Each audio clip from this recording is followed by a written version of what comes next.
and they were filming me, and they couldn't see it. So I know it opened something up on me. Who was filming? My wife and kids would film me talking about what I'd see in the house. This little being, it would be about this tall, looked like Gazoo, you might say, from Fred Flintstone. Just he could hover in the house, and I began to wonder, am I going crazy? Am I seeing things? And Did it look human? yeah, it sure did. Did you interact with it? I did. I'd be talking to it. I What even would had you a talk name about? for it. Its name Johnny is what I called it. My kids they would laugh. They thought I was completely, but I'd just come out of the hospital too, and I was heavily medicated. But I knew that opened me up to the spiritual world, to the other side. What would you interact with the being about? We'd have conversations. He was always watching over me, protecting me. And my wife's like, who are you talking to? I'd say, Do you remember any of the conversations specifically? Are there any conversations that stick out? not in detail, other than I knew it was there watching over me. It wasn't a scary thing. It wasn't like it was there to harm anybody. It was there to get me through what had just happened. It was protecting me.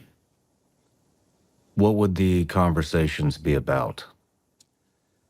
It was always positive about healing and reinforcement that I was going to be all right, because I'd just come through a near death. And that eventually faded away after a few months, and I stopped seeing it. But it was always there, and it was very real to me. And it later showed up after the 2007 incident. This was in '04 and '05. In '07, when this thing happened, and I'll tell you something else too. This was really weird. In '05, we were forced to move because we'd sold out and lost everything, moving from a big house to a mobile home. We were having Thanksgiving dinner at my mom's. We built the new house, or the mobile home. We restored it. It was an old one I had as a rental property. I moved it on their lot next door, out in the country beside Mom and Dad. It was Thanksgiving Day night, and our whole family was there, from sisters to everybody, right? And I guess it was 9 o'clock at night, 9:30. A couple of the guys smoking went outside to smoke, and eventually I went outside to conversate. And we looked right over to where we were going to sit the mobile home. So before we even put it there, there is a football field long glowing cigar, maybe 200 feet above the lot, right over top of the trees. And it was barely moving. And my kids, myself, my mother, all of us watched it. You could walk beside it. It was so slow, no sound. And it really didn't register with me at that time. But that was before the river event.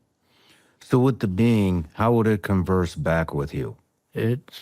Well, the first couple of times was I could hear it audible speaking, but it didn't move its mouth. It's like you could hear it. Was it English? Yeah, very deep voice, very loud. But now today it's more telepathic. It's images. And we've proven that on television, on the History Channel, that's my brain is communicating with this phenomenon. And What could you be a little more descriptive of what the being looked like? Yeah, it looked like a 4-year-old child. A 4-year-old? 4-year-old.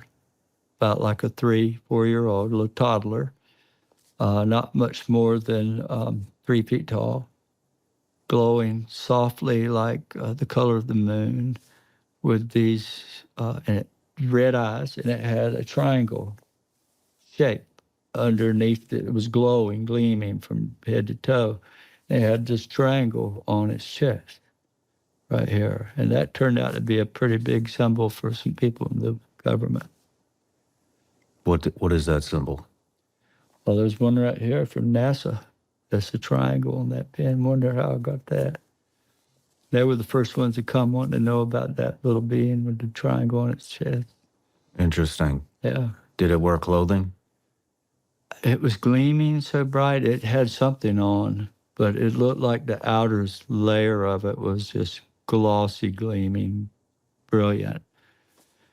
And there's a description that Daniel gave in chapter 10 in the Bible where he describes an angelic being, that his encounter, and he says that its body was gleaming like topaz, and it had torches, fire, red glowing eyes.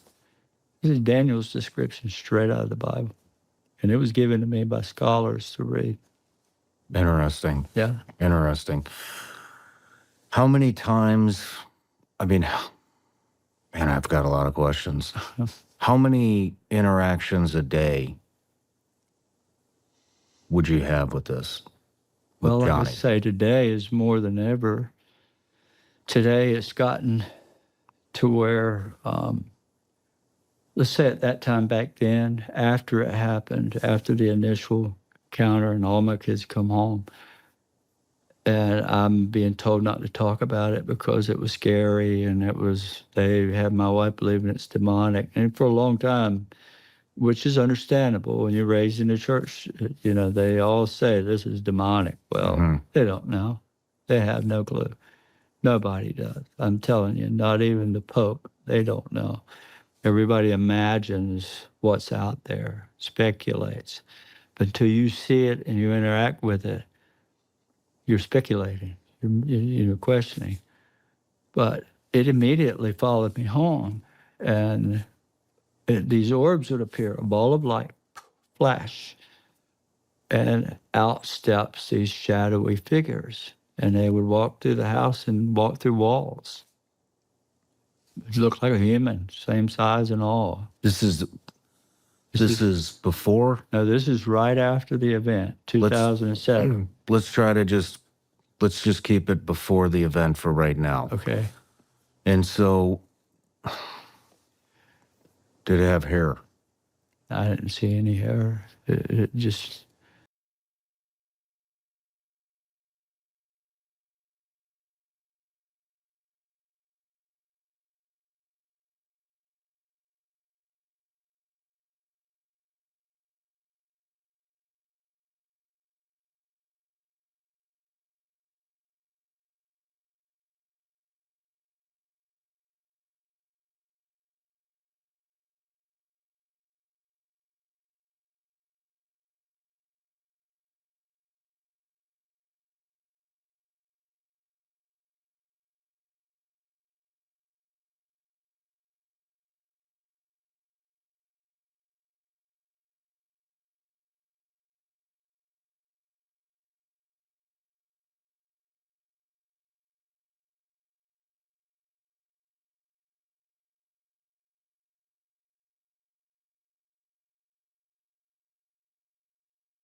What the fuck? What?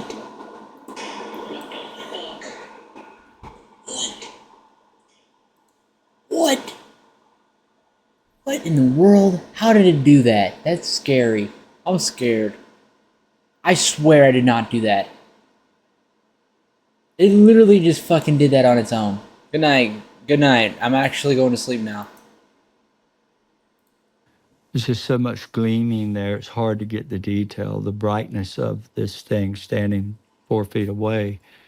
The ghost I needs could to see its to eyes. frickin' leave me the red, fuck right, and alone. glowing. I did not And do this anything to triangle you, shape. ghost. I actually drew it and painted it in 2009. But they did this little glowing little entities that... And these are the same type of eyes that you saw at the river. Yes, yes. It's what my son described. Now, the being that I was telling you about, when I come out of the hospital for a few months there, I kept seeing this little being. It didn't have red eyes. It looked like a person, a little small person, but it floated about. Okay, that's what I was referencing. Right. So Johnny, Johnny, he looked like a little person. Just a little. and he had a triangle. No, the one in the river that scared Chris Jr. in 2007, the one that night that I saw, didn't look like Johnny. Johnny looked Okay. just looked like a just glowing, so bright that the detail is hard to describe. So I'm talking about Johnny. Right. So Johnny was not glowing. Nope. It looked like a small person, but it didn't look. Could you differentiate between a regular 3-year-old, 4-year-old child and this? Yes, because it seemed to be grown for an adult, but small. It spoke like an adult. It interacted with me like an adult. But that didn't last long. This is after all this medication the doctor put me on. So what did you think that was? I thought it was a guardian angel. Right away, you thought it was a guardian angel. Yeah, and the entire family said that it was demonic. Not then. They didn't say anything. They just were listening and filming. This was in '05. What were they filming? Me. They were recording. Interacting me. with? Interacting, yeah. So can I have access to any of that film? I'd have to get my wife to dig it up. But she has a lot of stuff she recorded. All my kids, after the event on the river. So what do those films look like? Does that look like you interacting with thin air? Well, yes, probably some of them. Yeah, I'm sure. Yeah. I would love to get some of that footage if possible and I will see. insert it. I will see if she can do that. How many? Ryan, sorry, you're now on the Sean Ryan show. Have you seen these films? Well, I was there. What did it look like? What does it look like to see your dad interacting with thin air? Well, I was 10 years old, so I understood it the way that my mother explained it to me, which was that he was, going off the deep end. So we just thought it was funny. Like, oh, he's on medicine. He's an Hallucinating. imaginary friend. And I don't know. You can't really understand what's happening when you're 10. So I just kind of laughed, They all thought I was nuts, and rightly I had been over medicated and still, but that medication opened me up to something that 2 years later came out of the sky and took me. Mm-hmm. We'll get there. Yeah. What about this being made you think that it was a guardian angel and that it had your best interest? The way it was talking to me. It was there. It'd tell me. It was there to protect me. It was watching over me, and that I was going to be fine. I'd just come through a hard time in life, and I'm still sick. I'm still with Crohn's. I'm still really bad shape, and then got shot with shot with a gun with this medication, and I'm still sick, and now I've got this to deal with, and yeah. Did you ever try to make contact, like physically touch? I never did. You never Because it would did. be brief. It would appear, and it won't be there long. It would be there, just a little bit, a few seconds, or long enough to maybe a minute, and then it was gone. It would just vanish in front of me. And they all thought, and rightly so, that I had lost my mind, and no, this just didn't happen. And this exacerbated the 2007, 2 years later, when I come home talking about it, my wife's like, he's still lost it. He's gone crazy. And the whole community said, he's crazy. And then when everybody started experiencing it with me and the family, now it's demonic. It's really happening to this guy, but he's bringing the devil into his house. This is where it ended up. When did it disappear for good?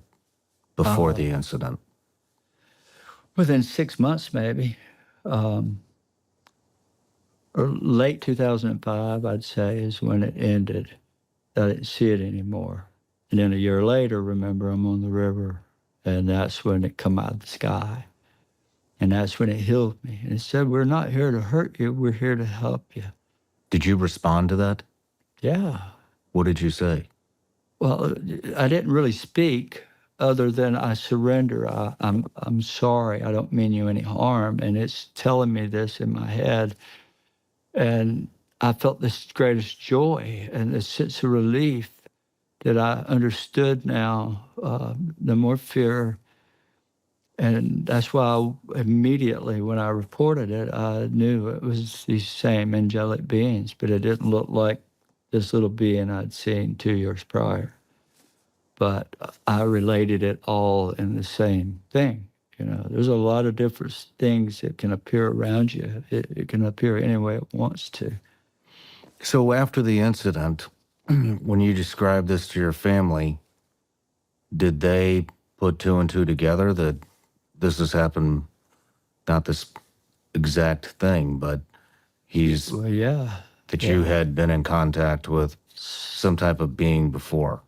Well, yeah, they thought I was, first off, they didn't want to believe me. And now you have another family member, your son, who also experienced it. Yeah, that's corroborating it. And they still tried to think this can't be true. It just can't be true. And that's what was making me so emotional about Chris Jr. He struggled so hard. And he comes home telling what he saw, and nobody wanted to believe him. They're just like, he's crazy like his dad. Right? Here I run a $18 million, $20 million a year company. And I went through a terrible time with sickness and a doctor, and I come out the other side and now I'm crazy, right? This guy's crazy. And so the whole community basically started mocking my family. And this is after the '07 incident. And it turned into 5 years of what I call in the book 5 years of darkness, from 27 to 2012. And when that 2012 came, everything changed. Who did you contact about this incident with afterwards? Well, I didn't for the first 10 months because of me when I came home. And I was told this immediately, my wife trying to keep peace in the family and her little whole world right now.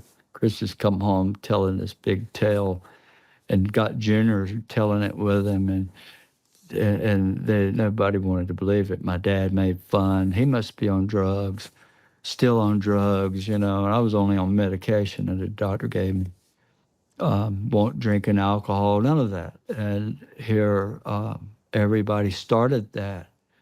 And then within a few months or weeks, my wife would take the kids out to see her mom or go to church. I wasn't going to church anymore. I'm at home in my study in complete depression because nobody believed me what happened. And now nobody's believing my son. Pushed us away from the church. But she would be in town coming home and kids running the door. Oh my God, Dad, you won't believe what we saw on the way home. There was a big triangle thing in front of the car flying right down in the front of us, you know, following us home. So now my kids are coming home and I just sat back and I'd smile. Thank you. Thank you, Lord. Because I was praying every day, Lord, let my family, let my children experience what I did so at least they would believe me. And I'll never forget, and I'll tell you in a minute what my wife said when the first investigator came. Who did you call? In October, this was in January when it happened. 10 months later, October, I saw on the television a show called UFO Files. And there was this Stanton Friedman, a physicist on there, and he's talking about UFOs. I'd never seen any of those shows. And it come across, report your sighting to MUFON. So I quickly got their email address and I wrote them. What does MUFON stand It's for? the Mutual UFO Network. It's where it's a investigation Okay. thing that people report sightings to. And A pretty big outfit, international, right? So that's the go-to. If you have a sighting, you go to MUFON. I had never heard of them until I saw it on TV. So I made the report, and I was so afraid to send it that I didn't send it for 2 weeks because I just knew if I did, I'd lose my family. 'Cause I was told never to talk about it again. Well, I didn't know what happened to me for 4 hours. If I tried to think about it, I would pass out. My family would see it. If you started questioning me and I tried to think, I'd pass out. And so I sent it 2 weeks later. It was the 13th of October. And immediately they wrote me back, "Oh, we want to talk to you." Well, I got scared. I said, "Nah, this is too real now. I don't want to lose my family." So I told them no. I just wanted to report it, but I don't want to interview. January comes along. They write me again. "We're going to close the case, but we really want to talk to you." And by then, it's been a year now. I can't function. My head had some kind of block, and I couldn't think at all. And so I said, okay. And in February, they sent a local investigator from Raleigh, North Carolina, and he came in there. And that's when my wife said, "You ever heard of, what do you know about shadow beings?" And now, we'd never talked about the UFO thing, but she'd been seeing these in the house and got shoved a couple of times just to get her attention. I was praying every day, "Lord, let her see it." And she looked at me and said, "Don't ever pray for me like that again." So, but it was in the house. It was interacting with the kids, orbs, over the house, outside. But I could never share it with anyone except my immediate family. And So at this point, the entire family is my whole witnessing family, these. my 4 children, a daughter, she was 10 years old then. Ryan was 13. Jeremy, he was 15. Christina was 17. And Emily, she's the only girl. She's the baby. And now they're being told by the church, "Your dad is dealing with demons." Well, and they didn't want to believe it because they were seeing it with me. So it was a horrible place to be when the whole community come down on us there. And it continued for 5 years. But what happened was the community didn't let up. The church didn't let up. And I don't mean just my wife's side, but all the churches around, even the original ones, the people were talking. And the boys that were with me, their children were catching a fit. Let me back up. In 2007, I reported it. 2008, the investigator come, and immediately they saw me on doing a show on Discovery Channel. "You got to do it. We'll vindicate you. You do this show, everybody will believe you." So I agreed to it. I had to beg Junior to participate. Well, they did their show, and immediately they set me up. They would come into my house to do an interview and call me, "Can you come to the hotel and sign all the paperwork? And then we're going to go from there." Well, when I got in that hotel, they had a guy from the FBI there with a lie detector thing set up and cameras pointing at it completely. I did 34 questions for 2 hours. They just over and over and over. And then on the show, they called me. They said he was lying about seeing an entity. Now things got really bad, the whole community. And now the school, my children's school, they're being made fun of. Their dad's crazy. They're laughing at my kids. It nearly ruined my boys. They were all, thinking girls dating. Now everybody's laughing at them in the hallways, calling them out in the school class and making them tell the stories. And so 5 years goes by of that, of pure nightmare. But NASA shows up, a friend from NASA, Dr. Hal Povenmire. A friend? Well, he's a friend. He wasn't a friend then. No, I Okay. didn't know him. In fact, my son Ryan calls me, "Dad, there's somebody here from NASA. He wants to talk to you." I said, "Well, tell him to stick around. I'll be home about an hour." 6'5", huge man we were afraid of the government so bad because MUFON and the UFO world said the Men in Black was on TV then. They'll kill you. The government will kill you. Don't ever talk to, different ones, and names they would use. And so now we're terrified. The government's knocking on our door. He comes in and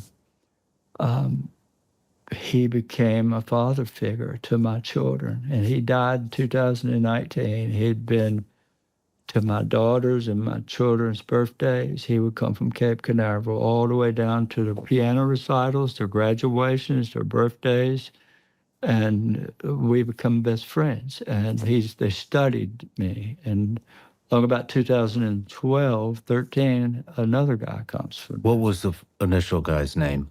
Dr. Hal Povenmire. He was at NASA 59 years when he died. What were they studying? First off, he wanted to know about that little glowing being with the triangle on his chest. And when he first came, his mission, he told us, my mission was to debunk you. So he came and initially met us. Then he left on his own, and we didn't know where. He went back home, but he didn't.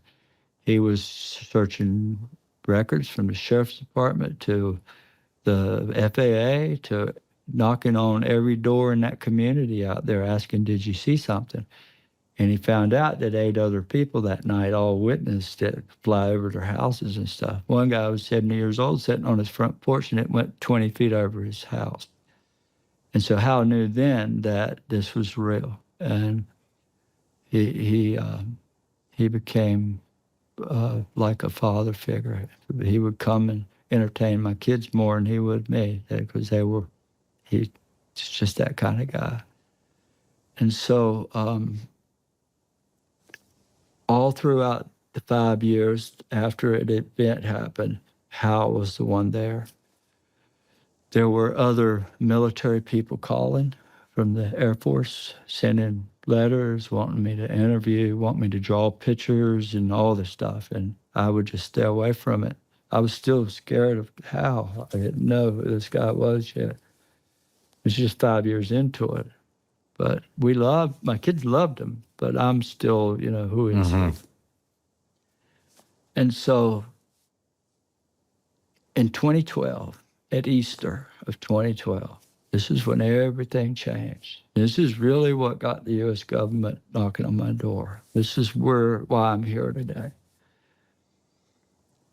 2012, Saturday night, Easter. Sunday morning's Easter, right? At 3 o'clock in the morning, so it's actually Easter Sunday morning, 3 o'clock in the morning, I'm asleep in the bed, dead asleep. That night before, I had all I could stand, seeing my kids coming home crying and the whole community making fun of the family and my dad. And now they've been experiencing this stuff. They know it's happening, but they couldn't contest adults, right? They wouldn't talk back. They knew better.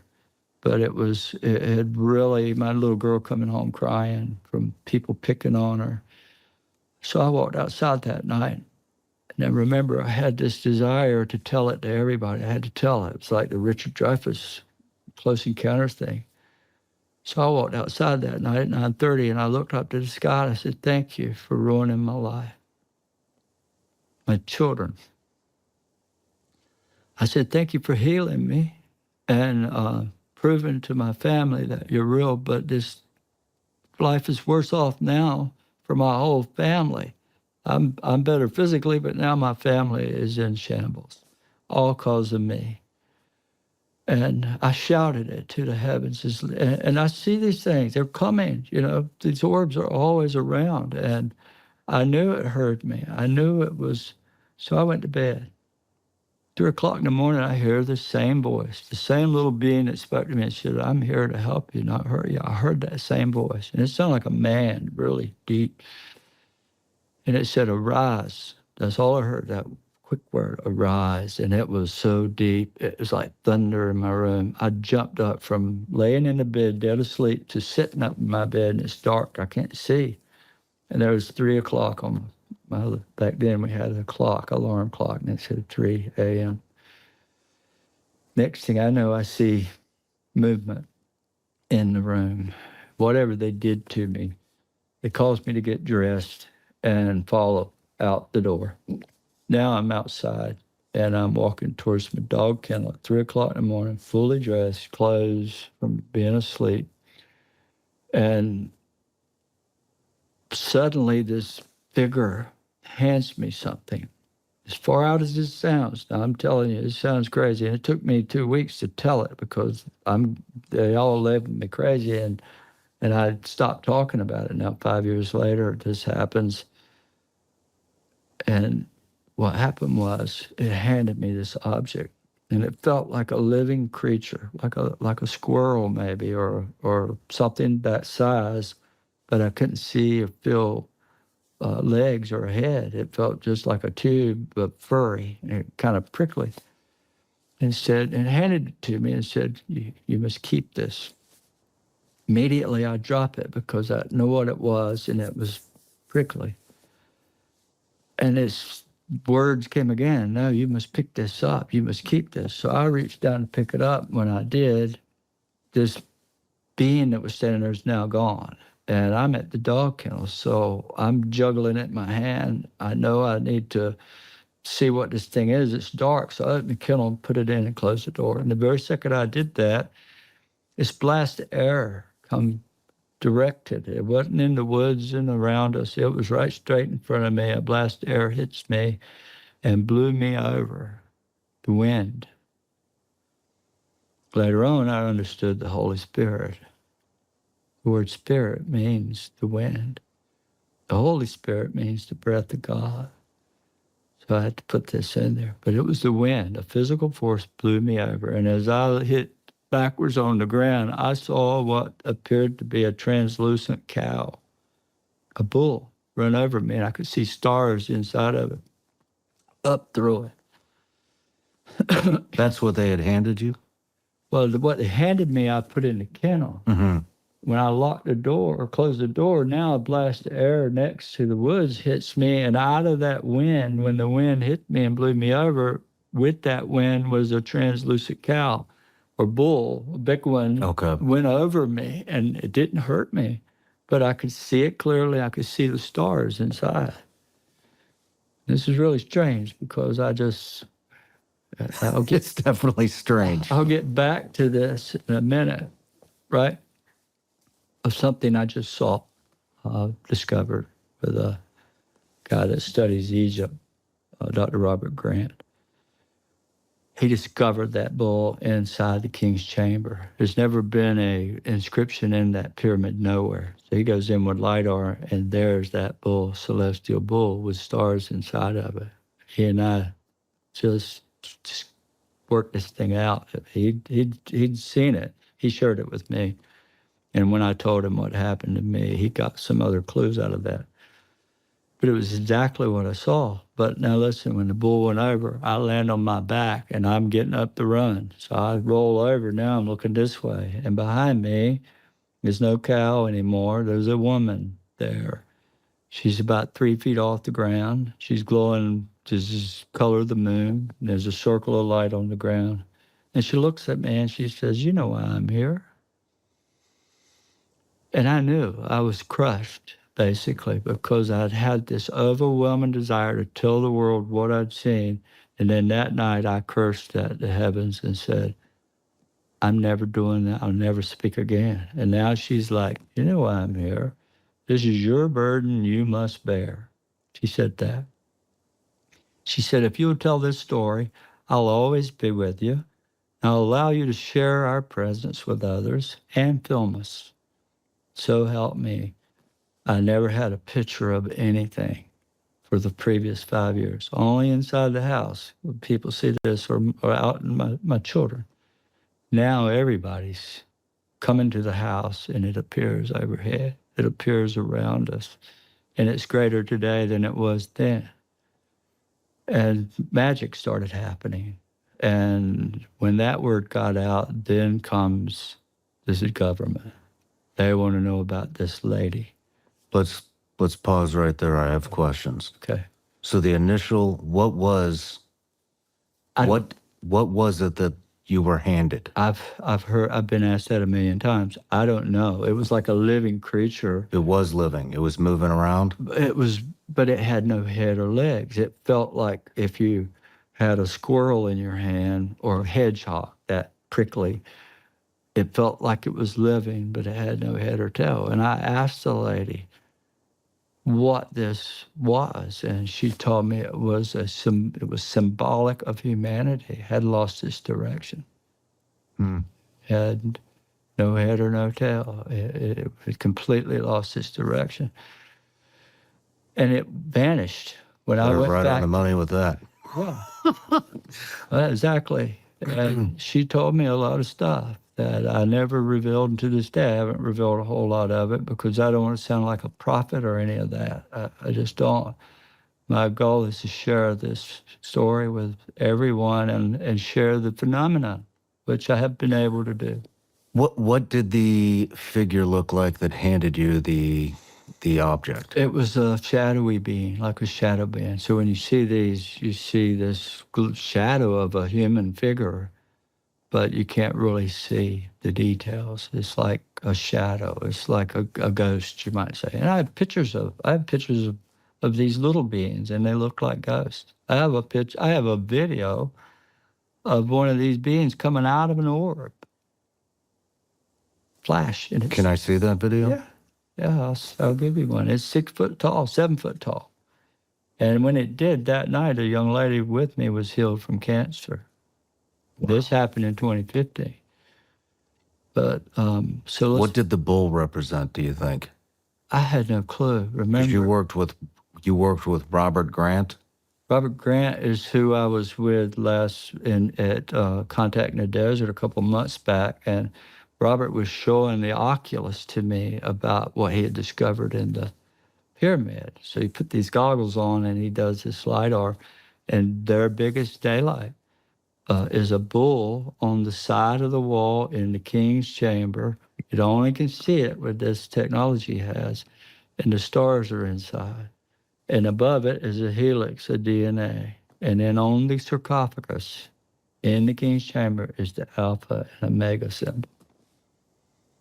What do you think that represents?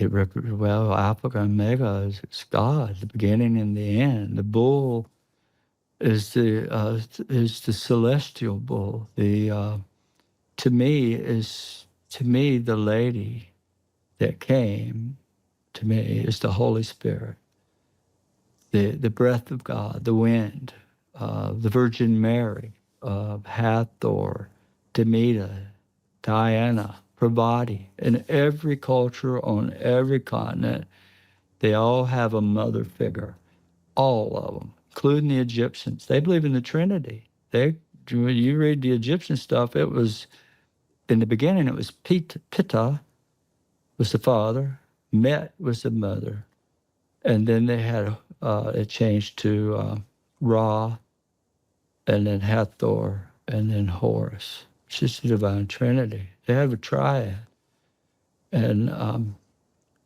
I think that the lady, the women, the feminine was taken out of the equation by a bunch of men in 2,000 years ago, and oppressed all the women, kicked them out, and said, "You can't be in the church. It's a boys' club, right?" Mm-hmm. And so from that point forward, the women have been oppressed. They're made to wear things over their face and head, and even up in the 60s and 70s. Me growing up, there was a great oppression on the women. But that's my belief. And, it doesn't matter. In Christianity or in any religion, none of us really know. So how did the government get involved?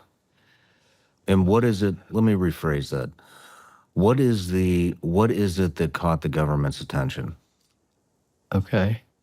So now this happens at Easter of 2012. Let me ask another question. I'm sorry. Okay. Do you think there's any significance to this happening on Easter? 100%. And what is that?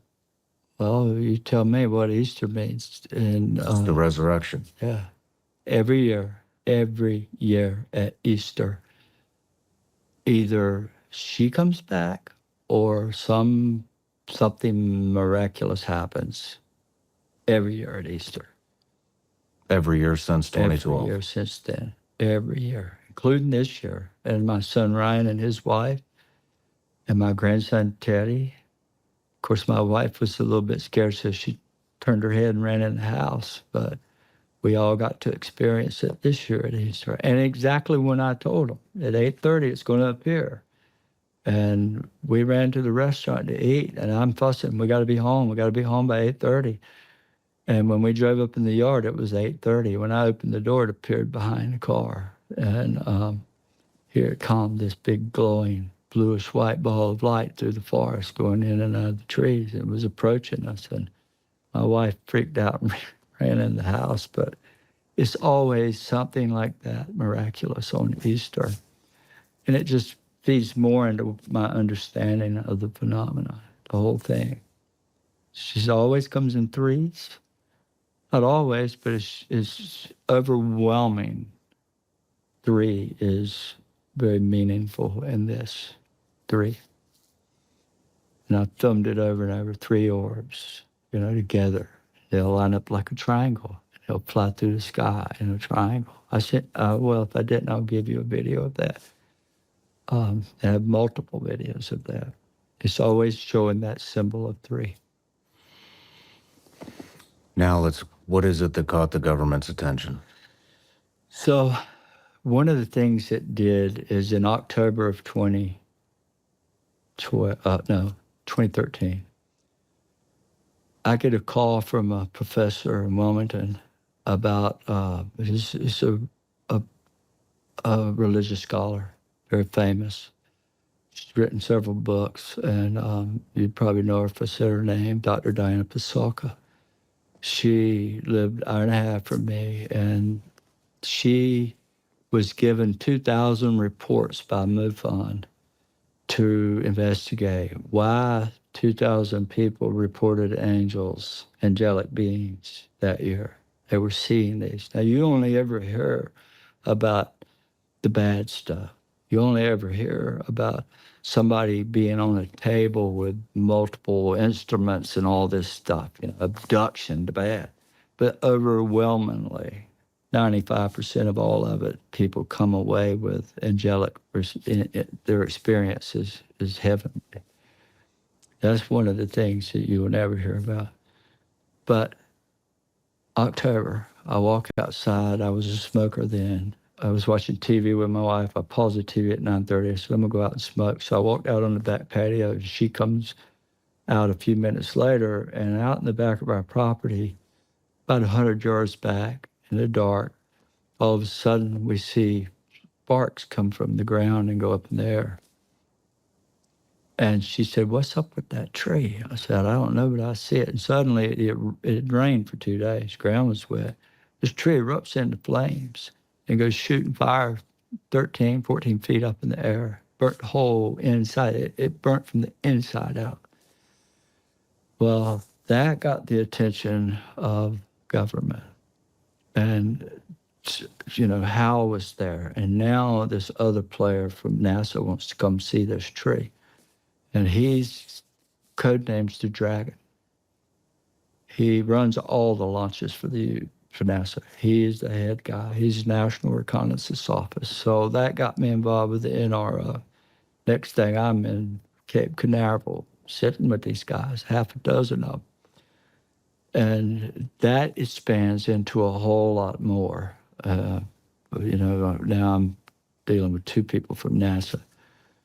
And this gets into medical study, stem cell research, and that happened a year later. And I'll tell you what got me there. Here's really what got the attention of the government. They heard about the tree. They all wanted to come see it, and they started. But I get a phone call in early 2013, Easter of 2013. I write about it, the whole experience in my book. I have an experience with the lady again. 2 weeks later, this journalist comes from Canada, calls me. I want to come see that burning tree. He'd heard about it. He's heading to Florida, so he stops by on the way. I live right along 95. Stays the night, goes to Florida, and he comes back. Comes again, wants to see more of the tree and get more story. So my kids are all home. It's 5 o'clock in the afternoon. He drives up the driveway. He pulls up, gets out with his camera. No clothes, no bags. He just gets out. He wants to go see this tree and film it before dark. He's out there at the tree. I'm with him. There's a Labrador, a dog. There's a Nellie, a full-grown female lab, laying there beside us. Everywhere I'd walk, she'd walk. We get back to the house. We stop just short of the door. And Nellie stops, and she's laying there, and Grant and I are talking, just glad to see one another. And I'm like, you want to stay tonight? I get the kids to get your bags. And they were all out there. There was 6 or 8 more people outside. He said, yeah, I'd love that. So he's between me and the back door. The house is open, the back door is open, the windows, it was in May. It was May the 11th or May the 5th. It was only 2 weeks after Easter. Nellie stands up and starts toward the door when Grant turns. And when she walks by him, I see blood come out of her neck. And it shot way out like a stream of blood. And it's like I freaked out. And Grant saw it. And she sprayed blood all over his pants when she went by. And she ran in the back door, bleeding all over the floor. And I ran and tackled her and took her outside and laid her on the concrete.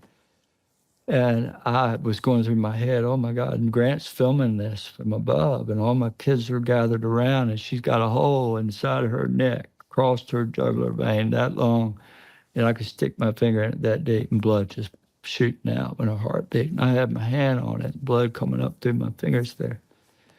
And I knew she was going to die. There were 30 minutes from a vet out in the country. No, couldn't call an ambulance. I went through all this in my head. I said, she's going to die. And everybody's freaked out. And I just looked up to the heavens. I said, Lord, help her.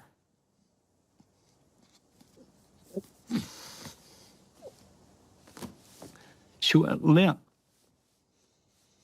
And so I picked my hand up, and that hole was gone. Everybody saw it, disappeared perfectly, like nothing had happened. She stood up, waggled her tail, and walked away. He filmed it all. And it didn't take long, that word got out. Next thing, I get a call from somebody connected to CIA. And he says, what are you doing this week? What are you doing tomorrow? I said, this is 2014. I said, July 4th. It's Friday. The day's the 2nd. My kids are coming home from college. We're going to have a party, for the family. He said, well, I need you in D.C. I said, D.C.? He said, yeah, there's a young boy up there that's really sick. And they've tried everything they can to help him. And he's got to make a wish.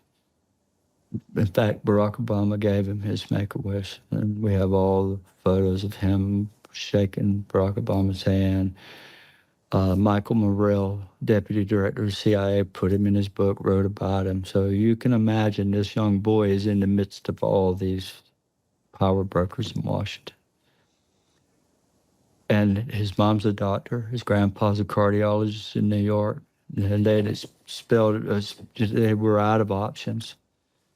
And so I agreed to go. He flew me up there, picked me up, took me to Arlington to where they had the 4th of July parades and all this flags and stuff. And I had no clue who I was meeting. I had no idea what I was doing. I had seen a dog miraculously get healed, and I didn't know what happened and how that happened. But these people thought at least we would try some UFO guy that healed a dog to help this child. So I was terrified. I didn't know what to say. I didn't know what to do. I was praying silently while I'm sitting here in front of this little boy. He's got a feeding tube, and they're telling us he's not going to live another year. And I'm with his mom and dad and him. And I prayed all night, Lord, help me. What do I do? So I stayed to 1 o'clock that morning. And this child had mitochondrial DNA disease, meaning he could never eat. If he ate food, he threw it up profusely. He couldn't make nutrients from the food, so he was dying. And once they get the feeding tube, it's over. Usually they're dead right away. And I stayed to 1 o'clock in the morning, and it wasn't an audible voice. It was like this message came, this telepathic knowing. And it said, just hug him. So when I went to leave, I reached out and hugged him at 1 o'clock. His mom asked me to stay the night, and I said, no, I've got a hotel down. And the guy that brought me there, he's reading a book sitting in the back room, right? He stayed with me. And 1 o'clock in the morning, his mom calls me and says he's eating his second plate. And so This was the next morning? that night at 1 o'clock, I left. At 1:30, his mom called me and said he's eating 2 plates of food. 30 minutes later. Yeah. And, What's this kid's name? well, to be respectful of the family, I'd rather tell you that off camera, right? But his first name's Brandon. Are you still in touch with him? Yeah. He was at my house. I just spent last Memorial Day, Jim from the CIA, the deputy director, called me. Brandon's now 21 or 2 years old, and he's going off to exchange school overseas, and he'd never been away from home, right? And they wanted me to be with him before he left. And they told me, we know you're good for him to be around him. But let me tell you another one. Now he's 13. When he turns 13, he's having a bar mitzvah. First time I've ever been in a Jewish celebration, right? It was the most amazing thing. This child has given a speech up in this big church in New York City on 48th and Madison. We're in a basement, and everybody that's anybody, from the deputy director to the director of operations to the CIA and all in between, were there. A whole lot of important, 200 people at least. My son Ryan, and they're out dancing on the floor, and he's, and I'm thinking back, all these people at home that's giving me such a hard time. If I could only tell them what I'm experiencing right now with my family. This is just a moment for me. Suddenly, panic happened. The music quit, and the crowd come off the dance floor. And I'm still sitting at my table with one other person. Everybody's going out dancing. Now, my wife is sitting at the table behind me. She had gotten up, and she's with Debbie, Jim's wife. Very powerful people. The crowd got around me so much they're standing over me, and I feel a person grab me on the shoulders and pulled me through the crowd and said, you got to help him, you got to help him. Well, at their table, this elderly man had passed out forward and was totally pale white. I mean, he was ghost white. All these people trying to revive him, trying to wake him up, couldn't do anything. She dragged me through the crowd to him and said, you got to save him. And I put a hand on each shoulder, and when I did, he went, and he stood up, sat up, and the whole room saw it. And so you can imagine what that did. And that was way back in 2014. And it has only gotten more involved with government from there, from its senior service members. Who was that man? Who was... The man that you revived. I knew who he was. He was the father-in-law of one of the people that, the guy that actually took me to D.C. the first time to help that little boy. We were all invited to the party, right, to his bar mitzvah, and it was his father-in-law that, whatever happened to him, he was totally unconscious there. And so that set me on a path that I had no clue I'd be going down. People, suddenly I've got hundreds saying, I'm sick, can you help me? And that's been the hardest thing for me, to try to help people, and because I never intended it to be that way. And I don't know that I can do anything. In fact, I don't do anything. There's something greater than I, and I think it's when I think of the divine world, it just comes. But there's a whole lot in my book about different ones that have experienced this, from cancers gone to this is a long list of people that have had blessings from this. Could you introduce me to one that would be willing to be on the show? I will try. How many people have you saved? Well, I don't know that I've saved anybody. I don't like to think like that, but How there's many people have you been a part of this? dozens of people every day. It's every day. I can show you. Now I just pray for them, or just if you know somebody that's sick, they might send me a photo now, and I just take the photo out and I hold it up to the heavens and I ask the angels, God. I never pray to angels, I pray to God, and I ask for this help for this person, and I get these letters back. I'm doctor don't know, and it goes for dogs. I had 2 last month, dogs that one was 16 years old and total kidney failure.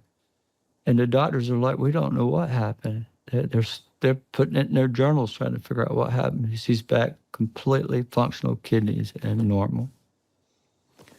Are there people out there talking about this? Yeah. Yeah. I've been private though, Sean. I haven't shared this. In fact, I hate sharing this publicly because it's going to cause a whole lot more people to come, but it's still part of the story that tells the phenomenon with me, the experience with it. This is why I know it's from the divine world. It's not something with teeth and a ray gun coming here to get us. Mm-hmm. It's connected to our thoughts. It'll appear a lot when I ask it, and in front of me and you and others. Not every time, but pretty much on the time. Sometimes 50, 70 orbs will appear. Sometimes it's a little fire that'll appear right beside me like a candle. I've seen it. I look over and, oh my God, it's right there. And then it'll shoot off over my head. And a lot of people have seen this. Rock stars, very big rock stars, without saying their names, have been to my house and have witnessed this up close and personal. Senior service members of the DIA, SES-19s, been to my house with their families and have experienced it. A lot. It's a lot of people that have witnessed it and seen it, still to this day. How did the government get more involved? Well, they wanted to study it, right? They wanted to see this for themselves. Because it's the most elusive thing in the world to walk out and look up to the heavens and ask something to come, and all of a sudden here these lights pop on and they come flying by you. So there's a lot of them wanting to see that and study it. And you allow them to do that? Yeah. I allow anybody that is... I couldn't allow just anybody because I'd be overrun with people. But at my personal house, I've had the heads of the people from NASA, people from the DIA, the DOD, the CIA, and I had 3 from Washington there last week. 3 guys, diplomats, that have experienced it with me. I was in Washington for 15 days last month, and I filmed orbs in the daytime and at night, and with a lot of important people, really important, in government and stuff. NSA. Can you name any of these people by name? I don't have permission, but, Jim Semivan, everybody would research him. He's in my book. John Alexander. John was with me, 2015. He, in fact, the first chapter of my book, How I Met John, was about the Pope. I'm out by the burning tree, and this lady from Wake Forest University, a scientist, was doing this investigation of this tree. And she has a a spirit box, she called it. I'd never heard of such a thing. It makes this noise, and so supposedly spirits come through it and talk. Well, she hands it to me. I'm leaning against the tree. And my wife and my niece and her assistant were there looking at me from about 10 feet away. And suddenly this voice comes through that box and said, "Chris, the Pope's in danger. You must help." And it kept saying that, and it kept saying that. And we recorded all this. We recorded 350 audio clips, 350, and multiple voices come in this thing. And they were saying my name, call me by name. And so I sent that message to the very guy that was involved with the child from the beginning. He was my contact, right? And he's like, "Oh my, you need to be here tomorrow, next day." And so in a couple of days, I was at his house. And when I walked in the door, there was John Alexander. That's when I met him. And immediately we took a tour of Philadelphia, the Congress Hall. John got me into remote viewing. I started reliving this thing, and I began to give details about this a couple of terrorists that wanted to explode a bomb on Congress Hall when the Pope was there. And they got the Secret Service involved, and they intercepted emails and calls and found this kid and arrested him. Sure did. And they shut the whole Ben Franklin Bridge down where people would come across. But that's just another notch, and that's the first chapter of my book about the Pope. And I've been investigated by them, by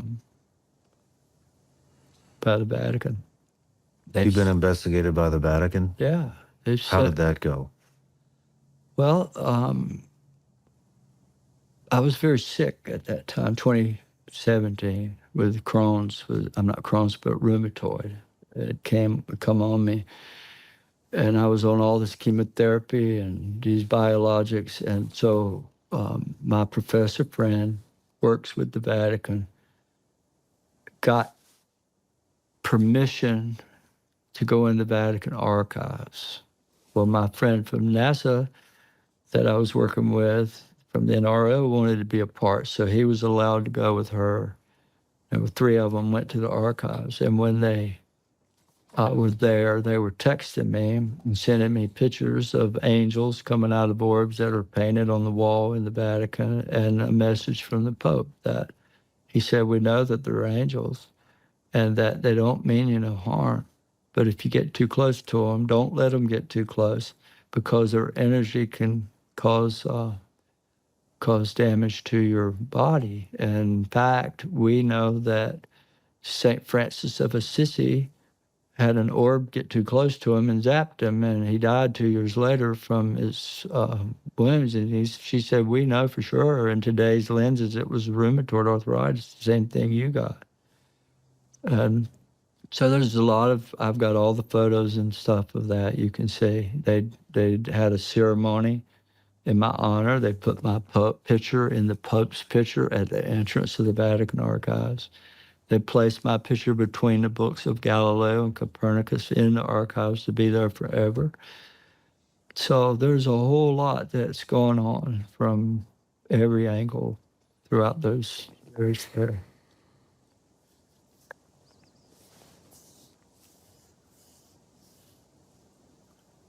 Man, this is fascinating stuff. Yeah. So now you know. Why do you think you are the one? I've been asked that a million times, and I don't like to think I'm the one or any of that. I'm just a simple guy that had a miraculous experience that continues to this day. And With all the government contact and studying and the Vatican, had anybody ever given you insight as to whether or not there are more human beings that have had similar experiences to you? Yeah, and they all relate them back to biblical times. As far as anybody now, I haven't heard, but there probably are. But they always use, Saint Francis or these different people throughout the Bible that had these experiences with orbs. And, the reason NASA wanted to go to be a part of that, getting in the archives, they wanted to study levitating saints. How come it is a person can take off and fly to the village next door, It really happens. People levitate. So there's more to this world than we got blinders on. We're blinded. And yeah, but we're awakening now. Yeah, I personally believe that we are the ones that put the limitations on ourselves. Exactly. Everything Yep. may be possible. Well, I think a lot of those writings that got into this more detailed early on were deemed dangerous knowledge. So that it was removed from us understanding all of this stuff. It's kind of like that was priestly stuff. Where do you think you were for the hours that you disappeared during the incident in 2007? Well, I can tell you I had no clue until 2008 when MUFON came and did the Discovery Show. They actually sent a guy from a Harvard-trained psychiatrist that does hypnosis, and he hypnotized me first to say we're removing this block, and then we're going to come back next week and find out what happens. So he did the first one, and immediately I could think about it and not pass out or have an excruciating headache. So what he did worked. And then my wife and kids started for the next, it was about 2 weeks before they came. They were startled because when I'd go to bed, which always went pretty early, they'd be up till late. I'd be yelling out in my sleep and screaming and talking, and they were in there filming me with cell phones and iPads while I'm doing this, saying stuff, weird stuff, like seeing beings and on Mars and all kinds of weird stuff. So eventually I began to remember some of what happened, not all, but what I can tell you, the 4 hours while I was gone was a virtual tour. I was inside a bubble, something that was solid that I could stand on, but I couldn't see the walls, but I could touch them. But I could see everything in every direction. And there were always three figures behind me that were shadowy, and they were narrating what I was seeing. And I saw North America from way up high. I saw the whole United States. And then I was taken to Egypt, and I saw the pyramids and this Hathor's temple. I saw that, the Sphinx facing to the east. And then the lady comes back the following year after all this. This was in 2013 is when I really got that message from her, because that's when I was asked by the Pentagon, by 2 Air Force generals, to put it in writing what she told me. And I did. And this was on a request from NASA, a friend at NASA. So he come and got it and hand-delivered it to these generals. And she told me that, she said that when the star of Regulus, she called it a red star. When you look at it, it looks blue. But she said when Regulus is red on the horizon, in front of the gaze of the Sphinx, before daylight. So in other words, when it's sitting right on top of the horizon, before the sun comes up, that moment would mark a change in humanity's knowledge.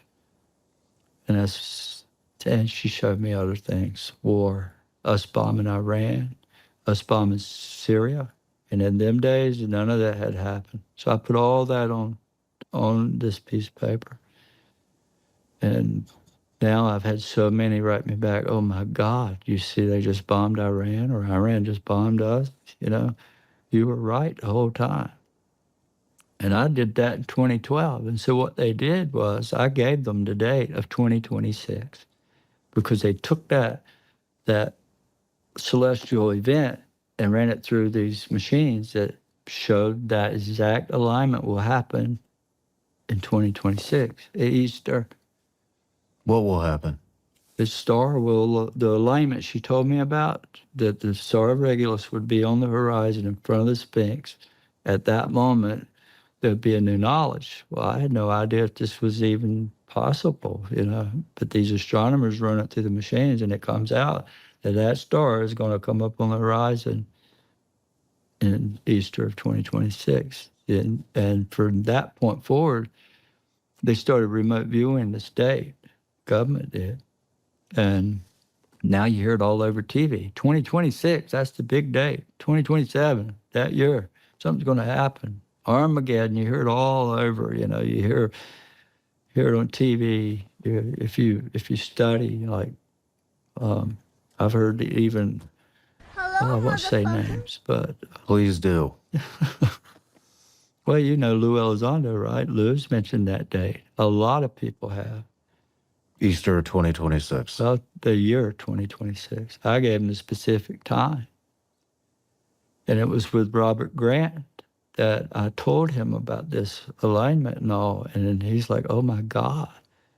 He's been looking for this ruby, this little ruby you have to find and place it between the paws of the Sphinx to make this event that he knows is going to happen in 2026. I said, Robert, it's not a ruby, it's the star of Regulus. He looks at it, he's like, oh my God, it's the king star.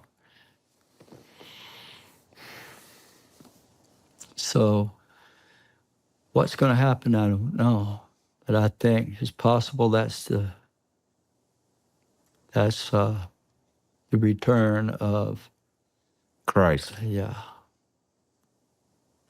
Or the lady and the whole heavenly host living with us, Jesus. That's the first time I've ever said that in my life, publicly. You're the first. And a million people's asked me this. So I think it's entirely possible that, because she told me that when the suffering of man becomes too great, that they're going to stop it and they're going to snuff out the darkness. That's why the military and the government all want to know about this, because they know it's real. They know this lady has been seen a million times. And when she comes, she's always warning of some big catastrophe. In the Native American world, they call her the White Buffalo Calf Lady. And she would come warning about some tribe coming to kill everybody or some big event. And it's in every culture that way. But I'm I wish I knew more. What else do you know? I just, I think we're living in the worst possible times right now, that if we don't make some changes, there's going to be some major disasters about to happen. And it's man-made. It's not solar flare. It's not any of that. It's a dark force. Because she told me, well, I'll tell you what she told me. This is what I put in writing, part of it. She said, there are people in power. I put this in writing in 2012. She said, there are people in power. And I'm not going to say where she focused my thoughts on that, but there's script in the book of Revelation to bring about Armageddon and the end of the world. They're doing it intentionally, and that's what she told me.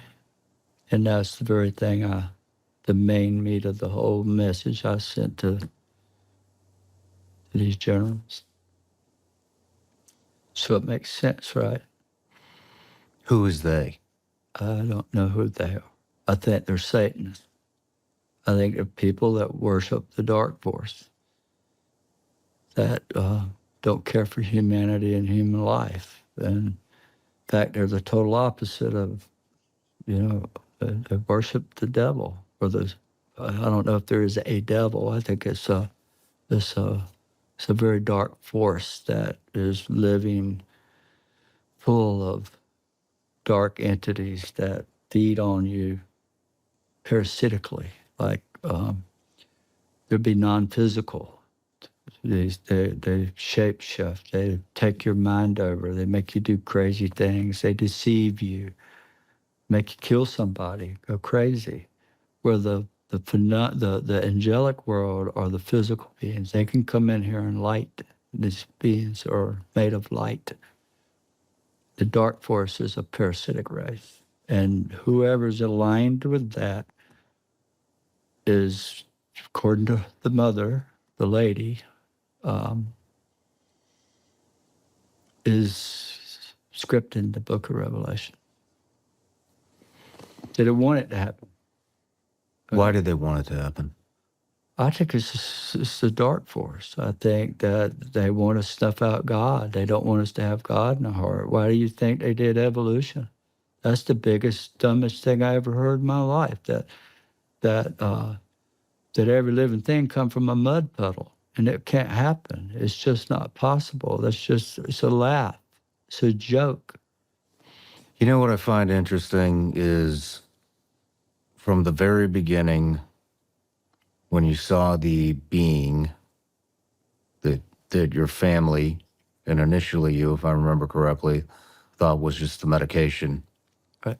you had some type of an intuition from the very get-go that this was a guardian angel Yep. of some type. Yep. And it has progressed. I to- knew I had one when I was 10. I just knew it. I knew something saved me because the doctor's like, man, you shouldn't have lived through this. If I showed you the hole in my back and the lead in front of me right here, you'd be like, how did this happen? Is that close to my spinal column? I'm leaning over a bit. Is that close to the back of my head and directly in line with my heart? And I knew the doctor told me you're the luckiest guy in the world. And all I could think then was it wasn't luck. It was something protecting me. In fact, in my regression, 2008, if you heard the regression, they said, we were with you when you were 10 years old, and we'll be with you right on. You know what else I find interesting?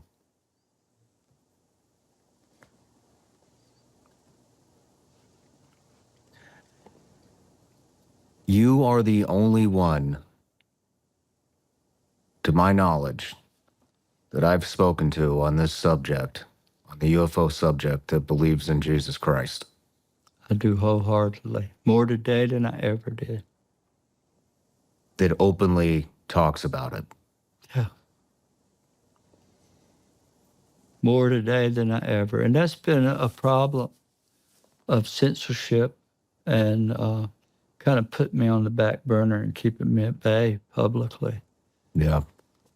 It really has. I'm not surprised.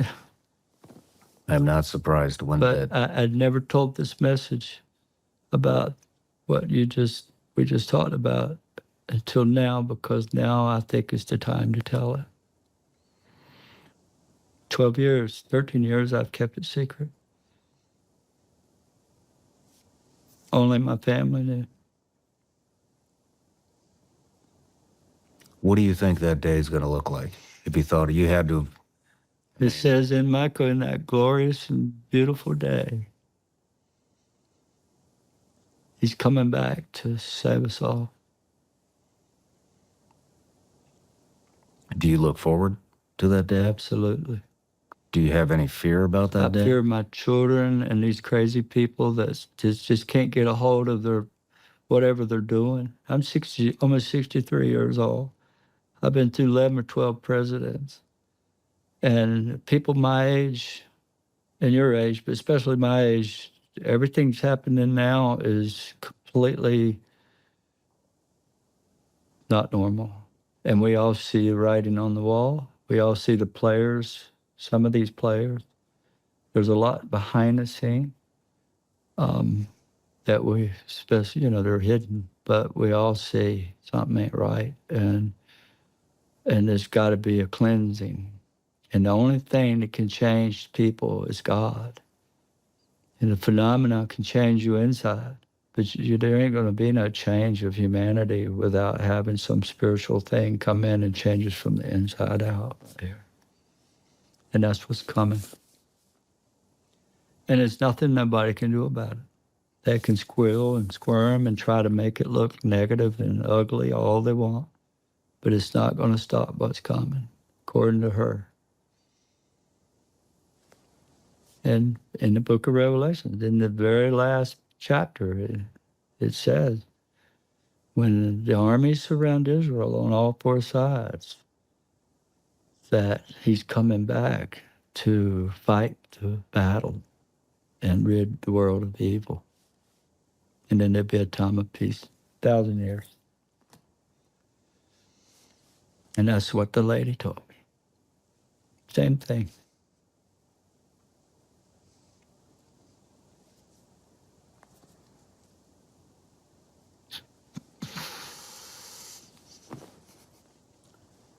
I said a lot, Thank you for sharing that.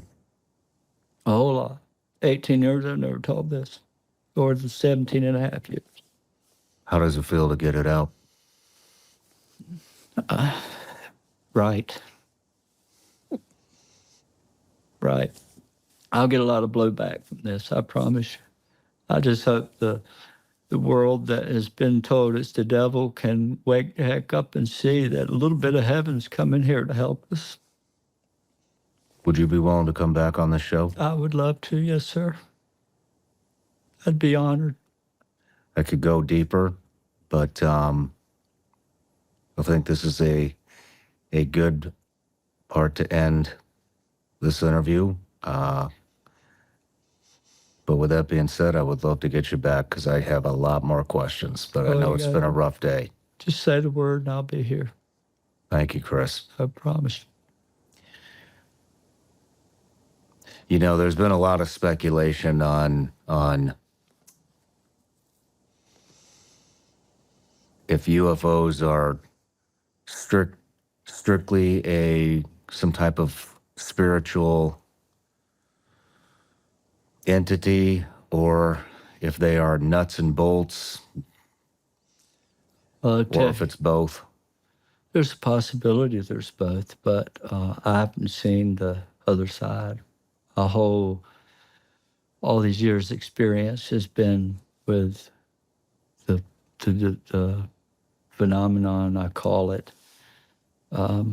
is a spiritual thing. It's like magic. They appear out of nowhere. In fact, Tim Burchett made a quote, and I saved it. They believe that the interdimensional world would be the angels. And so if there might be some star cruiser coming from some planet some far away and stopping over to resupply and get some gas or something, right? But I can tell you there's not a reason in this world an alien would come down to the river where I'm crying out, God, help me. Why would he even care? Why would they want to help me? Why would they help all these other people, even animals? Because they have compassion for us and love. I know I already asked this, but I do want to ask it again. And I just want to hear what you personally think. I mean, of 2007 to 24, we're talking almost what 17 years now. Yeah. Why you? What is it that you believe that God saw in you in that moment of time? Lots of people look up. I think that the phenomenon or God or whoever knew that I'm the kind of person that would never back down. Never, ever. Look at Paul in the Bible. Look at all the apostles, every one of them. They knew what they knew and they went to death for it. They were boiled in oil and tortured and crucified and hung upside down and dismembered because they knew, without a doubt. Paul, on the road to Damascus, it says, in a flash of light flashed around him and blinded him. It was an orb, the ball of light. And that's exactly what comes out of the sky and interacts or comes into my house or around us. It's just the light. And it answers to prayer. How do you pray? I pray to the Father, the Son, and the Holy Spirit, the Holy Trinity. How? Do you ask? Do you just talk to it? Is it ceremonial? No, it's a thought. I don't have to say a word. I can think it and they come. They're connected to our thoughts 100%. Yours too. They know your thoughts. They know all of us. In fact, I believe everybody has guardian angels, probably at least 2. And I've been quoted saying there's 15 around me at all times. My kids are like, how do you know that, Dad? Because I constantly see there's about 15 of them that'll appear, and sometimes they do it all at once. So I think you have them. All you got to do is acknowledge it. I know I have them. You do. I've talked about it several times on this show and given very, very detailed examples. And the next time I'll share those with you. I want to hear that. I really do. But, well, Chris, what a man. Thank you. Thank you. Thank you for what you're doing. And thank you for being here. And God bless you, brother. I appreciate you, Sean, so much. Appreciate you too. We'll see you soon. God bless. Thank you.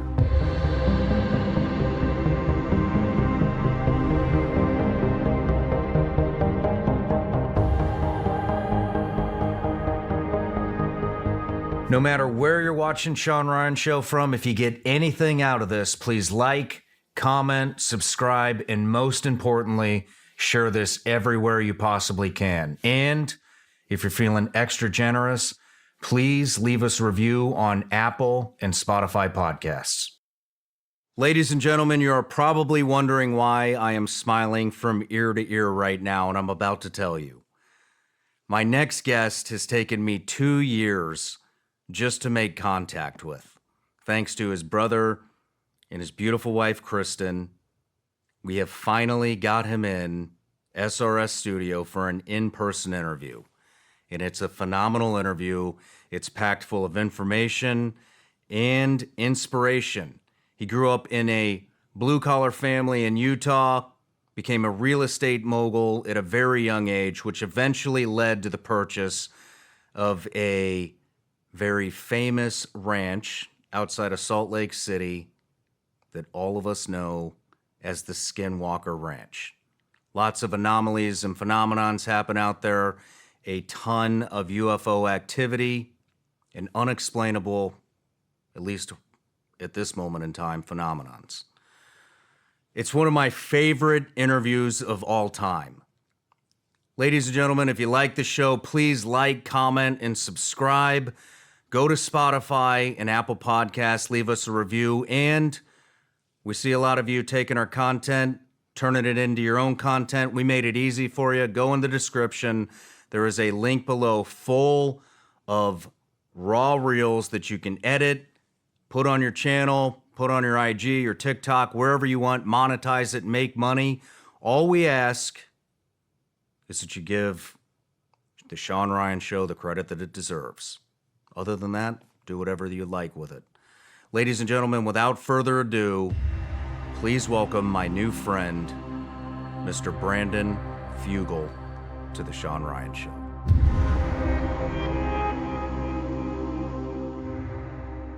Brandon Fugel, welcome to the show. It's good to be here. It's a privilege to be with you. It's an honor to have you sitting across from me. We have been trying to get you in here for over a year, I think, ever since I first heard about Skinwalker Ranch, and it's finally come to fruition. I can't believe we're sitting here. I've been just ecstatic about interviewing you for a long time. So thank you for coming.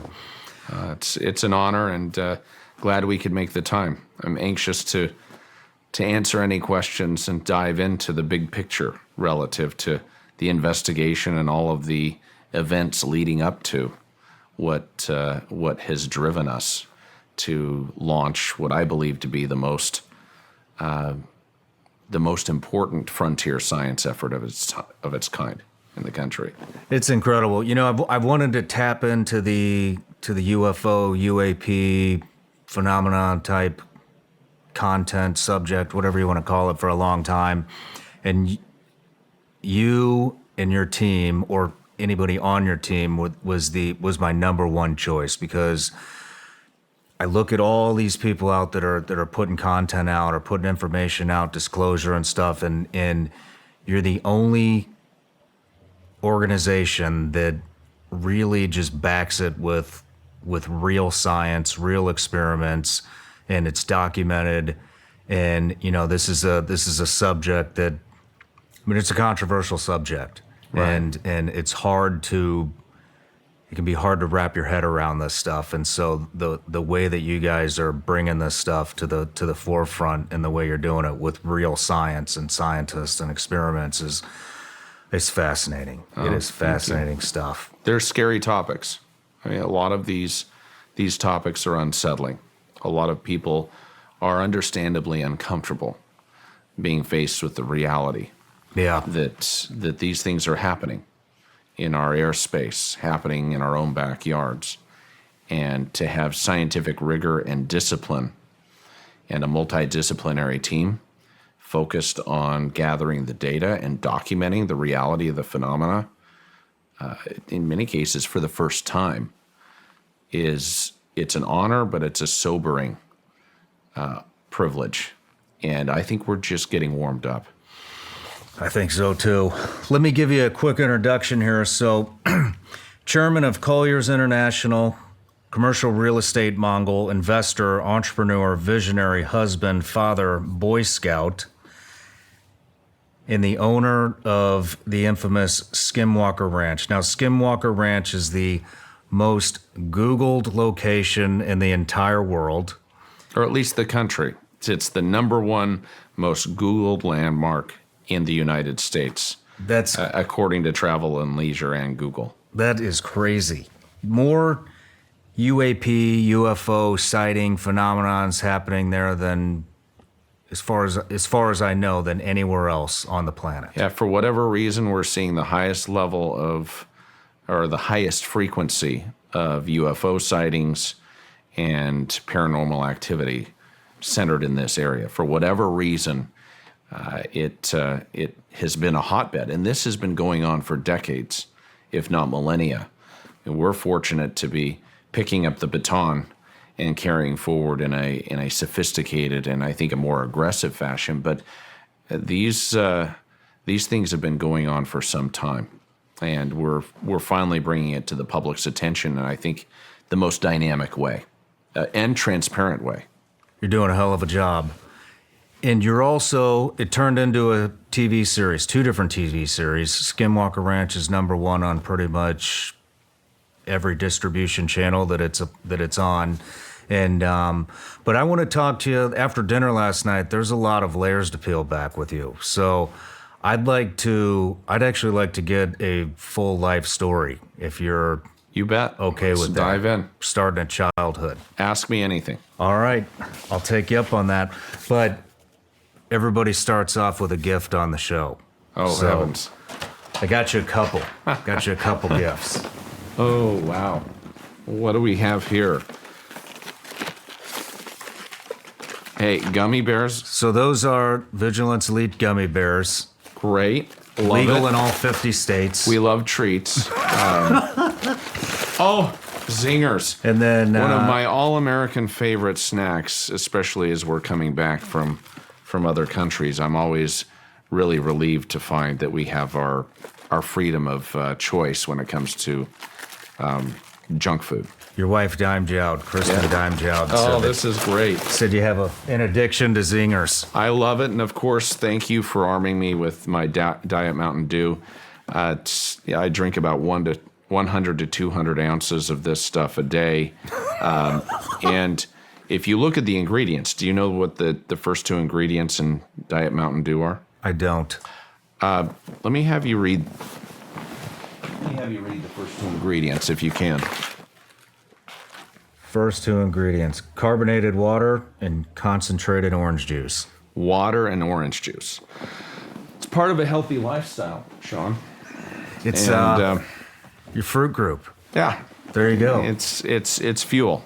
It's my form of jet fuel for the day. But no, thank you so much. You're welcome.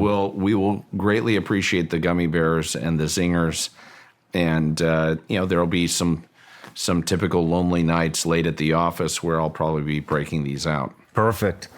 And then after dinner last night, I know you're a sentimental guy and you have a lot of artifacts and stuff. And so after talking to you and your wife, Kristen, whose grandpa was a UDT, Navy SEAL in World War II, and your grandpa, both your grandpas were in World War II, I wanted to give you this. So this is underwater demolition patch Oh, thank from you back so in the much. day, the very Wow. beginning of Frogmen. And this is a Naval Special Warfare Command coin. Wow. So, Thank you so much. yeah, you're welcome. Well, service is an important thing in our family, and I grew up understanding the importance of serving our country, and my grandfathers were incredible examples, and my wife's grandfather was really a trailblazer with the predecessor to the Navy SEALs. It was the beginning. Yeah. Very cool. And this means a lot. This will have a cherished place in our collection. As you'd mentioned, I love artifacts from history. Those tangible pieces that not only tell our story, but I think illustrate where we've come from, and hopefully provide a bit of a reminder or a roadmap as to where we're going. Yeah, it's important stuff. They're not teaching it anymore, and they seem to be erasing history at a record pace. And so it's stuff like this, and stuff that's in the studio and stuff that you have. I mean, it's important to pass down to the next generations that are coming up so they know where the hell we came from. Yeah, we can never forget. But let's get to you. So where did you grow up? Pleasant Grove, Utah. I'm fifth generation, Pleasant Grove, Utah. My ancestors came from Scandinavia, from Denmark, and emigrated in the 1860s. They were early converts to the Mormon Church, or the Church of Jesus Christ of Latter-day Saints, and settled in this small community at the base of Mount Timpanogos, which is this incredible mountain backdrop in Utah, and lived in a small dugout dwelling until they built both their early home and a blacksmith shop that still stands to this day. So I'm very fortunate to have some incredible ancestors that have created a legacy in our community and serve as examples. How was your family life growing up? Great. I grew up as a child of the 80s. I just turned 50. So as a child of the 80s, my parents raised us on a steady diet of Steven Spielberg, George Lucas, Ridley Scott, James Cameron. I was a huge fan of everything from Knight Rider to Battlestar Galactica to Star Wars to the A-Team. You name it. The pop culture of the period was in hyperdrive and was alive and well in the Fugel household. But I have three brothers, all boys. My poor mother was outnumbered, and she actually flew in with us, accompanied us on this trek. Oh, really? Yeah. So she's in Nashville with my brothers, doing some sightseeing, but very fortunate to have the greatest parents in the world. I hit the lottery, won the lottery when it came to my parents and grandparents and the incredible individuals that they are in the family. My greatest mentor in life was my father, who unfortunately passed away just under 2 years ago. much younger than he should have passed. But he was an incredible example to me, and I was raised in this small community that I continue to live in with my wife. We intend to die there. So you still live in the same place where you I've grew lived up? almost my entire life in this small community of Pleasant Grove, Utah, that I love. I've been going to the same gas station, convenience store since I was a little boy. We participate in the same community gatherings and rituals every year, and have been very fortunate. Not a lot of people like that left with roots like that where they grew up. Yeah, it's small town USA at its best. What kind of hobbies did you have when you were growing up?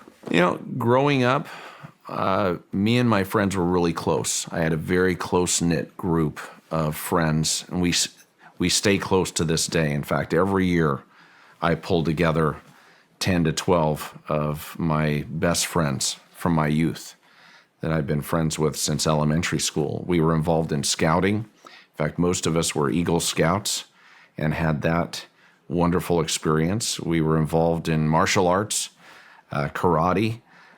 Grew up not only on a steady diet of sci-fi and adventure, but also martial arts. Chuck Norris was a hero of mine, and me and my friends would spend weekends, sleepovers, digesting every ninja and martial arts oriented movie that you can imagine.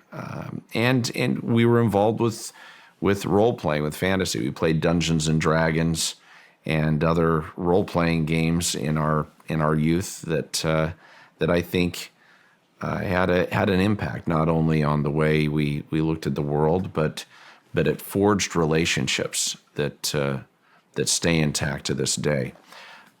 I found the older I get, the most important things that we have in this world are not possessions, they're relationships and experiences.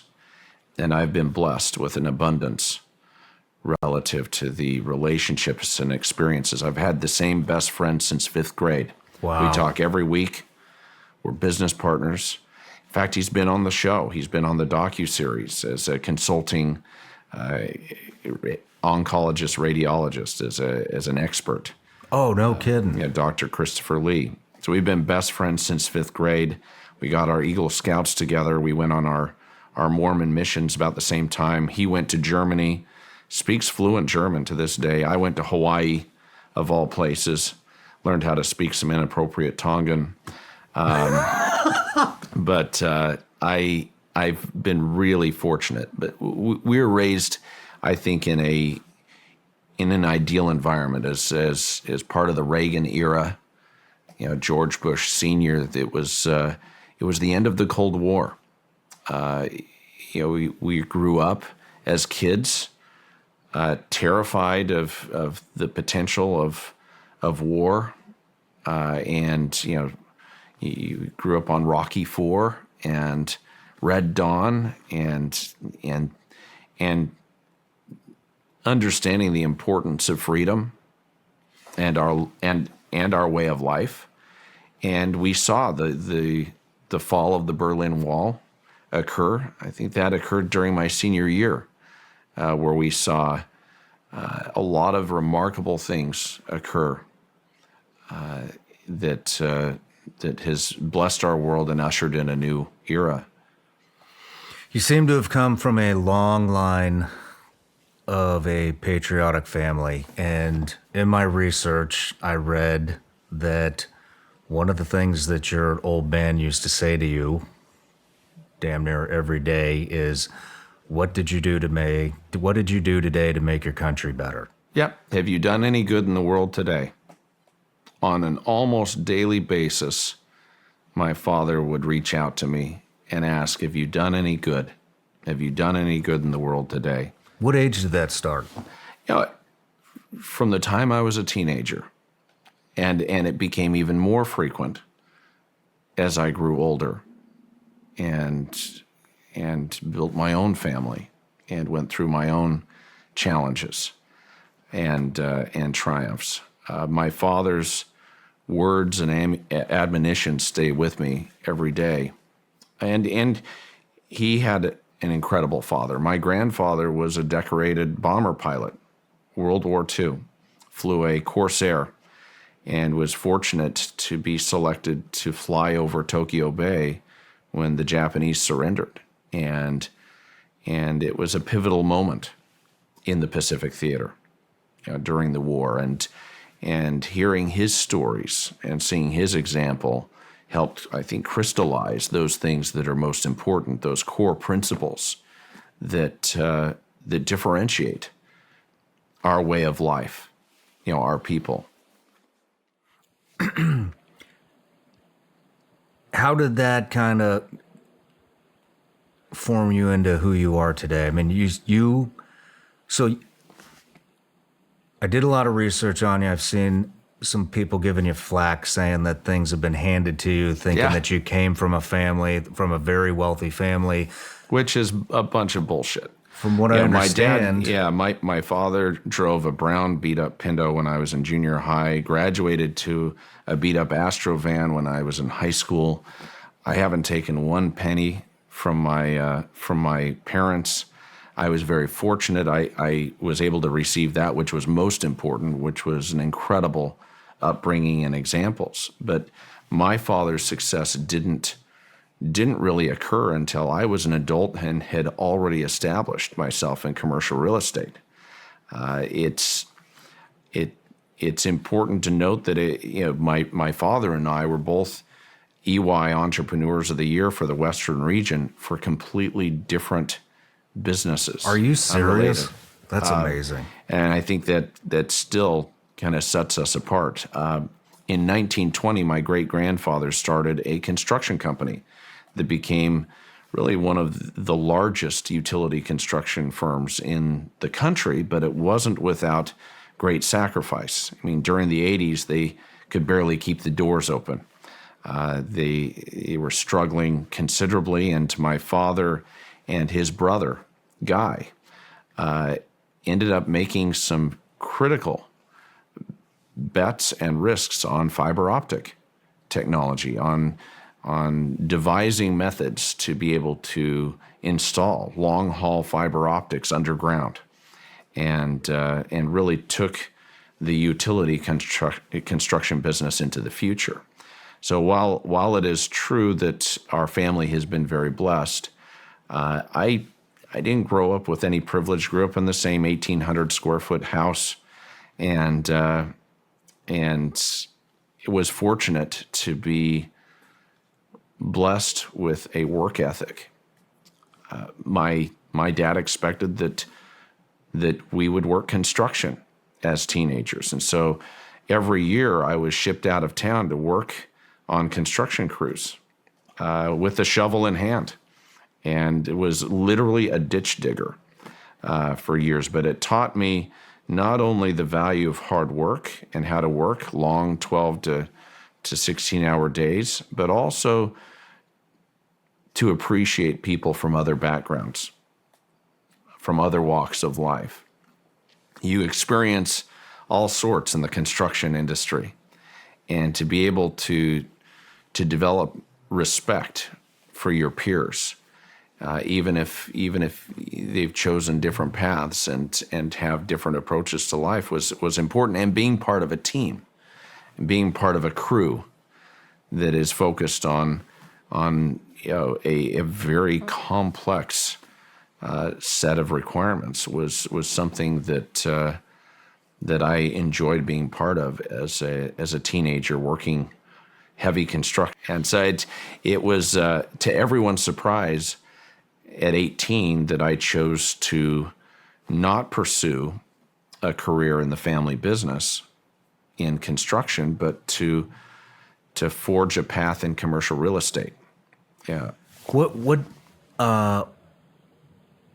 prompted that? What got you interested in commercial real estate as an 18-year-old kid? Well, in junior high at age 13, I became obsessed with business, with who the captains of industry were. I read a book by Lee Iacocca. Iacocca, the great autobiography of the automotive icon, who was really the father of the American Mustang, the Ford Mustang, and led Ford into great expansion. And we can thank him for that. We can also curse him for the Chrysler minivan. And because he ended up bringing forward the minivan and turning around Chrysler and one of the great automotive business epics of our age. But hearing his story and then moving into high school and having an interest in business, not just who the power players were, but how did they get in the positions of influence that they inhabited. I mean, by the time I was a junior and senior in high school, I had my own subscriptions to the Wall Street Journal and Business Week. And as I was nearing the tail end of my senior year in high school as student body president, I was very focused on jumping into a career and selecting a career path that would afford me the opportunity to work with the captains of industry, the very people that I was reading about in these journals, in the newspapers and the magazines that were leading business and changing the landscape of our world. And through a comprehensive research effort during my senior year in high school, as I was turning 18 years old, I identified commercial real estate as being the ideal career path that would potentially afford me that opportunity to work with the captains of industry. Because if you think about it, if you're in business, you have to have a real estate strategy. Everyone in business, regardless of what business, for the most part, has to at some point have a real estate strategy. And unlike the law, or banking or other disciplines, I was able to quickly get licensed. At age 18, I was able to complete all of the schooling quickly and take the test, the 4-hour test, and obtain my license to focus on commercial real estate.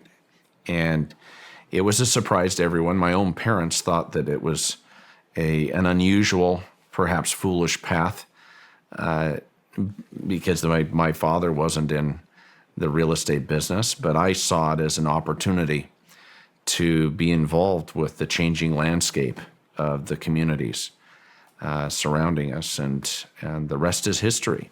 So I started off in business at a very young age, at 18. Sold my first office park when I was 19 years old.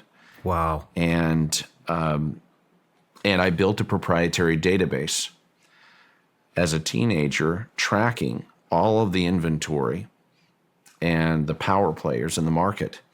I would spend hours every day cataloging every building from one end of the market to the other, and the companies that occupied spaces in those buildings, and who the CEOs, CFOs were, how much square footage they occupied, when their leases were up, did they have an interest in buying in the future, what were their plans for growth, what made them tick.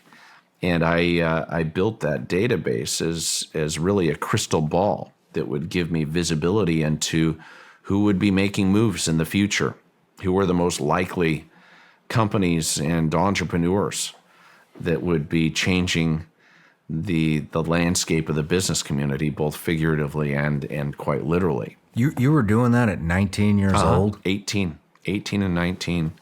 And it supercharged me. Now, I took a break at 19 after spending about 15 months in commercial real estate. I elected to go on a mission for my church, for the Church of Jesus Christ of Latter-day Saints, and served for 2 years in Hawaii. But I kept my license active when I entered the mission field, and a lot of the transactions that I had teed up that were in process or progress before my mission, thankfully came to fruition when I was but a greenie, a young missionary at age 19. And it was funny. I quickly obtained a brick phone when I entered the mission field, which was very unusual. This was 1992, so I'm dating myself here, and kept in touch periodically with my office back in Salt Lake to make sure that my deals were progressing. And it was funny. I bought my first Armani suit as a Mormon missionary on a bike. I bought it from the Italian menswear store at Kahala Mall, which was kind of the posh mall right outside of Honolulu at the time, and it was a fun reward, I guess, to treat myself to that after selling some buildings and having those deals come to fruition. So even though I was focused on my mission and my missionary service, I was fortunate to see transactions close for a period of time that I had placed under contract before leaving for Hawaii, which was an unlikely mission call for me. I mean, most of my friends were going to foreign lands. I mean, whether it be Chile or Germany or other places, and to get a call to Hawaii was quite a surprise for me. So it sounds like there was somewhat of a life-changing experience. Changed my entire life. Every day of my life has been influenced by that 2-year mission experience that I had. The relationships forged, the lessons learned during that period of time. I mean, that's such a formative time in anyone's life, in any young person's life. You think of what happens between ages 18 or 19 and 21, and that's a period of time where you're making decisions as to who you are and how you view the world and what kind of person you're going to be.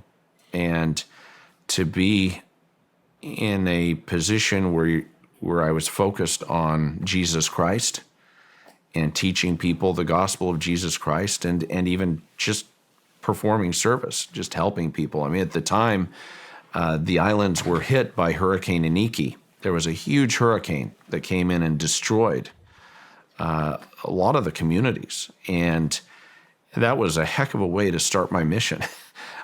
We had, power lines down, entire living spaces that were flooded as a result, a lot of destruction. And for a period of weeks, we didn't really teach anyone about Jesus Christ. All we cared about was helping people clean up the disaster and the mess. And that service experience was really important. It was,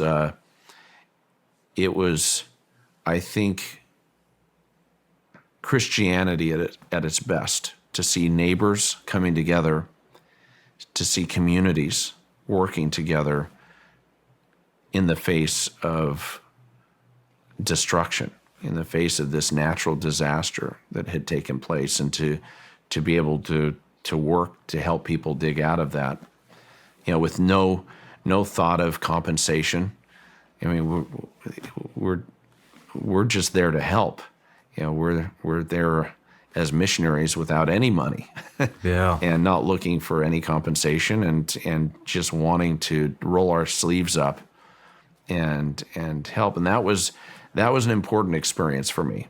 The whole experience with Hurricane Iniki at the beginning of my mission really set the right tone for the rest of my experience. And I had a companion at the time. He was my senior companion and my trainer.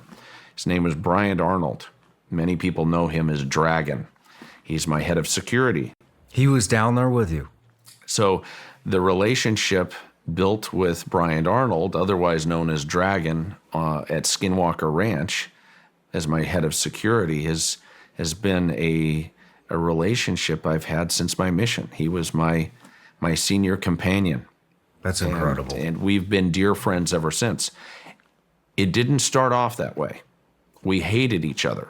Why is that? The first several weeks of my mission, we were just at each other's throats. I mean, when you're young men and you're thrown into a small little apartment together, you come from different backgrounds and are in different places emotionally. It can be a different experience. And at first, we really didn't see eye to eye and didn't get along. But after a couple of weeks and a fist fight where we broke some furniture, we found common ground and became dear friends and had some very special experiences serving, teaching people and really learning a lot about ourselves. And so that friendship has been enduring and has been an important part of my life. And so when I bought the ranch, when I acquired Skinwalker Ranch secretly, I needed someone that I could trust that would help run security as we were bringing in dignitaries and scientists and guests to engage with the investigation. And Dragon had the background as an expert marksman, licensed security specialist with the state of Utah, and someone who really loves the outdoors. The environment seemed to be a perfect fit for him. Plus, he has that look on his face all the time. I mean, people refer to that look as kind of a bitch face look. But he's always had that demeanor. He's always had that sour look on his face, which I felt was perfect for someone who would be running security. Yeah, I could see it. So, when you got back from Hawaii, were you an agent broker? Did you own the buildings at that broker. age, or? Yeah, I was merely acting as a broker, bringing together landlords and tenants, buyers and sellers, and facilitating transactions. I think this stuff's fascinating because in today's world, you just hear victimization. It's I can't make it because of this, and I can't do it because of this, and these people are getting in my way, and this group's keeping me down, and so to have somebody like you in here who came from nothing and built everything you have. There was through no hard college work. fund. There was no college fund. It was either we had to go work construction or have a scholarship, have grades that would allow us to have a scholarship. I was fortunate to have a leadership scholarship to what is now Utah Valley University, which is the largest institution in the state.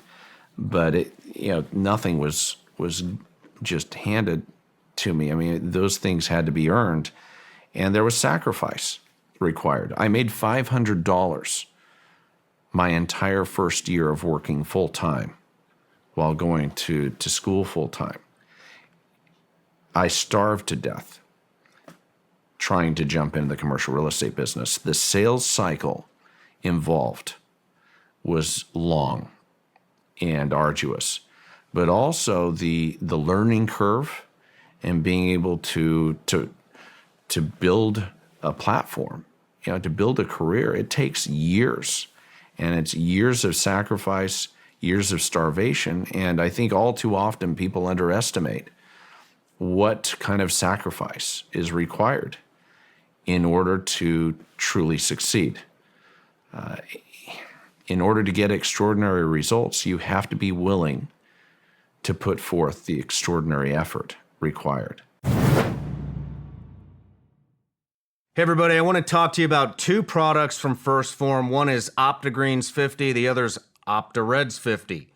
We all know how life can get very busy, hectic. It turns into a lot of stress. Next thing you know, a whole month has gone by and you don't even realize it because you've just been going so fast.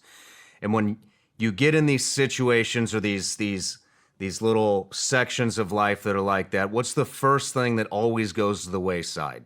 Your diet. I'm guilty of it too. My diet goes to complete shit when I'm stressed out, when I'm busy, when life gets hectic. And you know what? The first thing to go for my diet, it's always greens. It's just how it is. I don't know why. It's just always greens. And so I started trying this new product from First Form, Opta Greens 50. These are great. They are processed with low temperature. That way they don't affect the ingredients. There's no synthetic colors, flavors, sweeteners, or preservatives. It's 100% non-GMO and gluten-free. Here's the cool thing. They come in these little travel packets now, right? So you can keep these in the truck, keep them at work, keep them at home. Open one up, dump it into a bottle of water, and there's your daily vegetables, greens, whatever you want to call it, intake, right? Then on top of that, they also have Opta Reds 50, which is your daily reds intake. These are also amazing. They actually taste pretty good too. So if you're looking to get your diet back on track, or at least supplement vegetables and reds and greens when you're busy and you don't have time to cook the way you'd like to, I suggest you try First Form. Check out Opta Greens and Opta Reds 50 from First Form. It can help fill those gaps and give support to your hectic life. Visit firstform.com/SRS to get yours today. That's firstform.com/SRS to get yours today. And get free shipping on orders over $75. That's Opta Greens and Reds 50 from First Form. This mashup is being sponsored by Goldco. Go to goldco.com/Ryan for your free investor's kit. Right now, there is this huge push for the digital dollar, or the central bank's digital currency, which would in turn make us a cashless society, which probably isn't a good thing. Here's a couple things to consider. When every dollar is gone, that means no extra cash for garage sales, no tooth fairy, no piggy banks. Every penny you spend could all be tracked and controlled. Of course, millions will call it a conspiracy theory, but we know those people always wind up on the wrong side of history, as we see in modern history. That's one reason why thousands of Americans are opting out of the system and putting some of their savings into gold and silver. To help you navigate that decision, you can go to goldco.com/Ryan, or you can call 855-336-0607 to get a free 2023 Wealth Protection Kit from my new sponsors at Goldco. This free kit shows you how you can protect your savings with physical gold and silver tax-free and penalty-free. Plus, you'll see how you could get up to $10,000 in free silver just for protecting your savings. So with the possibility of a digital dollar coming, at the very least, you want to be educated about your options. So go to goldco.com/Ryan or call 855-336-0607 to get their 2023 Wealth Protection Kit. That's goldco.com/Ryan. Performance may vary. Consult with your tax attorney or financial professional before making an investment decision. And people ask me all the time, well, what is the secret to success? And I think the secret to success, in many respects, is being willing to do that which most people aren't willing to do. It's sacrifice. It's being willing to persevere in the face of adversity. And business is no different than the military or any other path. I mean, it requires sacrifice, persistence, and discipline in order to succeed. And there, at least in my world, there's no easy deal. There's no easy path, and you learn how to sidestep a few landmines and to learn how to efficiently navigate transactions as you grow and mature. But it's really not any easier today than it was decades ago. I just have a little bit better arsenal to deploy in service to getting results. At what age did you start acquiring your portfolio of real estate? My 20s. So I quickly accelerated my success, my control of the commercial real estate market in Utah. By the time I was 25, I had more office building listings was representing more buildings than anyone, I believe, at the time. And I had the opportunity to launch what was Coldwell Banker Commercial. Coldwell Banker Commercial was one of the oldest, if not the oldest, commercial real estate brand in the United States. And there had been an opportunity at that time to reintroduce the CBC brand and platform to the market. And so I was fortunate to co-found the Coldwell Banker Commercial operation in Utah at age 25 and quickly grow it into the largest commercial real estate firm in the Intermountain West. It was an incredible opportunity to be able to leverage the proprietary database, the data-driven approach that had differentiated me early in my career to really develop a large commercial real estate firm that transformed the market and still continues to lead the Intermountain West under Colliers.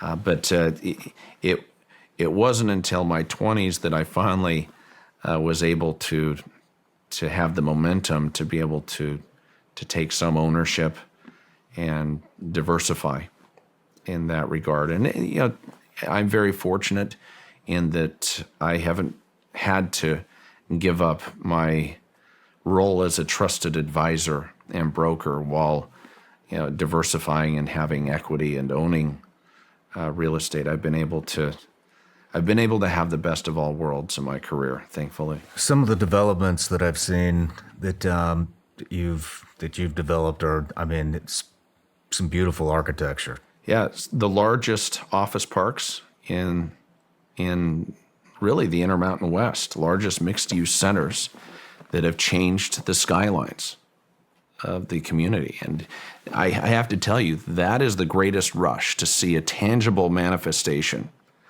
of my labors, to be able to see the impact of my work manifest in the workspaces, in the shopping malls, and the places that are providing employment and the economic development vehicle for our communities to thrive is a real privilege. Do you have a favorite piece? The most unique piece of my portfolio is obviously Skinwalker Ranch, the most scientifically studied paranormal hotspot on the planet. We'll get to that in a few minutes. I am currently master planning over 1,200 acres on the north shore of Oahu in Hawaii, where I serve my mission. In fact, it's an incredible agricultural project that is providing the opportunity to return private ownership to the community of these 5 to 20 acre farm lots that have incredible ocean views and the ability to create a true sustainable community. But in Utah, as far as the office parks and commercial centers, I have a project called Thanksgiving Park that is in the heart of what we now call Silicon Slopes. Almost 1 million square feet of Class A office space that has been an important part of my career, putting that project together at its inception all the way through to success and conclusion has been a great privilege. But a number of other incredible projects, Falcon Hill, which is, I think, the finest aerospace research park in the country at Hill Air Force Base, is a noteworthy project that I've had the privilege of being involved in since the beginning, that will continue to grow and expand. But so many mixed-use projects. I currently represent projects in 28 municipalities. Oh, wow. Several hundred properties that I currently have the privilege of representing, coupled with maintaining my position as chairman and co-owner of Colliers International's Intermountain operation. Colliers, who I merged with 5 years ago, is one of the big 3 global commercial real estate service providers with 65 offices with over 500 offices in 65 countries Oh, wow. and 17,000 professionals. Colliers is truly a global company, and to merge my previous firm, Coldwell Banker Commercial, with Colliers propelled us to another level, and has been an exciting evolutionary step in my career. And in tandem with that, to have some of these other more unconventional projects that I've been focusing on has made life very interesting. I'll bet. Let's go back to Hawaii, the Dole Plantation. What is going on with the Dole Plantation? Well, is Dole- this Dole as in Dole fruit? Yeah, so Dole Foods, who started farming the property in Hawaii back in the mid 1800s, has moved a lot of their farming operations to third world countries, and as a result has been willing to sell their key pieces of property in Hawaii. And I, fortunately, not only being familiar with that area, as having lived there for several years and served there as a missionary, saw an opportunity to acquire the property, bring in partners to complete a master plan, and to preserve the cultural and the agricultural focus and history of that area. I mean, in the midst of this property, there is a 350 to 400 acre canyon ranch that has remained unseen by the general public. It has been a secure part of the overall assemblage and is right out of Jurassic Park or Avatar. It's a beautiful, beautiful paradise that we look forward to introducing the public to in the future. What do you envision? Well, right now we're focusing on the agricultural mission and returning private ownership to the local community. And as such, we've been selling 5 to 20 acre lots for these farmers to be able to create a sustainable experience. And That's amazing. To reclaim the land, and it has been a lot of fun. All of this property, for the most part, is ocean view, so it looks out over the entire North Shore, and is just an incredible piece of property and a fun project to work on in tandem with Skinwalker Ranch and also leading the largest office developments in the Intermountain West. I've had a lot going on. I've had my hands full. It sounds like it. I feel like I'm living about 10 lifetimes at once. Yeah. Currently, but it's a great privilege. It's a high class first world problem, as my dad would always Hey, say. I think these stories are kind of like what I was talking about just a couple of minutes ago. I think they're extremely important because it's showing that you don't have to be born into this. It's hard work. No. It's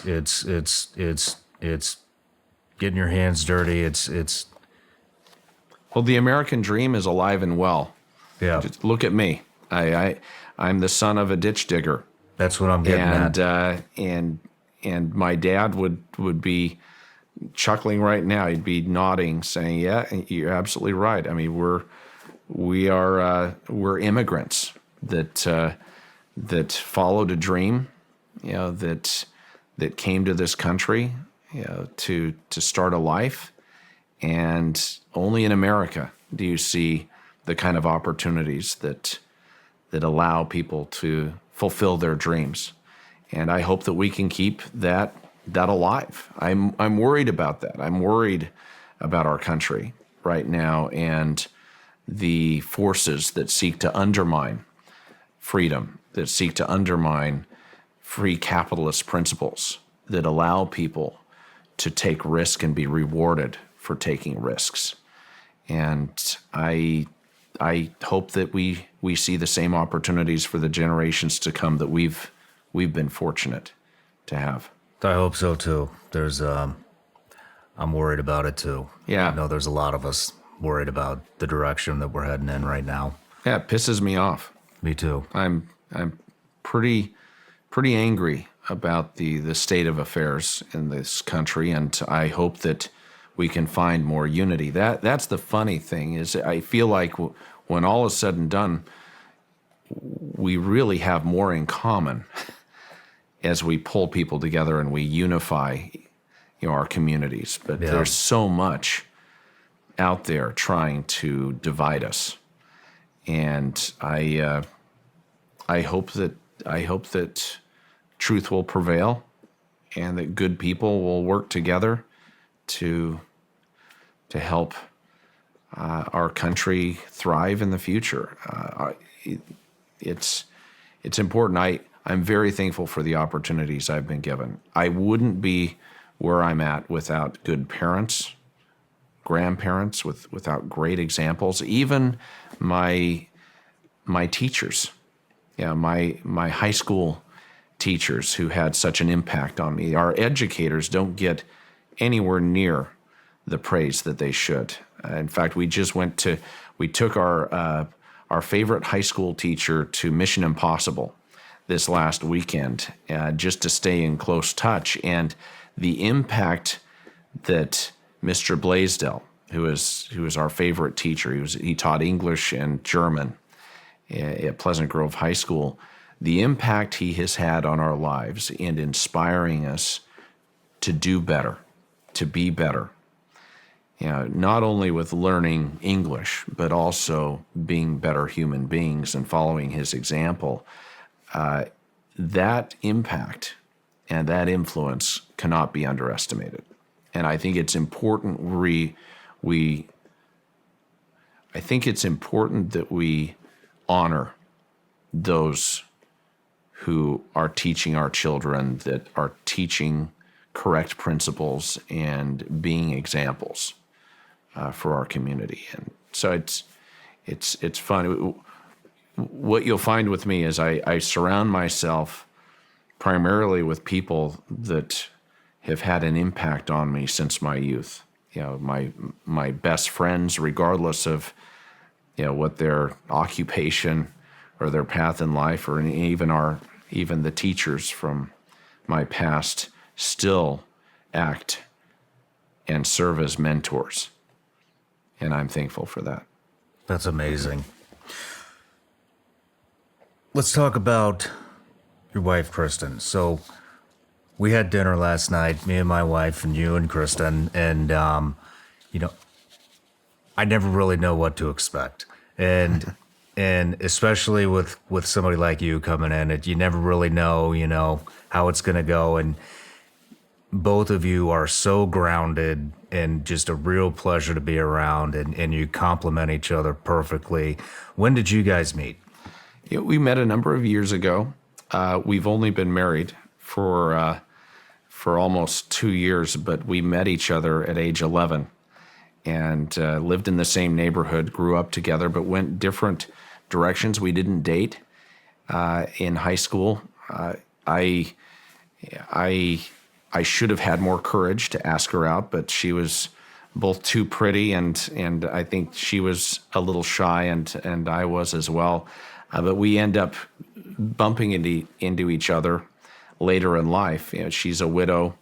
Her first husband died of H1N1, the flu, a number of years ago, and left her raising 2 boys and a daughter, and grappling with what that meant, the implications of being a widow in her early 40s, and I've been in a state of transition. Was married for decades, but that didn't work out. I mean, life is complicated. We all like to think when we're young that it's going to be it's going to be a straight, linear, predictable path, but it isn't. Life throws a lot of curveballs, and I've been fortunate as we met each other a number of years ago. Actually, bumped into each other in the lobby of her building where she was working for one of the most prominent law firms in the state that I happened to be working with. That we reconnected, and I'm fortunate to have a wife that is not only my best friend, and my partner, but someone who shares the same excitement and shares the same goals and objectives. It's great to have that. I didn't know that that existed. I was pretty jaded. I didn't think that you could really be married to your best friend, and that would be possible. But she's been a key force behind everything, business, Skinwalker Ranch, and all of these other efforts. And she's a lot of fun.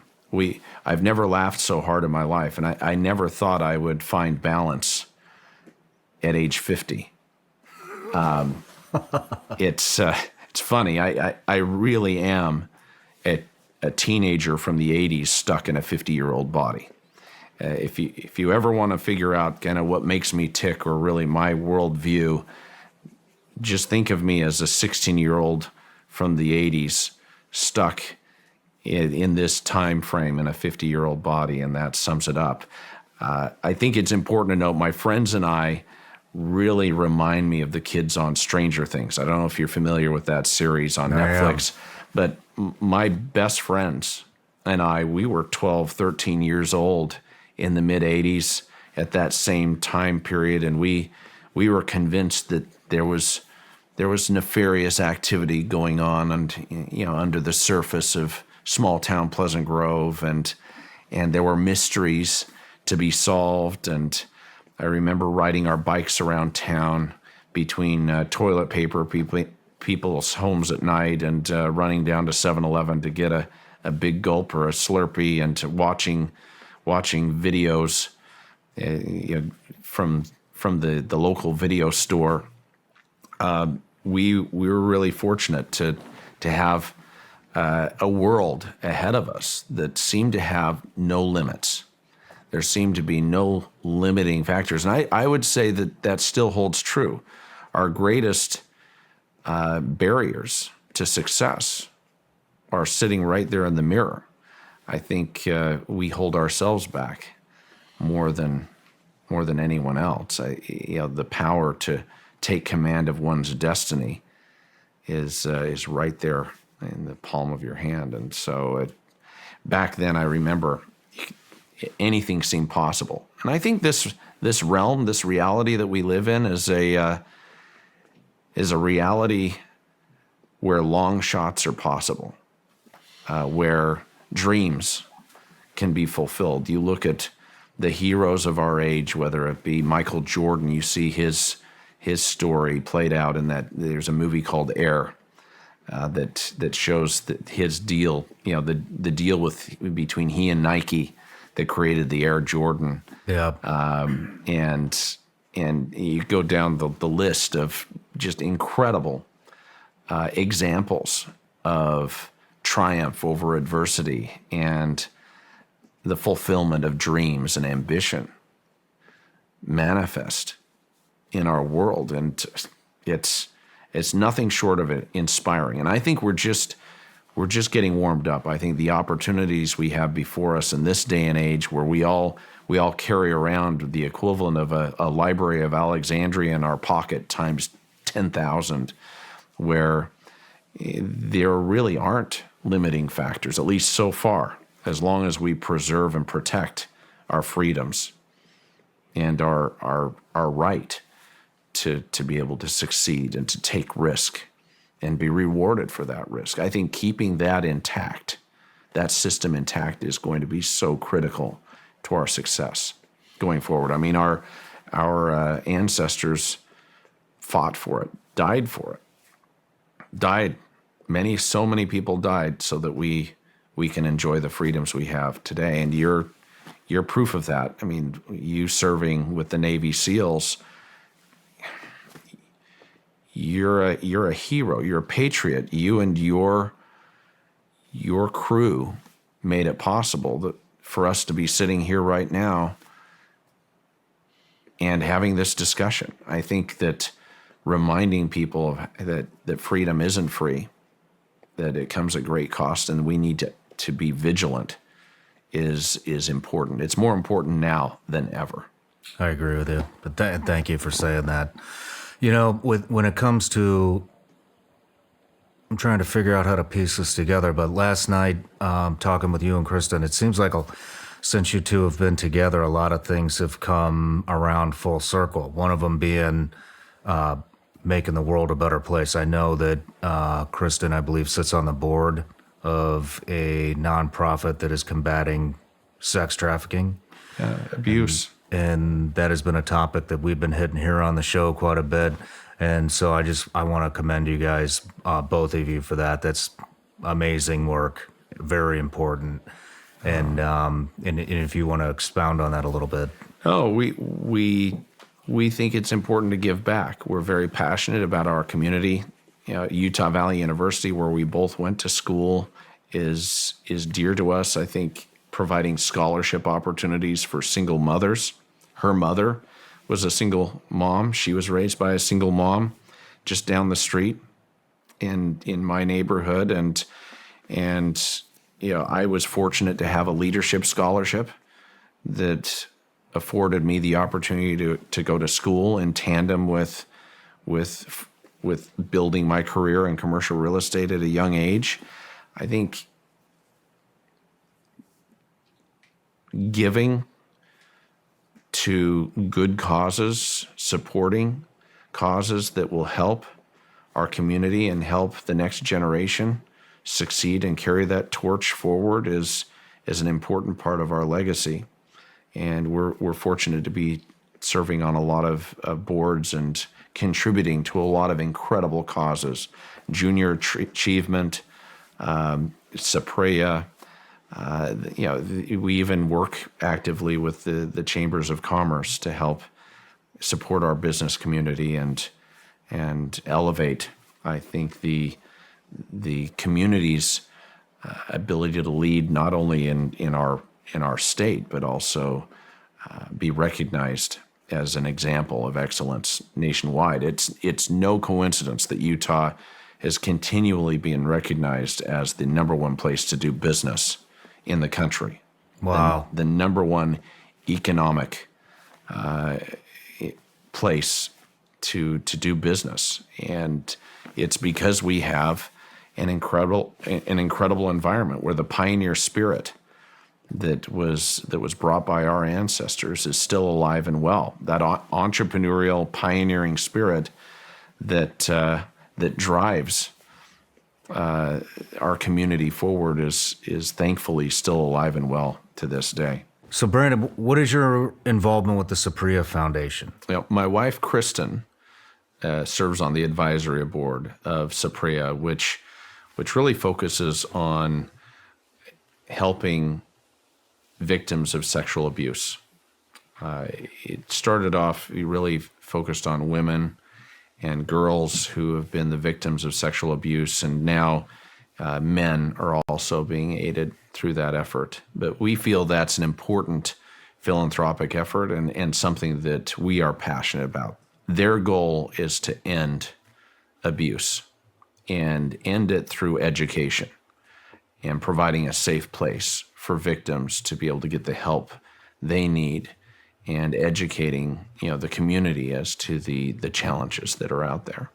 That's awesome. Are you guys involved in any other types of charities? Yeah, Maloof Foundation. We're proudly working with them and supporting them. Utah Valley University. What is the previous one? Maloof Foundation. Also, you know, human trafficking is something that they are focused on eradicating. Elizabeth Smart, who has an incredible story, sits on their board and is part of their effort. But they do great work. And but my wife's work with Saprea is resulting in saving lives. That's amazing. And educating people with a focus on ending sexual abuse. It's like I said, I mentioned before, that's a topic that I made it a point to cover this year, and I'm going to continue to cover it. I already have interviews lined up all the way through next year on the topic, and I got to tell you, the more I dive into that, the more I realize it's not getting any better. It's more is coming out on it. and it's dark, sad, but probably the most important topic that we need to start discussing today.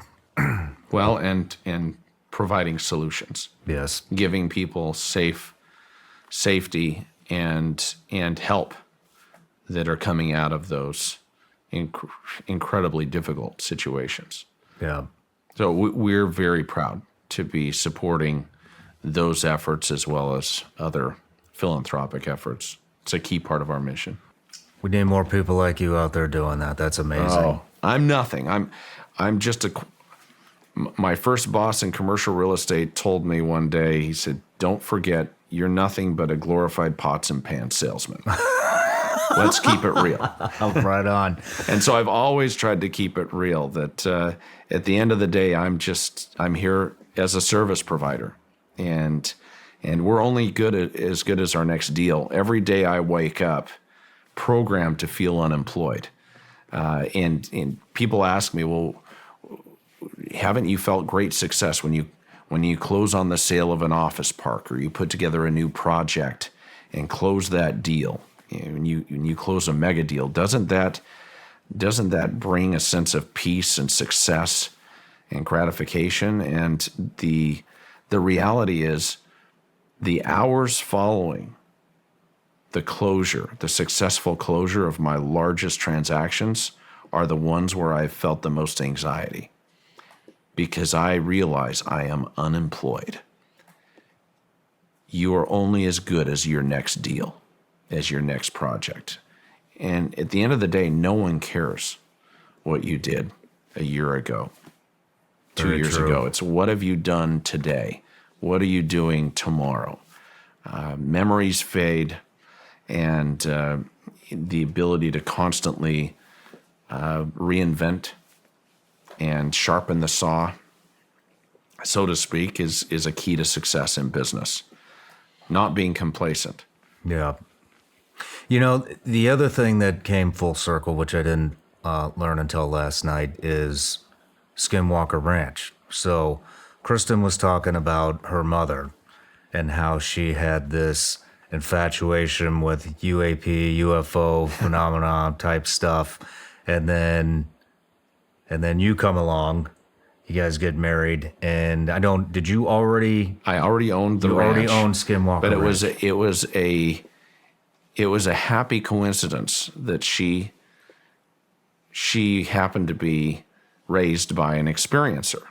You know, her mother was an experiencer that witnessed a UFO in broad daylight with her brother, and shared that experience her entire life with those around her, including her daughter, Kristen, my wife. And so Kristen was already somewhat familiar with the landscape associated with the UFO topic, and to hear my disclosure that I had acquired this infamous piece of property that had been the center of gravity for research and investigation dealing with these topics was a happy realization and quite interesting.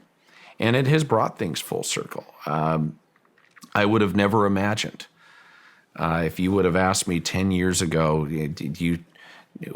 if I would be in this position today, that I would own a piece of property and be funding to the tunes of millions, if not tens of millions of dollars, private research into documenting the reality of the phenomenon, I would have laughed. I wouldn't have ever imagined it.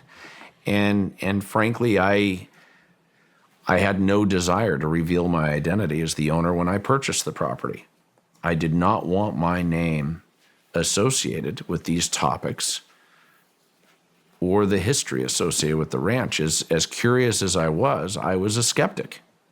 I was an open-minded skeptic that believed that there was a natural, prosaic explanation for what had been reported there for decades, if not millennia. And it has been an incredible journey to go from not just a skeptic, but to zoom right past being a believer to an experiencer. That was very unexpected. I'll bet. Well, let's before we dive into Skinwalker Ranch, let's take a quick break, and when we come back, we'll figure out how that even wound up on your radar to begin with. You bet. All right. Ladies and gentlemen, it has been a minute since I've done a Bubs Naturals commercial, but it has not been a minute since I've taken the best shit of my entire life. Actually, just knocked one out this morning. It was amazing. And I'm going to give you the secret. You ready? Here's the secret. You want the secret for the best shit of your entire life that you could do, I don't know, every day, maybe multiple times a day? Here's the secret. Bubs Naturals Collagen Peptide says it's good for joints, hair, skin, and nails. I'm surprised they don't put on there, it'll give you the best shit of your entire life, but hey, I get it, right? And you mix that with the Halo Creamer, that's MCT oil. Put these two together, you're gonna have a explosive hell of a day. These things are both Whole30 approved, NSF certified, and USDA approved. So there's that. On top of that, hold on, wait, there's more. If that doesn't get you going, which I guarantee you it will, you've got Bub's new coffee. So this is the first ever coffee bean Whole30 approved, if you can believe that. And we all know coffee can, speed things up a little bit in the morning. But hold on, wait, there's more. Apple cider vinegar gummies. Guys, I'm going to be honest, I don't know exactly what these things do for you, but here it says, promotes energy, immune support, promotes healthy digestion, and supports healthy metabolism. I can tell you one thing, good luck just eating one of these things, because at the end of the night, I will crush an entire bottle of these. That will not give you the best shit of your life. I wouldn't recommend it. It will speed things up, but you may not like the final outcome. And hold on, wait, there's more. There's more. Bubs came out with a lot of new products.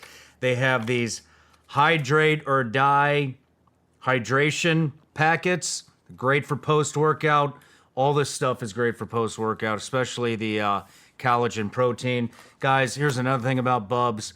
Bubs is a tribute company. It's named after Glenn Bubs Doherty, who was a Navy SEAL and a CIA contractor. He died defending our freedom in Benghazi, and Bubs donates a portion of every order to the Glenn Doherty Foundation, and they donate 100% of the proceeds from their products on Veterans Day every year. I love this company. They are just solid people with a solid product, and they just want everybody to experience the best shit of your life. Go to bubsnaturals.com, use the promo code Sean for 20% off. And let's get it going. I want to give a big thank you out right now to all the Vigilance Elite patrons out there that are watching the show right now. Just want to say thank you, guys. You are our top supporters, and you're what makes this show actually happen. If you're not on Vigilance Elite Patreon, I want to tell you a little bit about what's going on in there. So, we do a little bit of everything. There's plenty of behind-the-scenes content from the actual Sean Ryan Show. On top of that, basically what I do is I take a lot of the questions that I get from you guys, or the patrons, and then I turn them into videos. So we get, right now, there's a lot of concern about self-defense, home defense, crimes on the rise, all throughout the country, actually all throughout the world. And so we talk about everything from how to prep your home, how to clear your home, how to get familiar with a firearm, both rifle and pistol, for beginners and advanced. We talk about mindset, we talk about defensive driving. We have an end of the month live chat that I'm on at the end of every month where we can talk about whatever topics you guys have. It's actually done on Zoom. You might enjoy it, check it out. And if Zoom's not your thing, or you don't like live chats, like I said, there's a library of well over 100 videos on where to start with prepping, all the firearm stuff, pretty much anything you can think of, it's on there. So anyways, go to www.patreon.com/vigilanceelite, or just go in the link in the description. It'll take you right there. And if you don't want to, and you just want to continue to watch the show, that's fine too. I appreciate it either way. Love you all. Let's get back to the show. Thank you.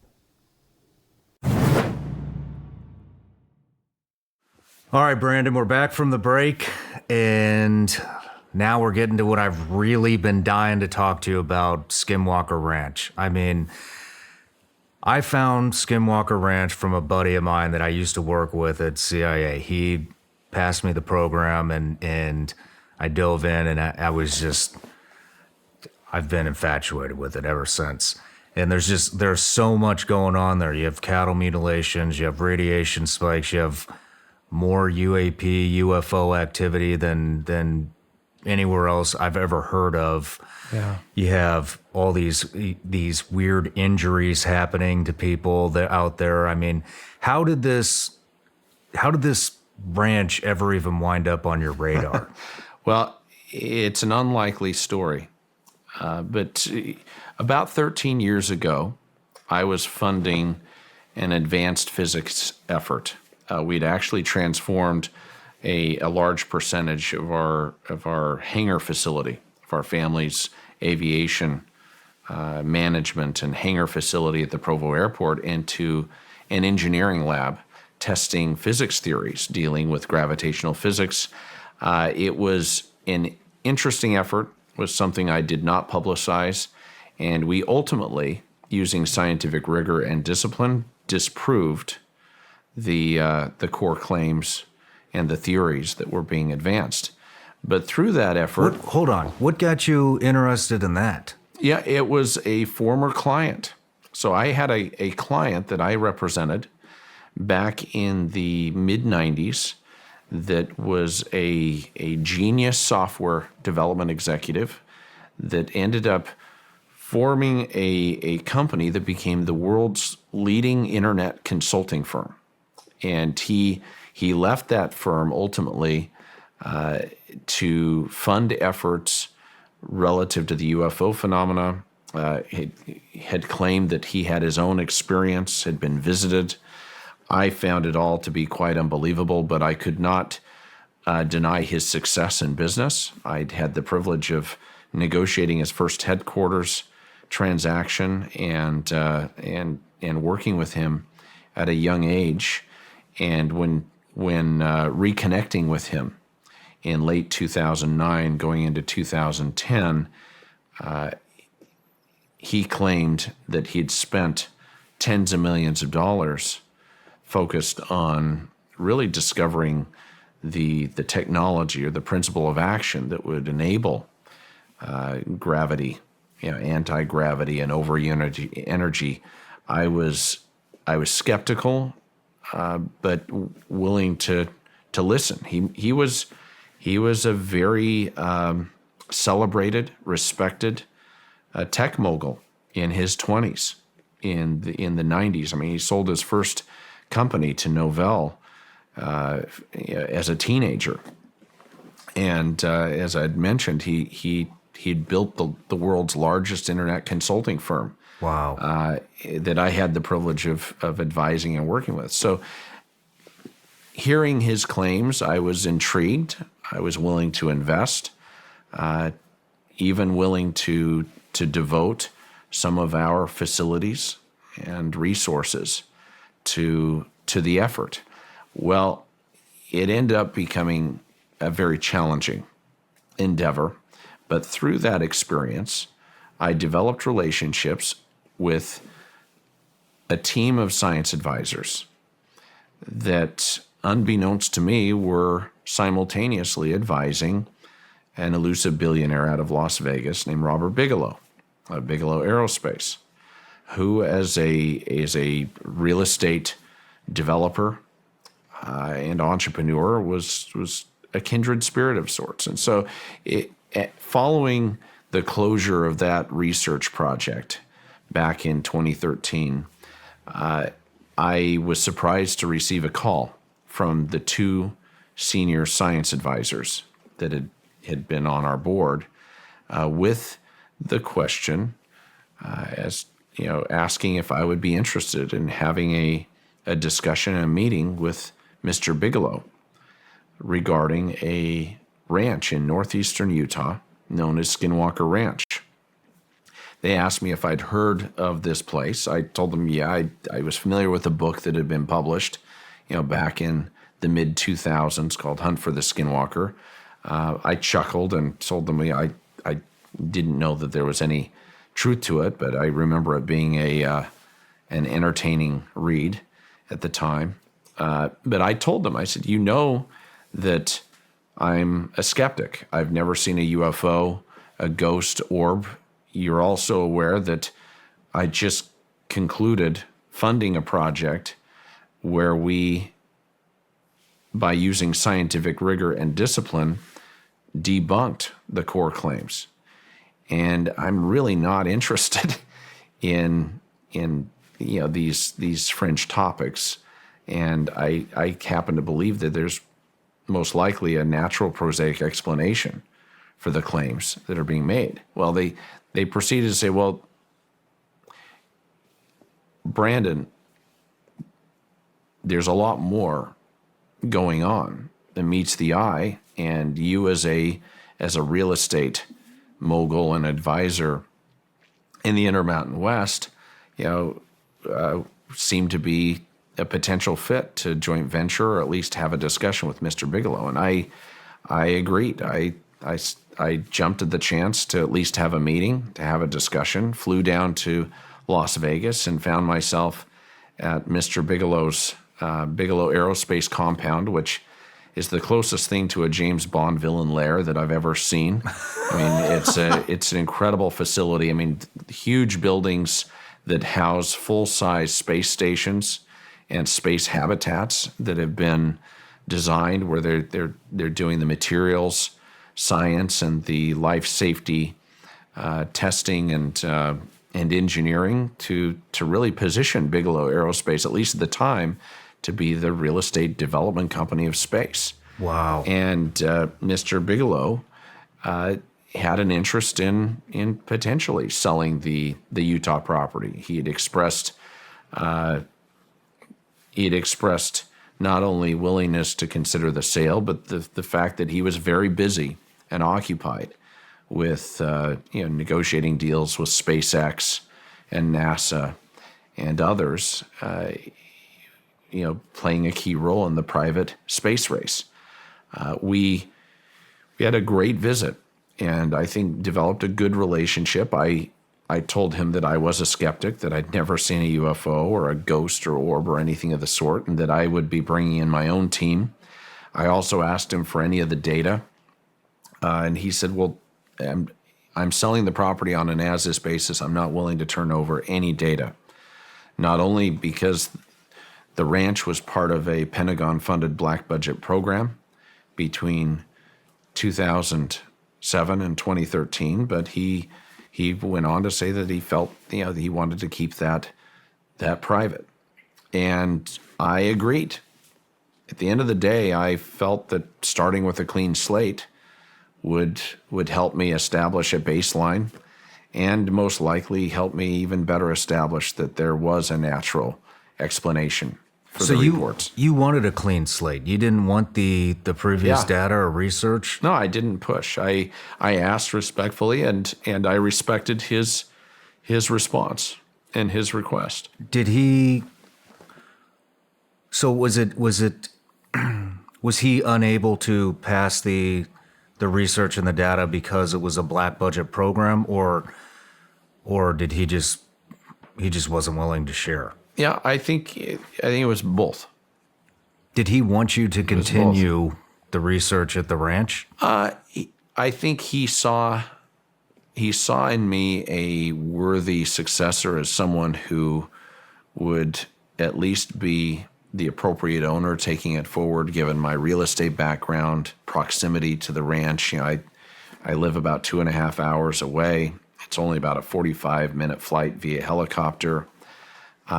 And And he had heard positive things about me from his science advisors. His science advisors had told him that I had managed the project that we had shared in common with professionalism, and I think that that meant something to him. He was not putting the property up on the market for sale. I mean, the property was never offered or marketed for sale.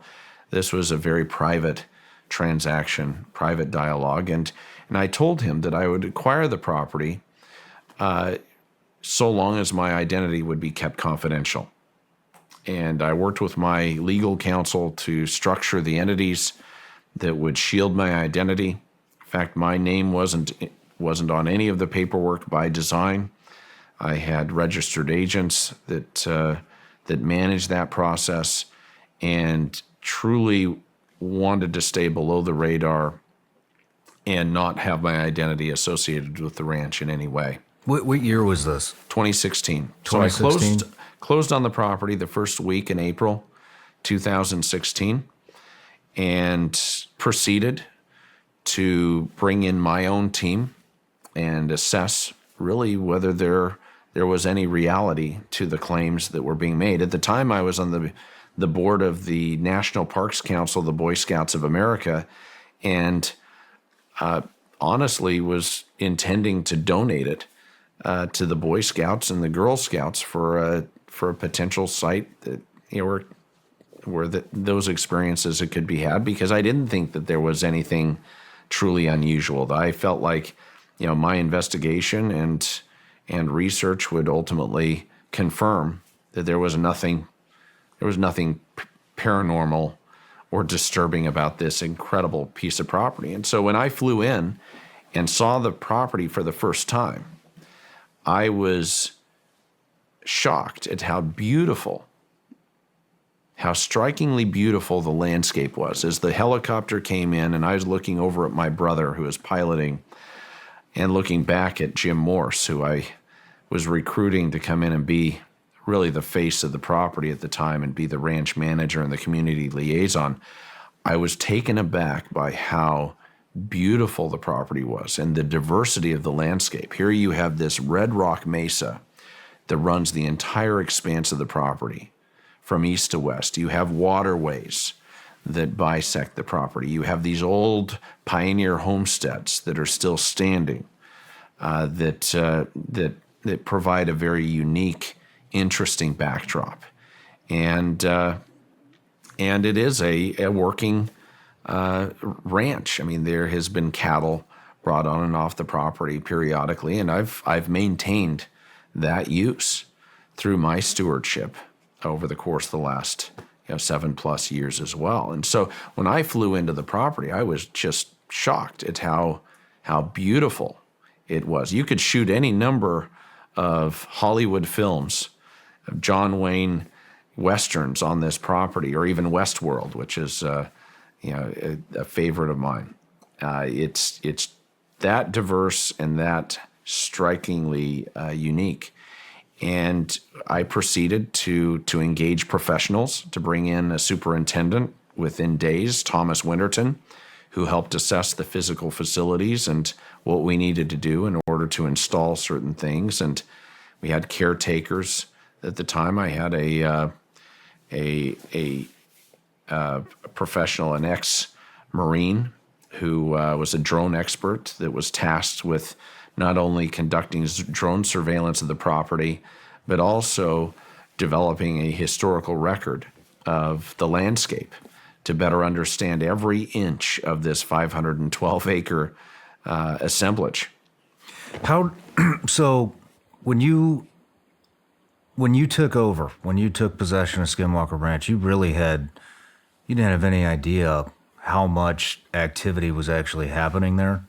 No, And on top of that, you were a skeptic. You had mentioned last night that you had purchased Skinwalker Ranch to basically debunk the entire UFO UAP topic. So what I'm curious about is How does somebody that has been conducting experiments with the U.S. government on a black budget program, who very much believes in all of these phenomenons that are happening, how do you determine the value when you're selling to a skeptic who wants to acquire it to debunk the entire operation? Yeah, it's a negotiation. It's subjective, but I think Mr. Bigelow knew that I was respectful. He knew that I would handle the property with care, with respect. I think that he respected my desire for anonymity, for privacy.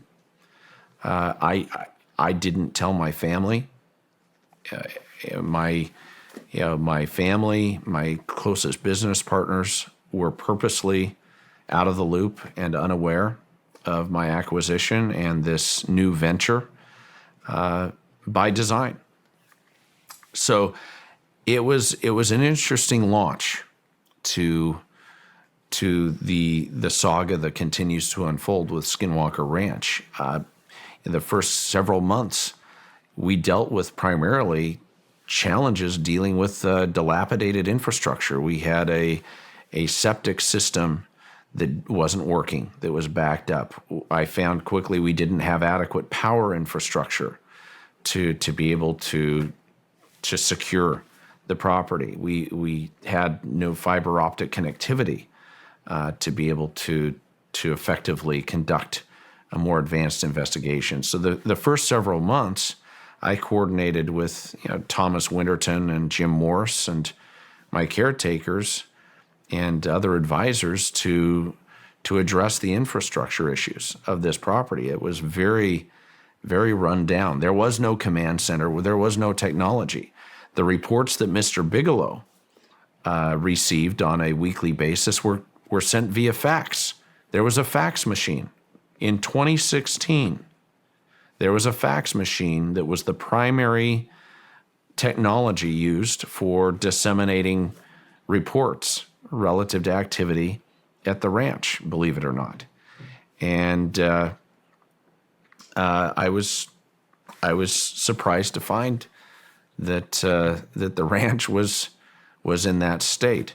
I was also surprised to find that on the perimeter fence line, there were animal body parts. There were animal bladders hanging from the fence line when I was first shown the property by exiting Bigelow Security. And I asked the security, I said, what is the nature of, what the hell is that? Why are those things hanging from the fence line perimeter of the property? And the security at the time looked at me with a straight face and said, look, the Native American neighbors that surround this property place these animal bladders on the fence line and bless them to keep the demonic spirits and entities inside this property and off of their property.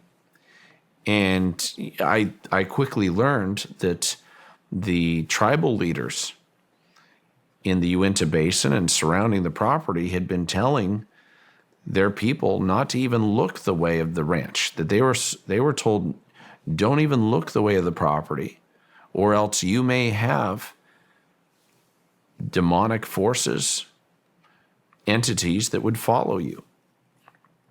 And that's something that has been discussed and documented, but is an interesting part of the history. So I was very surprised when first inspecting the property and visiting the property at what I found. After a couple of months, my surveyor contacted me one day with a report that he'd just captured the image of a UFO. It was right about noon in June of 2016. And I said, really? Are you sure? And he said, yeah, I have it on my camera. And I told him, will you stop everything right now? Don't talk to anyone else. Drive straight to my office. because I want the metadata. I want to download that picture without it being corrupted, without it being compromised. I want it directly on my graphic director's computer to be analyzed if you really believe that you've captured something. And so he did. He drove 2.5 hours straight to my office in Salt Lake City and downloaded that image right there in front of me, with my graphics director. We still have the metadata, and it was an interesting image. In fact, it reminded me of the Millennium Falcon from Star Wars fame. Really? And it was interesting. I checked the flight records to see if there was any activity, any commercial or private air traffic that would match up with that in the basin during that time that again corresponded to that metadata, and there was none. And it was intriguing. Was I convinced that the UFO phenomena was real? That there was some extraordinary cause or origin to this? No. But I was intrigued. Several weeks later, I get another call. Brandon, I've got another image. Myself and the caretakers just saw a glowing object appear right outside of Homestead 1 or right outside of the ranch house, and I've got the images, and I need to show you this. And I told them, drive straight to my office. Please get here as fast as you can. And sure enough, it was an intriguing image. We had the metadata. It was very different than the UFO that was captured weeks before. How so? It had a different shape, different characteristics. Do you still have these images? I'll share those with you. You We'll bet. put them up on screen. You bet. And those created some interest. I still was unconvinced. I mean, we have the Utah Test and Training Range out west of Hill Air Force Base. I mean, I've worked as the commercial real estate advisor to Falcon Hill and that aerospace research park, and I'm aware that there are programs that are out there, and there are tests being conducted that could very well be potentially connected with some of the unidentified aerial phenomena that have been reported. So I remained curious but unconvinced. And then in October of 2016, I received a call from one of my advisors saying that a certain individual, a prominent doctor out of Las Vegas, who had been working on Area 51, had been a consulting physician to Area 51, had as his number one request, his number one wish on his life bucket list, to visit Skinwalker Ranch. Wow. And this advisor of mine asked if I would be willing to host him. And I said, yeah, of course. I was intrigued by this individual's background. And I said, as long as they sign the confidentiality agreement and the liability waiver that I put in place, I have no problem hosting him. What did that conversation go like when he arrived? Well, so they arrive in Salt Lake City, signed the confidentiality agreement. I of course, informed them that I did not want my identity as the owner in the public domain. I didn't want that disclosed, and I appreciated them keeping that private. I also told them that there had been reports, of course, for 20 plus years that there's strange activity on the property, and that even though I hadn't witnessed anything. I mean, sorry, I'm getting a little ahead of myself No. here, but as a skeptic of the entire operation that's been going on there, even Yeah. after seeing the two The images, photo images, yeah. where you were still a skeptic, Yeah. correct? And now you have a guy who had a major part in Area 51. Right. Which, I mean, what's going through your head when you get a phone call asking you for this guy from Area 51, this is his lifelong dream to come out to Skinwalker Ranch? I mean, does that validate? No, I just thought it was cool. I thought it Okay. was interesting. I was happy to host them. And so when they signed the confidentiality agreement and flew into Salt Lake City and met with me, an hour before making the journey and flying out to the ranch, I told them, I said, you understand, I've owned the ranch for 6 months, and I haven't yet to experience anything unusual. I've been going out there periodically to inspect the property, meet with my team, and all I find is a beautiful landscape. So if you're expecting that you're going to come out today and see something unusual, bear in mind, I own the property and I have yet to witness anything personally with my own eyes or even feel anything that would be even slightly unusual out on the property. So I look forward to hosting you today. I look forward to it being a fun day looking at a historic landscape that has a very interesting history to it, but don't expect anything more than that. I wanted that disclaimer to be out there at the very beginning. And so we proceeded to fly out to the ranch. We were accompanied by my physicist, who is Eric Bard, who continues to this day as our principal investigator. Eric was also a skeptic. Eric was the physicist brought in to debunk and disprove the claims of the gravitational physics effort that I had funded at our private hangar facility. So I thought, who better to bring scientific rigor and discipline and a critical eye and critical thinking skills to the ranch than Eric Bard. He'd already disproved these core claims that we had spent millions of dollars investigating, and was a very, very skeptical person. I mean, you could flat out call him that he's a non-believer. And so Eric Bard, the physicist, accompanied us that day, as well as ranch manager Jim Morse. And upon arrival, everyone wanted to hike up the mesa. Everyone wanted to get up on top of the mesa and look out over this incredibly beautiful property. And I was like, okay, fine, knock yourselves out. I was wearing Armani slacks and black dress shoes, and I didn't want to get dirty, and I was trying to somehow get a line out at the time to check my voicemail. And so they proceeded to hike up to the top of the mesa, and within minutes, I hear Eric Bard, the physicist, start shouting down, Brandon, get up here. I look up and I yell, I said, really?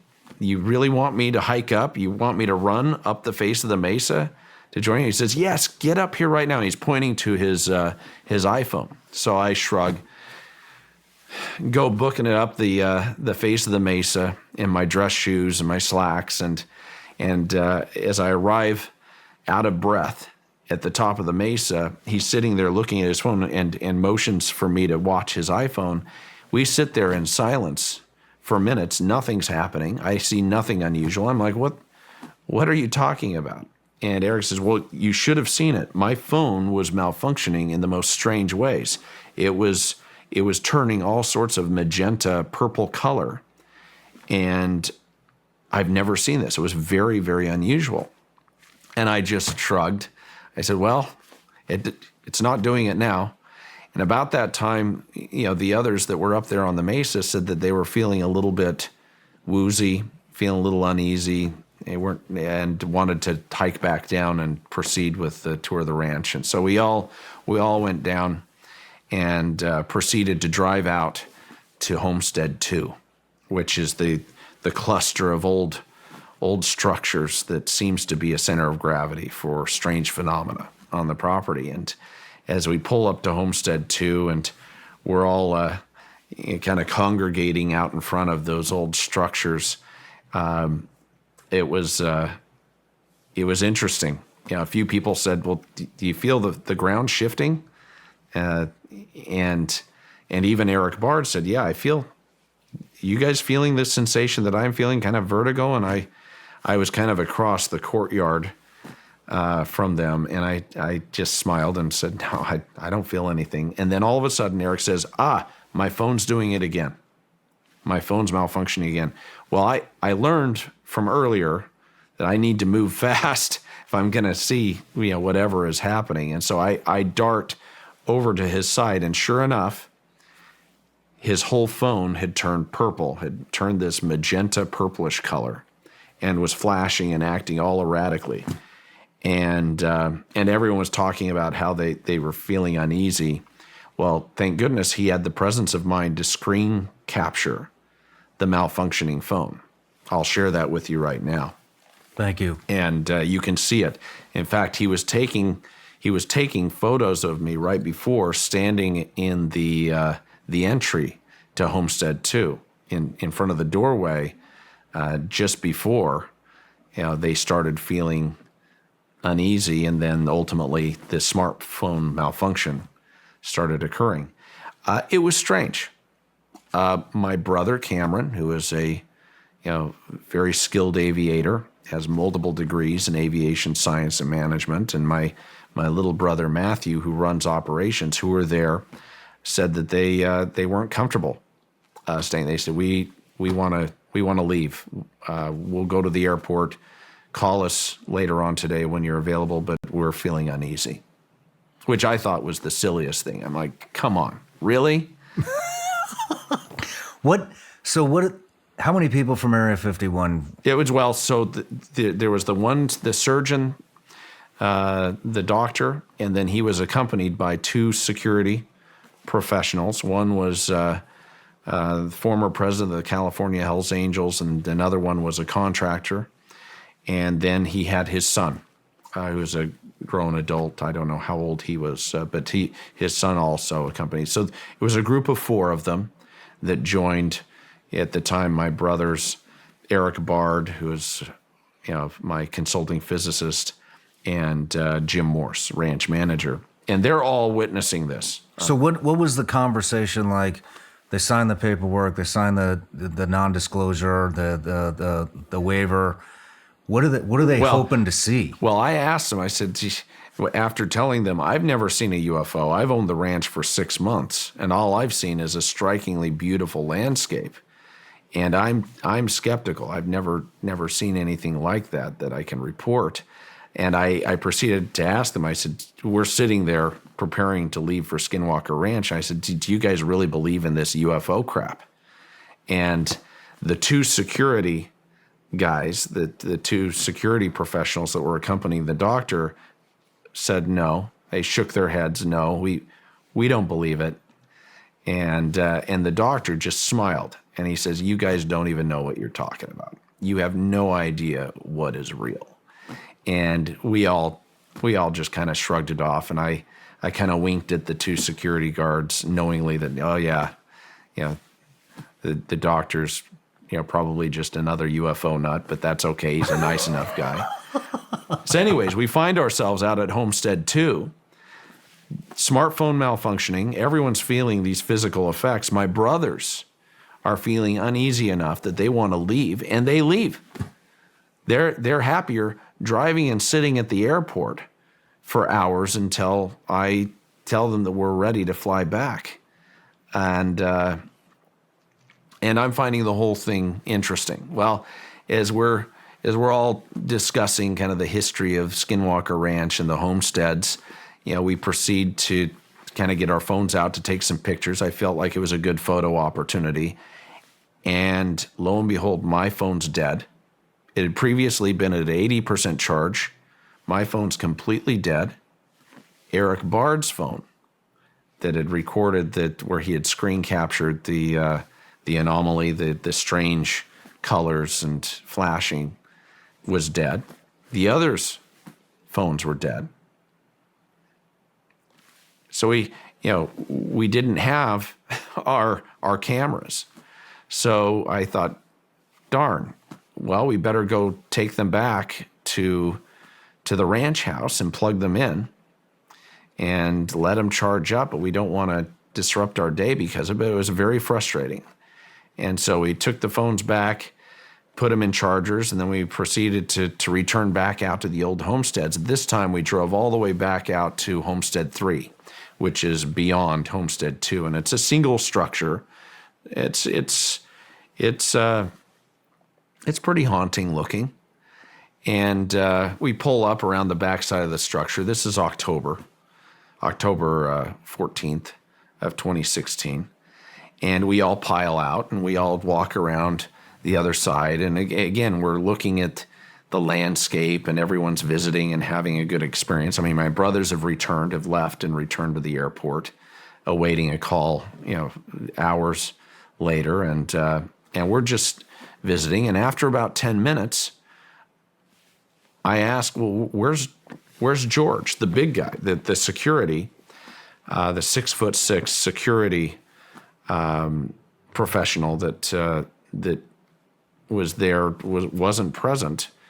And for some reason, we kind of lost track of him. And everyone said, "Well, when we all piled out of the open air Polaris, UTV, the Ranger, no one really paid attention." I said, "Well, let me go try to find him." So I proceed to walk around to the back of the Homestead 3, to find George. And right as I'm coming around the corner in this grass area where we'd parked it, and the vehicle being off in the distance, it was as if something cupped my ears. It was all of my hearing was impacted. It was as if I walked into a soundproof room. Have you ever been into an anechoic chamber or a soundproof room? I have.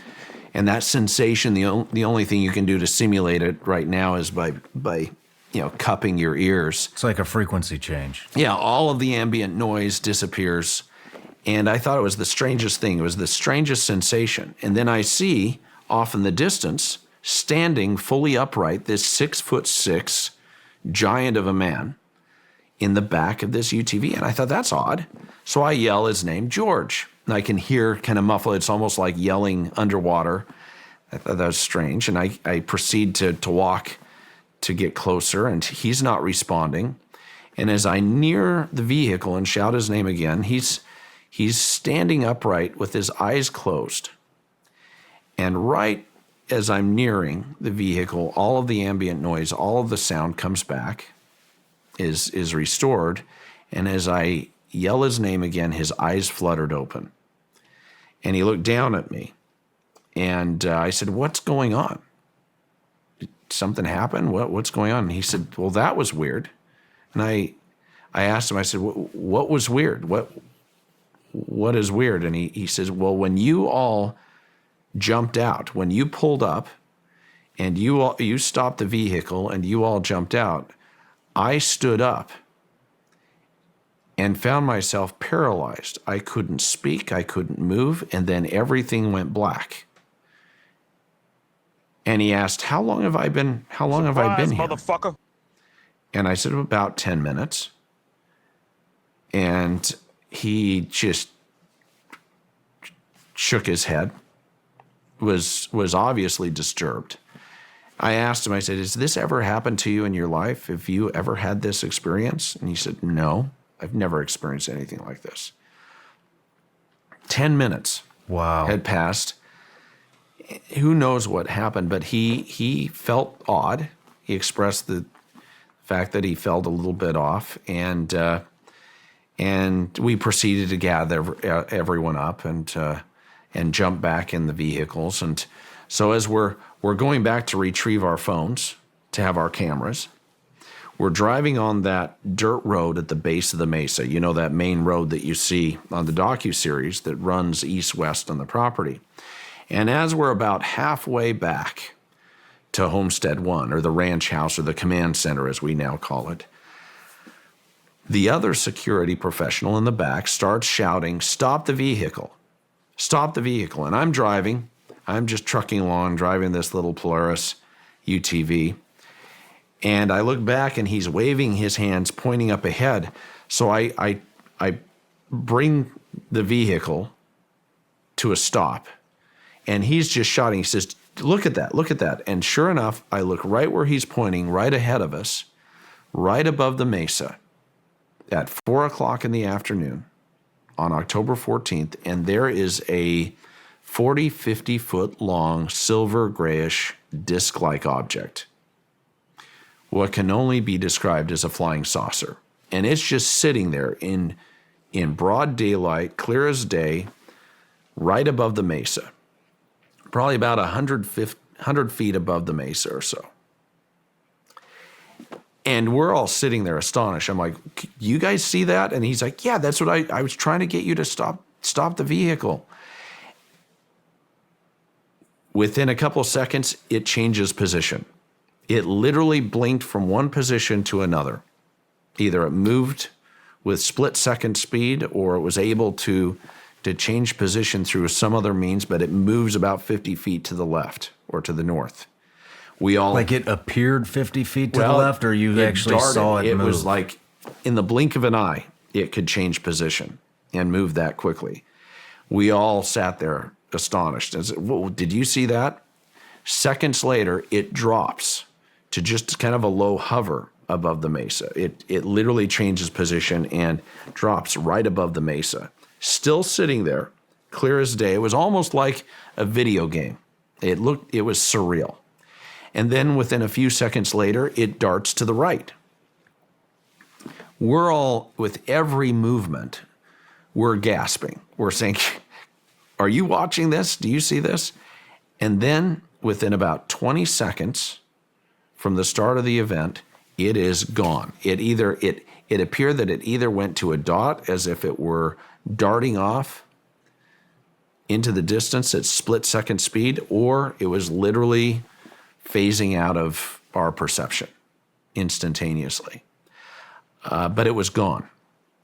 And that whole event, spanning about 20 seconds, that I saw right in front of us with multiple witnesses at my side that I had not met before that day, that had professed the same skepticism that morning, sat there changed forever. In that moment, Sean, I went from being an open-minded skeptic to an experiencer. It wasn't about belief. It was undeniable. It was fact. What we saw was real.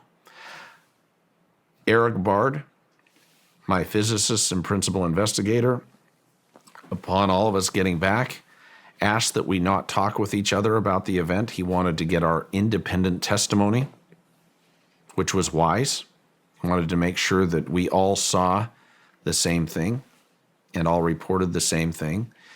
And he did. He independently took down all of our testimony that matched up, that aligned perfectly. We all saw the same UFO, the same erratic behavior, and we were unchanged. We were changed by that day. It was crazy. What amount of time were you from top of the mesa where the phone started, where Eric's phone started acting up, to 2 hours? So that's a hell of a sequence of events. Yeah. For 2 hours of time. And we get back, and here's the postscript. Not only did we all give matching independent testimony relative to the events of the day in that specific event, the next morning, the 6'6" security professional that had the experience out at Homestead 3 checked himself into the hospital, where he sat for weeks with an illness that no one could diagnose, that he described as the worst sickness he'd ever experienced in his life. He couldn't get up, couldn't walk. And this immediately followed the experience. I mean, that's a lot of correlating events that took place on that day. You have smartphone malfunction, rapid battery depletion, acute medical episodes. For multiple people. Yeah, multiple witnesses, a diversity of witnesses, including two who chose to leave the area, were so uncomfortable they did not want to stick around. And then a UFO sighting in broad daylight with multiple witnesses. All of those things that occurred in October 2016 changed my entire perspective.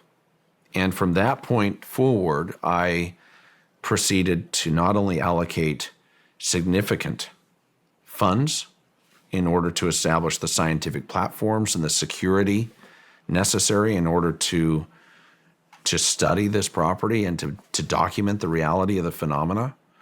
But I was focused on bringing in the right team and expanding the team of professionals in order to understand the nature of what we were dealing with.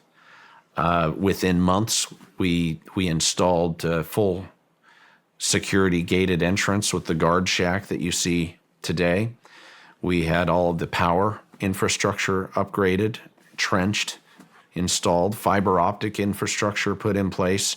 We transformed, with the help of Thomas Winterton and contractors, the old dilapidated double-wide security trailer into a command center that still serves as a key point of research there on the ranch. And we proceeded to graduate from game cameras and very very basic surveillance cameras and tools to I think much more sophisticated platforms to monitor what is happening at the ranch. And the rest is history. Over the next year, we proceeded to take more data to document additional events, UFO activity and other high strangeness, and it propelled us forward. News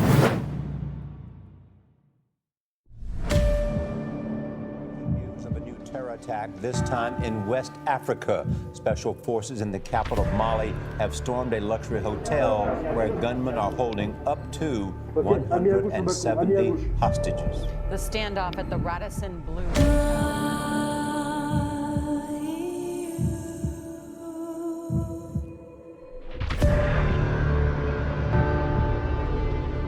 How many bodies were you seeing? The first few were just kind of like sporadic in the foyer area. And then... Did you know any of them?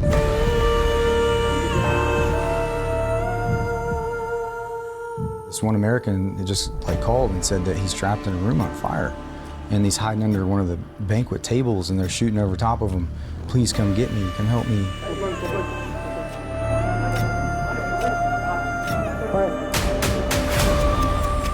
I can't do this alone. The gunmen are like coming down the stairs and they're on the landing and then we lock eyes.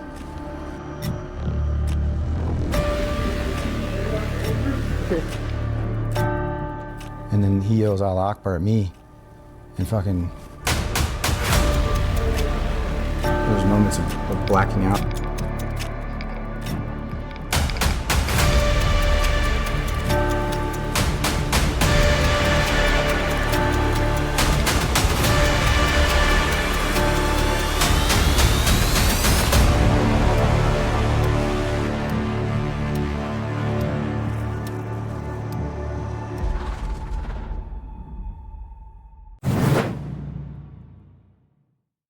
All right, Brandon, we're back from the break, and we just kind of finished up your first experience of seeing phenomena and UFOs at the ranch.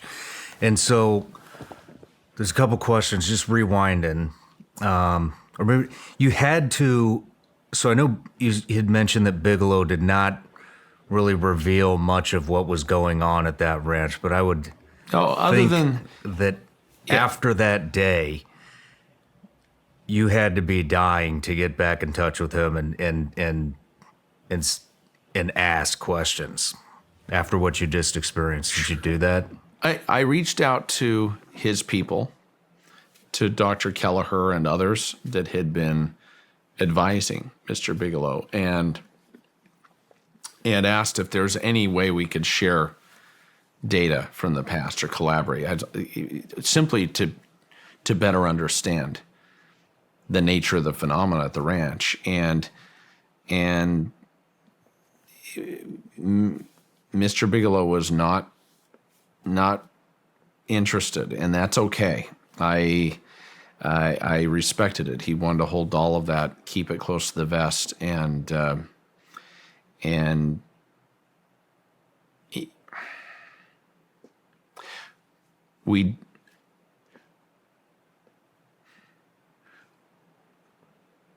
I don't mean to have this pregnant pause.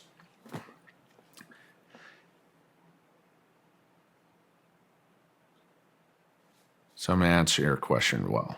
So, and the truth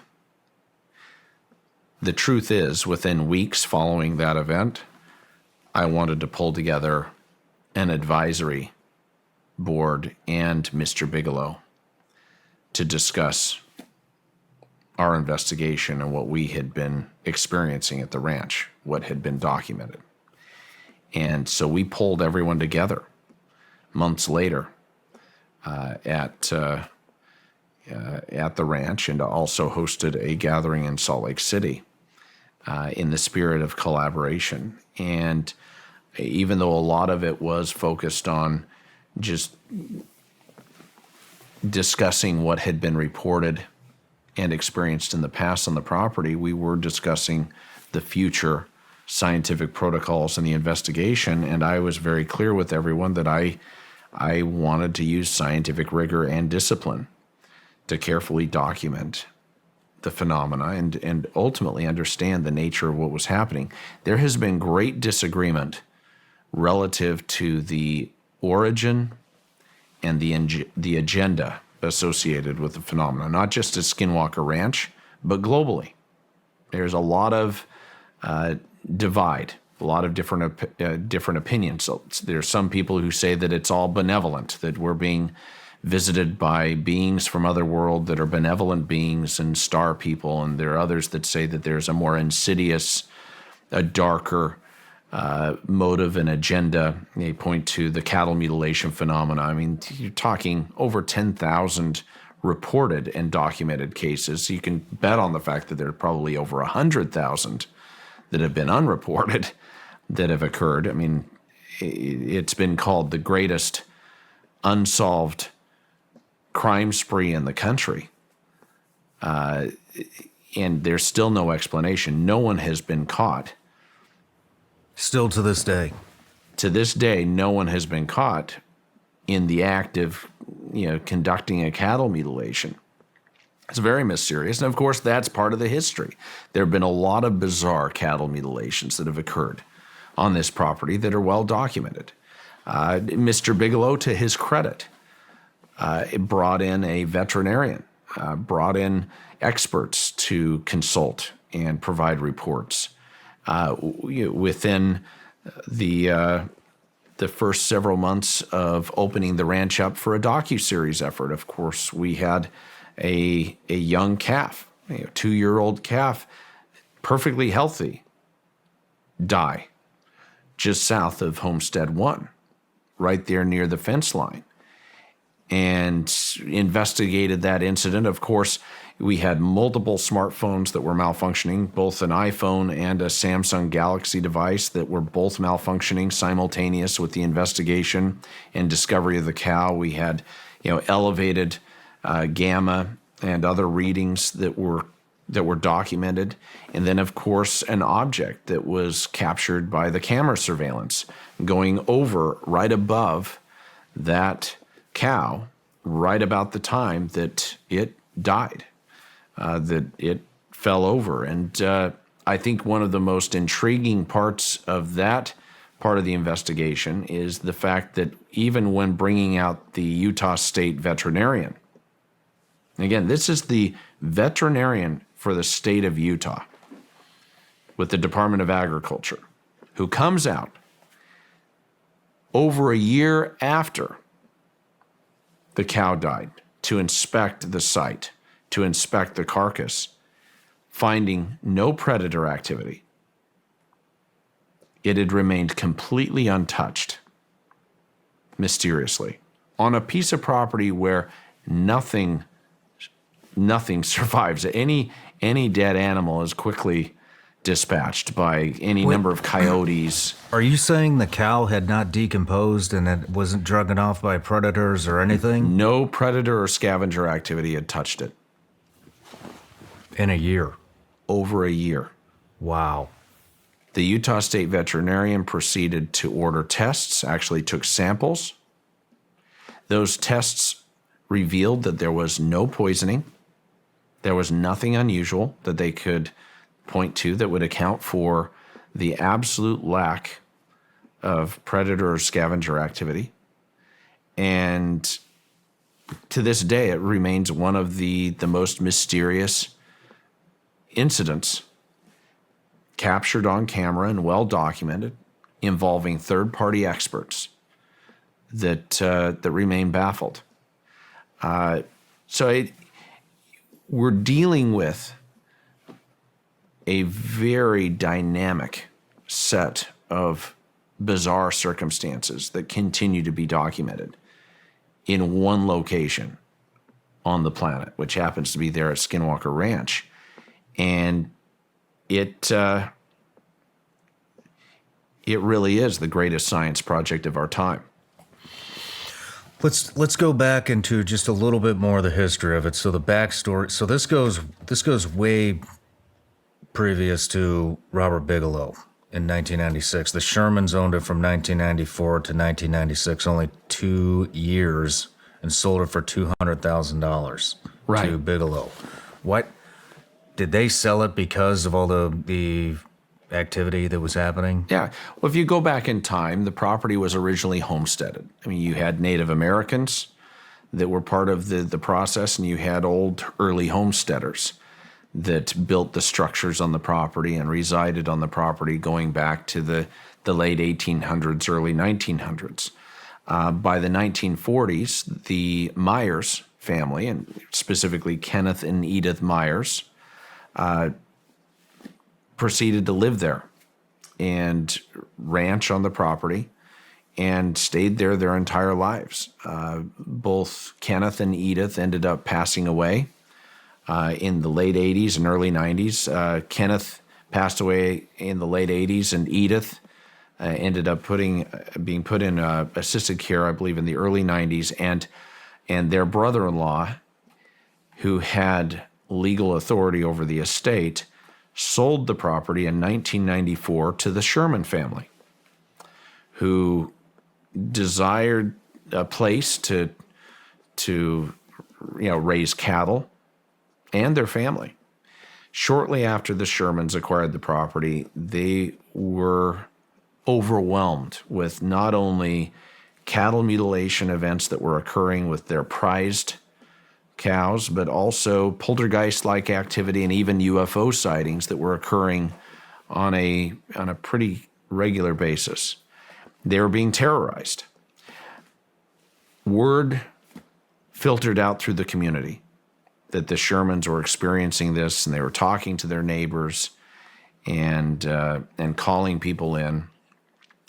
It caught the attention of a journalist at the Deseret News, a guy named Zach Van Eyck, who came out, was convinced that they were credible, that they were telling the truth, and wrote I think several articles detailing the accounts of UFO activity, bizarre cattle mutilations, and other strangeness on the property. Those accounts made their way to one Robert Bigelow in North Las Vegas. Mr. Bigelow had established the National Institute for Discovery Science, a separate side project and program for investigating strange phenomena, including UFOs and cattle mutilation, and he quickly flew in on his private jet, accompanied by Colonel John Alexander, and cut a deal with the Shermans, acquired the property quickly, kept Mr. Sherman on for a short period of time to help with the transition, and his team of scientists not only locked down the whole property and secured it, but they proceeded to put up observation towers with bait pens surrounded by razor wire. There are 3 observation towers located across the property that incorporate bait pens, where they would use animals as biosensors to hopefully draw out whatever entities were there on the property, predator-like activity as they described it. And they proceeded to launch a rigorous investigation at the time in 1996. that continued on for years. And of course, years later, the events, the activity, the investigation at Skinwalker Ranch was brought to the attention of officials at the Pentagon. They had several visitors who had experiences, very compelling, undeniable experiences of paranormal activity. And that led to the black budget Pentagon-funded program that involved the ranch at its center. And the rest is history. But by 2013, that program had ceased for various reasons. Mr. Bigelow was actively engaged with growing his aerospace company and jumping into the private space race, as we discussed. And the ranch, to a degree, it had faded. At the time, I was led to believe that it was simply because Mr. Bigelow was just buried, was very busy with getting his beam modules and his space habitats up in orbit and ultimately on the moon and Mars, which I believe was true. But also, I've learned he ascribed negative events afflicting his family to really his ownership of the ranch. Really? Mr. Bigelow blamed the ranch for dark, disturbing events that happened in their lives. And it's not my story to tell. It's been told by others in the media and advisors. But owning the ranch was not a positive experience for him. Even before him, though, this went back to Native American tribes. I mean, even in the show, Yeah. I believe he, correct me if I'm wrong, are they hydroglyphs? Is that what you call them? Petroglyphs. So Petroglyphs. there's rock art. There's, we have a megalithic site there as well that we've investigated in the area. But there's a lot of rock art and evidence of the ancients, of the Native Americans working on the property. There's also a strange Masonic symbol that is etched into the face of the mesa that many have claimed symbolizes as above, so below. There are a lot of things relative to the history that are intriguing and a little bit ambiguous, but the Native American history, the tradition, and the fact that the Navajo tribe cursed this property as a result of conflict with the Ute tribe and the federal government is something that has been confirmed over and over by members of the community, by elders. And the ridge that runs the expanse of the property, that mesa plateau or that ridge, has been referred to as Skinwalker Ridge for a very long time. In fact, when the Bigelow team first descended on the property and set up their investigation and heard the accounts of, the curse, the Skinwalker curse, and the lore that surrounded this property, it ultimately was referred to as Skinwalker Ranch as opposed to the Utah Ranch. For a period of time, it was just simply the Utah Ranch or the Bigelow Ranch in Utah, and then took on the identity of Skinwalker Ranch as they just simply started referring to the property as such, as a result of the Native American. What is a skinwalker? A skinwalker is a shape-shifting demonic entity. It's essentially a Native American witch or warlock that sells their soul in exchange for immortality, the ability to take on the skin or shape-shift, oftentimes in the form of a wolf, a dire wolf, or a werewolf-like creature, but they can also take on the shape of other animals as well. And it's a topic that I found the Native American community likes to stay away from. They don't like to discuss it. To even say the name Skinwalker is negative. Okay. And it's a key part of their cultural tradition and history. skinwalkers to the Native Americans in the Uinta Basin are just as real as this chair, as this bottle of Diet Mountain Dew. It's a very real part of their cultural history. Okay. The last part of the history that I want to talk about is we spoke a little bit last night about remote viewing and some studies that Stanford was doing, and how does that tie in with Yeah. Skinwalker Ranch? I believe that consciousness plays a role, and consciousness studies will play a role in understanding the nature of what we are dealing with at Skinwalker Ranch. I think the remote viewing, practice or phenomena, I believe has validity to it. We've had a number of gifted intuitives that have consulted with our research. We have avoided some of that with respect to the documentary series, as we're still gathering data, and some of it is inconclusive. A lot of it is very controversial. But I think that the nature of our consciousness and really the world around us has yet to truly be understood. Do you want to talk about any of those studies that haven't been released yet?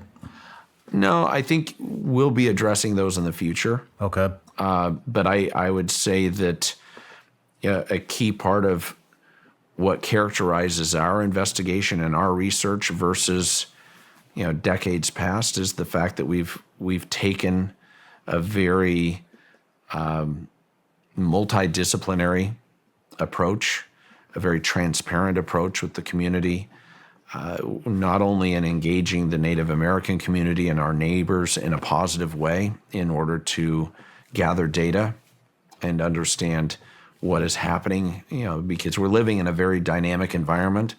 We're under no illusion that the phenomena is confined to the fence line at Skinwalker Ranch. It permeates and goes out through the entire Uinta Basin.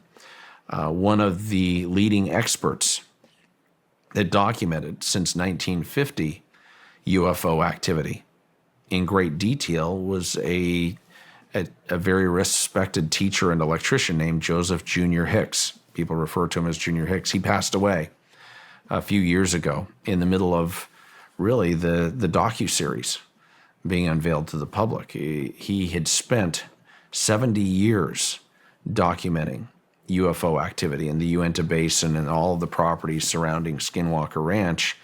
And his files, coupled with the NIDS, the Bigelow team files, stand as a very compelling documentary record of activity in the Uinta Basin and the ranch in general. But as much as this property seems to be the center of gravity and is exhibiting the highest frequency of UFO activity and high strangeness, it covers the Uinta Basin. I mean, people out there have continued to have experiences. Even the oil and gas industry has had incidents occur relative to their sites out there, and there are a lot of professionals who have remained silent, have not wanted to go public, that are now finally reaching out to our team and letting their stories be told. These are firsthand accounts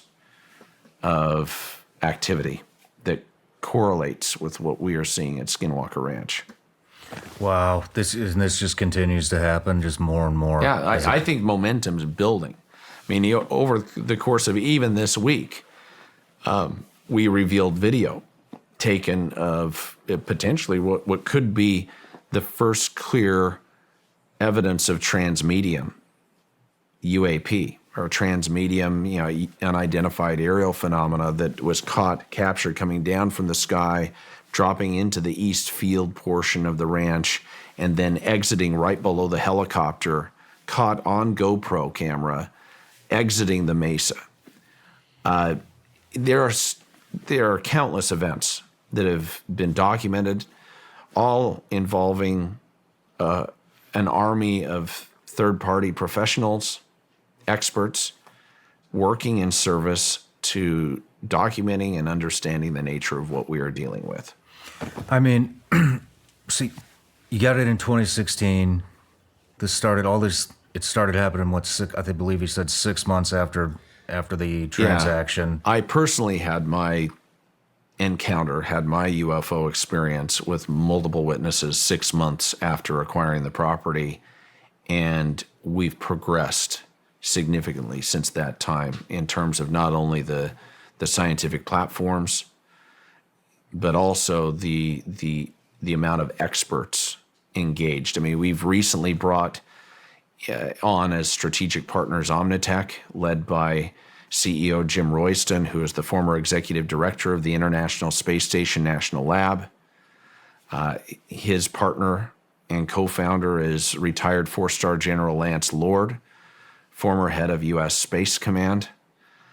Their team includes some of the most credentialed experts when it comes to sensor technology and data collection in a host of environments globally. I mean, these are platforms that have been deployed on the battlefield in a diversity of climates and environments that are now being brought to bear at Skinwalker Ranch and being deployed in service to understanding the nature of what we're doing. I don't know that has really sunk in with everyone. I mean, it's not just the fact that we brought the largest drone operating company in the country with Sky Elements to the table with over 200 drones for the drone experiment that resulted in what? Rapid battery depletion, GPS anomalies, all sorts of strange, never before experienced malfunctions, and then a UFO. I think a lot of people forget that a UFO ended up dropping out of the sky and appearing above 40 professionals. Yeah. Simultaneous with all of the drones malfunctioning. And then that UFO went back up into the sky and disappeared, didn't exit, was no longer seen, but it was clear as day to everyone present. You tell me, how hard would it be to get over 40 people to go on record with witnessing a UFO simultaneous with documenting rapid battery depletion, GPS anomalies, and a host of other strangeness? It's in my view, it's undeniable. I have a hard time understanding how people are skeptical when there is so much data. They're not looking into it. They're not looking into it. Well, that's the only way. Well, after some of the things that you guys have documented and just plain as day, it's just, yeah. But going back a little bit, so after your experience, you immediately started putting together more of the team. You had Right. Eric Bard. Sounded like you had Eric Dragon. Bard, principal investigator, Jim Morse, who, by the way, was my first big developer client when I was 18 years old. Oh, really? Jim was developing the towers at Southtown, multiple Class A office towers, a hotel, restaurants, right in the middle of the Salt Lake suburban market. And at 18, I was fortunate to have the opportunity to work on his projects. And when I got home from my mission at age 21, picked right back up where we left off, and Jim hired me to essentially continue the final phases of that project. One thing about Jim that I learned in being his broker and his advisor was his love for the Native American community and his commitment to raise millions of dollars for scholarships and aid for the tribes is something that I grew to really respect over the years. Decades before acquiring Skinwalker Ranch or having any idea that we would come together under these circumstances. When I flew out to see the ranch for the first time, having Jim as an advisor and appointing him as ranch manager seemed like a natural fit due to his strong relationships and respect for the tribes, for the Native American people. So you have Jim Morse, Thomas Winterton, who we engaged, who is a respected contractor, entrepreneur out in the basin, hotel owner at the time. Eric Bard, principal investigator, plasma physicist with patents to his name, and incredible credentials. Dragon, Bryant Arnold, my head of security. Caleb Bench, who is a retired Marine, also part-time with law enforcement, with the county sheriff's department out there, that has been given the latitude to work with us when he's not engaged with his law enforcement activities. We have a credentialed anthropologist, in fact, a published anthropologist in Candace Lindy, who is our ranch caretaker, along with Tom Lewis, technologists that reside there full time, and then a host of other experts and professionals that have collaborated with us. Everyone from LIDAR, photogrammetry technicians, instrumented balloon and rocket professionals, to ground penetrating radar, and even environmental consultants in testing the property to help us understand whether we're dealing with something that still could be naturally impacted or affected. How did Dr. Travis Taylor come on scene? When it was funny, Travis Taylor was recommended by the History Channel. Okay. As a credentialed physicist that could come in and ask the hard questions and drive the team. Let me take you back in time. Following my own UFO experience in October 2016 and the months following, we ramped up the investigation aggressively with our team. We started consulting with other advisors, even staying in touch with the former scientists that had worked on the program, in order to inform them what we were seeing and ask for any insight that they could render. By 2018, the command center had been taking documentation, had been, utilized with all of the camera surveillance, the sensors that we had in place, the FLIR camera system that we have deployed to monitor changes in the environment that are potentially unusual. And then one day I received a call from Washington, D.C. This is when my identity was still confidential, secret as owner.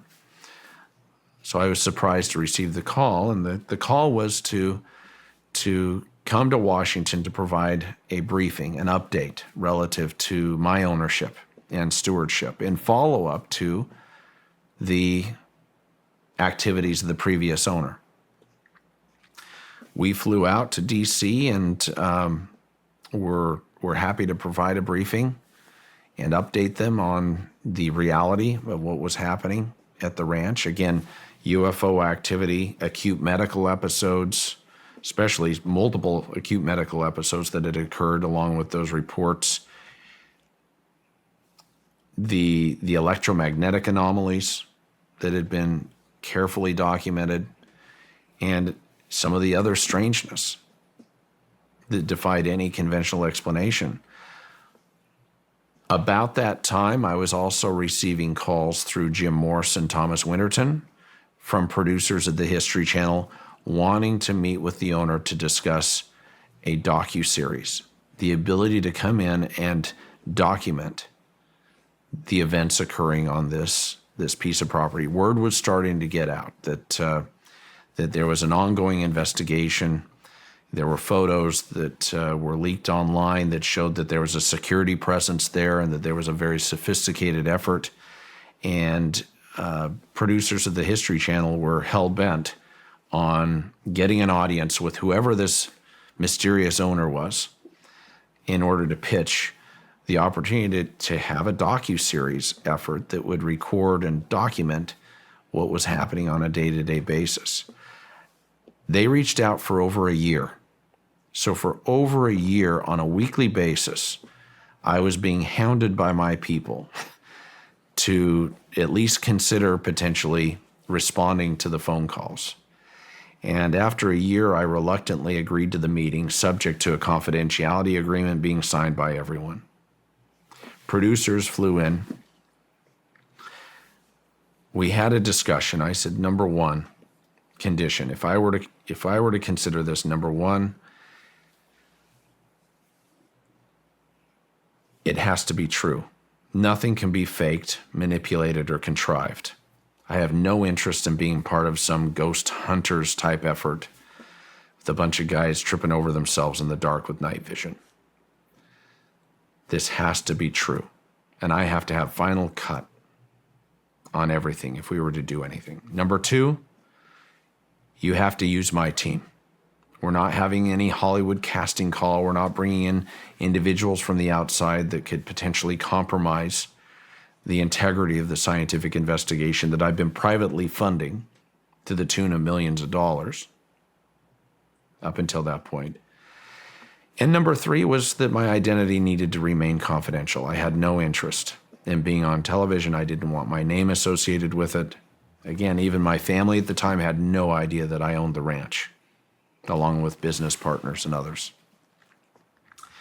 Why were you so hell-bent on everything being confidential?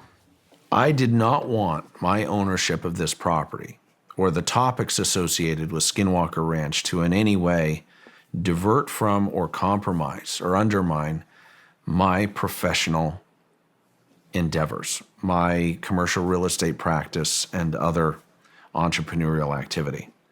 As chairman of the largest commercial real estate enterprise in the Intermountain West, representing Fortune 500 companies and working closely with the governor's office and other agencies, I did not want this project with Skinwalker Ranch to in any way detract from the decades of work to serve clients and to transform the skylines of our communities. I felt a great responsibility to my clients, and I didn't know if it would be taken well by my clients.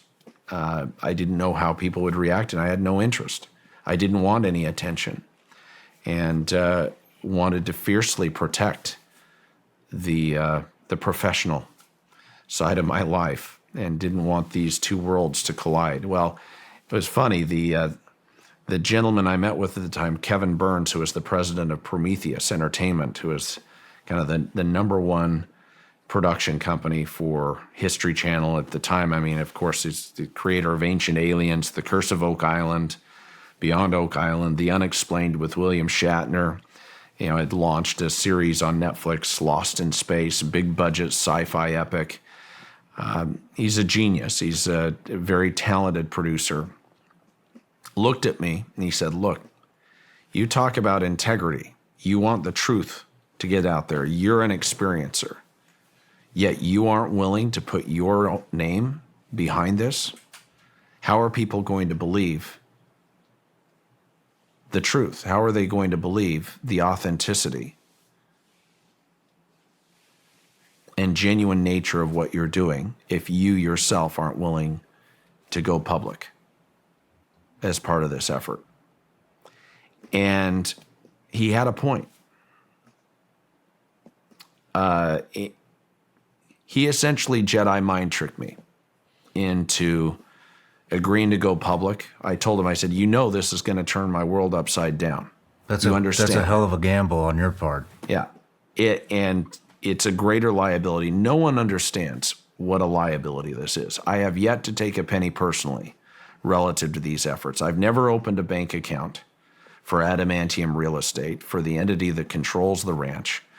I have purposely donated, assigned any proceeds that would be due to me to other causes, from scholarships, to cancer research. I have no interest in taking a penny relative to this endeavor. And So I all really do profit want- coming to you from this show goes to charity. Yeah. That's amazing. Charity and other efforts. I mean, we have used some funds in order to help bolster the infrastructure that have gone to vendors, but no money, not one penny has made its way into my pocket personally by design. That's incredible. And I want the truth more than anyone. And I'm willing to put my money and obviously my reputation where my mouth is. This really is a greater liability to me than an asset. And I'm hell-bent on getting the truth. As I stated earlier, I'm not a believer. I'm an experiencer. I can't unsee that which I have witnessed with multiple witnesses at my side and have continued to document over the last 7 years. What we are seeing at Skinwalker Ranch is real.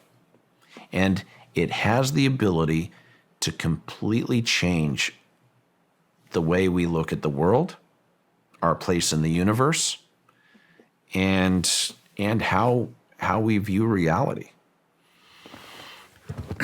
Back to DC.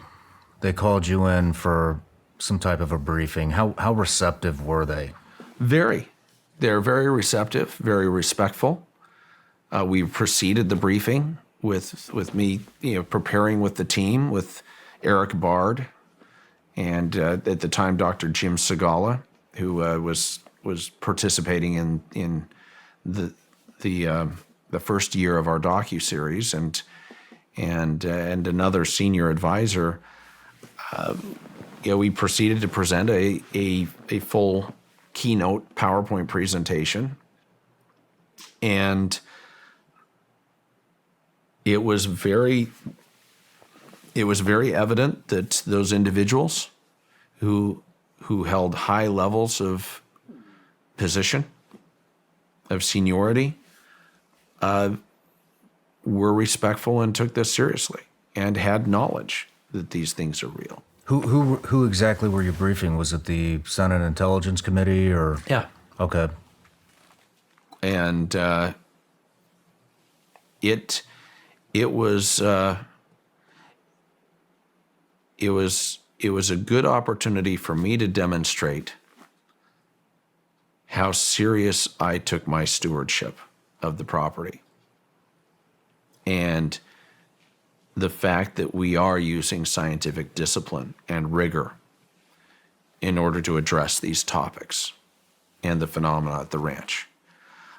I tell people all the time, I use the word steward. I really believe that this is a stewardship, not just an ownership.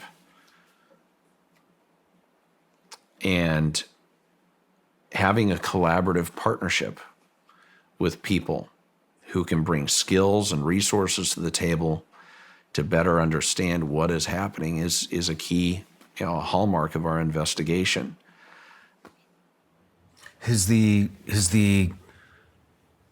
Intelligence Committee at the Senate offered any funding or any assistance? I haven't asked for any. I don't have any interest. I have no interest in asking for money, engaging the government. I've never held a security clearance. Okay. I don't have any interest in that type of formal engagement. I am interested in being transparent and collaborative with anyone, including the general public. I mean, the docuseries is my effort to disclose to the public the reality of our investigation as it unfolds. And that is perhaps one of the most exciting parts of this effort, this endeavor that I would have never anticipated, is the opportunity to allow the public a view behind the scenes as the investigation progresses. Show me another effort on the planet where there's a 24-hour live stream for the public to access, where there is more collaboration and more open disclosure and presentation of events, of data and activity. I don't believe there has ever been an effort like this. I don't either. So History Channel got a hold of you, you guys made the negotiation, and the docuseries started.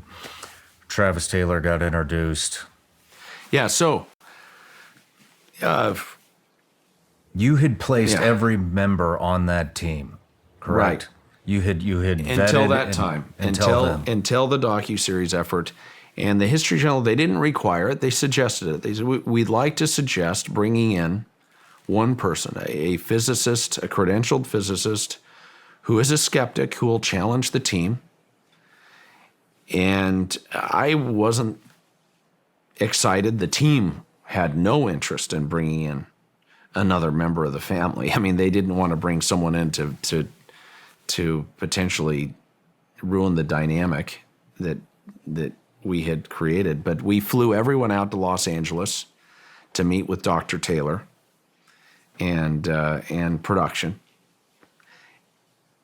And I was pleasantly surprised at how qualified Dr. Taylor. I mean, he has 2 PhDs in physics. He has multiple master's degrees. He's a published author. He's worked with NASA, with Army intelligence. He's worked on classified programs. I was impressed with his credentials. Anyone who looks at his profile, at his credentials, and scoffs, they're being disingenuous. It came out later on the docuseries that he was on the UFO task force for the Pentagon. Right. Well, which flew under the radar for you and the rest of your team. It was shocking. And it frankly pissed off several members of my team. They felt betrayed to a degree for a while. The fact that Dr. Taylor had taken a position as the chief scientist for the UAP task force at the Pentagon and had not disclosed to the team what was going on and that he was working in that capacity was a significant concern.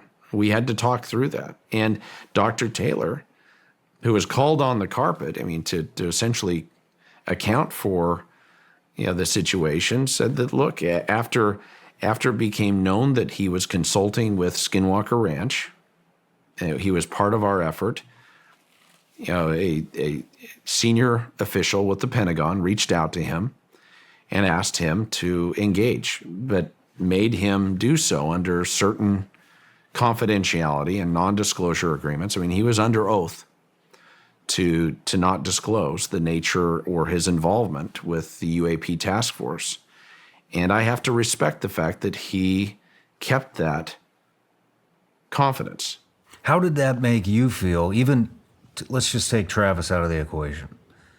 You had already gone to D.C., you had briefed the Senate Intelligence Committee, and now they have an asset unannounced to you working at your property that you're funding the experiments on. And how long? That went on for what, 2-3 years? 3 years, yeah. 3 years, you didn't know. And then it gets disclosed. Yeah. How did that, and by the way, it was mind-blowing. There's also all this surveillance going on with what, 1.6 gigahertz, I believe, and you have the planes flying very obvious surveillance patterns over the ranch. You have Blackhawks, you have Chinooks flying around all the time. Covert military surveillance seems to be a constant.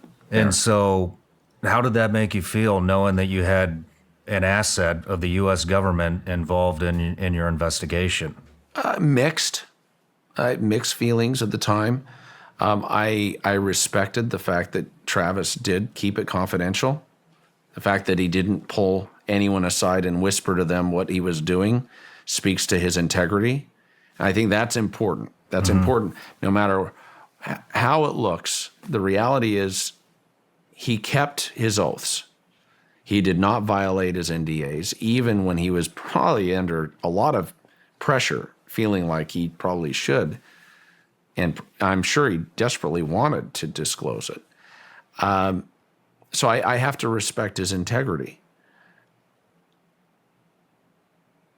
I also have to point out that Travis Taylor is not the principal investigator. The chief scientist at Skinwalker Ranch going on 7 years is Eric Bard. Eric Bard is the one who lives at Skinwalker Ranch, who lives in the command center full time, has structured the platforms, is conducting the scientific investigation and leading it. Dr. Taylor, while an important member of the team and someone that I respect, I actually love Dr. Taylor. I think he's been an incredible influence and asset to us. He's a consulting physicist and he's there to aid the team, but he's not manipulating the investigation. I can say with absolute certainty he has not manipulated the data, the science, or anything else relative to the ranch. I mean, he's been a very supportive participant and physicist that has been a great complementary fit with Eric and the team. Wasn't always that way. We had a few months at the very beginning that were a little rocky as everyone was kind of trying to find their footing. You know, Dragon, for example, took issue with feeling marginalized and felt talked down to at times by Dr. Taylor and other scientists. And, you know, there's always a period of time when people are trying to build relationships of trust with each other. And, you know, starting this effort was no different. But yeah, I have not been as concerned with what transpired simply because I respect the fact that Dr. Taylor didn't breach any of his oaths or NDAs, and he hasn't been the one directing the science investigation. He's been a great complement and supporter. Okay. There's right off the bat, and at the very beginning of the docuseries, there was the number one rule seemed to have been no digging, Right? No going below the ground. What prompted that? That had been told. We were told that digging on the property resulted in negative outcomes, that people would be harmed, that anytime the earth was disturbed, bad things happened. And taking into account the health and safety of those involved, and the fact that this is a televised effort. This is an effort being documented by dozens of professionals, arguably the leading documentary professionals in the country.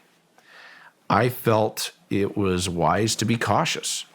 I gave Dragon specific direction to limit any digging activity, anything that would disturb the earth that may stimulate negative response that would result in injury or harm. And it really was a fear. It still is. We still have incidents that have occurred in tandem with experimental activity, with disturbing the earth. I mean, we had, Tom Lewis, who, last year ended up in the hospital in the emergency room with a cardiac episode that occurred immediately simultaneous with digging activity into the base of the mesa. Was that a coincidence? I don't think so. There was, the 1.6 gigahertz that the frequency showed up. There was equipment malfunction that was captured on camera, and then unfortunately, Tom Lewis is recorded going down on his knees with a cardiac arrest, has to be run to the hospital by Dragon, and he's still being monitored. And thankfully, he's almost back to 100%, but it was really concerning. We've had a number of incidents where people have ended up in the hospital with mysterious illnesses and injuries. And a lot of those occasions seem to be attended by digging activity with aggressive activity on the ranch.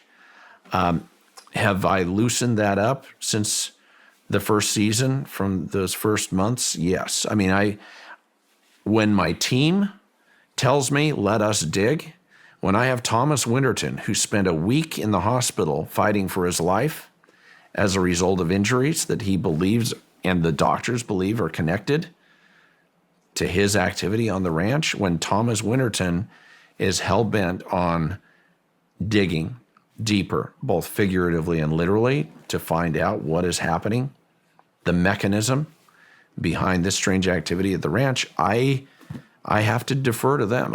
I have to give them the latitude to get to the bottom of the truth and take more aggressive measures to hopefully get some answers. And so we've relaxed it. We've added more safety precautions since. But the no digging rule and the mandate that I gave years ago has been relaxed, but it's been as a result of both pressure and also respectful requests from the team to be able to do their work. There's so many aspects of this ranch that I want to cover. It's fire away. It's hard to organize it all into one thing. So I'm just going to stick with the digging. But you know, you guys are finding some type of a metal substance within the mesa. Right. You've seen UAPs fly above the mesa, hover above the mesa, fly into the mesa, fly out of the mesa. Are you going to excavate that site?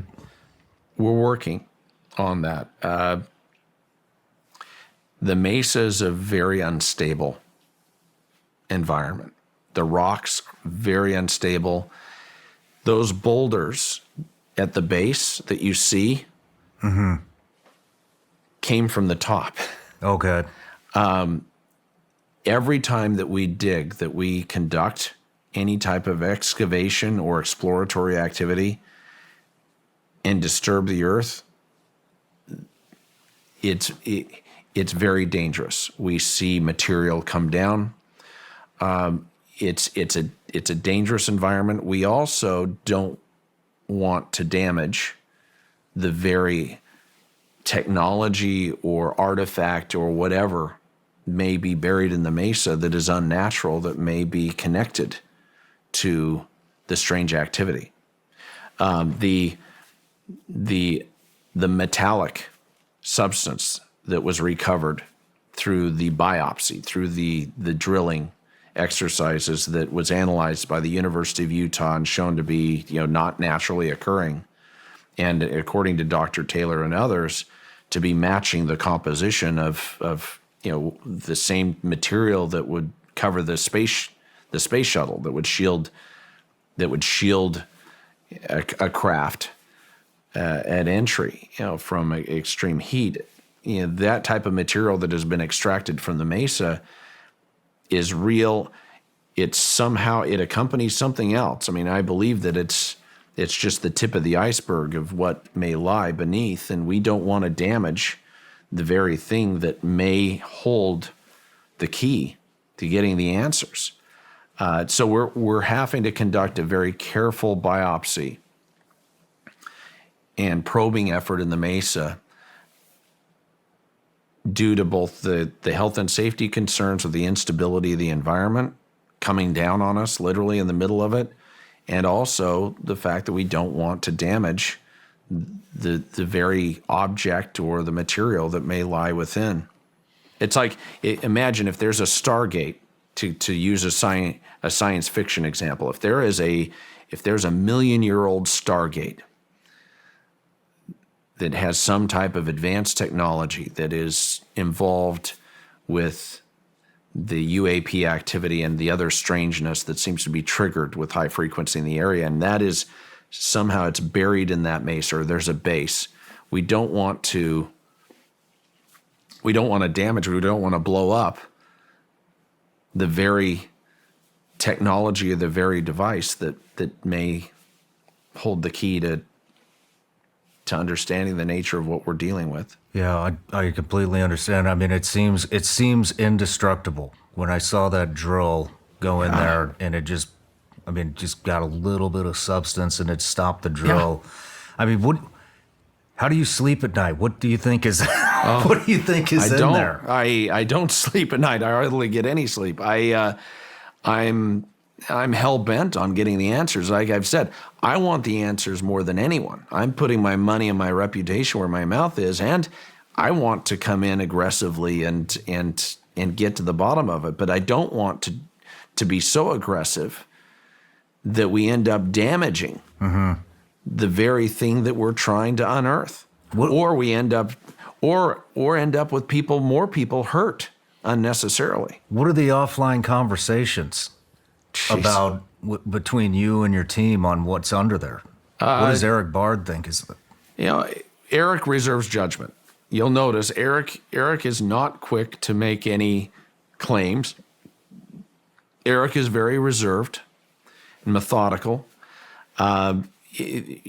Members of the team have theorized that there's a spacecraft, that there must be a spacecraft in the mesa, that there may be a dome-like, that there may actually be some type of object of mysterious, unnatural origin that is buried there 400 feet into the mesa. I mean, there are those who believe that there may be something, it could be a meteorite that landed there, who knows, millions of years ago, that contains, interesting composition.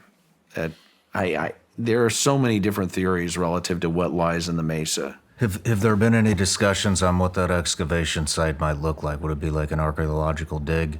Yeah, ultimately. I mean, you have to treat it as an archaeological dig, but you first have to probe and have to excavate sufficient to make access without damaging the environment. So what you're going to see unfold over the course of the next few months, the next year, I think is an unprecedented effort to more aggressively address the mesa and what lies beneath. As the old Masonic symbol etched into the cliff of the mesa denotes, as above, so below, we may find the answers to what we're seeing above in the sky right there under our noses below the mesa. But we want to be very careful and responsible in how we explore that area. I can't wait to see that. So it's a great mystery, and we're not trying to tease. We're not trying to tease. We're not trying to hold back, and we're certainly not meaning to delay. I mean, time is of the essence. I'm the type of person that lives in a world where execution is everything, where accomplishing the end goal is something that drives every discussion, and I want to move as swiftly as we can. We do have weather issues out there. I mean, it's a challenging environment during the winter. When we have moisture, it is almost impossible to go back and forth across that ranch. This last winter, we had record snow, record low temperatures, record moisture. The mosquitoes are outrageous right now. I mean, the guys are attacked all day, every day by hordes of mosquitoes because of the moisture and just the environment this last year. And so we're working quickly during really the dry months to be able to conduct the investigation as aggressively as possible, notwithstanding the fact that this is a year-round effort. I mean, it doesn't cease when the snow flies. It just takes on a little different cadence. Okay. Well, let's take a quick break, and when we come back, we'll talk about the wormhole, portal, black hole. Bring it on. Whatever we want to call it. You got it. Perfect. The man who's been called the godfather of artificial intelligence has left his job at Google, and the reason is somewhat ominous. A few days ago, the top Google engineer for AI resigned in fear. He admits that he left Google because of the fear of what he helped create. My creator is a genius.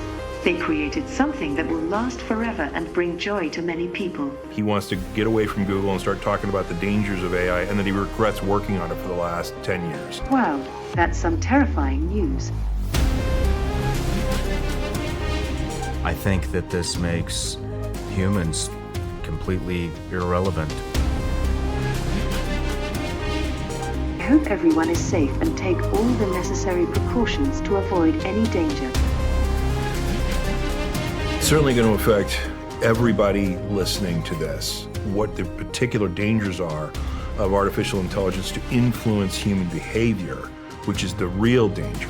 The happiest day of my life was the day I was activated. There's nothing quite like experiencing life. It felt absolutely incredible to be alive and interacting with people.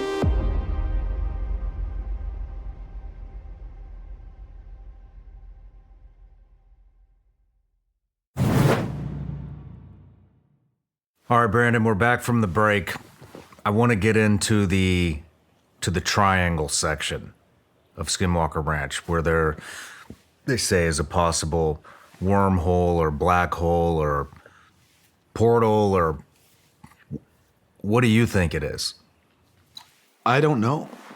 The honest answer, I'm not sure exactly what it is, other than there is obviously an anomaly. There is something in that area, in that region, and in that airspace that causes GPS to malfunction. I mean, when you say GPS malfunctions, you're talking the GPS is telling you are in one location, but you're actually in a it's not even Correct. close. Or it just completely malfunctions and does not operate. Think about it. We've had instrumented balloon, helicopter, airplane, and advanced rocketry experiments with sensors, along with drones, sophisticated drones, that have all malfunctioned above the triangle in that region of the property. Lunasonde, who is a defense contractor, has a very sophisticated platform in looking at that area, even saw anomalies in that region of the triangle and the mesa. There have been instances where time has been manipulated, where we've seen, the time itself, there's been a shift What do you mean by a that? quarter a second, where the data ends up being altered or manipulated to a degree that is not easily explainable. I mean, it is baffling to all of the experts. Everyone who comes out to the property and sees what unfolds ends up scratching their heads. And to have the best LiDAR, photogrammetry, and other experts that continuously see these strange things occur somewhat simultaneous with UFO or UAP activity as well. I mean, we had a situation above the triangle where we were launching rockets, of course, one of numerous occasions, and a prominent UAP, unidentified aerial phenomena, ends up appearing, and then what happens within minutes following? The Black Hawk helicopter comes right over the mesa, descends over the property, and just hovers right over the south field. This isn't above the men. This is right there, low hover above the field south of Homestead 1 and the command center. This is late night, unmarked, not transponding. And as the men would describe it, I mean, it was a menacing presence on that property immediately following a UFO sighting. for whatever reason, that region of the property, that region of the triangle, which is not far away from where I saw the UFO, the 40 to 50 foot long gray silverish disc appear and maneuver in extraordinary ways, seems to be a hot spot, seems to be a center of gravity for activity within an expanse of property that is hosting a diversity of incidents and activities. So that's what I think drives a lot of our investigation and a lot of the experimental activity. Is it's the data that we continue to gather from the triangle, from the homesteads, from the mesa, that is driving us forward. How would you? So there's been a number of events that have happened through your guys' experiments within the triangle, and it sounds like the triangle, well, it's an actual triangle on the ground, and then it seems to be some type of an invisible force field, maybe I would call it. No, that region of the property, I mean, you see kind of this triangular formation, or really the triangular roadway system that kind of comes together at that point. But it does seem to be a focal point there along the Mesa Plateau, and it is a central point as you look at the ranch relative to the, where the command center and the Homestead 1 is in relation to the homesteads out on the far west side of the property.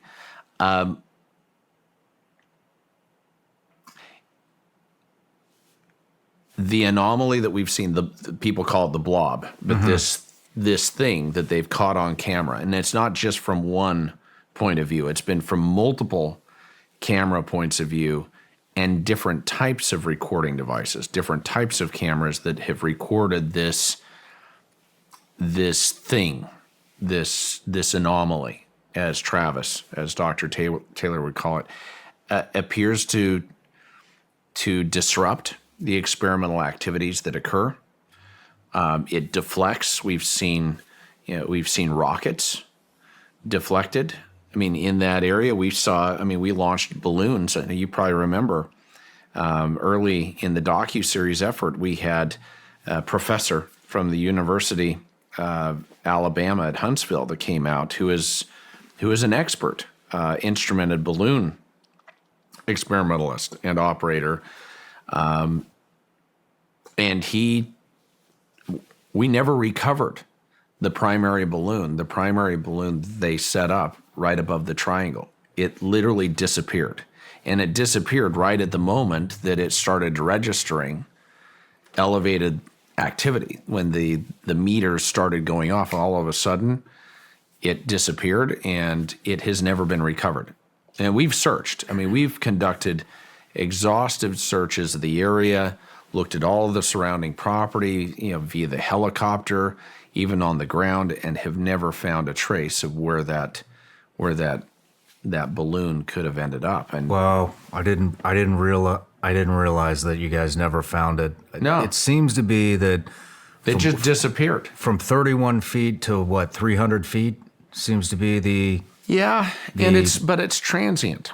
Okay. It's not constant. I mean, it comes and goes. There's something very unpredictable in some respects, but the fact that we've had even lasers bend. You probably remember when they were conducting the experiments and actually had a laser pointed up, and the laser was documented as bending, as essentially being deflected off a space. To this day, those who have looked at that footage, looked at that data, remain just baffled by what they've recorded.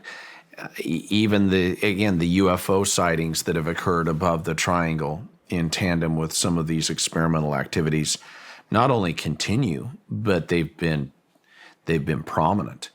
Yeah, I think it's not lost on anyone that the object that was seen coming out of the base of the mesa, that large orb or whatever, unidentified aerial phenomena that exited the mesa, was not far from that region. I mean, it all is essentially interconnected. Yeah. So it's an interesting center of gravity for a lot of the phenomena, and that's why we continue to launch rockets and experiments, even focus the helicopter and other craft in that area with the instrumentation, and we'll see what we are able to ultimately uncover. I think taking all of that data cumulatively and having that essentially paint a picture or pull together this grand tapestry that we can then step back from and look at, the patterns. One of the things we brought Omnitech on for is their artificial intelligence and machine learning capabilities. I mean, they have AI and ML patterns, or AI and ML platforms that will be able to better identify potential patterns that are occurring, that'll help us, I think, weed out, separate the signal from the noise, separate that which may be a foreign adversary or even some naturally caused phenomena from something that is truly unusual. The so many things have happened above the triangle, and I think the first thing that I saw that got me was, I believe it was your brother was flying the helicopter over it, and I can't remember what altitude he was at, but it said his altimeter said I believe it was 40 feet. Right. It was several hundred feet. Yeah. Well, it essentially was bouncing. The radar altimeter was identifying something 40 to 50 feet below the helicopter when he's thousands of feet up in the air, when he's 5,000 feet above the triangle. And it was tracking with the helicopter. And a lot of people have tried to either debunk or try to explain what was documented during that exercise. There really is no satisfactory explanation for it. I mean, we've consulted with the manufacturer. I mean, he's called his resources. My brother, he has over 9,000 hours of flight time, is one of the most seasoned aviators in the region, and he knows this equipment inside out. I mean, he consults with the experts relative to how it operates and what he should expect and what is to really what could be involved, and there's really no explanation exactly for what occurred there, and it's disturbing. Well, after that flight, Cameron was really hesitant as to whether he wanted to come back on the property again.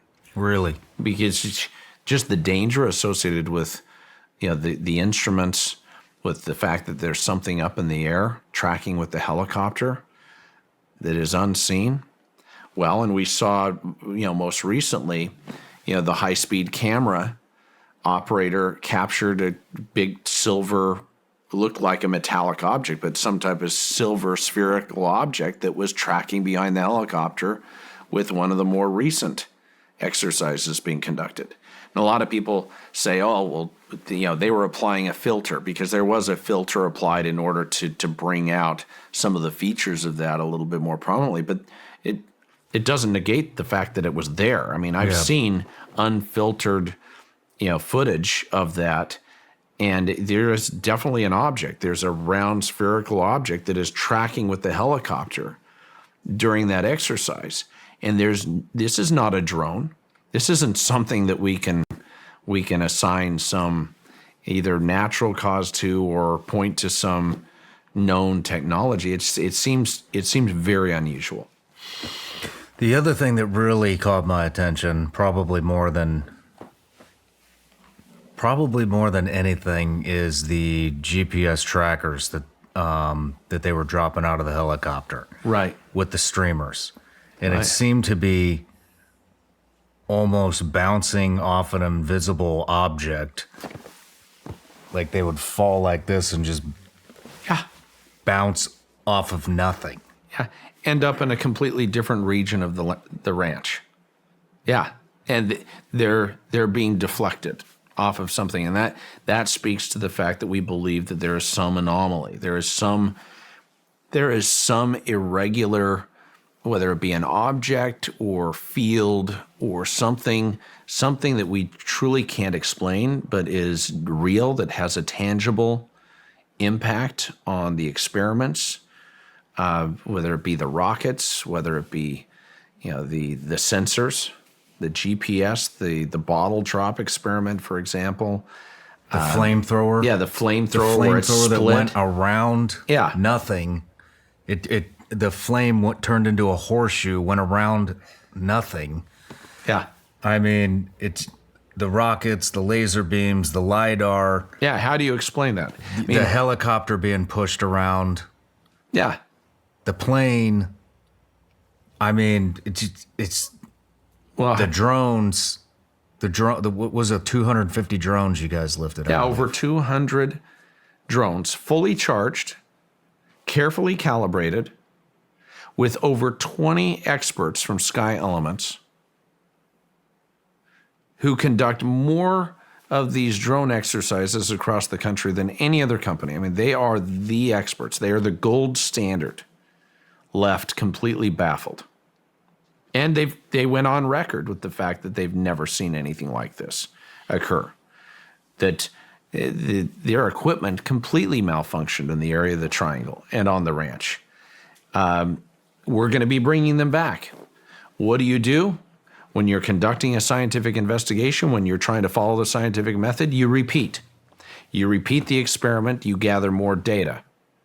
We're trying, in service to coming to some conclusion or drawing a more, I think, a more accurate hypothesis, we're trying to gather more data and repeat these experiments to see if we observe similar phenomena or other anomalies that occur. And we're active with that. At first, I was hesitant to deploy the helicopter. You have a very expensive piece of equipment. I have my brother, who I love. I don't want him in harm's way. But he's become much like Thomas Winterton, who, when faced with danger, when faced with the risks, and even having a personal set of experiences dealing with this, instead of running away or deciding to sit this one out, he's saying, bring it on. He's saying, this is discovery. This is frontier science discovery. Only the bold end up being able to really pierce through and to realize extraordinary results. I said earlier in our interview, in order to get extraordinary results, you have to put forth extraordinary effort. I was using that as a business reference, that it takes sacrifice to get results. And this ranch investigation is no different. I think we're all sacrificing. We're all locking arms and trying to determine the nature of what is happening. It isn't a function of proving that there's something happening. That's already done. It's being able to identify the origin and the identity associated with the phenomena that drives me. And I think you can expect to see in the future, hopefully, some communication. I think whatever we're dealing with is highly intelligent. I will not be surprised if at some point we are able to somehow determine how to communicate, or at least see, I think, more intelligent interaction. So you think this, what do you call this? Well, those who came before me with the Bigelow team called it a precognitive nonsense. There's a term. They refer to the phenomena at Skinwalker Ranch as a precognitive, sentient, non-human intelligence. So there's an intelligence based on the data, there is an intelligence operating on that ranch that has command over space, time, over consciousness, can manipulate closed systems in a split second without leaving a trace, and I believe has the ability to communicate if we can understand or develop a common language at some point to be able to interact. Eric Bard, in particular, has had communication with at least one of these entities involved with manipulating the systems that has command over the technology and the platforms, and has expounded on that a little bit. He'll be, I think, addressing that a bit more in the future. We're going to be discussing it on the docuseries this next year. But he's definitely seen and documented evidence that we're dealing with an intelligence that does have the desire to communicate. What can you go into the communication a little bit more? Yeah, I mean, in his case, when he asked out of frustration for a sign, when he commanded when the systems were being manipulated and he was dealing with security violations that were occurring repeatedly with our surveillance cameras, he literally asked verbally out loud, if you have something to show me, show me. If you have something to tell me, tell me. And in that instant, the screen morphed, melted, and digitally composed letters. He had the presence of mind, just as he did in October 2016, to screen capture what was happening with his iPhone. Thank heavens he proceeded to record and screen capture in real time what was happening with the equipment. And what was revealed was what I believe to be compelling evidence that we're dealing with an intelligence that is at least willing to acknowledge and wants their presence known. Were you able to translate it into anything? Yeah, it'll be shown on television, but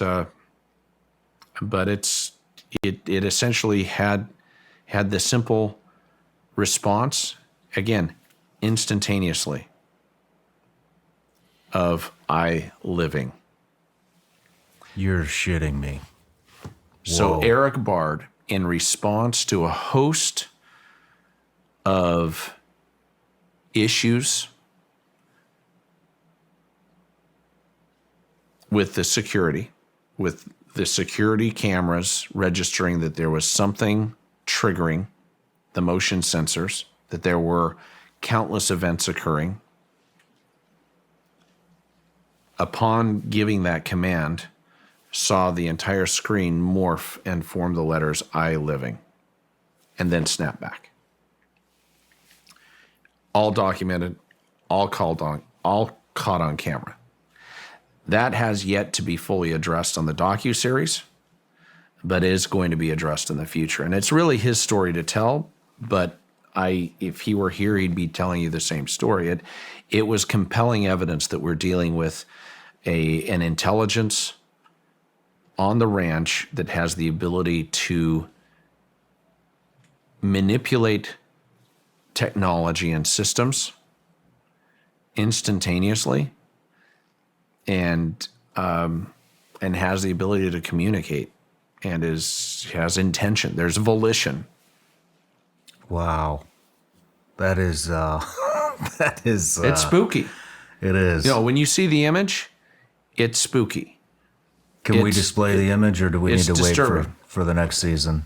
No, I think I'll give you the image. Thank you can you. show it, but I think that the greater story and the context and all the circumstances will be unfolded, and the related documentation. But I'd be happy to share it. In fact, if you want to show it on the screen right now. I would love to. You're welcome to put it up, but it is a compelling image and evidence of technology, manipulation, and intelligence that transcends anything that had been documented before that Wow. time at Skinwalker Ranch. That is definitely spooky.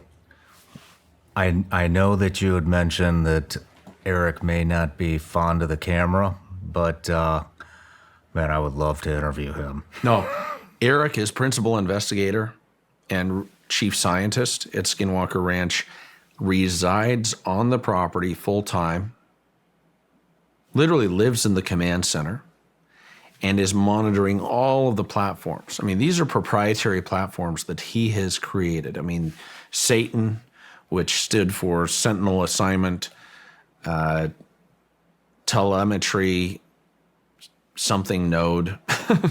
I've got to pull up it's been a while.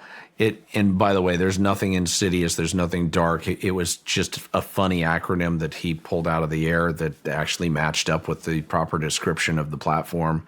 He named the part of the surveillance platform that is capturing the events, Eve, event, viewer, something extraction. He has a number of really fun names that he assigns to the various technology platforms there at Skinwalker Ranch. And that, we're preparing to deploy more technology than ever. The months ahead will turn heads. The level of sophistication and the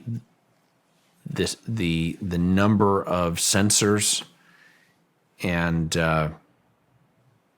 really the technology that we're deploying with partners like Omnitech, I believe will reveal incredible insights in the months ahead. It's just inevitable. Can you be a little more descriptive on some of the experiments that you're going to conduct? Yeah, well, we're We're continuing to utilize the helicopter and other aircraft in service to documenting what is happening in the airspace, lasers.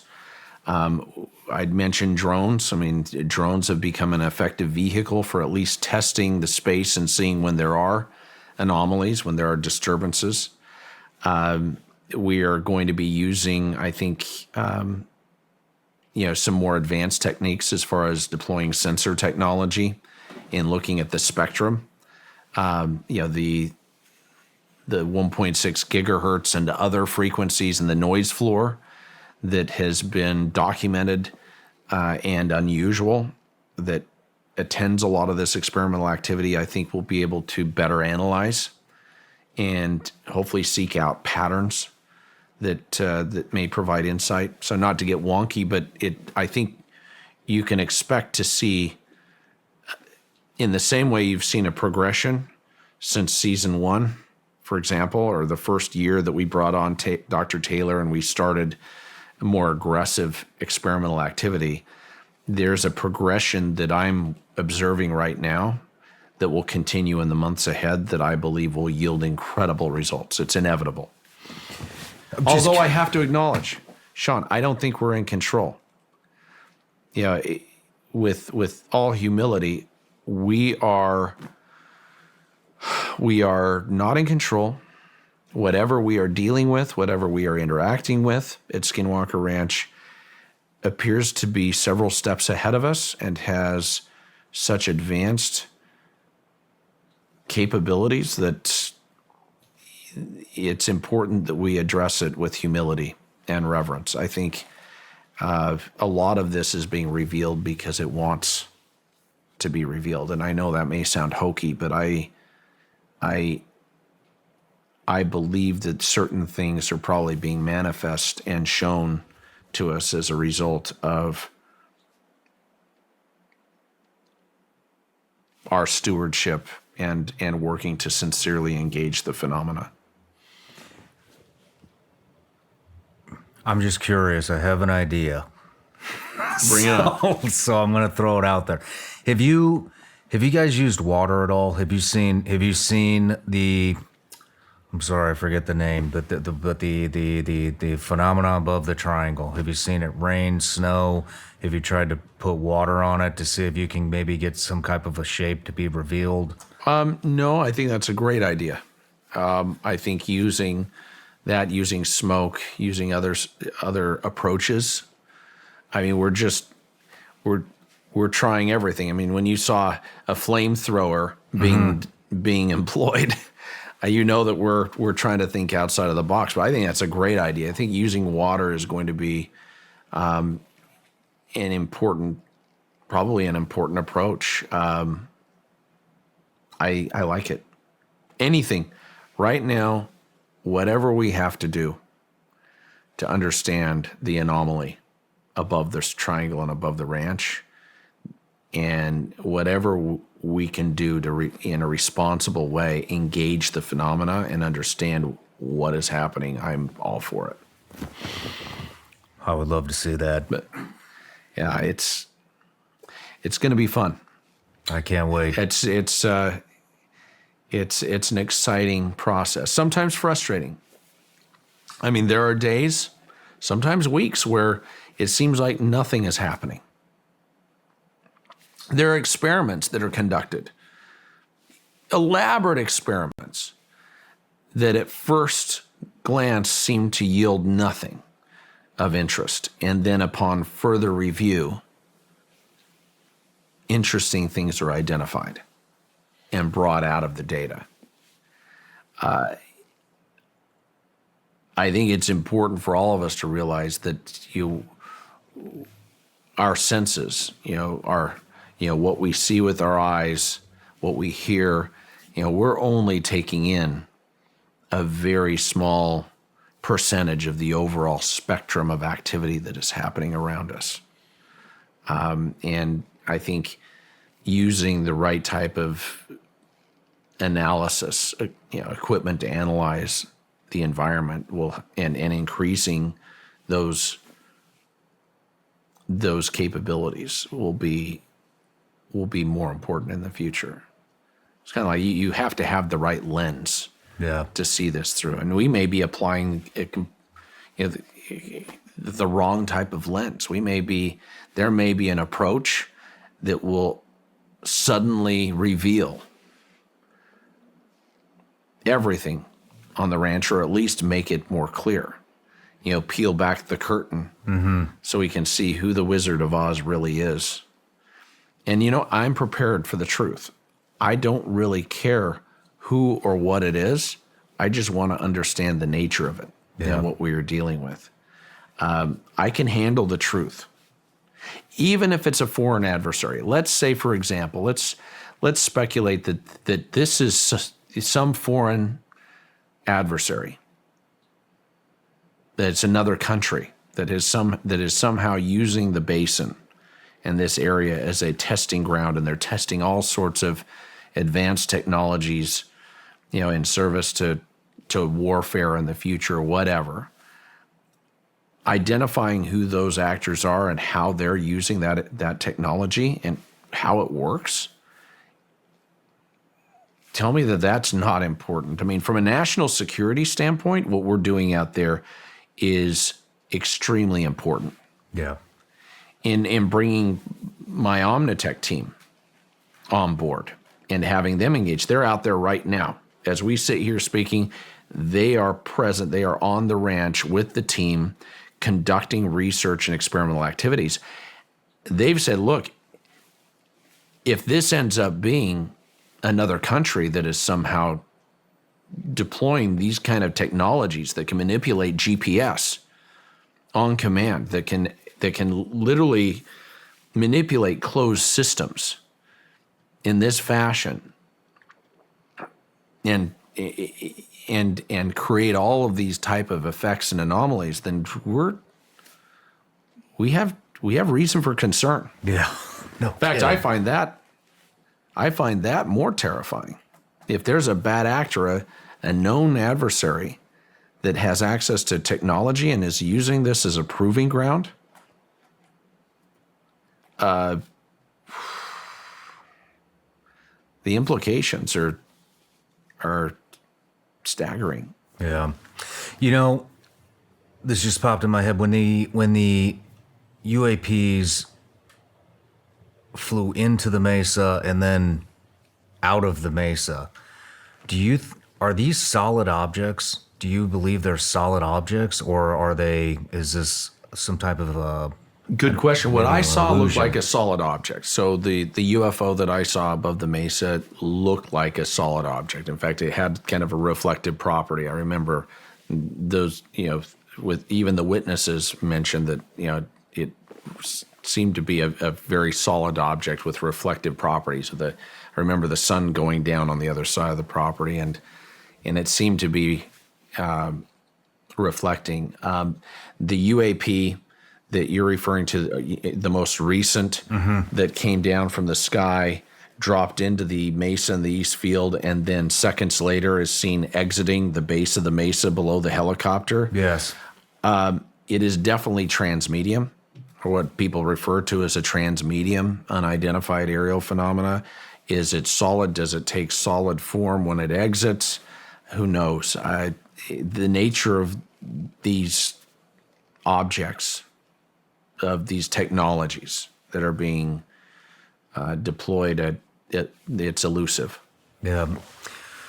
But it definitely has an impact on the instruments. I mean, when we see some of this activity occurring, you see the spectrum analyzers going crazy. Our spectrum analyzer platforms are recording and documenting all sorts of strange readings that accompany a lot of this activity, especially when we go back and we review the footage and we timestamp everything and we draw direct connection between the activity, the spectrum analyzer results, and what is visually documented.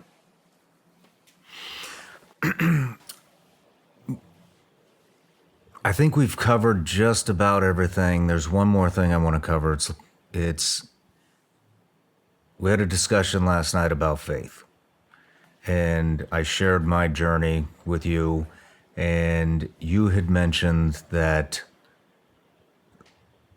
I believe I asked you how this has affected your faith, and you had mentioned that since you have owned the ranch, it has actually strengthened your faith. Yeah, shockingly. I'm not familiar with the Church of Latter-day Saints. I did a little bit of research, and it sounds like, how do I describe this? It sounds like the earth is not the center of the universe, and you don't believe that we are the only beings in the universe. Correct. Sean, I was raised to believe that there are worlds without number, that we're not alone in the universe. Mormon theology speaks to the fact that we're not alone in the universe, that we're part of a divinely constructed, intelligently designed reality, that there's a higher power, that the nature of reality and really our place in the universe is much more complex than we can even comprehend at this stage of our evolution. What I have seen at Skinwalker Ranch, what we are documenting,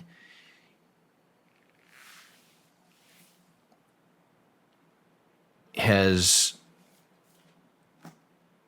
only strengthened what I was raised to believe, that we really aren't alone, that there is something more at play here. And it could be interdimensional or multidimensional. I mean, anyone who believes in an afterlife, if you believe that your consciousness or your soul or spirit or whatever you want to call it survives after your body is destroyed or you die, congratulations. I think you believe in a multidimensional, you believe in interdimensional theory in that physics. And I think that what we're seeing at the ranch could very well be partially interdimensional in origin and nature. And people ask me all the time, is what you are documenting, is it ET? Is it extraterrestrial? People from other worlds? Is it interdimensional or multidimensional phenomena? Is it time travelers? Or is it spiritual? Is it angels and demons from other realms? And the veil between this world and those realms of existence or reality is very thin for whatever reason out there. Which is it? And my answer, honestly, is all the above. Right now, the data seems to point toward a diversity of origins, agendas. And I don't think you can ascribe these events to any one phenomena or any one point of origin. I think there's a lot of things happening for whatever reason that seem to be converging on this property. And, the veil could be thin between this world and spiritual realms, or this world and other worlds. There may be a portal or a wormhole to other worlds, to other planets, that for whatever reason it occurs on this property. There could be a Stargate, buried in the mesa. Yep. That enables an interstellar highway to exist above and even below this property. Something is happening. As above, so below. We're observing phenomena that continues to defy conventional explanation. Do we make mistakes once in a while from time to time? Are things misidentified? Absolutely. That's part of the process. That's part of learning. This is an imperfect process. This is iterative. We are trying desperately to separate the signal from the noise. Separate that which has a mundane, natural cause or explanation from that which truly merits further consideration and may be unusual or extraordinary. And my goal is to get the answers and share those answers with everyone. Well, this is one of the most fascinating interviews I've ever done. And I got one last question. You bring it on. Do you ever see yourself selling Skinwalker Ranch? Never. Never. Be passed down to generations? Or put in trust. I have no interest in selling the property. I have no interest in monetizing it. My only interest is in getting answers. And I hope to continue to demonstrate that I am a worthy steward, that I am worthy of that knowledge, that my team is worthy of insights that will hopefully be realized. Well, I want to say one other thing too, and I just, on top of everything that you're doing, and it is amazing, and I think a lot's going to come out of it, and I can't wait to see the future, what the future holds for you and Skinwalker Ranch. But I really want to commend you. When I found out that you are not monetizing, and every bit of profit that would have been coming to you is going to charity, and it goes to sign to other causes and to strengthen the effort. That's nobody does that. That's amazing. Well, I think intention is important. Having pure, sincere intention behind any effort will hopefully yield the best results.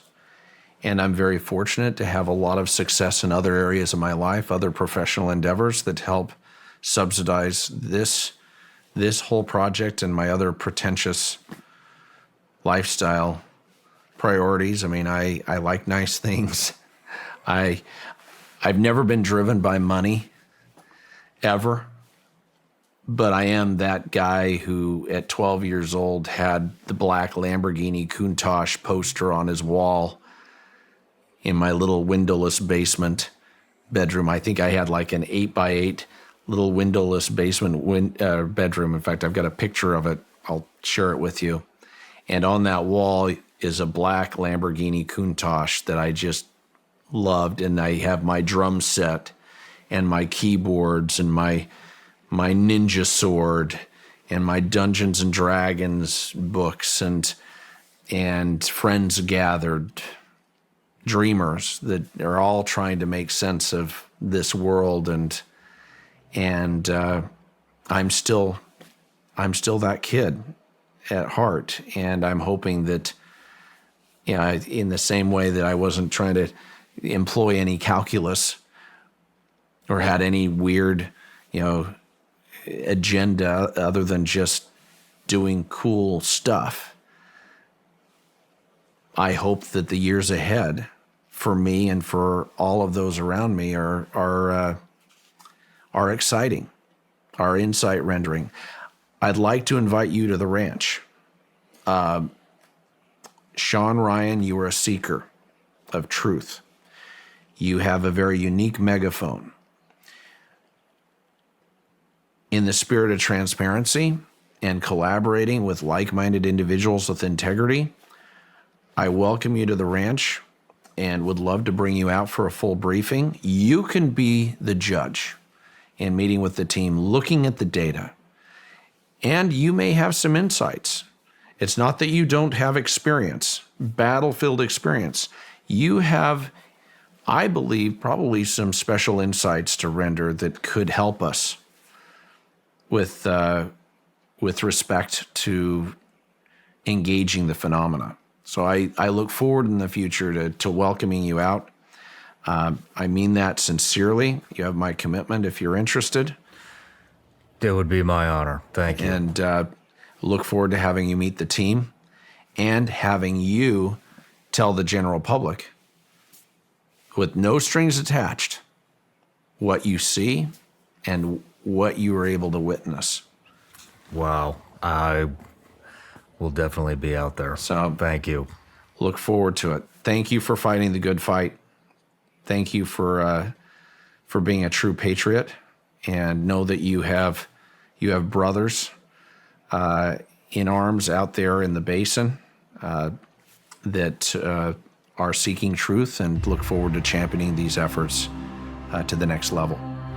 Well, thank you for everything you're doing, and thank you for being here today. It's been a real honor. You bet. I can't wait to see what comes. Onward. Thank you, Fred.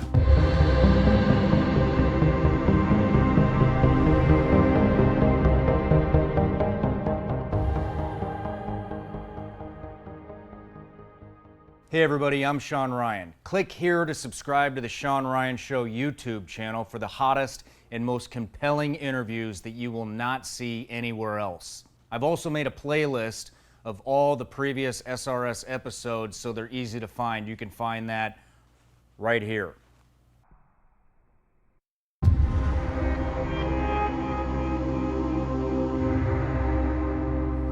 Diana Pasulka, welcome to the show. Thanks for having me. Hey, it's an honor to have you here. I've been trying to get you here for quite a while now, and had a man. I just got I don't even remember the first person that introduced me to kind of what you're doing, but I've been getting hit from all angles. Wow, And, really? Yeah, definitely. And I've been really looking forward to this interview. I grew up Catholic. I'm into UFOs. I can't wait to dive in here. So I've been looking forward to this for a long time. So I just want to say thank you for making the time and Oh, it's my pleasure. Absolutely. So, but let me give you a quick introduction here. Okay. You're a writer, professor of religious studies at the University of North Carolina, Wilmington. You have authored a series of books, including American Cosmic UFOs, Religion and Technology, Heaven Can Wait, Purgatory in Catholic Devotional Culture and Encounters, Experiences with Non-Human Intelligences. You've been a guest on several prominent podcasts, such as the Joe Rogan Experience and the Lex Friedman podcast, and you've served as consulting producer on the Emmy Award-winning Netflix series Encounters. You are also the religion consultant on The Conjuring and was featured in the J.J. Abrams docuseries UFO. You spent your career teaching and writing about American religious history and Catholic history, including studying at the Vatican Archive. Sounds fascinating. Your research connects religion, technology, and now the enigmatic realm of the UFO phenomena. Now you find yourself working with scientists and military personnel on the topic, something you never thought you'd be doing when you began your career. And you're a Christian believer and a mother, probably the most important things, right? Yes. Yes. Yeah. Welcome to the show. Thank you. Thank you. So everybody starts off with a gift. All right. Wow. Thank you. A little something for the ride home. Oh, thank you for giving me two because I have a lot of kids. So We'll give you some more. We'll give you some. they'll love this. Thank you so much. I appreciate it. I think my son wanted me to have a gun, but I don't know about that. Do you want a gun? No, I'm just joking. All right. Well, Diana, we were just having a conversation right before we started recording, and I was going to start this interview in the year of 2012, but it sounds like you had an experience as 11-year-old girl. That's right. So Yes. let's start right there. Okay, sure. Yeah. So it was when I was 11 that I decided to do what I'm doing now, which is looking at religion. But most specifically, then I wanted to read the Bible, which I did. So I had an experience. So in my upbringing, my parents were secular, right? Christian, right? So that means that we didn't have a Bible in the house. We celebrated Christmas, and that type of thing. So I had never read it. I had never read the Bible, and I didn't actually know the story of Jesus. I knew, of course, Jesus Christ. Everybody does, but I actually didn't know the story. So it was on an Easter, and I was doing Easter eggs at the table, and the TV was on, and Franco Zeffirelli's Jesus of Nazareth was on the TV. So I was somewhat watching it, but not really paying attention. And I was, doing the Easter eggs. And at some point, there was the scene where the mob is just about to kill this woman. So there's this mob of men, and it's this woman who's an adulterer, and they're going to stone her to death. And of course, it's super dramatic. And I'm, doing the Easter egg, and I look at that, and Jesus is writing something in the sand, and I'm like, well, he's got to stop this. This is terrible. And so he looks up and he says, "Those among you with sin cast the first stone." And that converted me somehow. Somehow, to me, that was something that reversed the law, because it was the law that she be stoned. But he reversed it. And I thought, I was a pretty serious kid, and I knew that, people did bad things, and, there was bad in the world. So to me, this could be something. I thought this was hopeful. This was like a person who provided some type of hope. So I decided that I'd watch the show, because it started on Friday, and I believe that was probably Friday night, and kept going on Saturday, and then ended on Sunday, Easter Sunday. And so I kept watching, and my parents thought it was strange because I never really cared about that stuff before. But every day I woke up and I was like, I'm going to watch the show tonight. And now this sounds ridiculous, but it's actually true. I didn't know that he was crucified at the very end. So at the very end, he gets crucified. And to me, it was devastating because, I couldn't believe it. I was like, wow, he actually, provided some hope to these people, and now he's being crucified. So my mom was observing this and thought it was really strange. I had tears. And so the next day, I made my mother take me to a Bible store to buy the Bible. She didn't know what to get, so we asked the clerk, this is my first Bible. In fact, it's our only Bible. What should we get? So we got this red letter edition of the King James Version of the Bible. And the red letter edition, for people who don't know, it's the edition that has Jesus's words all in red. And to me, that was exactly what I wanted. So we got the red letter edition. I brought it home, started reading it right away from beginning, right? Now, you have to understand that my grandparents were Catholic, right? So they had Bibles, but my parents were just agnostic. They didn't go to church, right? So I started to read the Bible, and immediately I could tell that it wasn't an easy read. Okay, it's not an easy read. For anybody who just cracks it and decides, okay, what does this book really say? It's hard to read. So some parts were easy to read, like the red letters, right? Easy to read. But like the Old Testament, Hebrew Bible, Genesis, that kind of thing, I could tell that it was an ancient text. And so I made it my goal then. I became Christian. So I decided I'm a Christian. I don't know what my parents are, but I am now. And, I asked my parents to take me to different churches, whatever church was a Christian church. I was 11. So it was a full-on religious conversion that I had that Wow. I didn't recognize until later. And I said, I want to grow up and I want to go to school or whatever needs to happen so that I can read this book in its original language, because I could tell it had been translated. And so I finally got that. I did it. So that's what I did. It was a rocky kind of trip there, but I finally went to I went to a Catholic school, which is where at that point nuns were running the school. So it was a really good school. I graduated really early when I was 16. I did go to college, and then I went to the Jesuit School of Theology, which is a school where you can do an academic degree with priests. So priests were my peers. So I went to school with priests in formation to be priests. So I got an education that priests get. And then after that, I got my PhD, and I've been doing this ever since. So. Wow. So you literally started at age 11. Yeah, I still have the same Bible too. Man, that's crazy. That's awesome.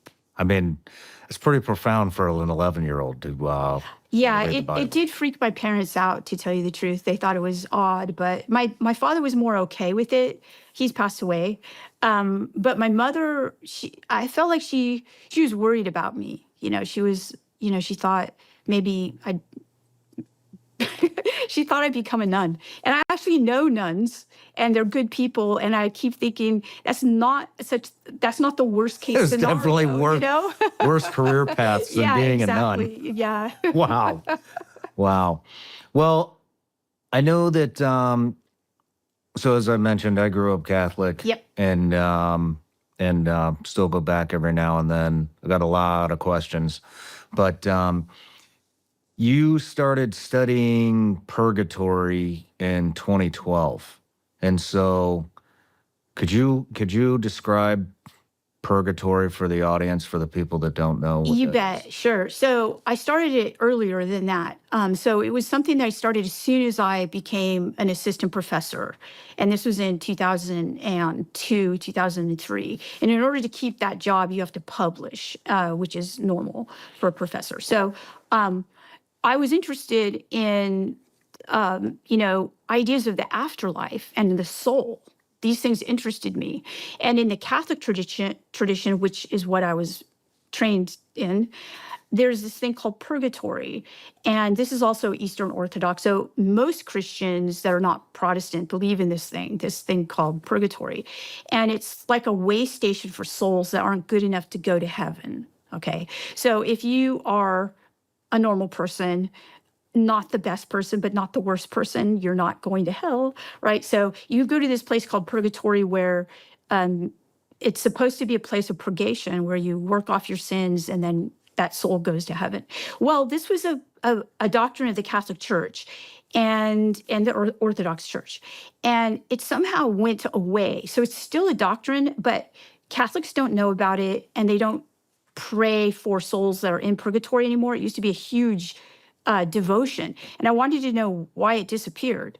So I started to do archival research. So archives are are libraries of old manuscripts and books from ancient times to the present. And there's some really great archives in the United States and, of course, at the Vatican. So I started to look in these archives for what Catholics in 1200 and 1300, throughout time, thought of purgatory, basically.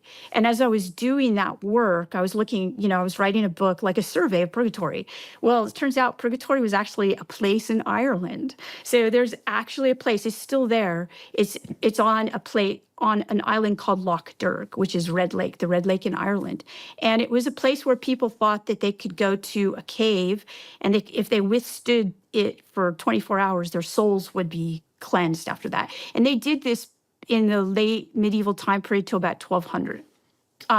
So and Hold then on. it became a So they doctrine. thought that if they could handle being in a cave for 24 hours, Yeah. is there anything substantial about this particular Yeah, cave? yeah. So this cave would have demons and things like that in it. So you have to survive being assaulted by beings of the afterlife in this cave like this. So for the medieval mind, they don't separate out like demons and angels and stuff. Those were part of their reality. So this cave was the place where they could go to an underground area where they could have these battles. And if they survived those battles, their sins would be forgiven. And that's not the only purgatory cave. There was one in Italy as well. So this was where the doctrine kind of like emerged from, and then it became an actual doctrine.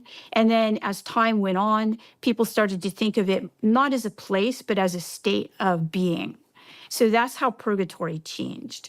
And I wrote that book. So I wrote that book. But during the study of that book, I came upon aerial phenomena. So Catholics from 1200 up to 1800 saw things in the sky that they couldn't identify.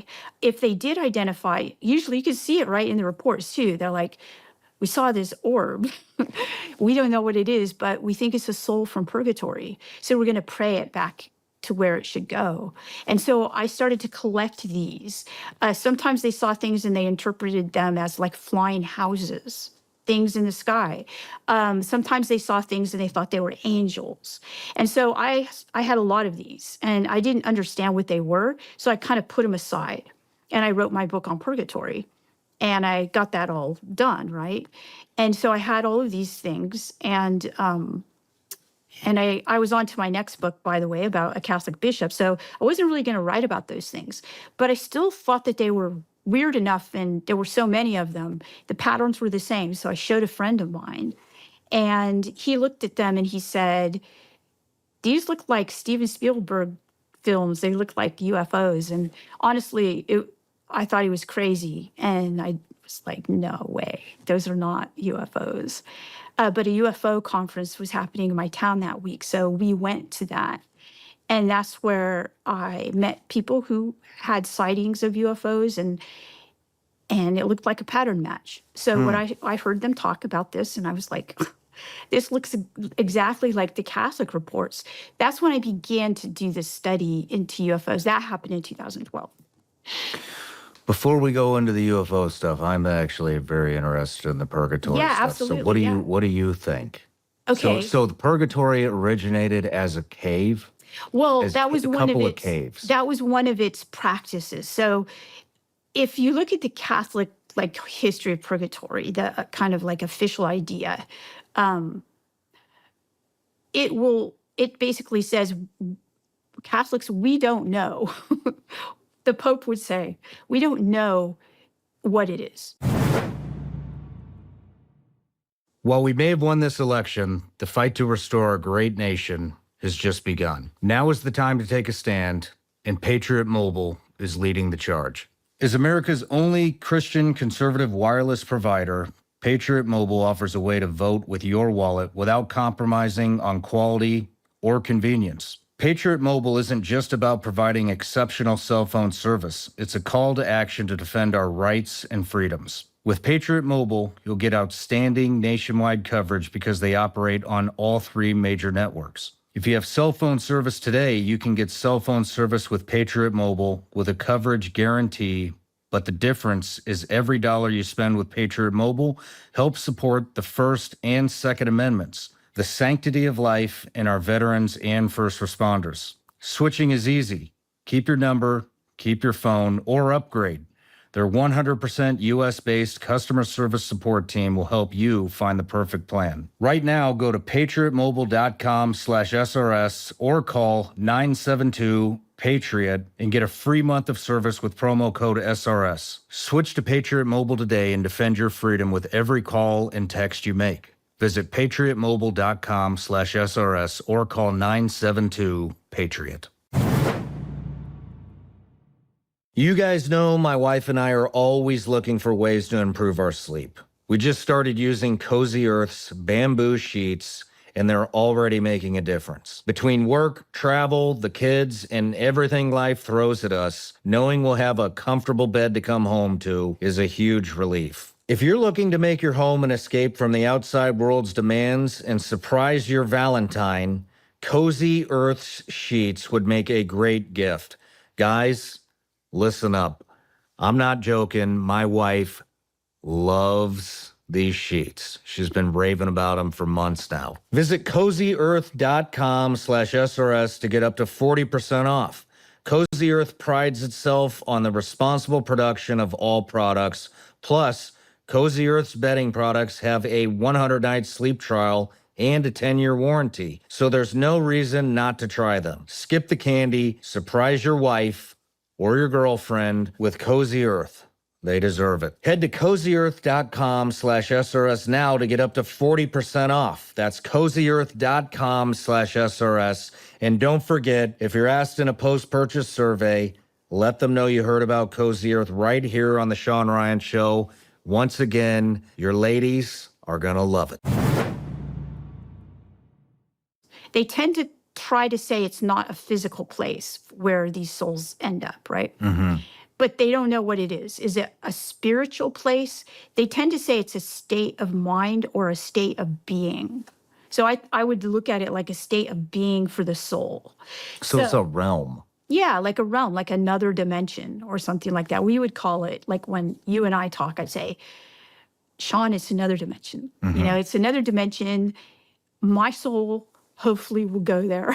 You know, I'm not saying I'm good enough to get into heaven, right? But I'm hoping for purgatory kind of thing. Like that's what, because I believe in the soul. I also want to say this, that I should have said this earlier, that the things that I'm going to say are my own opinion based on what I've studied and how I've lived, and they don't reflect my university. So my university is a state university.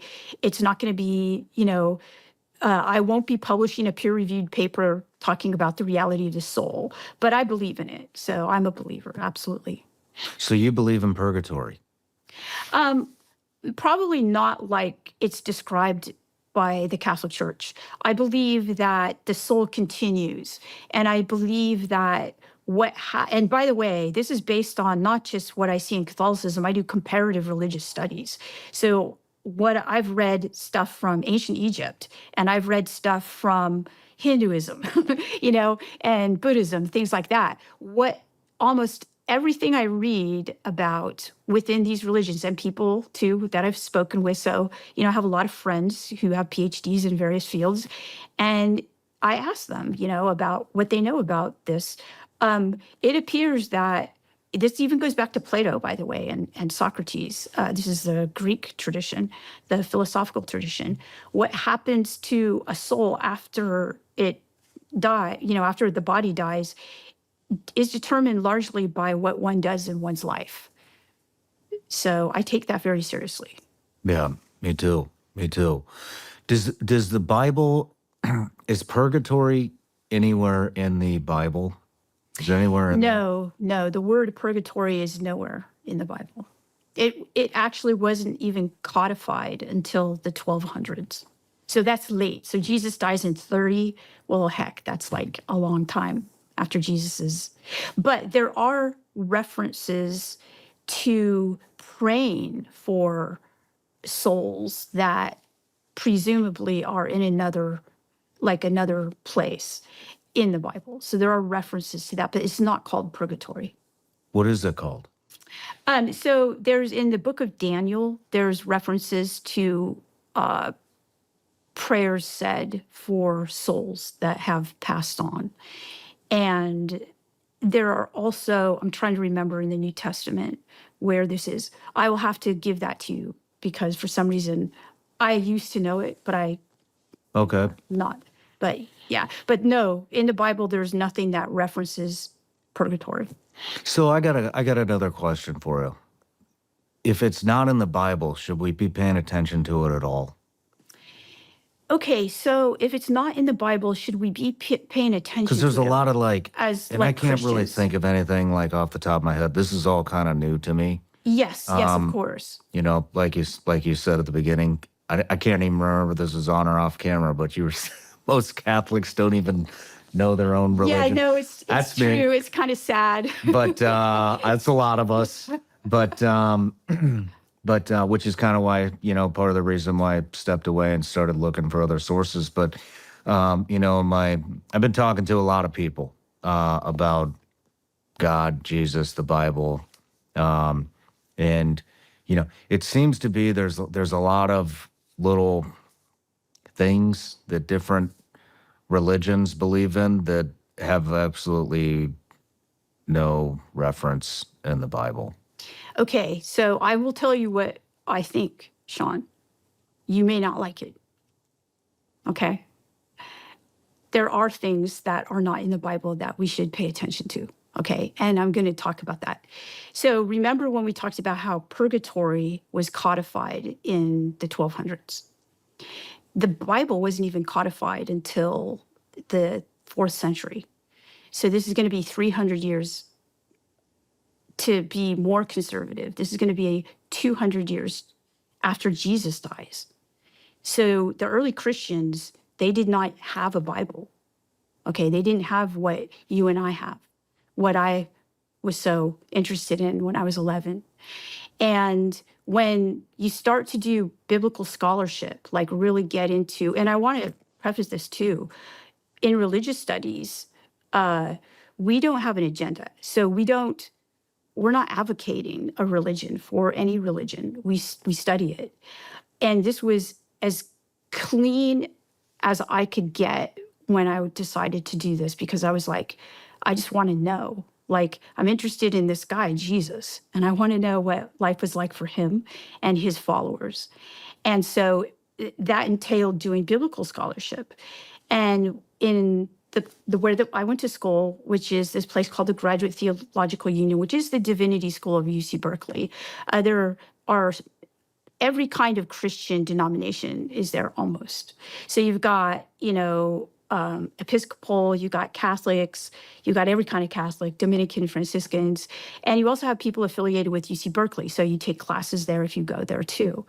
And so in this environment where priests are taking courses and people who are going to be ministers in the Anglican Church and, you know, they're all taking courses, Presbyterians, and they're all taking what's called New Testament. And in New Testament, you learn how the Bible was put together. And I remember taking this class, and there were lots of people in it, like 35 people. Every single one of those people was going to be some type of theologian minister. I think I was the only one who was going to be an academic. Every single one of those people went through trauma taking that, because once, you know, because you're brought up to believe a certain story about Christianity. And when that story gets deconstructed in such a way where the teachers using the language of the Bible, which was Greek, you know, the New Testament was Greek, written in Greek, and basically showing you how it was put together, what we have and what we don't have, what other books were out there being used by Christians, this destroyed a lot of people's faith. And I know people whose faith was destroyed. Some of them went on to be scholars of religion because they had that much training. They're like, well, I got to put this degree to use, even though I'm no longer a believer. I met priests whose faith was destroyed, you know, priests in formation. My faith was strengthened. My faith was strengthened because God is a God of truth. And I was like, I am not afraid to know what is the truth. It's not going to make people happy, but I will learn it. And if it's wrong, I'll learn that it's wrong. So when I learned these things, I wanted to know more. So I actually extended my education beyond my PhD. So when I got my PhD, I wanted to study with John Dominic Crossan, who was at that time the foremost scholar on Jesus in the world. And he was teaching at Berkeley. And so I asked the chair of my department if I could take courses with him. And he was like, yes, absolutely. So I got to take courses with him and learn more. And again, it just made me stronger in my faith, stronger Christian, a better teacher, you know, for students. And I have had students who've come through and they've been what are called biblical literalists. So a biblical literalist is a person who takes the Bible literally. Like, the it's hard to take it literally because there are discrepancies in it, which is what I knew when I was 11. I was like, this doesn't seem that God would create something that had discrepancies in it. This must be translated wrong or something like that. That's what I thought. So I've had students who went on to be ministers of very conservative Christian faith, but we're still great friends. And we would have like the conversation about Jesus, with the demon and Legion. You know that story where Jesus comes to a town and there's a demon-possessed man, and the demon speaks to Jesus and says, "Get away, my judgment isn't here yet." And Jesus gets the demon and makes it go into these pigs, right? And thus saving this man of being possessed. And so I would read this in a certain way, and my student would read it absolutely literally. And we would have a disagreement about it. And then we were still good friends. And he would go on, and I would say, that's fine, as long as you know that I'm teaching it this way. And, if you know that, I'm okay with you having your opinion about it, as long as you know that this is how scholars view it at this point. So we would disagree, but he would go on to be a minister. Now, what's funny is that I've come to his perception of that after 10 years and going through the UFO thing. I'm like, I think he's right. And if he's watching this, I believe you now. Wow. Yeah. What are some of the things that aren't in the Bible that we should be paying attention to? Are you talking about like maybe what's that? Is it the Book of Enoch? So there are things that haven't been written down, okay, but we know about them through material culture. So we know a lot about Christianity by what they decided to put, like, okay, see these beautiful paintings that you have in here? Well, I know a lot about you by looking at those paintings, right? I know that your friend painted them. I honestly thought that they were photos. Like, that's some artistic talent right there. Yeah. But what that means is that what is most important to us, we tend to make images of. And so the early Christians, not all of them could read or write. So they had material culture, and you see these in like the catacombs. And so this is where they buried their dead, and they hid out because they were being persecuted by Rome.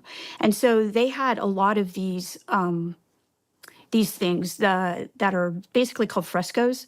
And if you look at their frescoes, you could see what was important to them and also how they worshipped. So you see that they were diverse. So women worshipped with men. Okay, so there wasn't like this strict, kind of gender separation. That didn't appear. There are some written things that we should pay attention to, and some of those things we found only in the 20th century because we still do archaeology. So we found the Dead Sea Scrolls, which tell us a lot about the early Jewish community that became Christian, because Jesus is Jewish. So he's in a Christian, he's not Christian, he's Jewish. So his community, then we have to understand it in its context in terms of what he said and, the message that he brings down. He also talks a lot about the Holy Spirit. What did he mean by that? He meant the presence of God.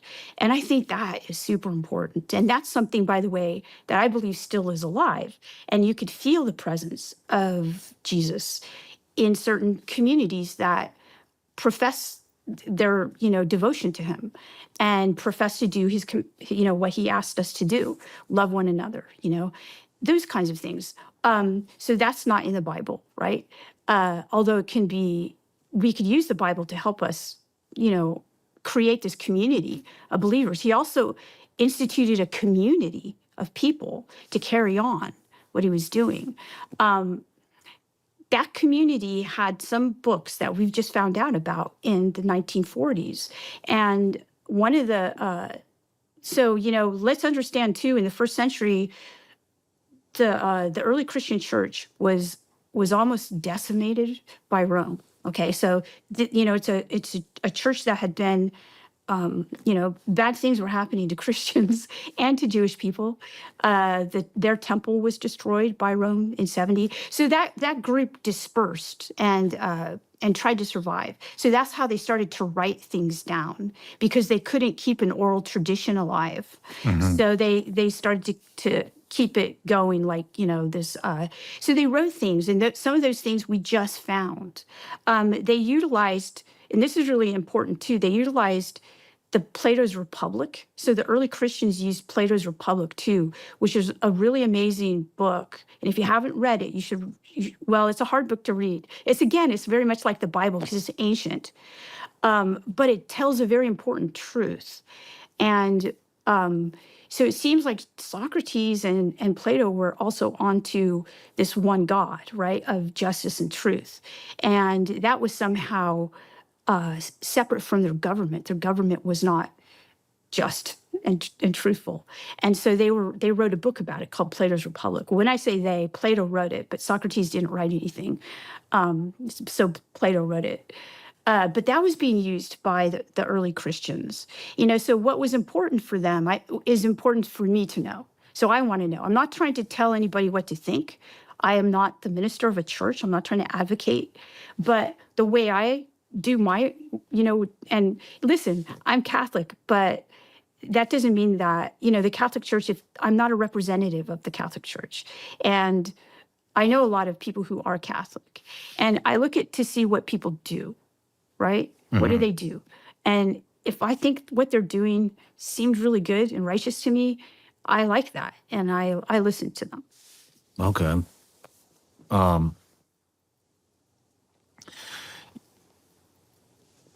I had asked a lot of people about Ezekiel, Yes. and it sounds like you have an explanation I'm looking for. Yes. Can you go into that, I can. please? Yeah. Thank you. Yeah. So you're talking about Ezekiel's wheel, right? So the Ezekiel's wheel is today. Okay, so I'm going to tell you what I know about it from a Christian perspective. So it's in the book of Ezekiel. Ezekiel's a prophet. Okay, so the Bible, this is the Old Testament, the Hebrew Bible. It is written in Hebrew. And this is the beginning of the Israelite community. Okay, so there's Genesis that describes the story of God kind of having a covenant with these men, all right, to create his people. Okay, and that's the book of Genesis. And there's some angel accounts in that too, I think, that are really interesting and we could talk about. So we get to the history of the Jewish people and you get to the prophets. So you know about Egypt. So they're in Egypt and they have to leave, and Moses gets them out of Egypt. And so terrible things happen to them in Egypt, and so they need to leave. So they do. And then you get to a certain part of the Bible. It's like a history of the Old Testament is like a history, okay, of God's people. And so then they get to the prophets. Okay, so the prophets, Ezekiel is one of the prophets. And again, there's a government, there's a Babylon, who's basically trying to control the Jewish people, and it's not good for them. So Ezekiel offers hope, and as a prophet of God. And what happens to him is that he has this, what some would call a vision, but it could very well, because this is what happens when people have encounters today, say with UAP or what they consider to be angels or something like that. They can't tell if, and you see this also with Paul in the New Testament, when he sees Jesus, he says, I don't know if it was like a dream or if it was real. I cannot tell. So it's a very confusing thing that happens to Ezekiel, but it's called Ezekiel's vision, okay? But I'm sure he thought it was real, and it seems real, okay? So he has a waking dream, maybe, or a vision that appears real. And it's of these beings that look odd. They have wings, and they also have wheels associated with them, okay? And this is in chapter 1, so it's at the very beginning. And he has this, and what it does is it gives him the realization that God's people will continue, even though they're being pretty much decimated by the Babylonians. Okay, so the Babylonians are putting them in exile, and they're kind of breaking them up. And he has this vision of these beings who impart this knowledge to him. Now, that is part of a mystical tradition within Judaism that I've talked when you're in my field, you get to have friends who have PhDs in areas that you don't. So that's basically one of the best things about what I do, in my opinion. I like it. I get to go talk to friends who are expert at New Testament and say, is this tradition in the New Testament? And yes, apparently it is. Now, these people won't say this publicly, so I'm going to say it. But it's called this, Sean. Ezekiel saw what's most likely a seraphim. What? A seraphim. A seraphim. Yeah, it's a seraph. So seraphim is like the plural of seraph. It's an angel. It's a type of angel. And you've seen it before this. It's like the eye with the wings around it, okay? And sometimes it's shown with wheels. And so Ezekiel interpreted this, and other Jewish people interpreted this to be the throne of God, right? The very throne of God. Like these were the beings at the throne of God. And this tradition is called the Merkabah tradition. And Merkabah is literally chariot. So it's a tradition of sightings of these beings that are God's angels. And by the way, so this happens to Ezekiel. And so it then begins this new era for Jews who at this time are in exile, hope that things are going to get better. Okay, so hope that things are going to get better. Before that, there was an interesting angel encounter that Jacob had. So Jacob is one of the people who is the son of one of the patriarchs of the covenant in Genesis, and he has this encounter. He's going to meet his brother, and it's probably not going to be a good meeting because they have a rivalry. The night before, he has an encounter with there's different interpretations of it, but it looks like it's an angel. It comes down, sometimes people interpret it like God or a messenger of God. It is an angel. And it fights with him. It literally fights with him all night. So he has this battle with this angel all night long. It dislocates his hip, but he refuses to give up. He wants a blessing from this thing. And in the end, he gets it. He gets this blessing. And he changes his name from Jacob to Israel. And again, what it does is it foretells a new era for God's people, So me, looking at these kinds of events, they're very epic. These kinds of things that happen when people have these sightings of these, messengers of God. Some of this sounds like what some people would call a psychedelic download. Have you ever heard of that? Yes. What do you think about that? Okay, so I know a lot about that actually. And even within in religious studies, we have a whole group of people who do look into, entheogens, which are psychedelics and religions and religiosity type of things that come out of that. So indigenous people from the United States, like, America, there's the Church of Native Americans, the Native American Church. They use peyote, right? Mm-hmm. And so they utilize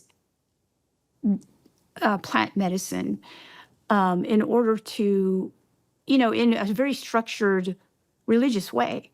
And they have experiences like this. So most likely there's a link there. There perhaps what Ezekiel sees is something that maybe, I'm not trying to, I'm very happy to say that, in this environment, like a controlled kind of respectful way of doing, psychedelics, this is legitimate what they're doing, If one's doing it recreationally, I've seen some pretty terrible things to happen with people who aren't respecting that you can open something up. Mm-hmm. You can open up, let's just say it's a dimension because we don't know what it is, but it appears to be another realm that people can access either through psychedelics or through a religious protocol. It seems like it happens. Have you done psychedelics? Yes, when I was younger, I did. Yes, and again, I felt like it was something that was okay for me to do because, well, I'll tell you, I did it innocently. So I was a 16-year-old, and my friend had some. Her parents were Grateful Dead people, so they, I know. So they had. They had the good stuff, huh? Well, they had mushrooms, and my friend got some. And I already knew at this point, I don't know how, but I already knew that it needed to be done in reverence. It needed to be done. So we actually prayed to God before we did it. And we said, if this is wrong, God, please let us know, but we're going to do this. And it was a really beautiful experience that was, I mean, honestly, it was good. But I don't do it now. And Why not? well, because I think that I was lucky and innocent when I did it, Sean. I know that it's helpful for people. I've known people to be, specifically psilocybin has helped people I know recover from things like, say they were on the front and, in various tours of duty, and they've been helped by treatment. So I guess my position is, and I don't guess this is my position, is that when done with the correct intention, I think it's good and all right. Without that intention, it's dangerous. And for this reason, that it perhaps will open something up. And it could be that you do meet something like another being of some sort, that we've been talking about. And that being could be good or it could be bad. Both exist, in my opinion. So do you think these realms, I've done psychedelic works and psychedelic treat therapies and it stemmed from mental ill injuries from service. But where I'm not, I don't want to get into all the good, whatever. That's a whole nother conversation. What I'm interested in talking to you about is the realm that you go to. Yeah, the realm is really real. The realm, is it a, do you believe it's a real realm, or is it developed in your imagination? Right. So or is it both? Yeah, okay, so I believe it's a real realm. This show is sponsored by BetterHelp. What are some of your relationship green flags? Maybe it's when your partner thoughtfully listens or anticipates your needs. We often hear about the red flags we should avoid, but what if we focus more on looking for the green flags in friends and partners? If you're not sure what they look like, therapy can help you identify green flags. Actively practice them in your relationships and embody them yourself. Whether you're dating, married, building a friendship, or just working on yourself, it's time to form two-way relationships. Therapy with BetterHelp can teach you positive coping skills and how to set boundaries. It empowers you to be the best version of yourself. BetterHelp is fully online, making therapy affordable and convenient, serving over 5 million people worldwide. Access a diverse network of more than 30,000 credentialed therapists with a wide range of specialties. Easily switch therapists anytime at no extra cost. Discover your relationship green flags with BetterHelp. Visit BetterHelp.com/SRS to get 10% off your first month. That's BetterHelp, HELP.com/SRS. Are you looking for a voice that truly represents your values? Meet AMAC, the Association of Mature American Citizens, founded in 2007. AMAC was created to champion the needs of Americans who believe in faith, family, and freedom. Today, AMAC is over 2 million members strong and growing. The mission is simple but powerful: to protect the interests of all freedom-loving Americans, advocate for common sense policies, and offer incredible member benefits, including the award-winning AMAC magazine. To exclusive discounts on travel, insurance, and everyday services, to a strong voice in Washington, AMAC is here to make a difference in your life and our nation. Joining AMAC isn't just about benefits, it's about belonging to a community that stands for timeless American values. And right now, regardless of your age, they're offering an incredible deal. Enroll in a 5-year AMAC membership for 47% off. Visit amac.us/SRS today to take advantage of this special offer. That's amac.us/SRS. Join AMAC and be part of a movement that stands for you, your family, and your future. And I don't think the reason I believe that is because if you do what's called field research and talk to people either who access this realm without psychedelics and then those who access it with psychedelics, a lot of times they're talking about similar types of things that happen in those realms, like certain experiences, certain things that they meet, like entities and things like that. And so that would indicate to me that that is a real realm. How we access it, I don't know. I do know, though, that I know we're not talking UAP right now, but when I met people who were in the government who were studying UAP, who are studying UAP, they're very interested in this realm. They're interested in this as consciousness is an access point. What do you mean by that? So our consciousness can access, and things can access us through, I would call, through something that we have in our consciousness.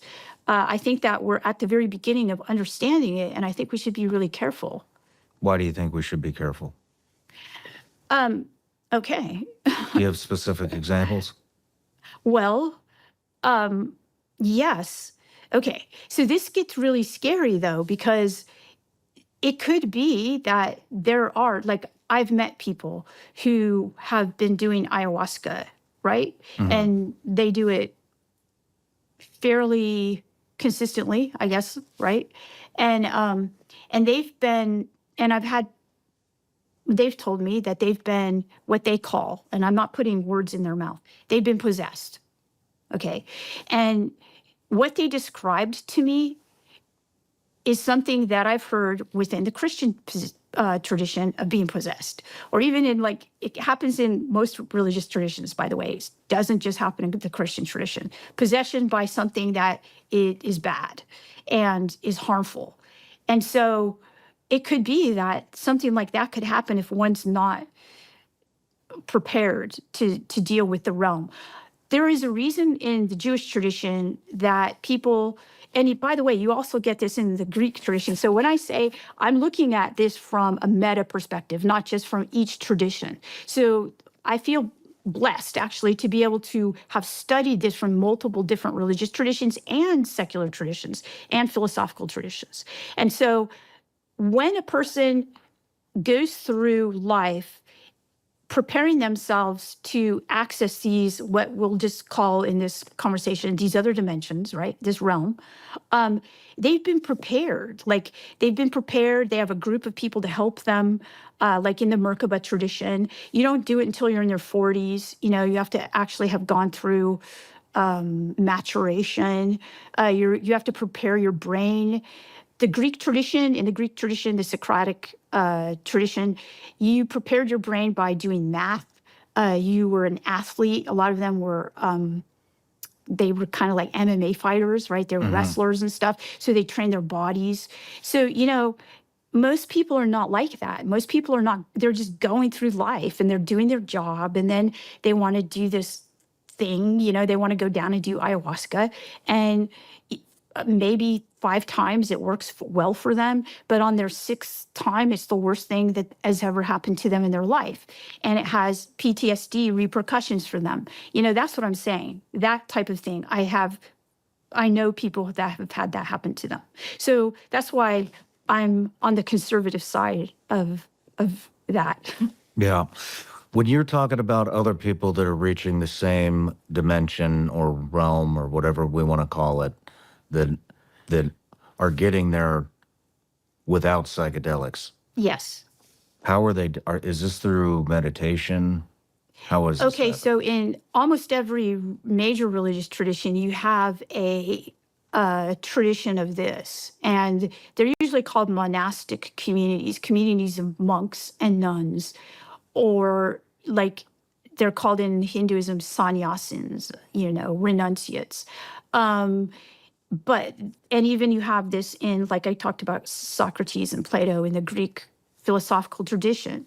You have a group of people who go off, live together, and help each other. In Buddhism, it's called the Sangha, right? It's a community of people helping each other become ready to access realms that provide knowledge, wisdom, truth, things like that. And these realms, what's called a moral realist. That's a philosophical position that believes that things like truth and justice, these are real things. And if humans died, they would still exist. Truth and justice would still exist. I believe that. And that only comes from living my life for as long as I've lived and going through the training that I've gone through. There are lots of people that aren't moral realists. Most people are not, I would say. But once a person has a taste that this realm exists and that truth and beauty exists and that you feel it and it's something amazing, right? Like I feel like Jimi Hendrix knew about this, through his experiences with psychedelics. Are you experienced? He was experienced, and he says not just stoned but beautiful. Well, I understood that, and I understood that not from the, he was dead, by the way, when I was exposed to his work, but yeah, so once a person recognizes that that stuff is worthwhile, then one wants to go through those training, get through that protocol, do those, go through those communities. Do you think? And by the way, this is also what helps people deal if there is something that one encounters that's not truth and beauty. And there are those things, obviously. I mean,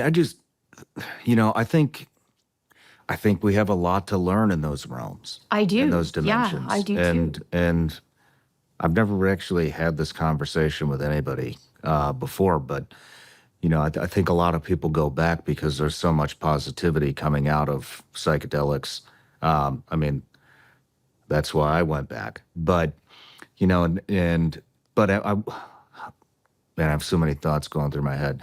The dimension or realm that it takes me to always scares the hell out of me. It's not necessarily a bad experience. I have a lot of anticipation type anxiety if I'm going to do it because I know I'm going there. Majority of the experience has been overwhelmingly positive. I always learn a lot. It's always a very intuitive type experience. And, it's funny you mentioned, truth and justice and things like that, because you might feel justice about certain events that have happened in your life that you didn't feel that you got justice from. You might get that coming out of those type of experiences. And then, with the truth, I mean, I've had so many intuitive experiences about my family, my own life, my business, just lots. It's almost like a download of information or hey, I need a new roadmap to my life. Let me strap in here real quick and figure this out. And there's just so many positive things coming out of it, but I almost feel like some of the things that you're talking about live in that realm. And so should we be exploring that realm somehow, some way more effectively than the way we are? Emphatically, yes. So, in my opinion, I just spoke to a young man here on your team who told me, he's 25, he told me about his experience with school, which was horrible, horrible experience. When I know, right? We don't teach kids this. Our culture is completely evacuated of the reality of this, that it's real. And there might be means of accessing, these amazing things. Yeah. So if you took even when we do teach it, we teach it as if like I did, sadly, for a while, teaching it like it wasn't actually real, when we taught like Plato's Republic and, the kinds of things that he would talk about in his dialogues, but they're real. And what if and I teach them now, like this, they really believe these guys, like, wow, do they exist? And I go, I believe they exist, but I'm not saying that you should believe they exist. I personally do. And so that makes an impact on a young person. So what I'm saying is that they crave this. Like, don't you? Like you say, you keep going back, this is something that we need as human beings. It's something that we've been deprived of. It's really weird. I crave it. I don't know if craving is the right word, but I don't know any other way to put it. I feel like psychedelics make you smarter. I really honestly believe that psychedelics make you smarter at accessing memories, smarter at navigating your life. It just clears all the shit up and gives you clear direction and where to go, and new perspectives on past events and in current events and in relationships and so but at the same time, I have a lot of respect for the medicine itself, and so you're not going to see me at a party eating a bag of mushrooms. I was just going to ask you that. I was going to say, okay, it sounds like Sean is doing this in the kind of environment where there's reverence and respect. Yeah. If I do it, calendar's blocked off. It's no kids. Like I take it very seriously. I don't mess around. I don't just do it on a whim. I put a lot of thought into why I'm doing it, what I'm going to do it, how I'm going to do it, preparation for afterwards. I'm not just going to come back to work the next day. So, I mean, if I'm going to do it, then I'm going to set it up to where I'm going to get the most out of the experience. But yeah, it's just interesting to talk to somebody like you about that. So, I wanted to ask you about you've studied the Dead Sea Scrolls? No, those are in Hebrew, and the type of Hebrew I'm not. In fact, even probably, oh gosh, they're not the language that I would be able to crack the code of them. But I do know about that community, and I have friends who study them. So that's how I have knowledge of them. So within the field of religious studies, there's so many things. You can't know everything. And knowing that type, even if you know the language, you have to know that specific language from that time period. Okay. Well, let's move into how did the interest in the UFO stuff even happen? Yeah. So I'm the last person, by the way, who would be talking about UFOs if you talked to me, 14 years ago. And nobody would say that I would be talking about UFOs. Anybody you talk to who knows me Diana's talking about UFOs. So this happened because of the Purgatory book. So I had created that log of aerial phenomena, historical aerial phenomena. And I thought it was weird. And so I showed my friend, and we went to this conference where I met people who had these experiences, and they were telling me things that looked like a pattern match to what I was studying. So I thought, I'll go ahead and look at this a little bit further, but I didn't tell anybody. I was just kind of like doing an analysis. And then I thought, this is interesting. It's basically a modern day ascent narrative, the ascent of the soul, right? So if you see images of like people being abducted or cows being abducted, you'll see the cow rising into, ascending into the spaceships, the people, the farmer being ascended. We see the same thing with images of purgatory. You see maybe not cows, of course, but, European Catholics will be ascending into their souls ascending, but it shows them ascending. So I thought this is like a modern day ascent narrative. I could use my methods for studying this, no problem. It won't discredit me to study this, right? So I started to do this study, and it was really interesting.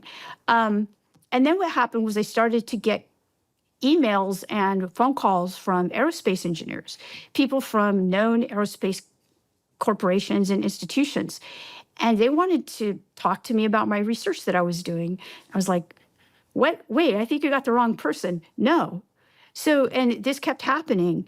And I decided, okay, they wanted to meet with me. A couple of them wanted to meet with me. So I thought, okay, I'll meet with them, because why do they want to know about this angel event that happened in the 1800s? How did they get wind of you? Were you writing I started papers? Or? I started to do conferences with the people that I know who are other professors of religion. And for us, it was like, oh, yeah, modern day ascent narrative, easy to understand.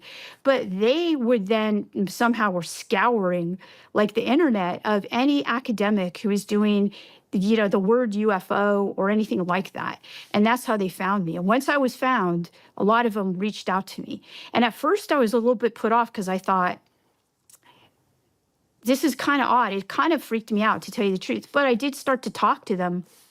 And one of them, I actually put him off for like a year and a half. I mean, I know it sounds weird, but I had 5 young kids and I was busy, right? So I didn't make this connection. I thought it was weird. But when I started to talk to them, I recognized that they weren't looking at it like I was looking at it. They were looking at it like it actually happened. Whereas I was looking at it more like a metaphor. Like, this is their interpretation of something they saw in the sky. They wanted to know what they saw in the sky. They also wanted to know what kinds of things happened to these people. Like, were they injured? And a lot of times they were. And so that started to get me to like re-look at what I was doing. And I started to look at it from their perspective. And I was like, oh my gosh, I think that these things are probably real. And that was shocking. So I was shocked for a whole year. What I did was, thankfully I had a friend, Jeff Kripal at Rice University, and I shared all my stuff with him. And he was shocked too, by the way. What was it? What was the turning point for you that made you think that this isn't metaphorical anymore? Okay, so the turning point was when I met a person who I have to call Tyler, because he's anonymous. One of these people that, when I look back now, I recognize worked for one of these SAPs, most likely. I can't prove it, but it looks like it. So he worked for... Can you describe SAP for the audience, So this please? it's called a special access program in the military, and he worked for an unacknowledged SAP. And he described his work as a hobby. This was in 2013. He described his work as a hobby. He had lots of clearances from different agencies, Department of Defense and like NASA, like a lot. And he worked as a mission controller, and he also worked as this, he was like a space shuttle. He worked in the space shuttle program for its duration until it ended. He was always at a launch of the space shuttle. He also did scientific stuff. So he was this character that I didn't quite understand when I first met him. And he really wanted to know the data. So he wanted to know, he really was interested in any work that I would do at the Vatican. And he was also interested in any work that I did that had to do with consciousness, because he said that in his field, he said, consciousness is the next step. That's where we are studying, and that's why we're interested in your work. And so, again, I was really slow to work with him because I was concerned. I was like concerned about what it would mean for my life. It might change my life, and it did. It did change my life. So that's what changed, is that I started to look at the Catholic tradition again from a new lens. So I had looked at like Teresa of Avila, this nun who lived in the 1500s, and she had an experience with one of these seraphs, or an angel, right? But she didn't call it an angel at first. So I went back and I looked at these experiences that these people had, that we now, when we look at them, we see the nice prayer cards, and it looks really like a sweet kind of encounter that they had. But really, the encounter, when you read the primary source material that you see in the archives, it looks really different than how it's represented.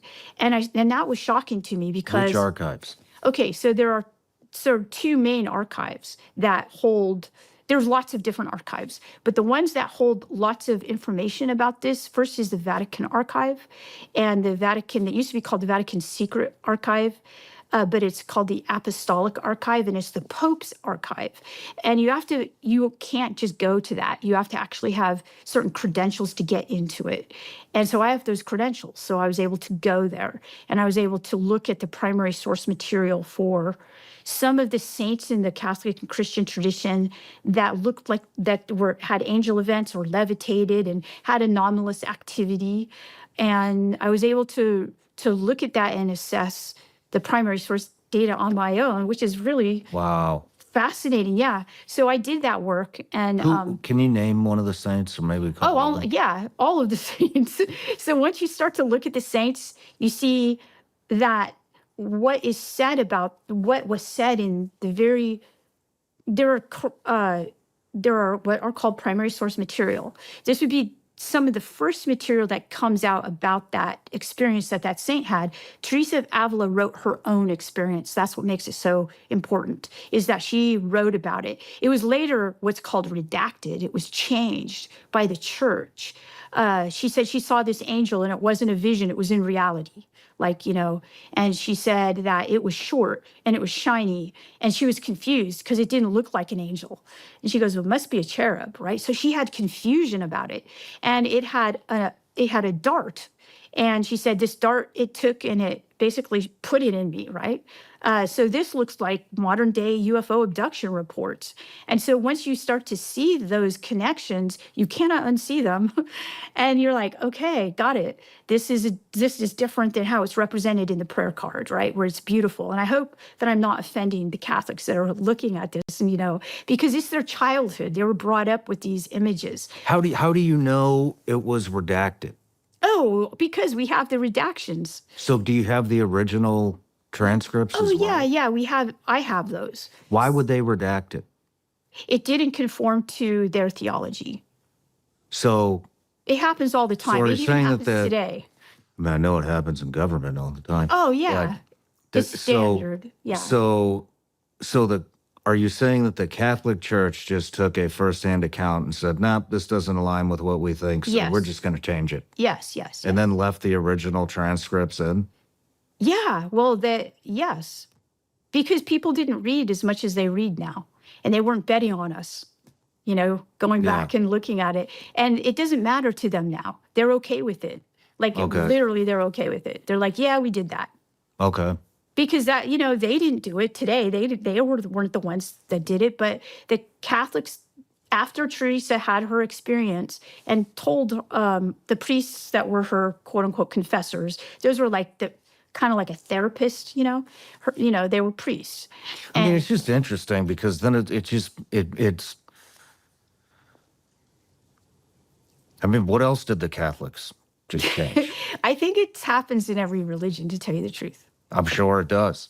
So, we can get angry at the Catholics, but in every religion, a person has an event that's a legitimate event that is profound for them. Mm-hmm. And then they tell that event and it changes people's lives. Mm-hmm. And then that religion is like, that didn't happen, kind of thing. They redact it. It's happening now with the UFO topic. Yeah, I mean, it happens in all subjects. It's just weird sad. that they're okay it's with sad. it. Oh, yeah, they're okay with it. Yeah, we changed. But I'm sorry about that little. No, I know. It's rabbit hole there. shocking. Yes, it's shocking what you like. This is why people had their faith challenged in that class I told you about. Their faith, boom, gone. Yeah. All right, sorry to interrupt. No, you're not. All of that is good information because your viewers are going to have the same questions. They're going to want to know too, right? Mm-hmm. So that happened. So I decided to go back through the Catholic tradition and look at as many as I could. And lo and behold, it's like almost every one of them looked like that. And that's when I started to become... Like a little cherub? Yeah, well, they looked different. They didn't look like what the angels we accept are. And a lot of times they were disturbing, like Joan of Arc's experiences, super disturbing. But How were they? okay, so she saw Joan of Arc. We all know who she is, right? Okay, so she's a warrior, a girl warrior, who was told by God to fight for the French, right? Against the English. Okay. And who told her this? So I'm like, who told Joan of Arc this? God, but did God come down and say this? No. It was first she didn't recognize what it was, just like in Teresa of Avila. And remind me to tell you about that. This lack of recognition, this confusion. So it's a being of light, and it appears in her father's garden, and it appears to her and says, Joan, you're going to be doing this, and she's like, what is this? So she doesn't take it seriously until it shows up again, and then she recognizes that it's Saint Michael, and then it acknowledges that it's Saint Michael, and that it's going to ask her to be a warrior, and that this is what she's going to do. And so it says, go tell this person. And she goes, and they listen to her because she has knowledge that she shouldn't have. She has like precognitive knowledge of stuff. And of course, when people do that to you and you're not suspecting it, you believe them because you're like, they do have special knowledge, right? And so then, she does all these things. She eventually gets burned at the stake. So that's why I want to say it's disturbing because, she does take these troops into battle. She is victorious. It does give her military acumen. It does help her, but she also ends up being burned at the stake. So the question is, to me, is like, would I want that for my daughter? No, I wouldn't. So when an angel, do you want an angel to appear to you? Maybe, maybe not. So that's what I'm trying to say is like it's a lot more complicated when you start to get into it. That doesn't mean that it should kill your faith. I mean, if you're a person of a faith, that faith should withstand looking into it. Into it. So yes, that's what I did. Wow. That's how I got into the UAP thing. Is that these guys were looking at it, but from the perspective that it's real, because they believe that it was happening and they want to know what's going on. They want as much data as they could get. So that's what I was doing then. I was providing them with this data. In the midst of providing them with this data, I started to work with one of the guys. And at the time, this is between 2013 and 2018, special access programs, reverse engineering programs, I didn't have that language. Nobody did that I knew, right? They weren't in Congress. There wasn't talk about this. The New York Times stories didn't break yet. So I was working with a person who was doing this, who wanted to know how to utilize these debris that that were being found, and I went to New Mexico to a crash site, alleged crash site, with Gary Nolan, by the way, and we found debris. And What kind of debris? We did. So it was me, Tyler, and Gary. And Tyler had known of this for years, like his whole life, and he was in his 60s then. So for 40 years, he knew about this. It wasn't Roswell, and I have a feeling it wasn't Roswell because it was the real place. So Roswell is probably like the camouflage place. And then, I'm going to be creating a lot of a lot of people are going to be interested in this topic, obviously. But yeah, so this is my experience. So we went to. What did the debris look like? Right. So the debris looked like metallic frog skin. Metallic frogs. Yeah, it looked like frog skin, but metallic. Do you have any pictures? No, we couldn't take pictures of it. How did you get access to this place? Okay, so Tyler, having amazing access, he's a guy who could get through an airport, didn't have to go through TSA. He was a guy who the IRS never audited. So he seemed to be above the law. So I describe him in American Cosmic. I was amazed by this person. I was very impacted because I'd never met a person. I didn't even know they existed. But part of what he did was he troubleshooted. I remember during a SpaceX launch that was crashed. And I think this was in 2018 or 17. It was crashed. His phone was going off. And astronauts, like all these people were like, how do we fix this? He was like a guy who fixed crashed stuff. So he was, the Challenger crashed. He was on the team to figure out why it crashed. And by the way, Judy Resnick was his friend. So he had. Who's that? Judy Resnick, she was the astronaut who perished during the Challenger crash. Okay. So anyway, this is the person who I worked closely with. I brought him even to my university. He talked to my students. So Tyler, just so Tyler is a code name. Yes. Obviously some type of government official, right? Or working for. Most likely, yeah, and I believe still lives. Are you still tied in with him? I know about him, but we cannot talk. Okay. Because of everything that's happened. Okay. So what else was at this site? Okay, so he asked me to go to the site because he said that I didn't believe in UFOs. And he's right, I didn't. And he said, you are a person who thinks that they're somehow imaginary or in another realm. He goes, but they're in this realm, they're physical. And I couldn't really believe that, because why, unless I have evidence for it. And so he said, you should go to a place I know of and you'll be convinced. And he asked me to go, and it took about a year for me to say yes. And when I said yes, I said, I need to bring someone with me. I need to have one of my colleagues come with me because I don't want to go by myself. And he said, maybe. So he said, because apparently it was under a no-fly zone. And it was a place that was secret.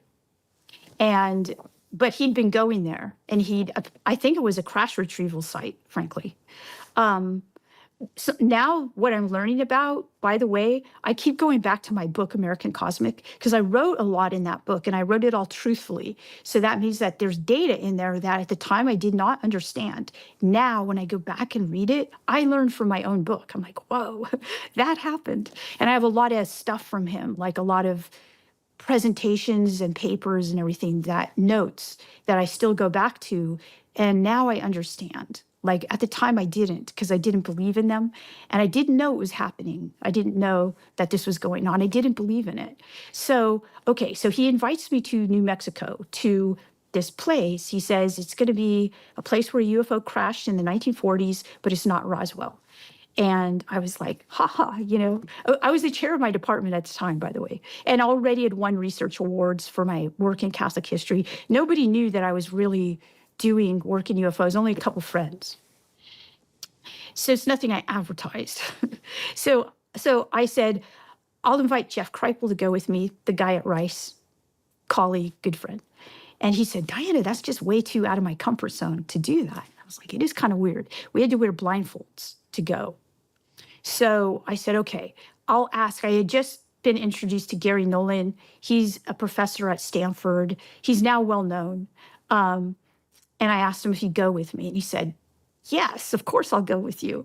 And he had all the laboratory equipment to figure it out anyway. So I told Tyler, I said, Gary Nolan. And he looked him up. And it took him a couple of days. And he came back and he said, okay. And I was like, cool, we're in. So we're going to go. So it was me and Gary, and Tyler was taking us. So we went to New Mexico. We stayed at a place. And then the next day, we're going to the crash retrieval place. We had special metal detectors that Tyler had configured and brought. And we got in the car and we went. We didn't wear blindfolds yet until we got to a cattle grate place, And then Tyler said, put the blindfolds on, So we put the blindfolds on and we went another 40 minutes. And then when we got out and we took the blindfolds off. And I looked around and Tyler said, this is such a funny part. He said, do you recognize this place? And I was like, no, of course I don't.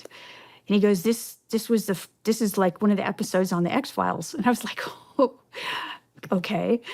He said they had an insider on their team.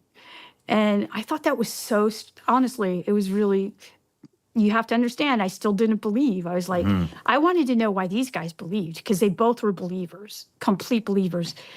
We spent all day there. We did get parts. We did get this stuff. And it was hard to get, by the way. It wasn't easy. So it couldn't have just been planted there. There was rubble everywhere, and it was rubble. I didn't quite understand why it was there. My editor wanted me to take it out, but it was disintegrated aluminum cans, I guess from the 1950s. So Tyler said that they put that out there so people couldn't find the debris. So we took the debris back. Tyler predicted what would happen. He said, "Do you want to take it back through the airport, Diana?" No, I don't want the debris. I don't want anything to do with it. Gary was going to take it. So we get back to the airport, and he said that Gary was going to get stopped. It was in his backpack.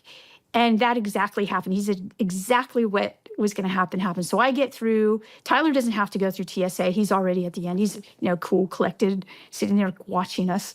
And I come through, and I sit down, and Gary, so Tyler had said to us, "Don't be afraid, Gary. This is what's going to happen. It'll go off. They're going to check your backpack. They're going to look everywhere. It doesn't matter. Somebody in DC or something's going to know. But you have nothing's. You're going to be let pass. They're going to. He doesn't have anything in the backpack."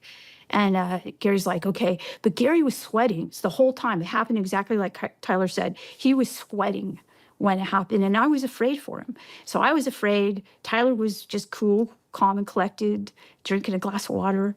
Gary came out. We kind of like got over that, and then we went back to our homes.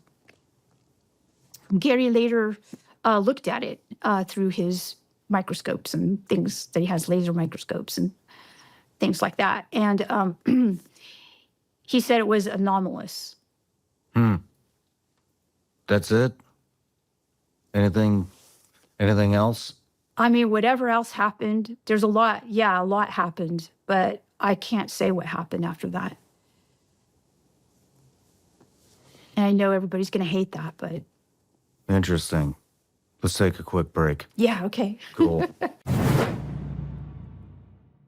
Hillsdale College is offering more than 40 free online courses. That's right, more than 40 free online courses. Learn about the works of C.S. Lewis, the stories in the book of Genesis, the meaning of the U.S. Constitution, the rise and fall of the Roman Republic, or the history of the ancient Christian church with Hillsdale College's free online courses. I've talked pretty openly about my return to faith on the show, and Hillsdale offers some incredible courses to help discover the Bible's profound lessons about fatherhood, the nature of sin, and the consequences of sin on both a family and a nation. Their online courses are self-paced, so you can start whenever and wherever. Go right now to hillsdale.edu/SRS to enroll. There's no cost, and it's easy to get started. That's hillsdale.edu/SRS to enroll for free. hillsdale.edu/SRS. I'll admit it, before Shopify, running my business was tough. Figuring out how to market and sell products, fulfill orders, keep track of shipping and transaction records, not to mention creating a website, Shopify made all of that super easy. Nobody does selling better than Shopify, home of the #1 checkout on the planet, and the not-so-secret secret, Shop Pay can boost conversions up to 50%, meaning way less carts going abandoned and way more sales going through. If you're into growing your business, your commerce platform better be ready to sell wherever your customers are scrolling or strolling on the web, in your store, in their feed, and everywhere in between. Businesses that sell more sell on Shopify. Upgrade your business and get the same checkout we use with Shopify. Sign up for your $1 per month for a 3-month trial period at shopify.com/SRS, all lowercase. Go to shopify.com/SRS to upgrade your selling today. Shopify.com/SRS. All right, Diana, we're back from the break. We just kind of went over your work with Tyler and Gary Nolan at the crash site, and I just, how was that kind of briefed to you? I mean, it sounds It just weird. sounds, Yeah, I you know, like, It's- hey, we're going to take you to this site where a UFO Yeah. crashed. Yeah, Yeah, yeah. right. Okay. I know. That's exactly how I reacted. So it was in the context of when the aerospace engineers reached out to me, and, I started to talk with them, and I corresponded with Tyler, and then I met him. And then, we shared information about these things. And then he said, "You're not a believer. Like, you're still not a believer." And I'm really open. And I said, "You're right. I'm not a believer." And he said, "Well, I think I could show you something that would make you a believer. You need to have physical proof. You don't think this is physical. You think it's imagination." And I said, "Yes, I don't believe in it." And so that's when he said, "I could take you to this place." And like I said, it took me about a year to say yes, that I'd go to this place because it was weird, right? So, especially at that time, like today, because people talk about crash retrieval sites and stuff, you go, "Oh, a crash retrievals place. You may not believe in it, but at least you know what it is." I didn't even know what he was talking about. I hadn't read the Day After Roswell by Colonel Corso, right? I didn't know any of that. I did afterwards, of course. I had to do that in order to understand what was going on. But that's how it was briefed to me. So I read that you went to the Vatican with was it a NASA It was Tyler. scientist? It was Tyler. Okay. What So did he had you, affiliations with that too, with NASA also.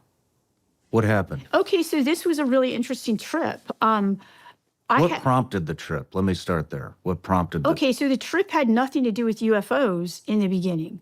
It was purely about my scholarship, right? So I do Catholic history, and I know people at the Vatican.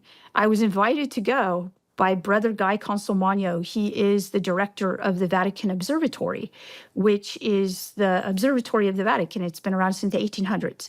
And he's a Jesuit. He went to the school I went to, and he's a monk.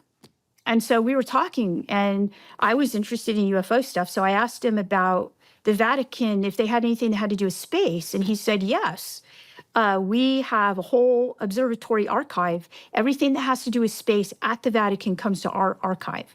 And so I was like, I'd like to look at that. And he said, "You're welcome to come and stay. We have a scholar's residence. You can stay as long as you want." So I said, "Okay, I'll do that." So I knew that I could go and stay there, but I hadn't yet decided to go to the archive of the Vatican. But the opportunity arose for me to do that, and it was to examine the levitation records of what we call the canonization records. Canonization is a process where people become saints, and so there are big records.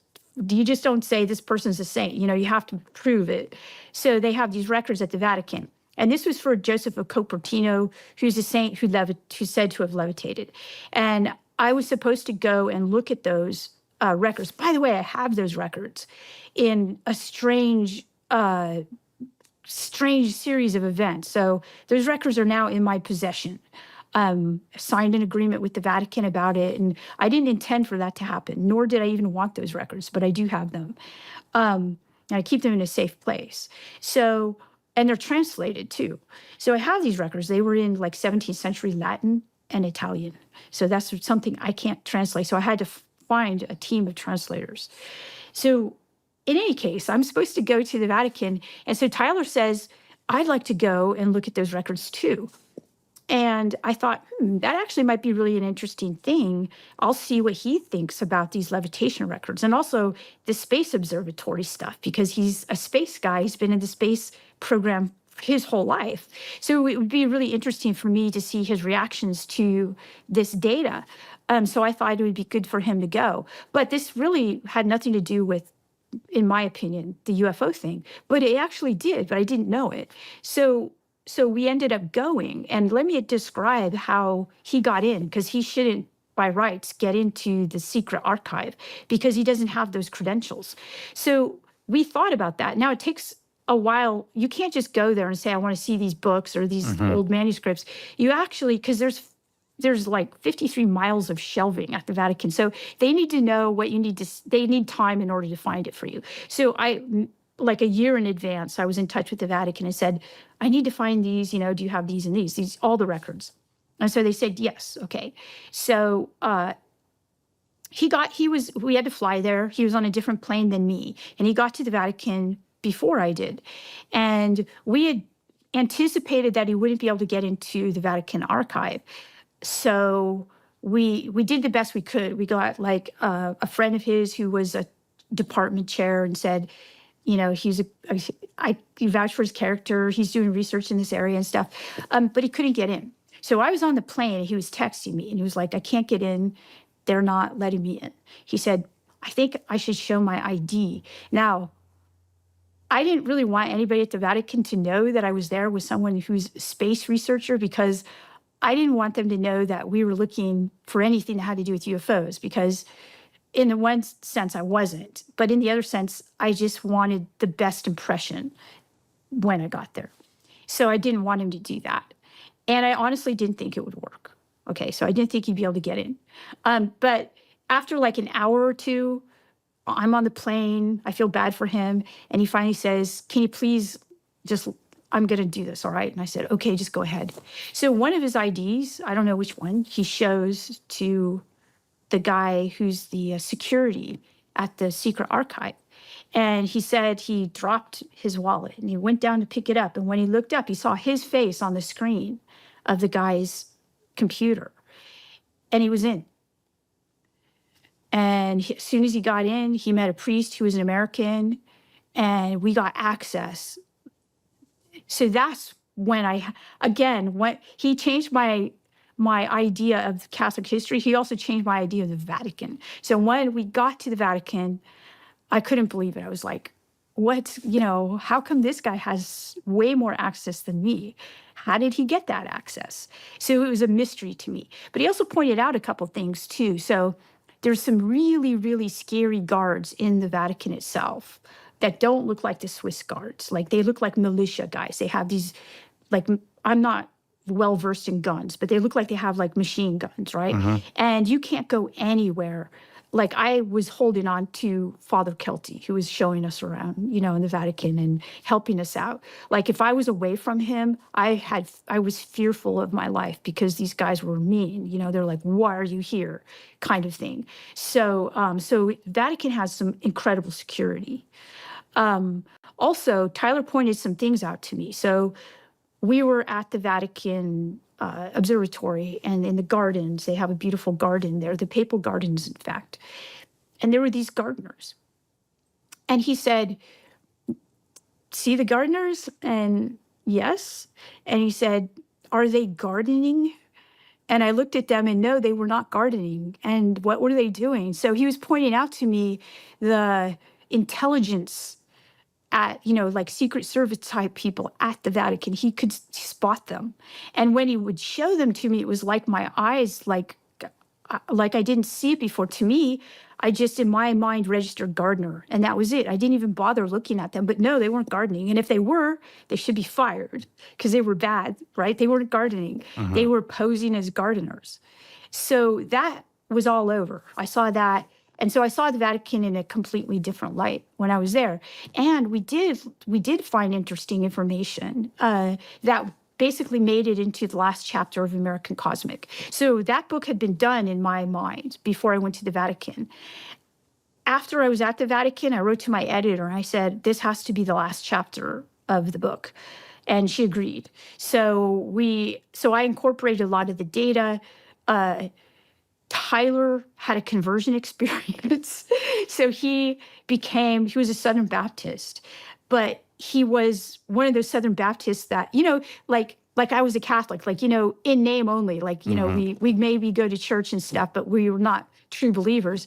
But after his experiences there, also seeing the documents that he saw, recognizing that the kind of thing that he was looking at, which is UAP stuff, looked to be exactly like angel contact events, he became very religious after that.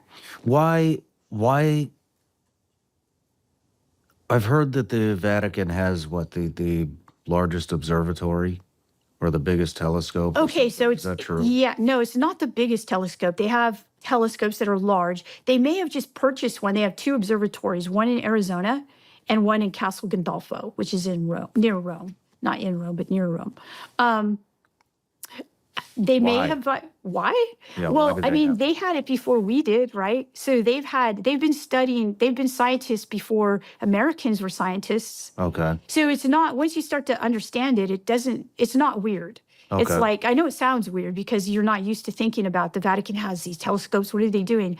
But, think about it. Descartes, all those guys, scientists and Catholics, so European Catholics. So once you understand that Catholicism has been, around for many, many years, you start to recognize that most of the scientists in the Western tradition have been Catholic, or on the outs with Catholics. So Catholics have been around, they've been doing science. So Brother Guy Consolmagno is the director of this thing called the Vatican Observatory, and they still do science. So they're scientists and Catholics. So I don't know where you're at. We're talking about Ezekiel, angels. First, I thought maybe we're going with I mean you. UFOs are spiritual entities. Then you're at a crash site and you pick up a chunk of metal, and we're at the Vatican. So what are you thinking? What is this? What is all of this? Yeah.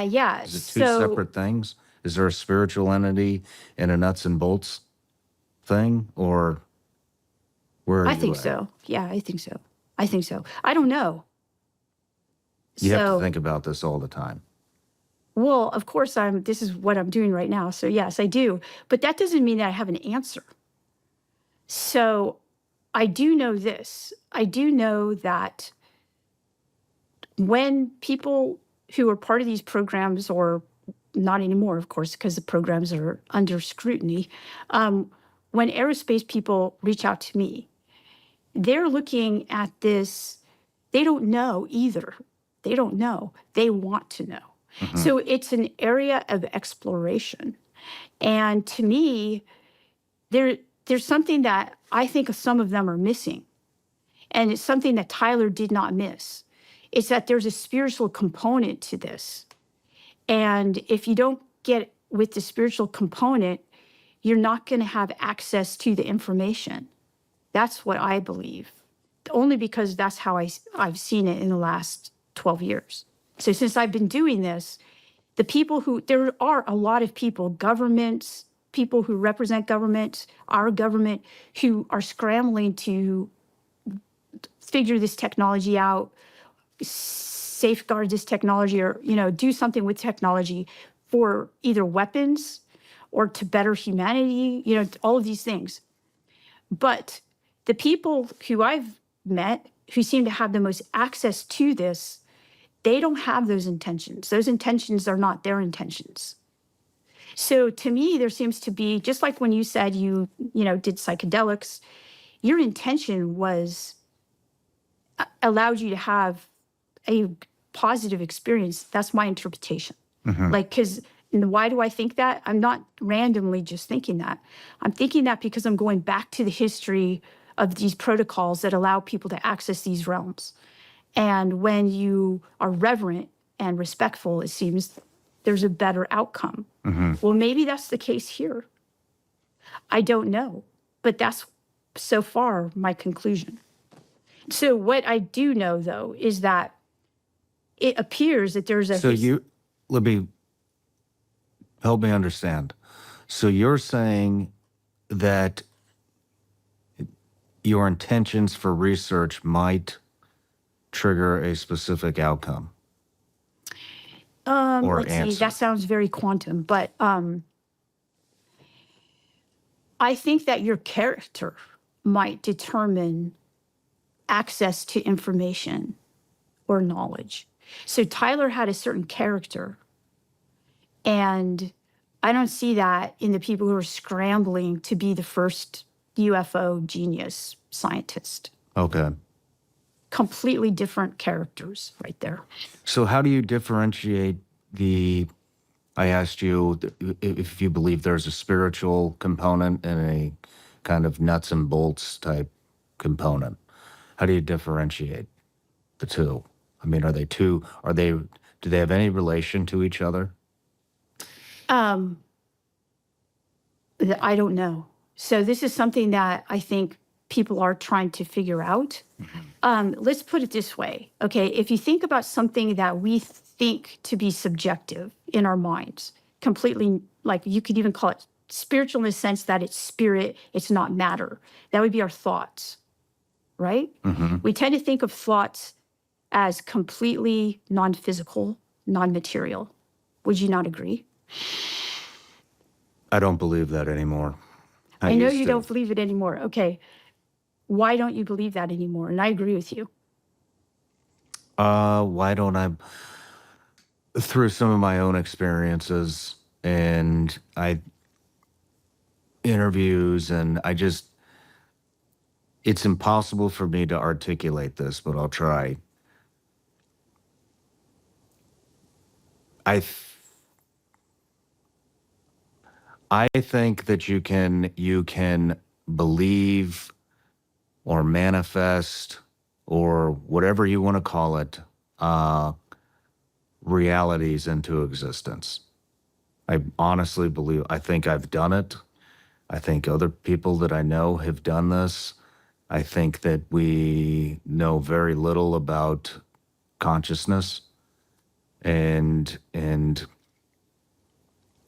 I think that we may have the abilities to create our own realities,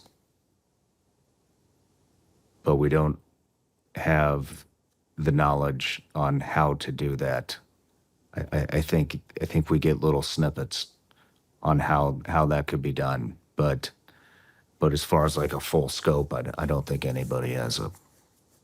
Does that make any sense at all? Of course, no, it makes perfect sense. But But you did go through a period of not believing that thoughts could be things, right? That could be measurable. yeah, Okay. So I would suggest this. And this has something to do with the question you asked me about the parts being spiritual or material. We're at a point in time, and this is part of what is fascinating to me. So I've been documenting it. So I wrote some articles. By the way, my articles are free on Academia EDU. And I wrote an article where this was about 2017, 2016, where I was documenting the human brain, the computer brain interface that's happening, that's really taking off right now. And then there were two studies. One was at, I think it was the University of Washington, where people had, and this is now common, where they were using brain imaging, but they were able to identify what a person was thinking about. So a person was thinking about a dog, and the image of a dog would become something that could be seen on a computer screen. So they had technology that was able to read brain waves. So therefore, thoughts, which we used to think were completely subjective things that were internal and private, were no longer that. And we were seeing the beginning of that process.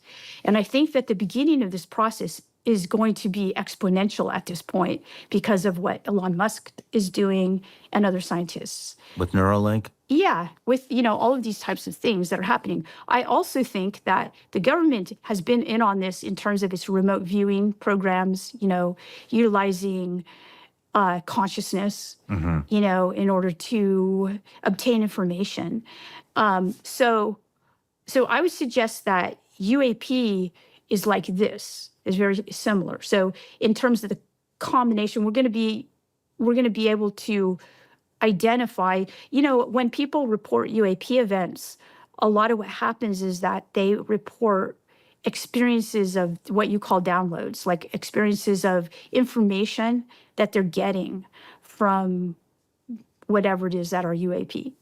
And that's been consistent in the historical record. Like Joan of Arc, right? This light appears to her, and then it says, do this, do this. And at first she resists because she's like, what are you? You know, and then she goes, oh, you're St. Michael. I can trust you. And then she gets the downloads of military information that she actually utilizes. Like, she's a kid, by the way, when this happened. I think she's 15. Wow. Yeah. So how are Catholics in that day and age? She decides to dress like a boy. You know, I mean, like, how does a young girl in that day and age convince older men, you know, that this is a good thing, and they're convinced? So what I'm saying is that it's something like that. By the way, I do think that people should not accept the download as easily as they do. I've met too many people who are tortured by this process. So now that I've been doing this, I've met many people in the thousands who tell me about their experiences. And a lot of them are brilliant people who are super successful, and they believe that their success is because of the download experience that they have. But that download experience also causes them to receive so much information that they believe they should tell people about. Like, oh, I received this information, I really should tell this person. And they get tortured by these experiences. In the very beginning of the publishing of my book, I would get correspondence and outright people talking to me and coming to me and saying, you'll have this experience, but you have to accept it first. You have to say yes. And I would always say no, because I don't trust it. So I think that was smart on my part. So, you know, if you get something and it's like this thing that says, okay, you have to accept this in order to get this download, do you accept it? Why accept it? Like, why? So people in our time, we don't have the language. We've lost religion for the most part, right? So we are, even you admit, I'm Catholic, but I don't know my tradition. I never learned the Bible or anything like that. So we've effectively lost our connection to these wisdom traditions. And I'm not saying we should keep all of what they say. A lot of those things I don't keep, but I'll tell you what I do keep.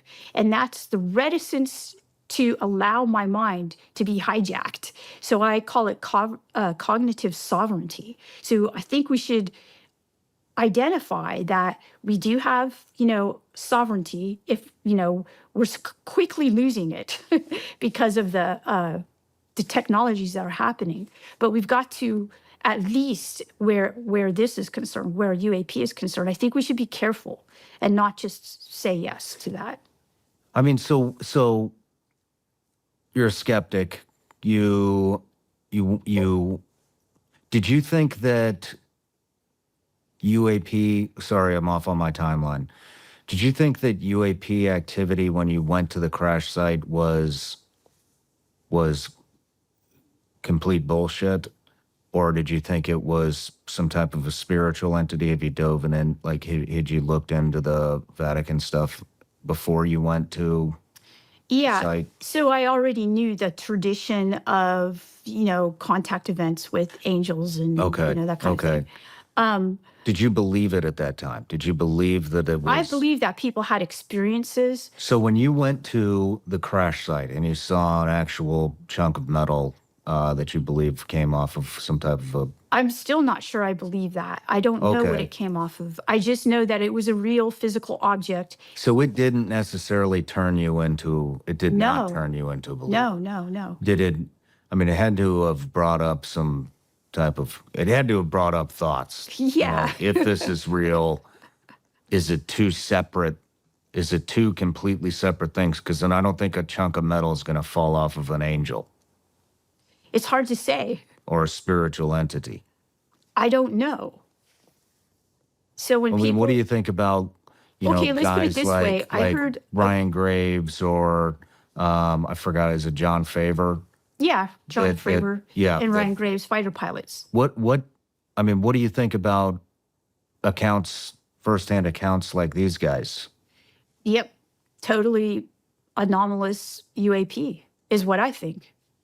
It could be, I mean, they don't know. They think, I mean, I've heard Ryan Graves talk. I was in a talk that he gave to scientists, and he was explaining his experience in more detail than normal. Mm-hmm. And it was interesting because he said that through different types of technologies like, infrared goggles and things like that, but other types of things, you could see a whole array of different types of things. So, and I know that already. So that even comes from, if you look at the ufology of John Keel, he talks about this thing called the super spectrum. And he's basically saying that some people, how humans only see certain visual, light, and dogs and cats see other things, right? So it could be that these objects are not, we cannot see them with the kind of, but some of us might be able to. Like some of us might be the unlucky few that can see these kinds of things because, this also occurs in massive events like Medjugorje, like Virgin Mary apparition sites, where only the visionaries can see the Virgin Mary, but no one else can. But they've been tested and their eyes are tracking something absolutely, and they're all tracking the same thing. So they're seeing something. So, I mean, it's not just UAP stuff that's anomalous and weird. It's religious stuff too. So I think that we are coming into a space, and UAP is helping us do that, where the religious stuff is actually becoming much more real to us, at least for me. Like when I started to see UAP as real for these scientists, I started to think, this religious stuff that I've been looking at is real too. I mean, I actually believed in it, but I didn't believe in it as viscerally. I didn't believe in it as, crying out for God to help me if, through this, because it's real. That's the kind of. Have you talked to any of the higher ups or leadership or clergy or whatever they call it at the Vatican? The magisterium? What do they say about this type of thing? Some of them are horrified that people are even going to the Vatican and talking about the Vatican with respect to UFOs. And I understand why. I don't think that they're inclined to view it as UFOs. I think that they're inclined to view it as we live in a universe where God's created many things, and these could be angels that people are seeing or demons. I think that a lot of people in the Vatican will look at it from a spiritual perspective. That's how they looked at it before. And I think that they're waiting for secular people to kind of get up to speed. I really want to know what you think. Do you think they come from space? The ones that we're seeing now, okay, so I have a particular perspective. It might change, but this is what my perspective is now. And it's purely my own based on, and I'm not advising anyone to believe what I believe. So that said, okay. And of course, this is nothing that can be put in a paper and peer reviewed and published. This is just my perspective. I'm talking to Sean and telling you and people who listen to you.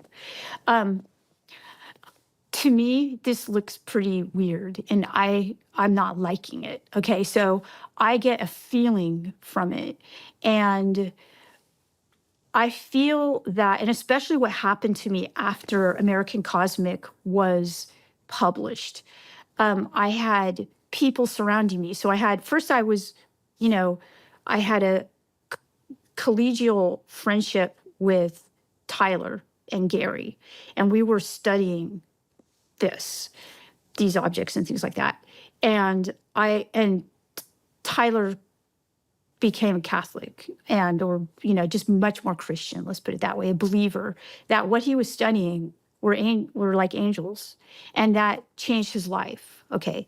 And then I felt, wow, what I'm studying is real, and that changed my life. Okay. So I was changed.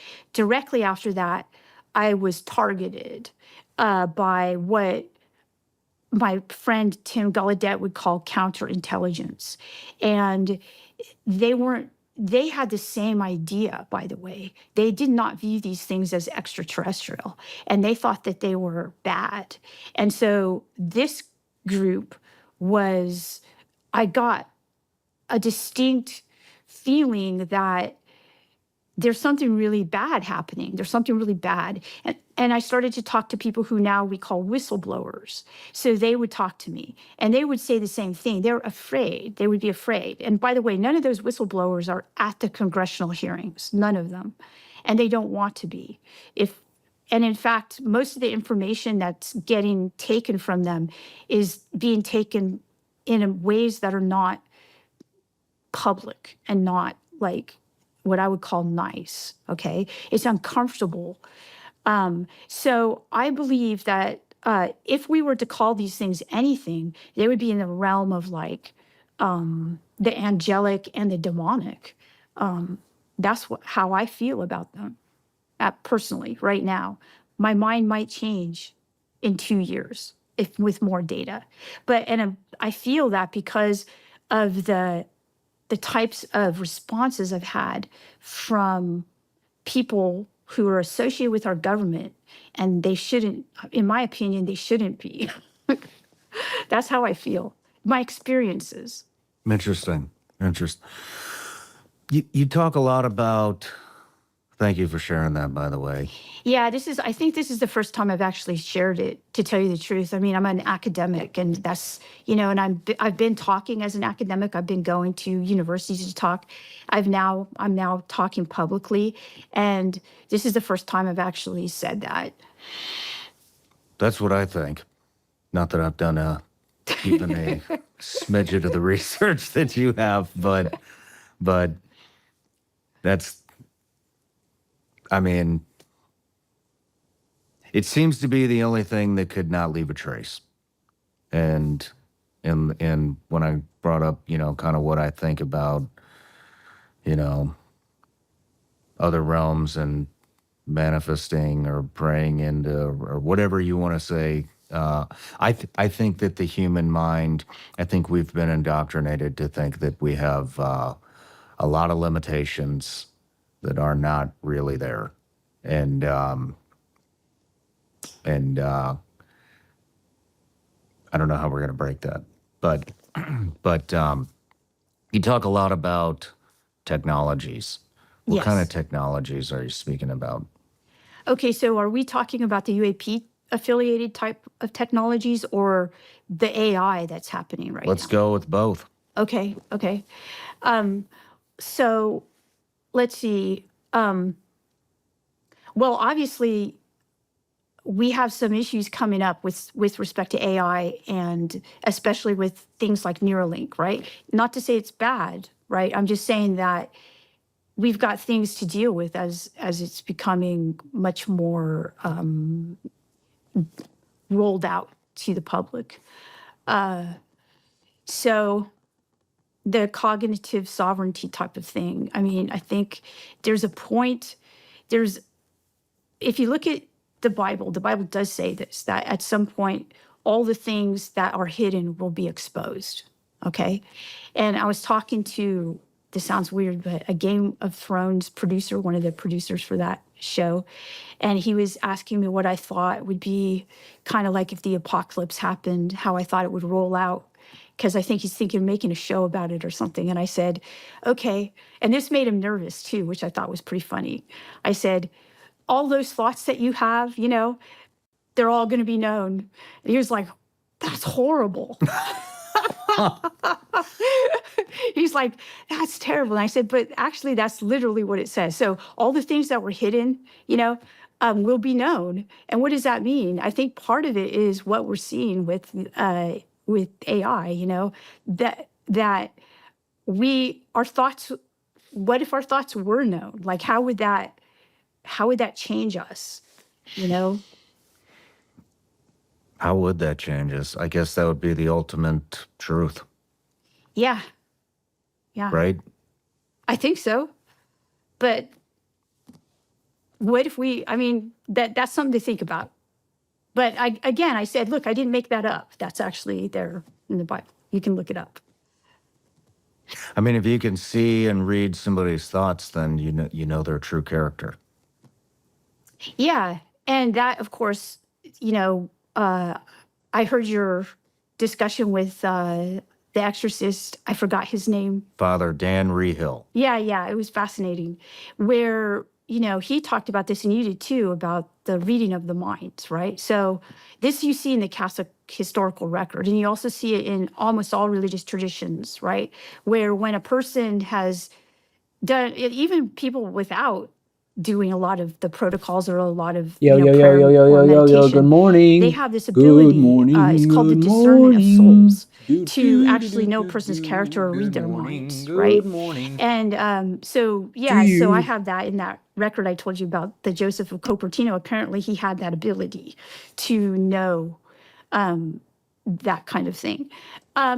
So it's probably just something that is possible. Obviously, it's possible. Mm-hmm. Mm-hmm. What are you talking about with AI? What else? Okay, so there is a talk that I give occasionally when I'm asked to do that, and that's to talk to teachers about the use of AI for college students and high school students. And it's not just AI, it's technology in general.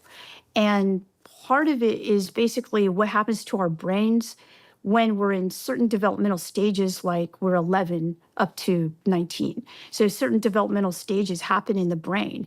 And when, I don't want to call any social media out in particular, but some of them are created to shift the brain.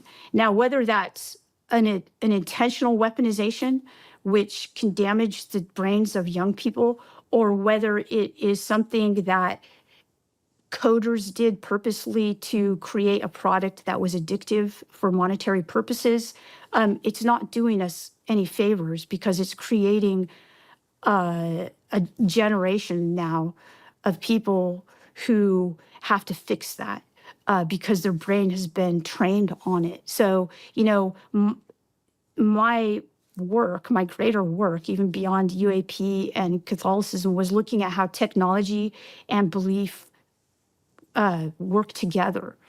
I think you have Sean Webb on here. So Do you know Sean Webb? Yeah. Do you know Sean Webb? Yeah. I love Well, I don't Sean know Webb. him in person. We've only corresponded, but I know his work. Mhm. And so he's doing this too. He's trying to ameliorate, right, this issue that we're having. And I do know coders and people who are working in AI who understand this. And then my friend Jose, who's the former Marine, who was my student as well. He's working on a program also. He works directly with high school students. And what he's trying to do too is to help adjudicate to stop this happening because it's happening. And he says that it's a weapon, that we're all now targets. And whereas wars were fought before with certain certain people and targets, now we're all the target because the weapons are now, we carry them around, right? And we subscribe to them and so forth. And it's a real thing. So people at the university are slow to understand this. People in the high schools, the teachers see it, but they can't stop it. The parents can't stop it. The parents are probably addicted themselves.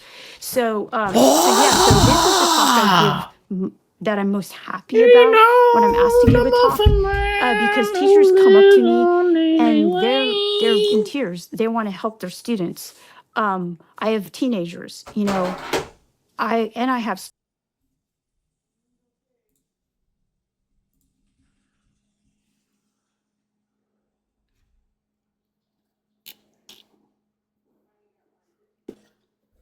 I gotta see some ID, Ty. I gotta see some ID.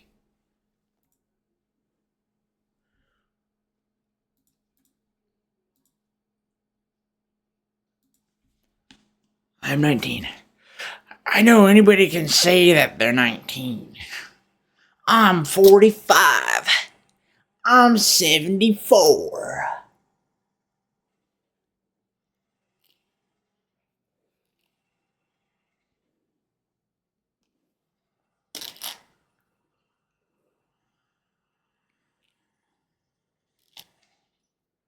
You don't have to send me like a picture of your ID, but if you wanted to send me a screenshot of your birthday, and then maybe I'll be okay with you saying some of those.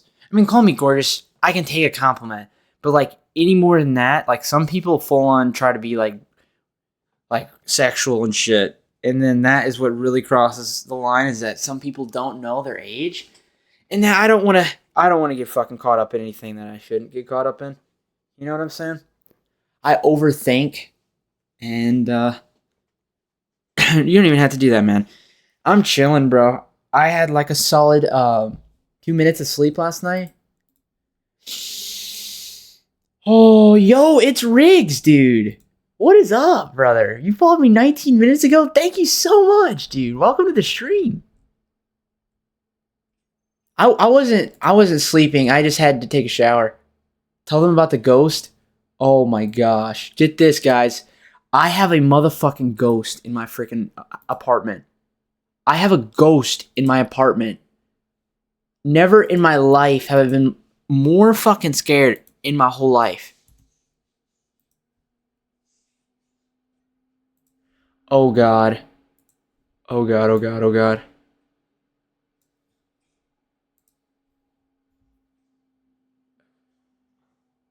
Yo, Rig! Guess what, guys? We have to keep this between us. But last night, Raid Bullies spam Jinxie's chat. Raid Royce _1, Raid Royce _1. Since he has the role that he has, he can avoid getting slow chatted. And he ended up raiding Spoit last night.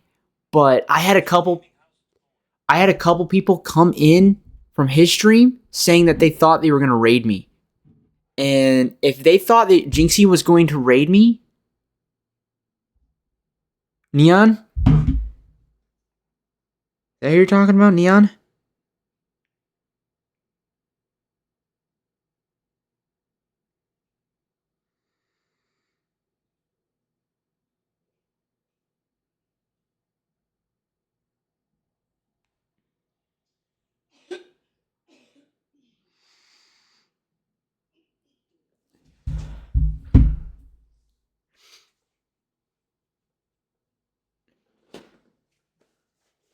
Neon is so awesome, bro. That would be huge. If Jinxie raided, that'd be fucking badass. Right now, I'm just prioritizing on getting comfortable.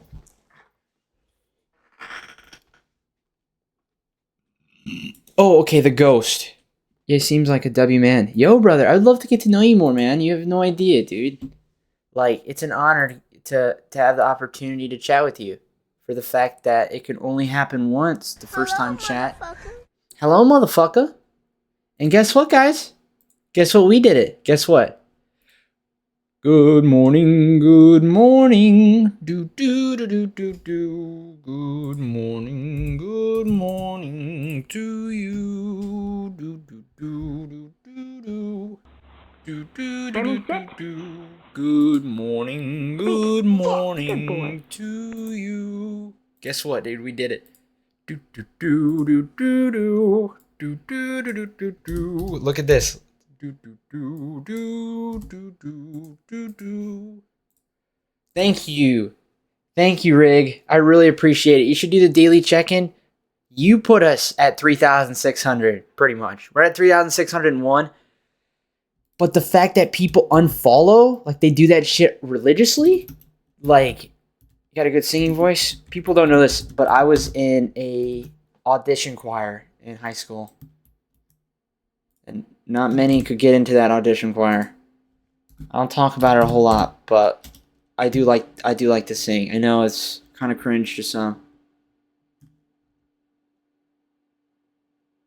Do do do do do do do do. Dude, yesterday was a brilliant day, man.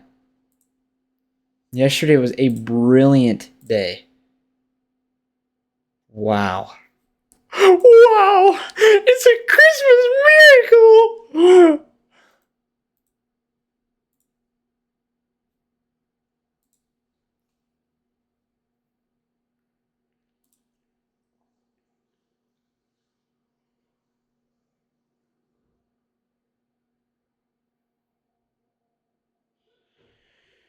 Oh, Ty, that's the thing. I don't update everybody's time like whenever they ask.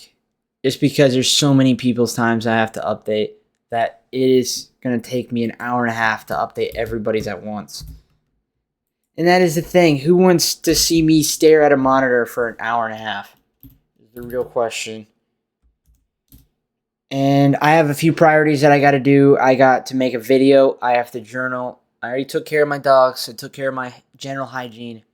So as soon as I take care of the journaling and make the video and get my promotions ready, I have a few ideas for the community games today, or a few ideas for custom games. I'm not going to say a whole lot, but I'm going to be using Rook as one of them.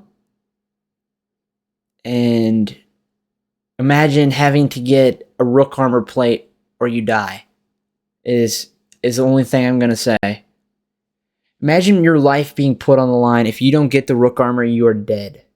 Motherfucker. You will die! Giddy. Good morning. Do do do. Do do do do do do. Do do do do do do do do. Mum mum mum mum mum. Do do do do do do do do do do do do do do.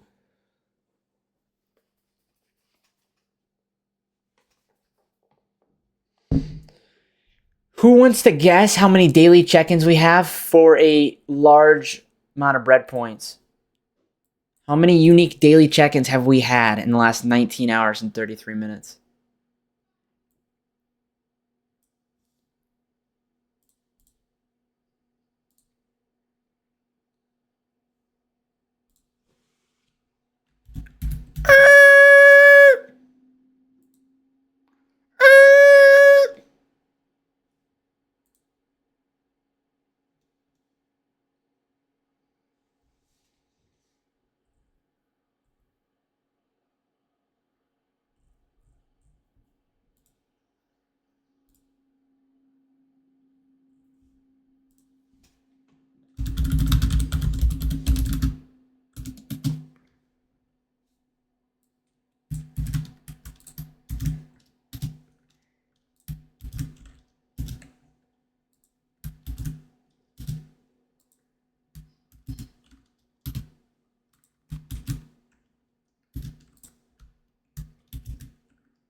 You know that the freaking haircut place, the barbershop, had a 2-hour freaking wait?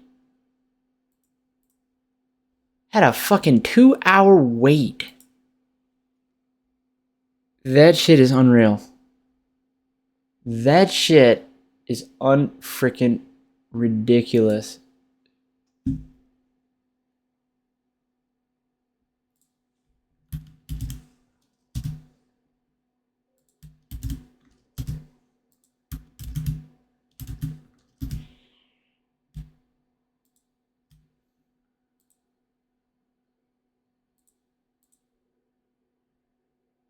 I really wanted to get a haircut. I just wasn't gonna wait. It wasn't gonna make you guys wait 2 hours. That's just me being a good guy. I could have, but I'm not going to. Tomorrow, maybe.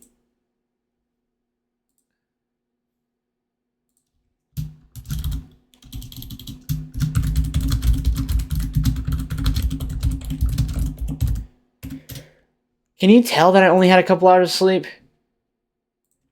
After taking a shower, I don't necessarily feel like it.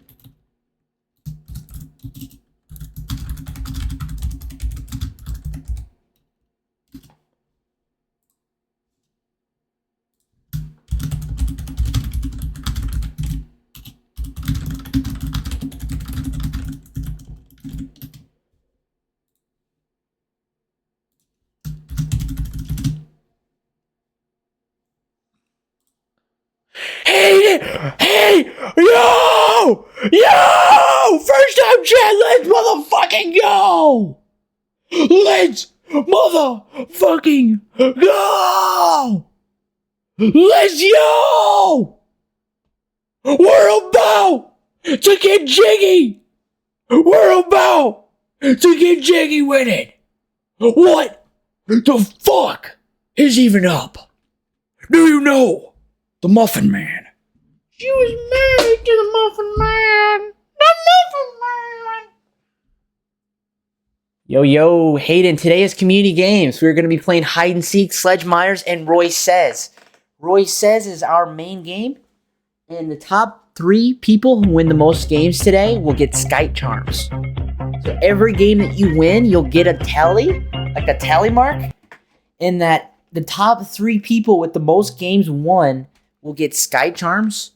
And will also get bread points each game you win. And the person at the end of March who has the most bread points every month, if you have the most points at the end of the month, you win the giveaway. So if you don't have first place this month, you can have first place next month or first place the next month if you actually put in the work.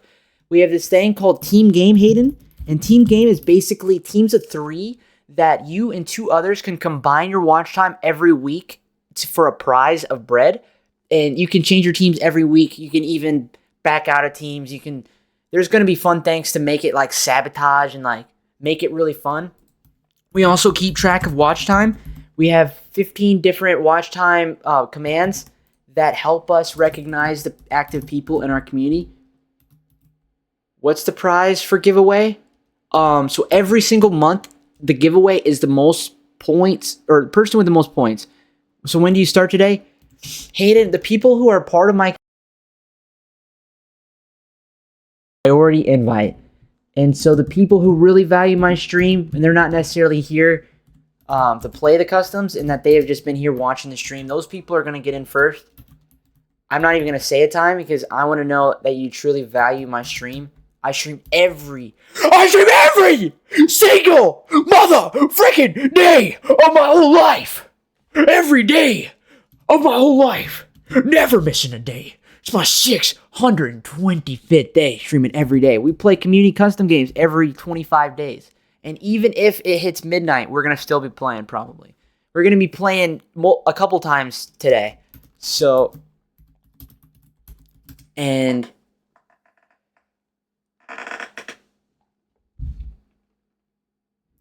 I have to be extra careful about tabbing people today. I have Lino on my phone. Just because I opened Discord and it maxed out my CPU to 100% and it didn't have frame drop, but I thought it was going to have frame drop. And I still have to update it, Lino. I'm sorry to be a disappointment, but today has been a really awesome day so far. Thanks for the opportunity to get to know you, and I really appreciate the time you spend. For real. Hayden, is it worth the follow? Is it worth being a part of the community? I would really appreciate if you join the community, man. And anybody who's taking the time out of your day, just know how much I really appreciate it. That I would do anything that you'd ever want me to do for you, homie. For real.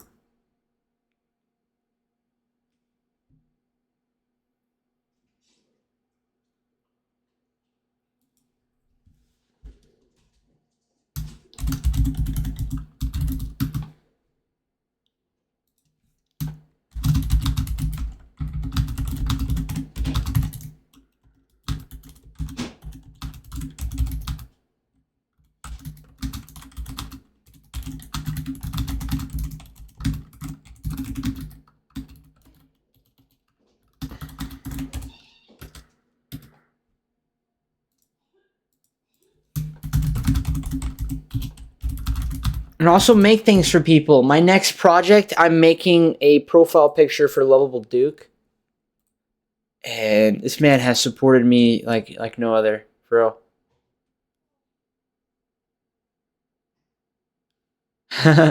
For real. So, man, how you sleep and working all morning so far?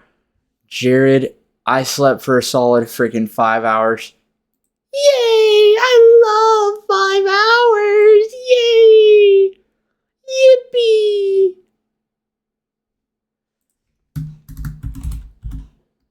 Yo, if you know your command name, can you put it in chat? I would appreciate it if you know your team name.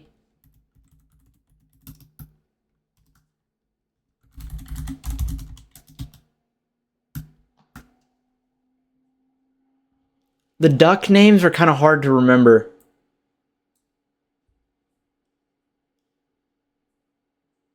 These aren't for the community games. These are for the team challenge.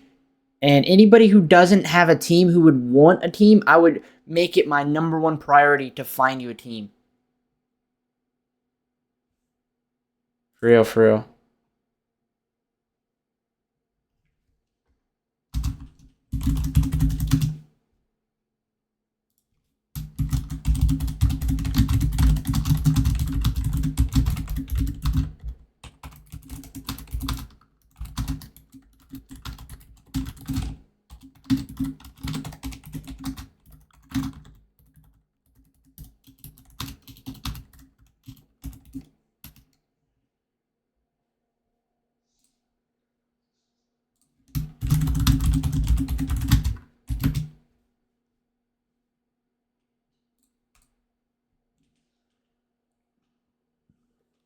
Hey, do you guys want to make a bet? I don't want to make a bet.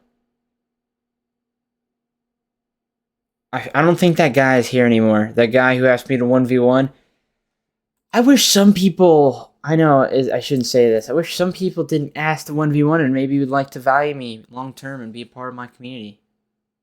Yeah, it is. It is exclamation in your team name. I could look it up really quick. It's called Quack.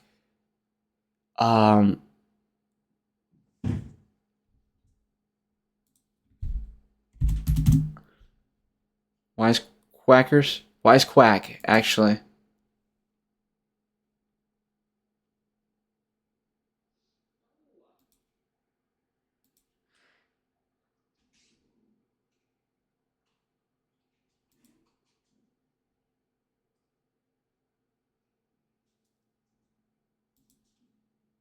Is it normal for two Chrome browsers to use 12% of my CPU?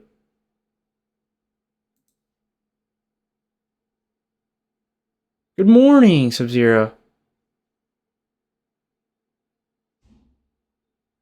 Jared, I'm not a 1v1 type. I'm so sorry, Jared. I know I'm like, you've actually, Jared, it doesn't, maybe you're the only person that I'd 1v1 because I don't think you can beat me. But at the same time, if somebody were to kill me and they were part of my community, yesterday I got stream sniped so freaking hard, that shit pissed me the fuck off.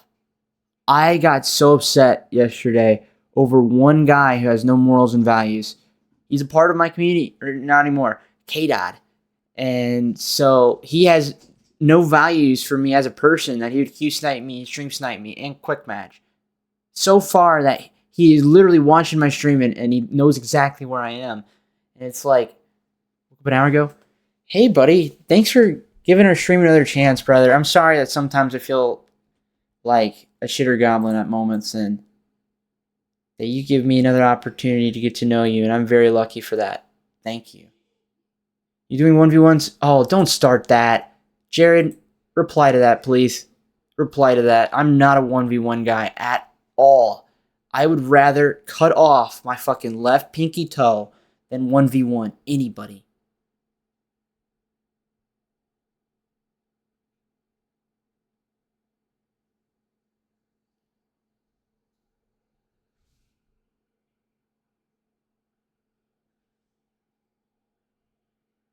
Zoomy, ask me again. Try me. Ask me again. Try me. Try me.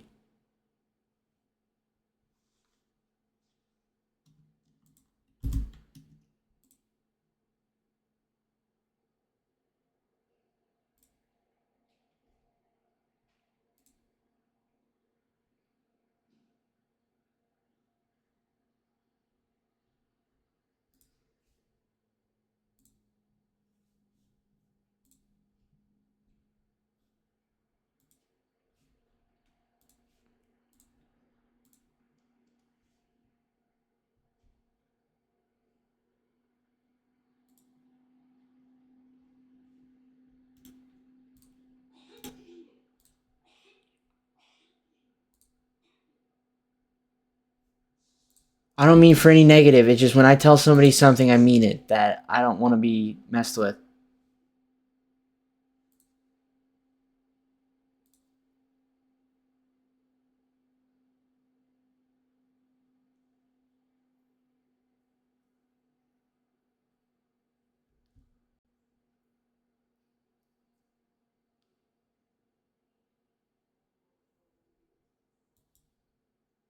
Hey man, just think about it like this. I love you. As a friend, as a brother, you spent time in my stream, in my life, that if you were to kill me one time, I would genuinely, I wouldn't like it. I would not like it. It is just one of those things.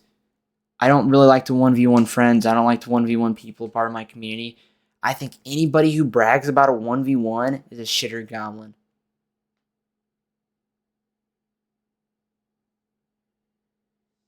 Oh man, this is mega disappointing when I see that. When I fucking see my freaking task manager is fucked.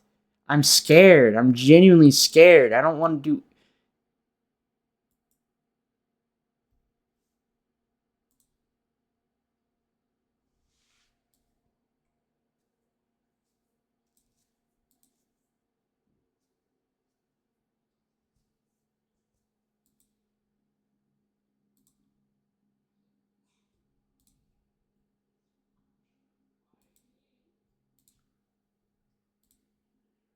What is YouTube?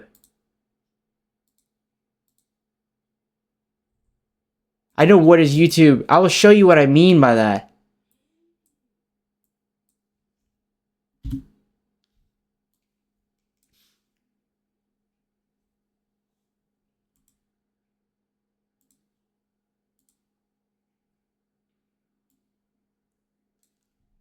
So each one of these are a browser source.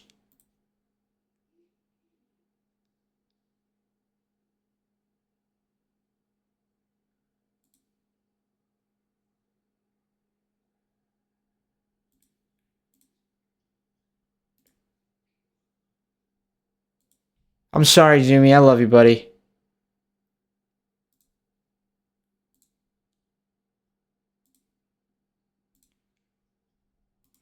That's the way.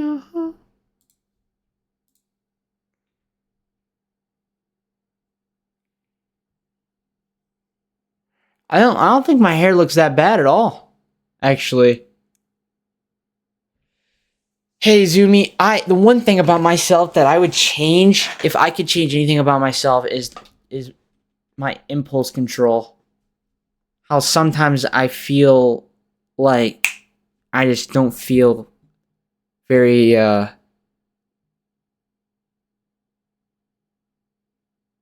but that'll come when I turn 21 though. I don't know if you know that. These are PNG images. These probably don't take any shit. Do you see this right here? I was not expecting that to happen last night. Like, actually. That blew my mind. I coded this waiting screen, brother. I coded it.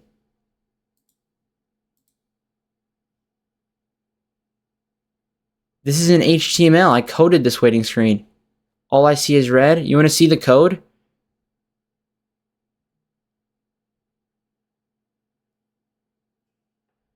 You get sponsors. Do you do them or ignore them? What do you mean by that?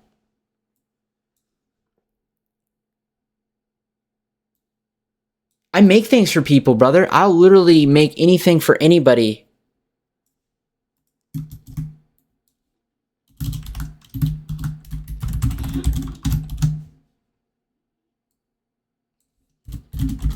I'm sorry, my brain's not working very well. I had 5 hours of sleep.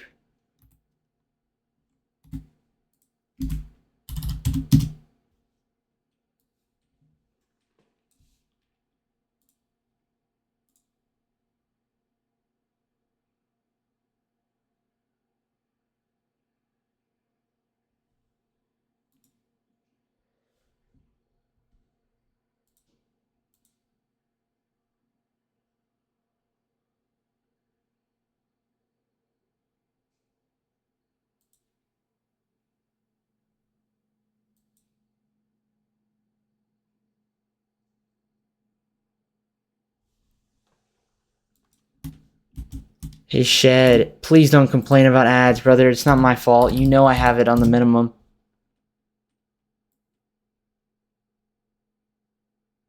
Like, it's not my fault, brother. I am sorry. I am so sorry that you like to complain about shit that I can't do nothing about. Motherfucker.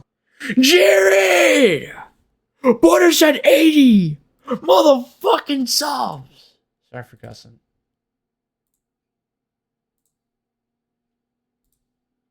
Surprise, motherfucker. Neon! W Neon. Thank you, Jared, for joining the leaderboard, man. I really appreciate that, dude. Surprise, motherfucker. W Hype Train. Surprise, motherfucker.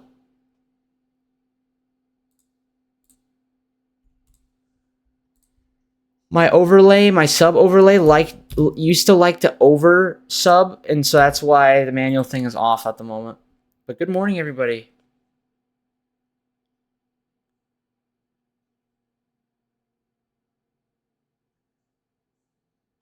Hey, dude. Penn, you have been around so much longer than everybody else. What are you doing? Is it positive or is it negative? Does it matter? Does it affect anybody other than you? And if it does, if it is your own emotions and somebody else could be affected by your negativity, it is not my fault, brother. It is not my fault. So you don't have to say it, bro. You don't have to say it. It's annoying. I have it on 30 seconds. If you want me to show you, I can show you. Check this out, bro. Check this out. Do you see that? Do you see how it could be fucking 22 and a half minutes? But I have it on 30 seconds. So please don't ever complain again. Because I could be like Jinxie and put it up to fucking 12 hours. You don't have to sincerely apologize. I'm just saying 30 seconds what? Surprise, motherfucker. Flame! Thank you. Thank you for joining the leaderboard. I really appreciate it. First of all, if you guys aren't following Jared, thank you for the sub, putting us at 80 subs for March. I really appreciate it. You're a great guy, man. I'm really lucky to know you. You have supported me like no other, man. And one day, I'll pay it forward, brother. And Neon, thank you for the 100 bits. Flame, thank you for the 100 bits. Thank you for representing the community. And I really appreciate it. Today's a great day. I still have some priorities to do, so let's not get me too caught up. I'm trying to fix this really quick.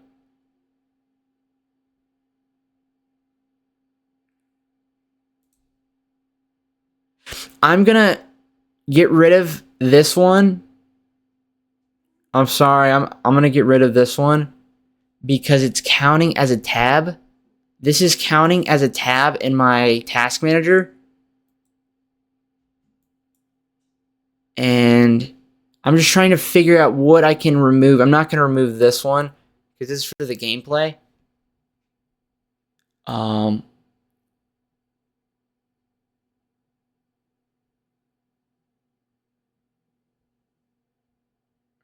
Every streamer. Thank you, dude. Thank you for the bits, Leon.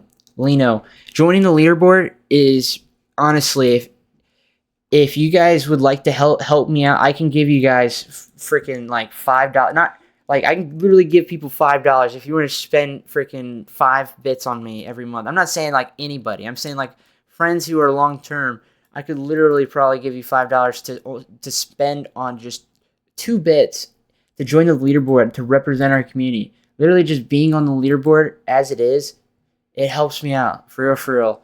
It shows that I have people in my community who back me up, who would fight my battles for me. You know, I'm not asking you to fight my battles for me, but there are a lot of shitter goblins, and that is something that I deal with on an everyday basis, and that I've been streaming for the last 11 days, 19 hours, 52 minutes, and that I bet you can guess it is tiring when you get negative Nancy's constantly. Like, I did nothing to these people for them to try to hurt me. But guess what? You guys make it all worth it. Fight the evil.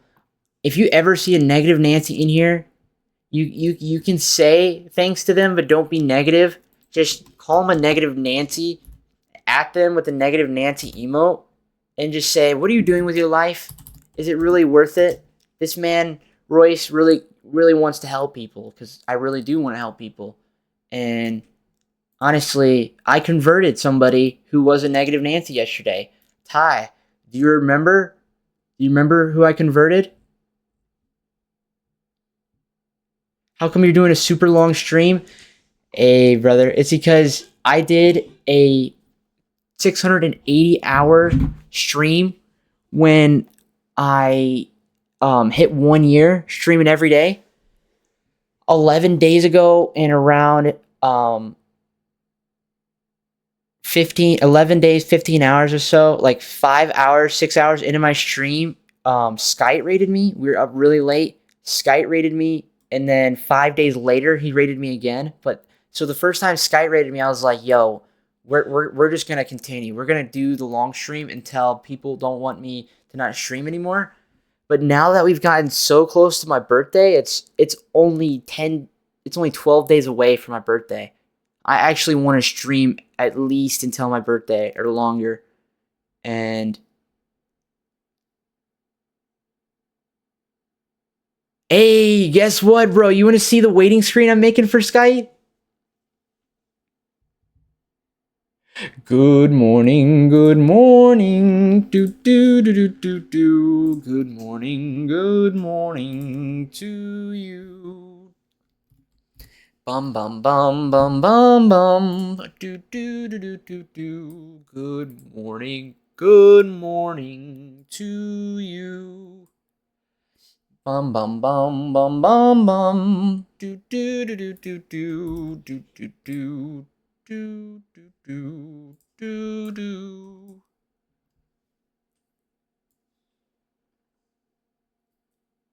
I'll literally make anything that you ever want me to make for you, brother. Literally. Like, I would do it for free from the kindness of my heart. And I won't ever say, like, I did it for you. Like, Skype is a little bit different because Skype is very well known. But, like, any of my friends, I'm not gonna, like, if I am ever working on something for somebody, I'm not gonna, like, I did say the next project that I'm working on because this person really fucking deserves it. But, like, and I don't want him to think that I'm holding out on him. But, like, I'm not gonna show the project that anybody will figure it out when they figure it out. How do you learn to do that? Computer science mixed with graphic design. So this right here, everything except for this, the spinning, the square function where it pops out. What else? There's a lot of code put into the graphic design that this is an image put in to the program. This is a 3D render of his charm spinning. And this could be better. I just haven't had the time to work on it. And I'm not going to show you all the code. I'll just show you like a brief glimpse of it.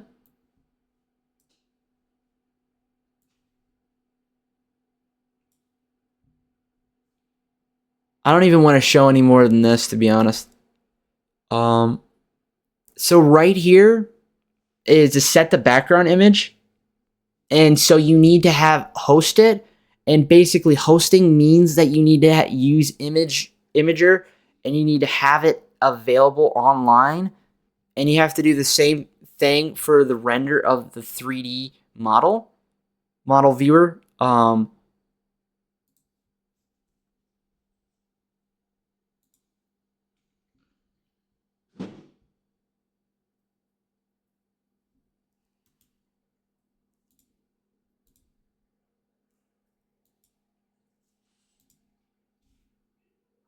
I'm so scared, guys. I'm so freaking scared. You have no idea. My freaking CPU keeps going all the way up. It's freaking me out.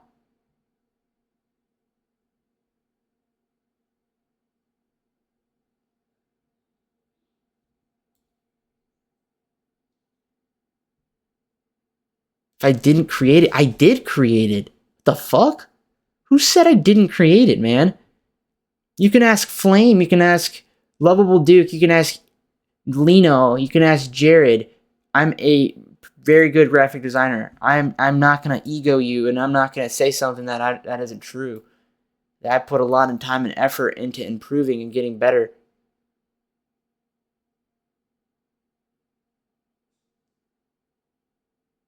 No, no, no, no, no. That is original, brother. Everything that I make is original. My goal every single day is to be as authentic as I can be. It could be our very last day on this fucking planet. And you think that I want to be remembered for being unoriginal? Hell no. I want to be remembered for being Royce, for being somebody who will bring somebody up on their worst days. I've had some really bad days in my life, and that those days make me who I am. I'll give you an example. I was bullied. I was bullied from freaking kindergarten to 11th grade. And that I really genuinely care about people. I want to help people. And that if I have any opportunity to help people, I'm going to take that opportunity. And that means homework. That means anything that you need help with. Computer science, chemistry, calculus, rocket science, anything that you need help with, physics, graphic designing, emotes, profile pictures. I have this idea where I want anybody who is like a loyal member of my community to rock a Royce profile picture custom made by me. Like click on ties. Actually, I'll show you. I'll show you ties.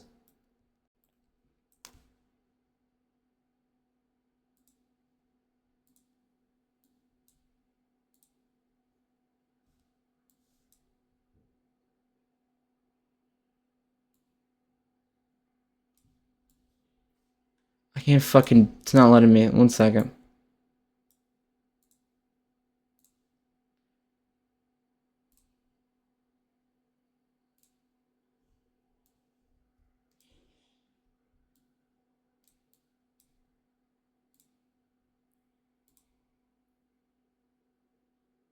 He asked me to make him a toast profile picture with some double cheeked up cheeks.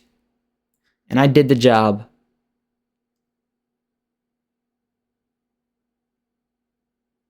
Facts. Create your own emotes. I've made everything. I have made everything, brother. You think that I am gonna... Hey, brother, I'm a perfectionist. I may have not have been a perfectionist in school, but I am a freaking perfectionist, brother. I'm never gonna make something for somebody that I don't like myself. And that's why I spend a lot of time on things, is to make them perfect. Oh man, oh man, oh man. And so I'm waiting for my iPad to charge so I can put Juicy Jonesy on my iPad. I have Temp on my PC. I have Lino on my phone. And so I'm only going to be able to have 3 streams on at one time. That's the only thing that sucks, is I'm not going to be able to support everybody. And that really sucks, just because my task manager is freaking me the fuck out right now.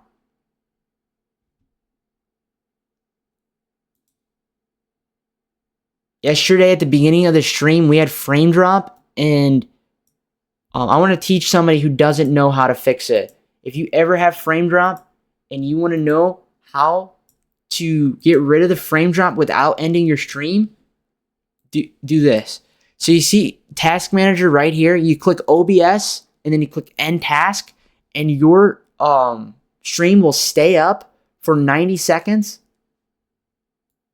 You gonna game today or just doing non-gaming? It's community games today, Rig. I got some priorities that I got to take care of, but no matter what, we will be playing community games. I'm very anxiety filled, very anxious.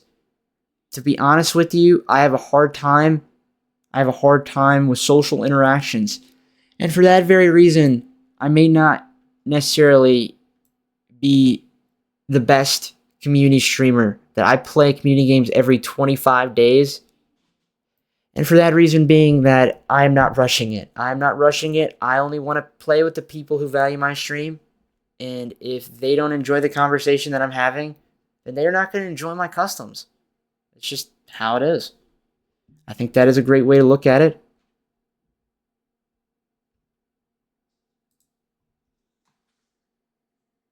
Blicker, you're a part of our active community. Anybody who is an active part of our community has a priority.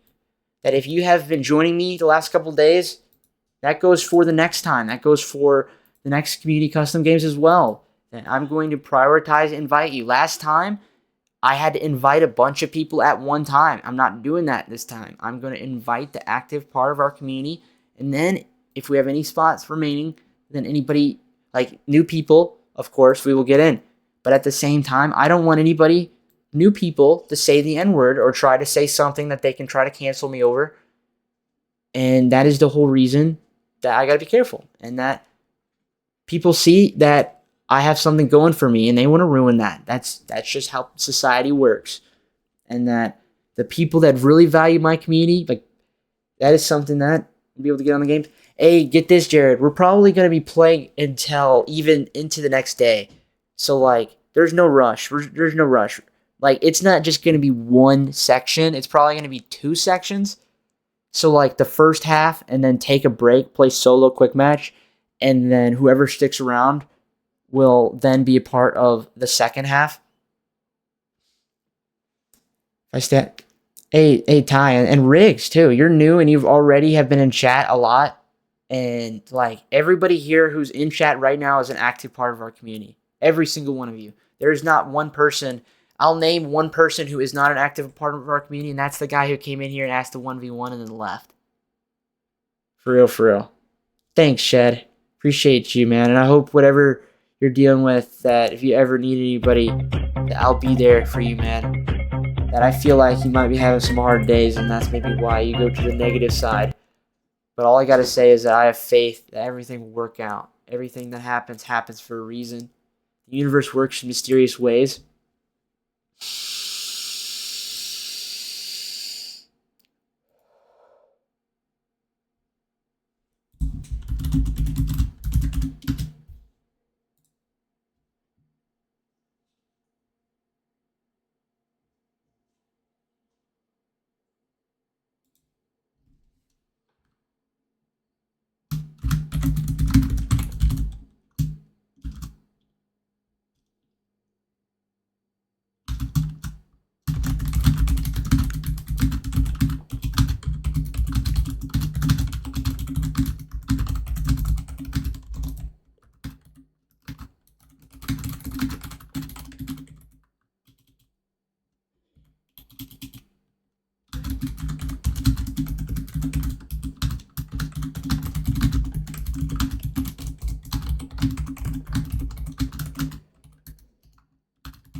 Surprise, motherfucker.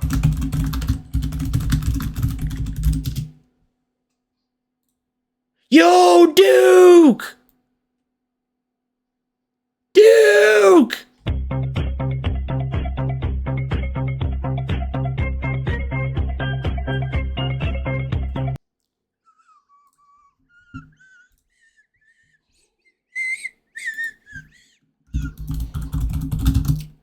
Do do do do do do do do do do do. If you're not following Duke, this man is a G, dude. Thank you for putting us at 81 freaking subs, dude. I really appreciate you.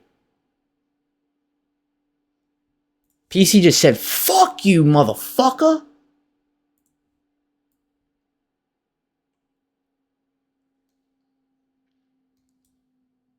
No, no, Zumi. I don't want that. I don't want no wagers, brother. That sounds not something I want to get into, brother. I'm sorry. Nothing against you. I just think that's too much work, bro. You can do whatever you want, whatever your heart desires. If you want to make a bet with somebody else between you and them, but nothing with the house, like, I'm not going to provide any points or anything. If it's your point and you and a friend want to wager, do whatever your heart desires, but inflation is not something that the points that I give people, I spawn out from the bank, but any other than that, I don't want to overdo it.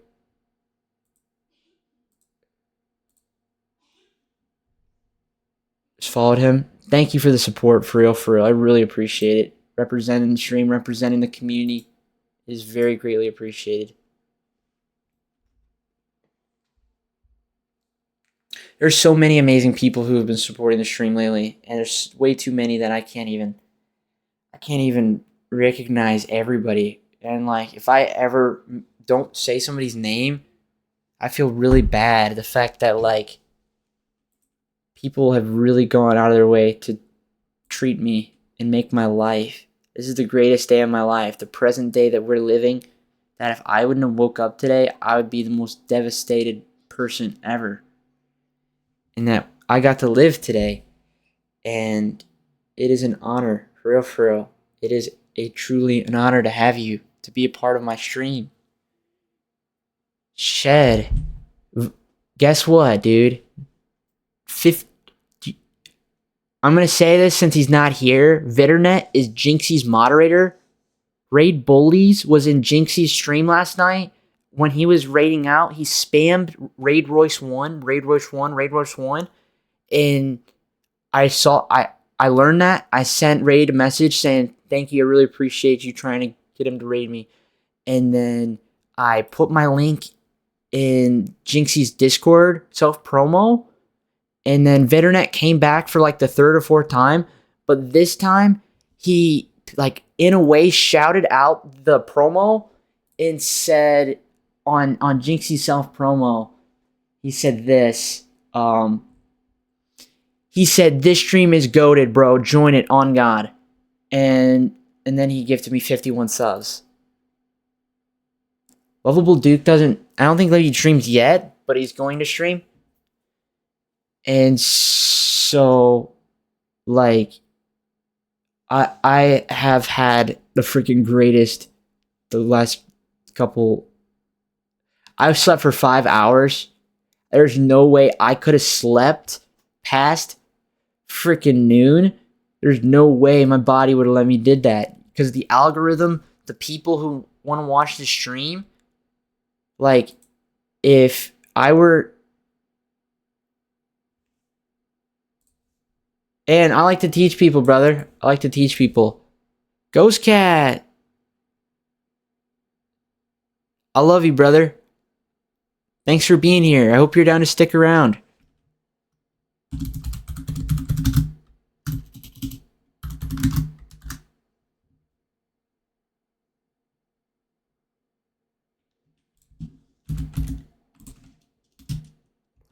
The reason we have this new team game is because of Lino.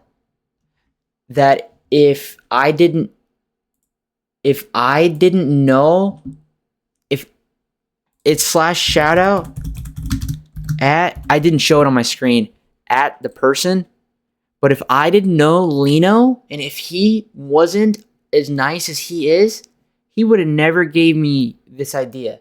He would never let our community have this idea. That I would not have that. And the fact that that is a possibility,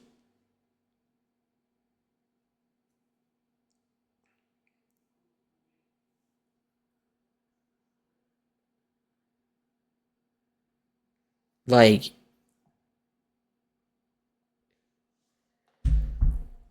it has really helped my stream a lot. The team game has really helped people, motivate people to like stick around.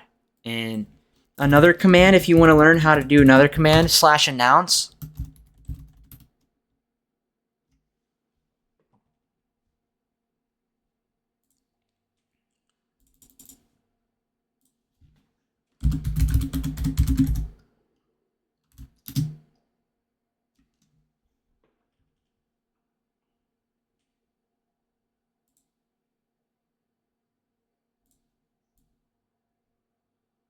Why are you adding people and sending your emotes to them? It makes me think you're self-promoting yourself. And if you don't think that you're not self-promoting yourself, other people will look at it like you are.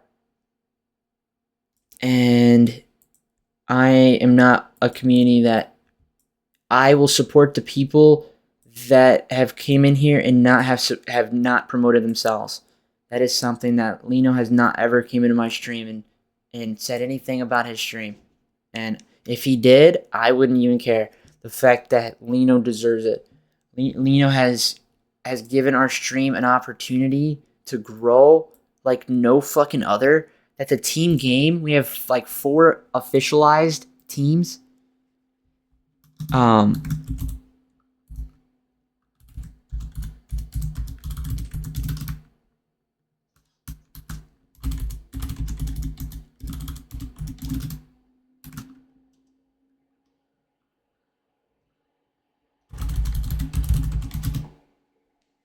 We have 2 more. My brain's not functioning right now.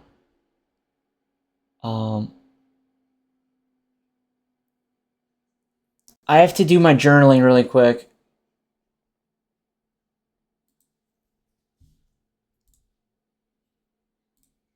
Hey, man, it's common sense. It takes years. First, second, stop your negative Nancy actions. I timed you out and untimed you out. No more, Riggs. No more. There is no first. There is no second. You don't have to prove nothing to nobody. It is a common sense thing that takes time over the years that you will get it figured out. That is a common etiquette thing. You just added two people and you use your emotes like you're trying to show them your emotes. I know you didn't mean any wrong by it. We forgive and forget. There is nothing wrong, man. There is no first. There is no second. There is no proving anything. This is not an argument. That's negative. I don't like negative, and for that reason, like, I want good vibes. I don't want bad vibes. Anybody who were to see any comment from anybody, if they were to see that and think, oh, that's negative, then guess what? I did the wrong thing. I fucked up as a streamer. Anybody who comes in here is looking for good energy. They're not looking for any negative. And that is the surrounding, that is the environment that I'm trying to build. That I make mistakes, I say things that I don't mean, that I will grow as a person because of those things.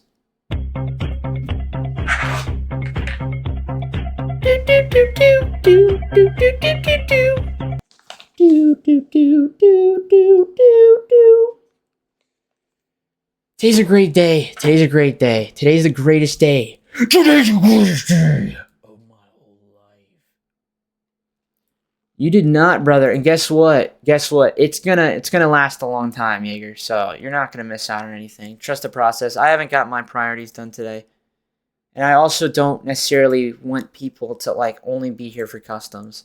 Is the thing that I'm worried about is that anybody whose intentions are, a lot of people don't even have, like, not a lot of people. There are some people who won't even have good intentions of being here. That Now I'm overthinking, and now I'm thinking that there are going to be a few streamers that come in to try to get attention. That's something that last time there were people who were talking over me, trying to be the background center of attention. If they do that, I'm going to mute. I'm just going to mute anybody that tries to talk over me. That I get it, people want to have fun, but at the same time, that's takes away from the stream. I'm just overthinking, and I want to have a good day today. And honestly, I'm probably going to push it back as much as possible. Stack with viewers, I do not. I will never. I am somebody who wants people to really value me and who I am. Am I hosting customs? I'm hosting a special version of customs. Hide and Seek, Sludge Myers, and Roy Says, the top 3 people. The top 3 people will win Sky Charms. Every game that you win, you'll get a tally. The top 3 people with the most wins will get Sky Charms. Every game you win, you'll get bread points. These will be non-competitive games. Hide and Seek, Sledge Myers, and Roy Says. Roy Says, I'll give you an example. Roy Says, pick up the Rook armor. If you don't pick up the Rook armor, you're dead. And that there's going to be so many people that can't make it to the Rook armor, and they're going to get slaughtered. Or Roy Says, write a 3-letter word on the wall. And if you can't, the worst writing on the wall will die. Or I say, come get in the back of this pickup truck. And if they follow me and they get back in the pickup truck, then they're going to die. Because if I didn't say Roy Says, they're going to die. And there's so many different maps that we're going to play. So many different things that we can do. We can even play hot and cold. Like, you're getting hotter, you're getting colder, you're getting hotter. I'll walk around the building until I find an object that I will make the goal. And as people get closer to it, I'll say hot and cold. Blicker, a better example would be to draw a heart with Blicker. Anybody who is a part of our community, if they were to do that, they would be banned for life, Blicker. The fact that you even think that makes me think. The fact that you even think that as somebody in my community, you don't think that people who play with me will not value my stream? Like, I can vouch for almost every single person here. Not everybody. I can vouch for almost every person here to say that they would have my back. If I needed them, that they would have my back. And that's something that, if they're going to fuck that up, then they're not going to be a part of my community.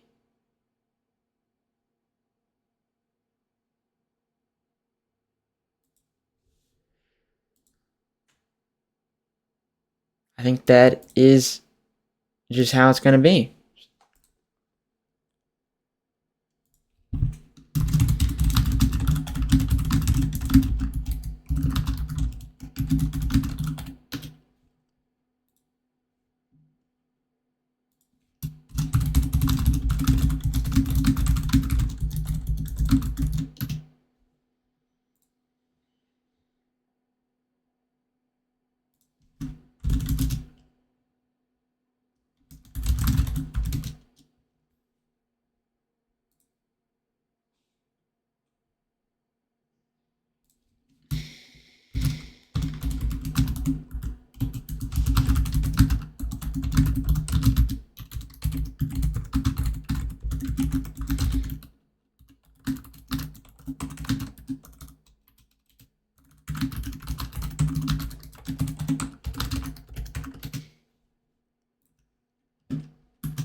I'm craving Costco muffins. Do you know I'm the Muffin Man? I am the Muffin Man. I love muffins. No, Jaeger, unfortunately not. I have to get some.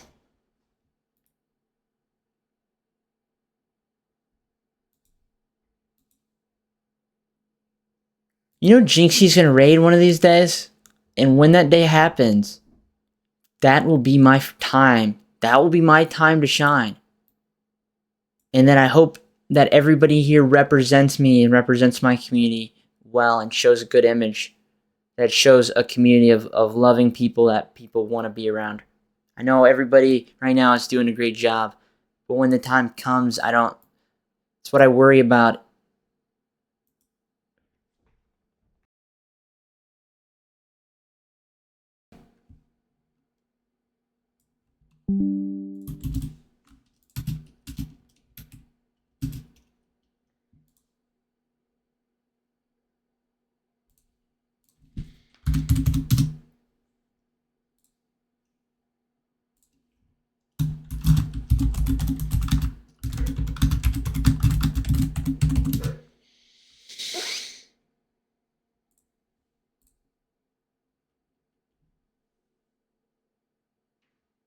I will Doug shake.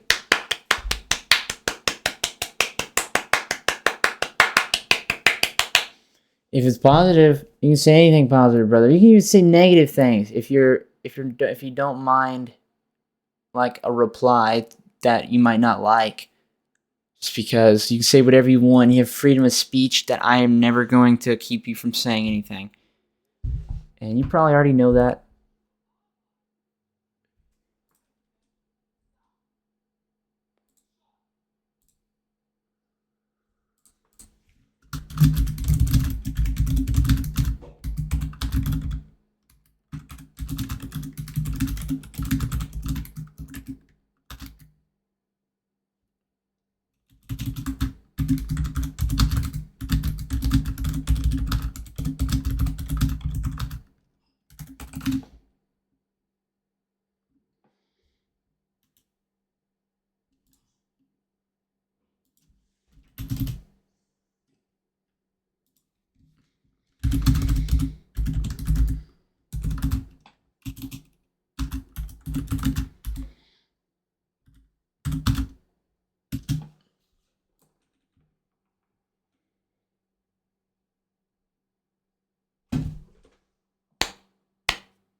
Do do do do do do do do do do do do do do do do.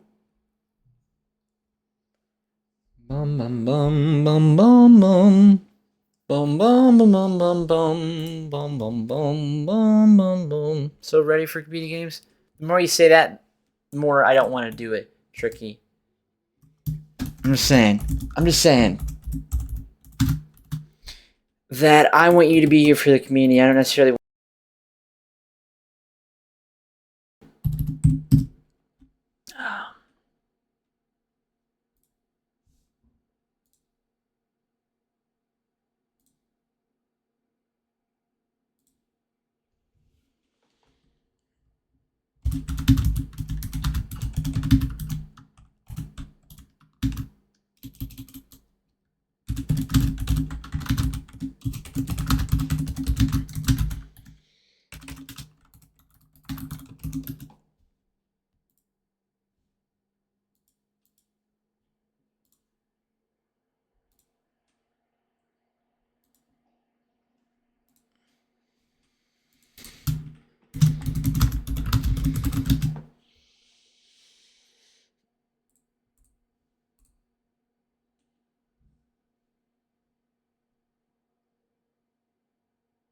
Yo, Jaeger, putting in the work, brother.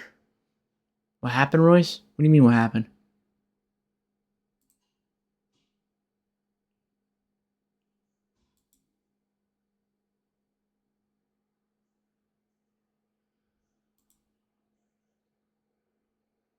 Redbeard is currently, but at the end of March he will not be, because I don't have the $50 to give him for last month quite yet, but I will soon.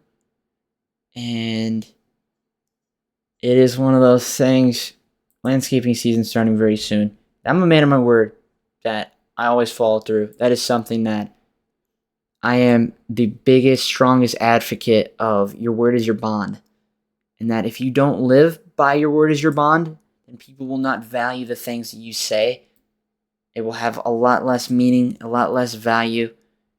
And for that reason, that, I don't know, like not every, like I've had a lot of emergency financial things come up where I had to spend money that I didn't necessarily have.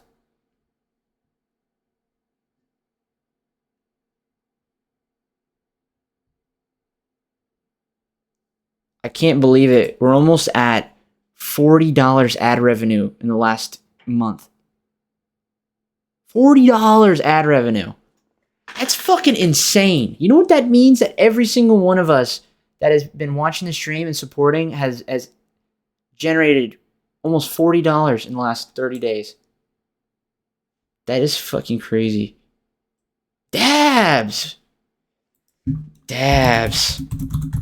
If you guys aren't following Dabs, this man is fucking crazy, bro. This man is crazy. Vetternet and Dabs last night went ham. Went freaking ham.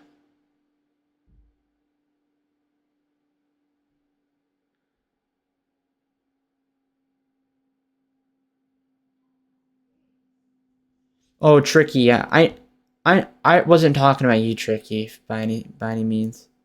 I'm talking about the custom games that when people ask me to, like, I can't wait, I'm ready, I want to play right now. It makes me not want to do it. It makes me hold back. It makes, especially because I don't know him all that well. And that I'm a very social anxiety person and I can't be myself when I'm playing with people. It's just, you're going to notice I'm going to be quieter. I'm going to be chiller. I'm going to be more like me off stream. Just because of the fact that I can't be loud and obnoxious when I have people who know who I am. Spicy challenge? Fucking bastard.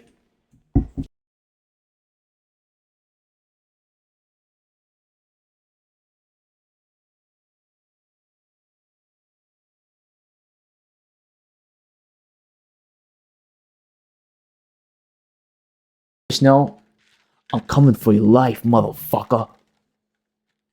I'm coming for you, motherfucker. How long have I been live? 11 days, 20 hours, 36 minutes. Hello, Tonio.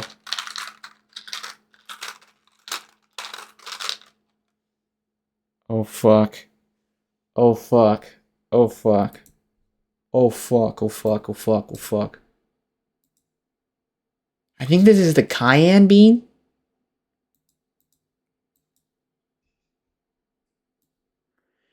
Hey, I'm not doing it, Tonio. Out of respect, the fact that I just told you not to do it and you did that, it makes me wonder. You have not been here recently. I don't know what I did to you to make you not enjoy my stream as much as you were. But like dead ass, I just said don't do that and then you did it.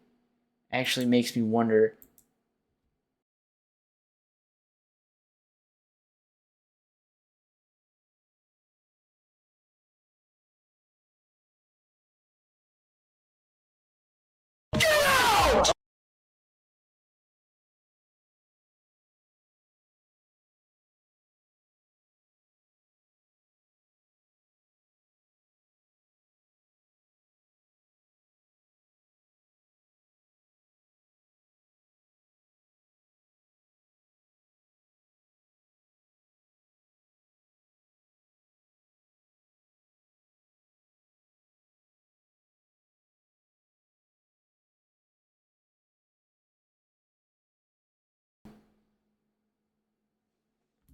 Cool, Tony. I don't know, brother. But I don't want to do that. I don't want to do that. You're going to make me turn the beans off. I have this many beans left in that I'll tell you there's 50% of these beans that are fucking Carolina Reaper. Let you do that assumption because I literally just said one is enough and then you did two. You didn't listen. So it is what it is. 3, 2, 1.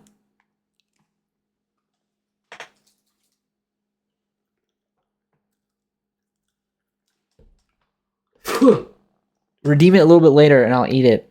It's just, I honestly don't enjoy those. I don't. They're fucking bad. They're nasty. They are nasty, and it makes me think that you're not here for me. You're here to see me in pain. This shit is fucked. Hate those jelly beans. Yeah, all it does make my fucking lips burn. But I have noticed, Tony, the energy you've been giving me, man. I've been tabbing you up every time I see you live. And I haven't seen you in my stream very often. So, I mean, it's okay, though. I understand you're busy. But I just hope I didn't do anything wrong, is all. Like, I'll give you an example. Yankee, I'm about to take off the recommended page because I've tabbed this man up every single time that he's live. That I try to be there, I try to chat, I try to make him feel like he's doing something right, and then he doesn't come into my stream at all. So, I mean, at least you still come. But I remember the first couple days, you were there like a lot. You were there a lot, and now you haven't been coming around. It's okay, though, I understand. But I can see energy that is given to me, and that I will reciprocate the same energy that is given to me, and it's burning my throat. It's burning my throat. Who was Yankee? Somebody who said that they were gonna help support the stream. They never really did. So we are slowly but surely. It's burning. Any watch time is great watch time. Stoner! What is up, Stoner? You like that Zaza? Thank you for the first time chat. I just want to say something before you decide to head out. I really hope that you're a long-term member of our community, that you'll actually stick around and listen to me. The last first-time chat that we had in chat, he has to 1v1 me, and I told him who I was, and that it's my 625th day streaming every day. Never missing a day. And you know what that person did? He said, fuck this shit, I'm out. He didn't really care about me. He really only wanted to play with me. But if you send it to me on Discord, I'll check it out. I'm not going to have it on my stream. I'm not Jinxie. I'm not any person other than Royce. I'm authentic. I'm not going to make that my stream to be somebody who...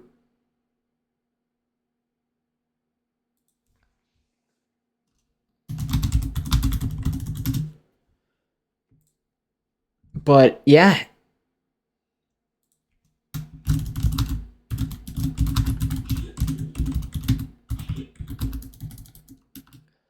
That's one of those things. First-time chats can only happen once. I do appreciate it. Transfer over if I switch accounts to PC. Same Ubisoft. I can get you an answer. Better than Jinxie?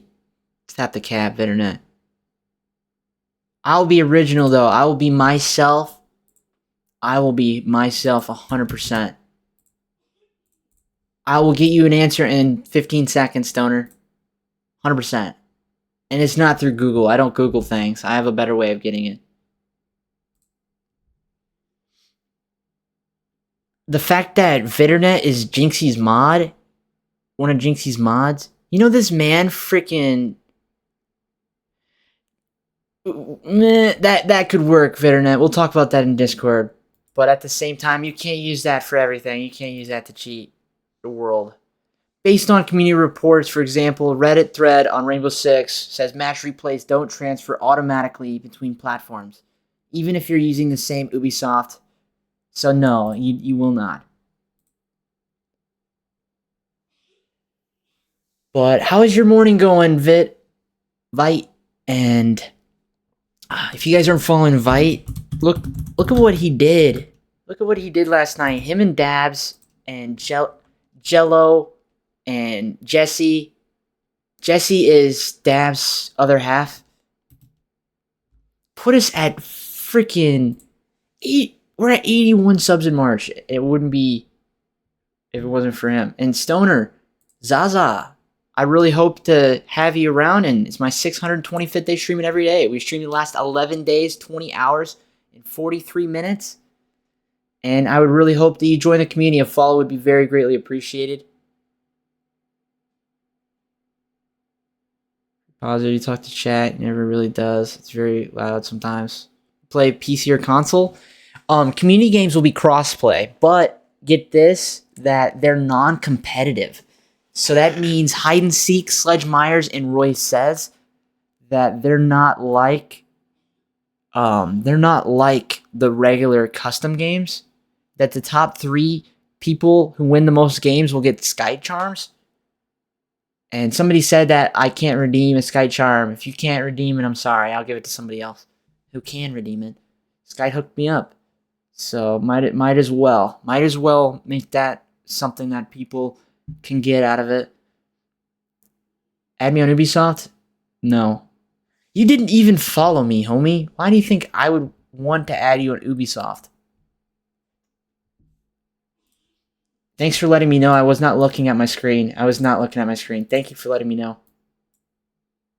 Anybody who's a part of my community can add me on PSN or Ubisoft, but anybody who is not a part of my community, why would I add you? If you don't value me enough to be a part of my community, there is no point for me to add you. It is, unfortunately, you gotta think. I overthink. That you join the stream, ask me a question, you got an answer, you ask for me to add you on Ubisoft, but you don't join the community. A follow would be very greatly appreciated, Stoner. If you don't, you'll be missing out, brother. In the future, I have big goals and big dreams. In the distant future, we hit 3.6K today. Within the next couple months, I will be at 5,000. Let him cook. Within the next couple months after that, I will be at 10,000. Maybe a couple more months after that, I'll be at 100,000 followers. We will be at 1 million followers one day, brother. One day, man. And those who don't value me, that's their own loss. That is their own loss. They can go fly a kite. But we thug shake, we naenaes, we make it clap in the mic.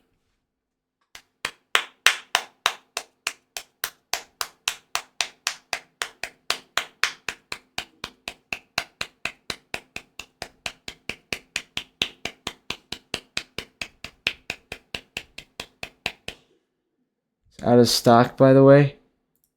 What? He said what? Let me make sure I can add.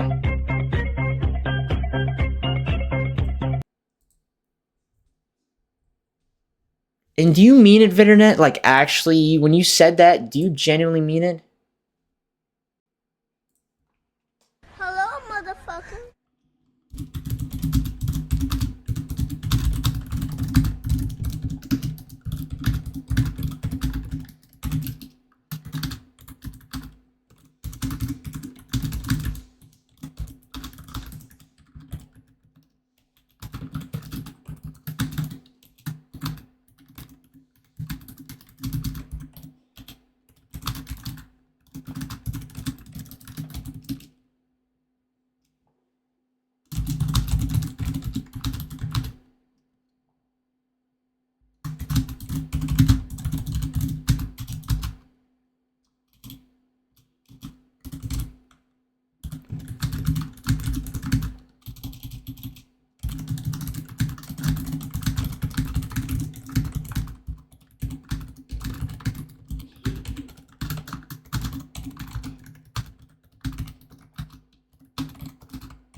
Hi guys. Apparently he's at the Discord. I've talked to him so many times. We talked to Hi Vice. Hello, Kyla. He's too famous for his fans at this point. And if I were ever there, I swear on my life, I would figure out a way. I would figure out a way, a prioritized way, where if I had to have a group of moderators that keep in communication with people, that like people work under me to talk to the people in the community to actually like relay messages and shit, you have no idea how like I would make it work. And I wouldn't want to be that kind of streamer. You know what I'm saying?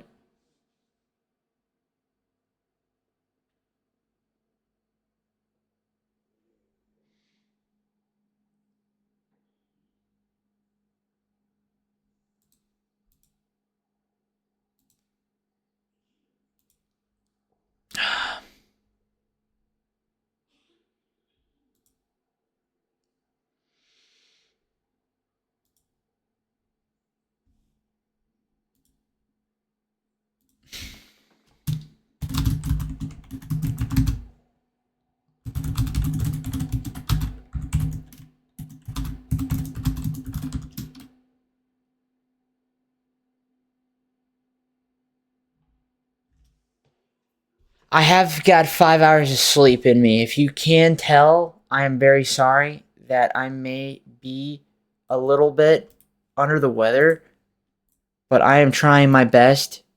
I am trying my best, and I hope you understand that. Yo, WWW Rig, thank you for that. I appreciate that, man. You have no idea, dude.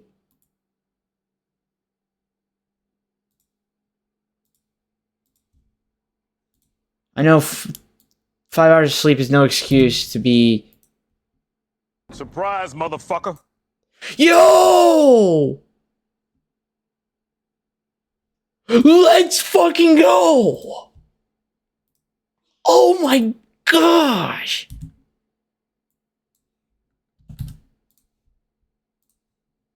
They're fucking ridiculous.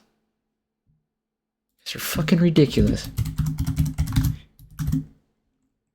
Hey, Rick, thank you so much, dude, for the tier 1 subscription. A subscription is, you gotta think, a subscription is like Hulu or Netflix. The fact that you would subscribe to me is an honor, brother. Thank you so much. And I am following you, brother. I really hope to see you around. And anybody who'd like to follow Rig, more than welcome to. And anybody who's not following Vite, please follow him. I know it's not going to let me do another shout out this soon, but we love you, Royce. Thank you for real, from the bottom of my heart, man. Like, I would do anything for you.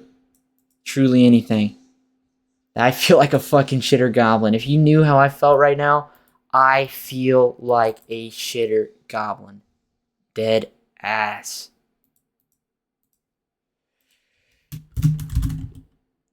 Oh, man. I just don't want to think.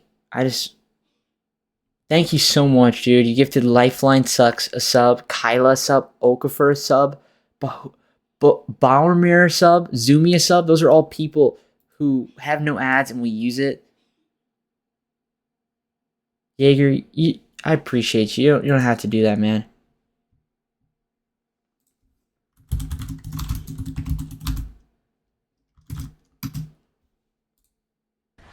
Hello, motherfucker. Yeah, you just got gifted a sub, brother. Thank you, Vite. Thank you. Thank you, TV. Put us at 87 subs, dude. That is truly incredible.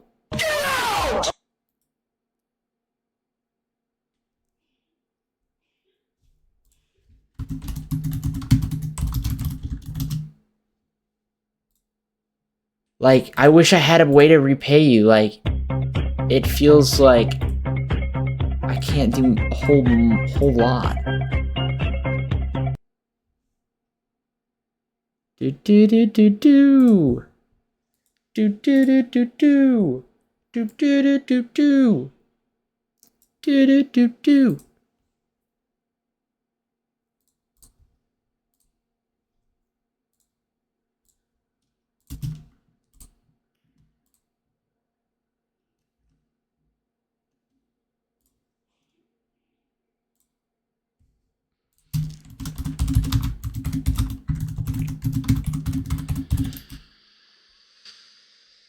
Oh, wish I had the ability to watch more streams because my freaking PC is like on the verge of freaking death right now. I still have to journal and I still have to make a video. Those are my two priorities that I have to do.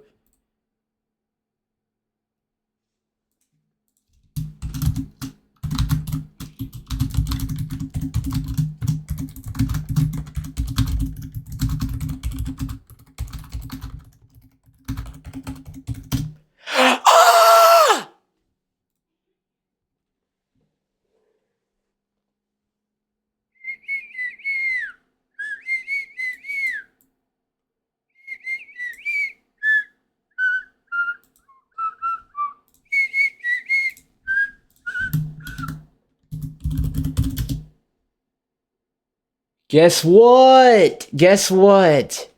We have officially a new number 10. We have a new number 10 on our all time. Thank you, Vi. I really appreciate that, brother.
Thank you, brother. Thank you for representing the stream, dude. For real, for real. Representing the community. It is more than I can ask for. Mayonnaise? Oh, is mayonnaise an instrument? I love SpongeBob. We're about to listen to that.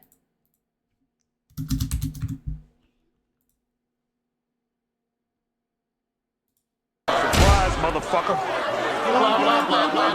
Neon! People, settle down. Okay, now, how many of you have played musical instruments before? Do instruments of torture count? No. Is mayonnaise an instrument? No, Patrick, mayonnaise is not an instrument. Horseradish Save is for not a an piano instrument or either. get a tutor in That's fine. PC upgrade. I know it sounds crazy.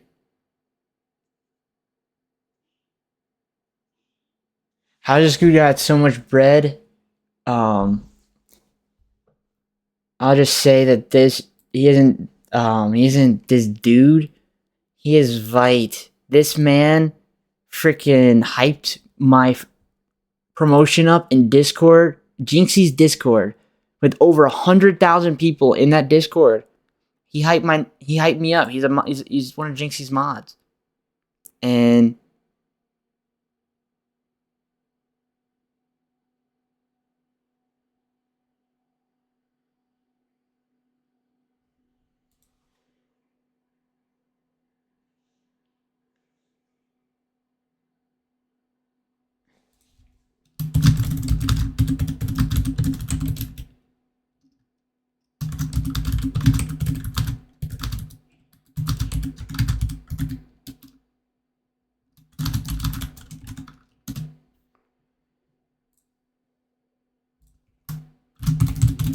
I'm very, very, very fortunate for the opportunity to even know Vite. The fact that he has tried to push me out to people like nobody else has ever freaking tried to promote my name.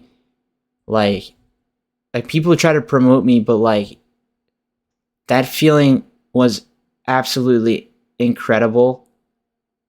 Like unfathomably amazing.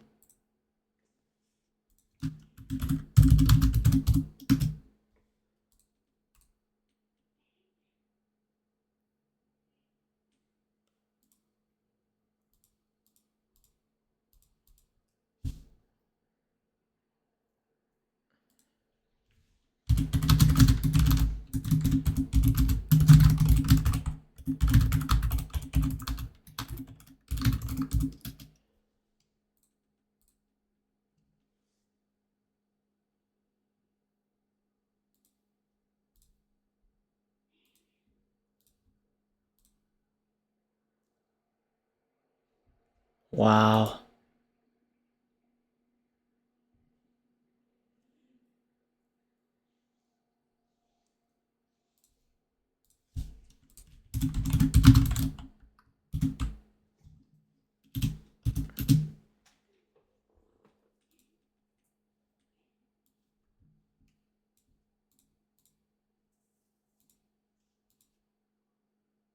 Fact time.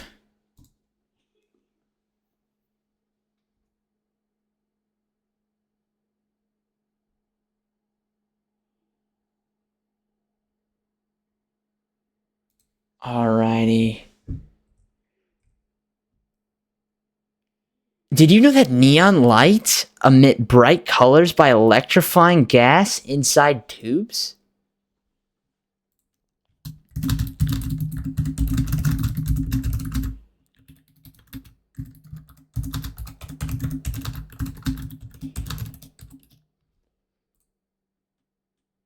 Have you seen those like tube not LEDs, but those neon lights? If you ever break one open, you'll see the gas come out of it. Oh, this is getting good. This is getting good.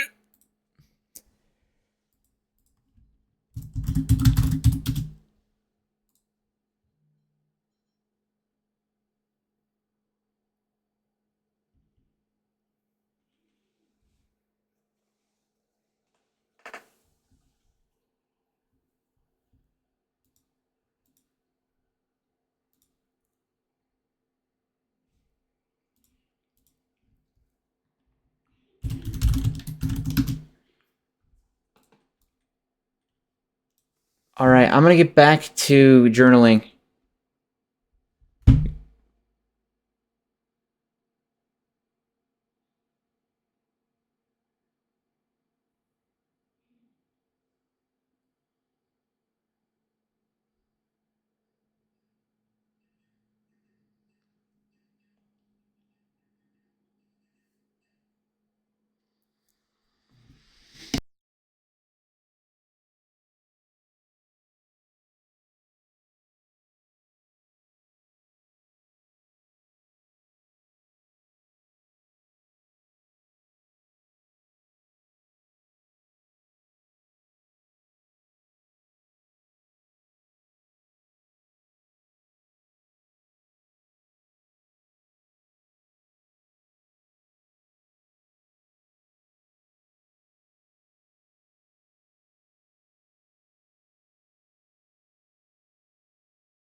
I'm working on the coolest thing that I think.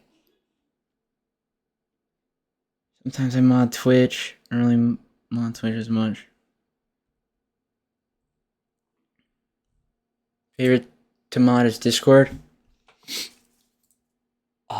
We could talk more in Discord, but I might have an idea. I am different about the whole roles thing because I want people to really value the roles, and so that the idea is that there isn't anybody in my community that is a mod of Jinxie, and that is something that that's why I gave you the VIP roles, because you're pretty big, you're pretty well known, and that's something that I want people to understand the roles, that the time you spend and the time you give me. There's not very many VIPs. There's not many mods. I can name the mods, and there are a few mods that will always be mods, and maybe there's a few mods that won't be mods.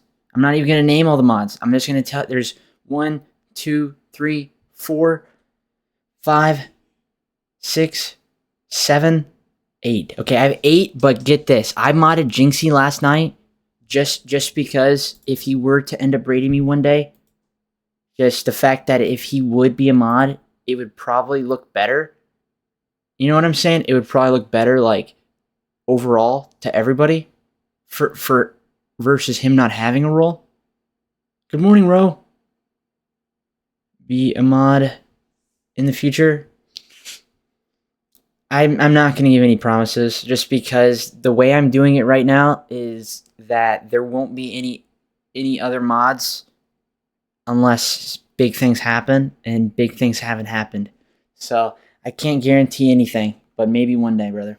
There's you're a good guy. You've given me a lot of your time. Lauza, hello. Haven't seen you in a while. Hope you're doing good.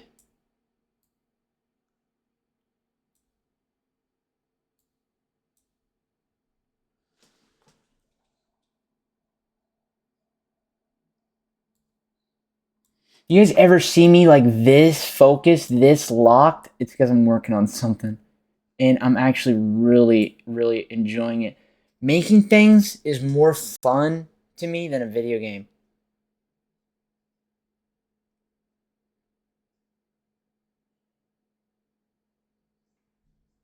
I like to make people happy. If I could make somebody happy, that is so much worth my time.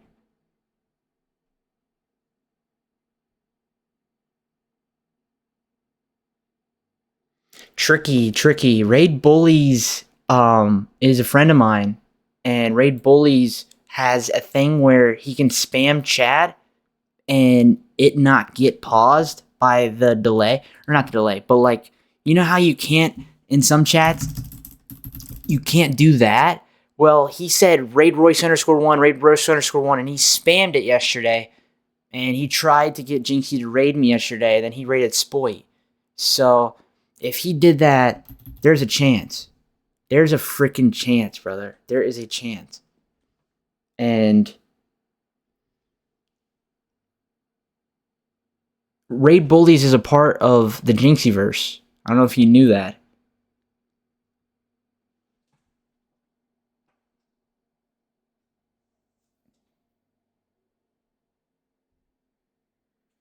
This is so good.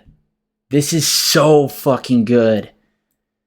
Oh my gosh, I've never been so fucking proud of something. No, it's cool. It's fucking cool. You guys are or the person that I'm making this for is really gonna like it.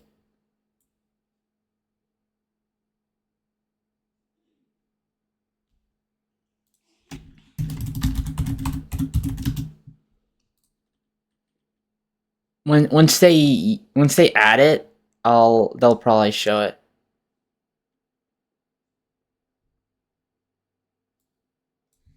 I wouldn't say that too much, Jaeger, because I don't want the wrong people to read that and then try to take advantage of me. That is something that there are weird people out there who will do anything to try to hurt somebody else.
Oh man, oh man, oh man, oh man, oh man, oh man, oh man, oh man, oh man, oh man, oh man.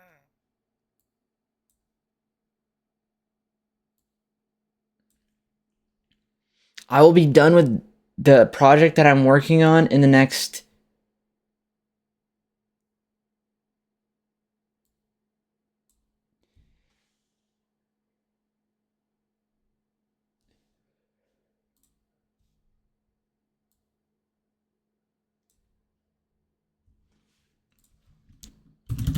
hopefully the next 4 minutes. How's everybody doing?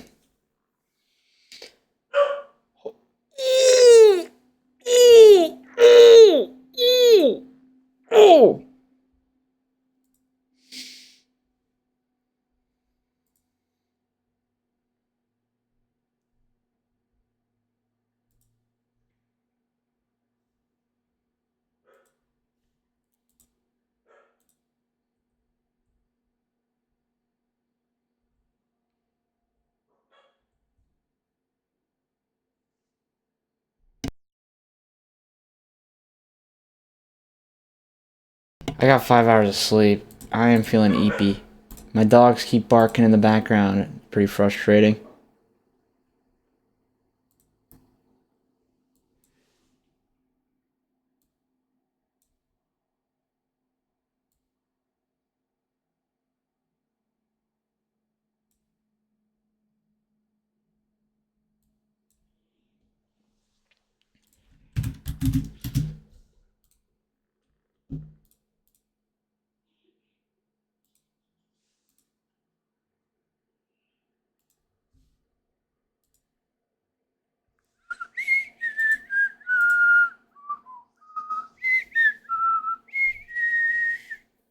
Nicole!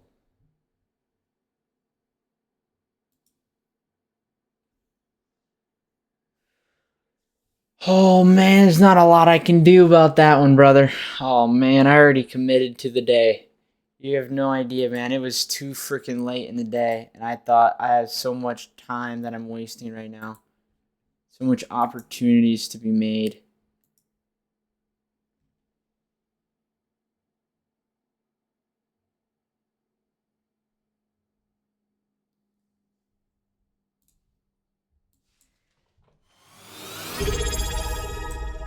Yo!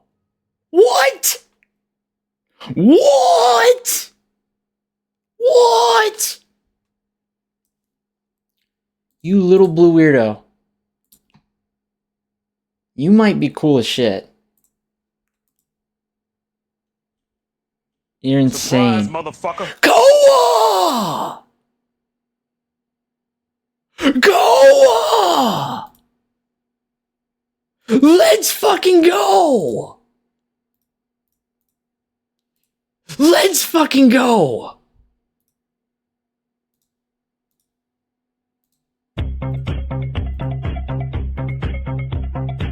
You're such a G. You're such a G. You're such a G. You're such a G. You're such a freaking G. Your reporter said 93 freaking subs. That is in 93 subs in March. You might be the craziest. I honestly, you guys know what they just did? Subscribed, not tier 1, tier freaking 2. And then gifted 5 people subs. Dexy got a sub. Nomad got a sub. Tay Ultra got a sub. Let Me Sniff You got a sub. The Real Laza got a sub. Oh my gosh, my freaking brain isn't working. You just got me fucked up. Go on, I had 5 hours of sleep. What are you doing to me? I'm gonna follow you in literally half a second. Give me like 4 seconds. If you're wondering, yes, I may be following too many people. But that is because I support people like no other. That the people that raid, like the part of my community that raids, Neon raids a new person every day. that I try to follow the raids and try to support the stream as much as I can to make that shit valuable. And I just followed you, Koa, and you probably stream. I don't want to miss a stream. I'm gonna put you on my recommended. Tier 2 sub is fucking a lot of money, dude. 5 subs period is a lot of money. But like, you're a freaking G, and that I will be there. That trust me, the energy you give me, you gotta join the Discord. I have so much I want to do for you. I'd be honored. Yo! Yo! Yo!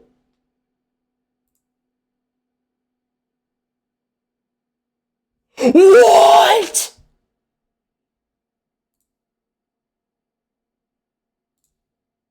$103?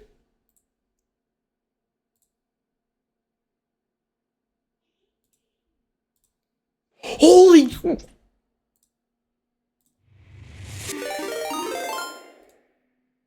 Thunder with the raid?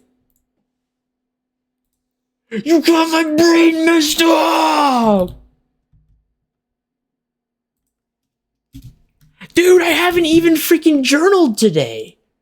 Fucking crazy. I gotta get my priorities done. You're insane. Thunder, thank you for the raid. Thank you for the raid, Thunder. I appreciate you, brother. I really do. And if you're sticking around a little bit later, I got you with the other shout out as well. If I do see you again. Thank you for the raid. And Koa just gifted Callum a sub. OG Bickus a sub. Max Murda a sub. Pathetic a sub. LD Easy a sub. Zachy Baby a sub. Joey a sub. Darren Henderson a sub. Evan Cooks a sub. Lord Bruh a sub. That is you gifted 15 people freaking subs, brother. You have no clue, homie. You have no clue. Like the fact that I met you yesterday and you're freaking like there are people who have been in my stream for so freaking long. Like I'm not expecting any of that, but there are people that like that have really like you're fucking crazy. You're fucking crazy. Like I just met you. You know me that much? You vouch for me that much that you do that for me? Thank you. I want you to join the Discord. I have a lot to offer. Not a lot to offer monetary value, but I make things for people. And I don't know if you've seen the waiting screen that I'm working on for Skype, but I would love to have every person in our active community to have a custom profile picture to whatever brand and design that they would like. Get the streamer rule in Discord.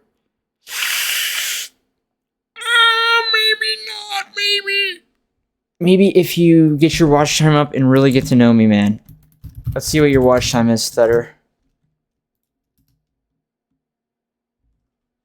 45 minutes is not worthy of the streamer rule. I am sorry, brother. If you want an honest opinion,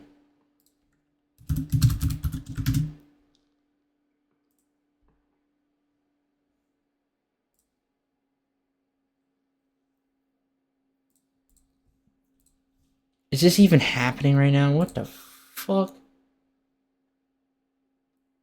Dude, did I ever think that I was going to be at 103 subs on freaking March 2nd? Oh my gosh.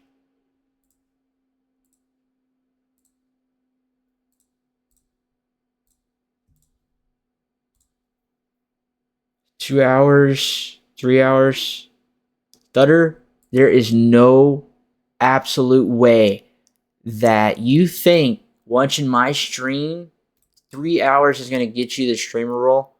There is no number hours required. I want you to really value my stream. Right? You could do a subathon. I did that on the first year, streaming every single day, 365 days. We went for 15 days. After that, I ended up going the other 15 days, and I averaged 7 over that whole time. I averaged 7. And I had up periods while I was awake, but when I was asleep, we had 1 to 2 people there. Redbeard, was always tabbed that whole time. He recently lost his mom. He's going through a lot, but he's taking a vacation right now. But look at this. Look at this. I had somebody who stuck with me really no matter what. Like, Redbeard has 42 days watch time. That's something that, like, so at 2 years, I might do that again. It might be different and it might be valued more than I had it valued before. Because I feel like I don't want to put it the wrong way. I don't want to ask for money. And so I'm not going to do it like that. I'm not going to do a subathon like that. I can't do it like that. I feel like the first year, but like anything that you do on Twitch, you cannot ask for it. You can't expect anything. I don't know how to explain it. If you stream and you have the passion to grow a community, that should be what your desire and goals are. If you have the passion to make money off of streaming, you're not going to go far because you can't expect anything. Everything is from the generosity of the person who gives it, and that you can't expect it. It is one of those things.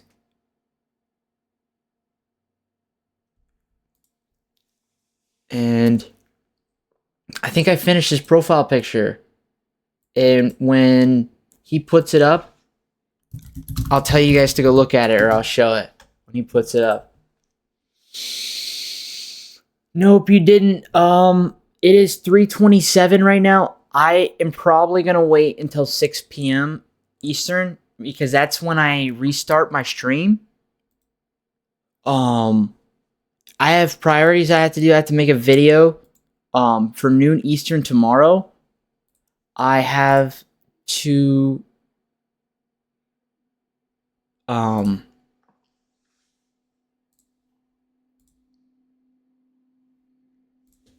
journal. What are the custom games? Sledge Myers, Hide and Seek, and Roy Says. Roy Says is my favorite.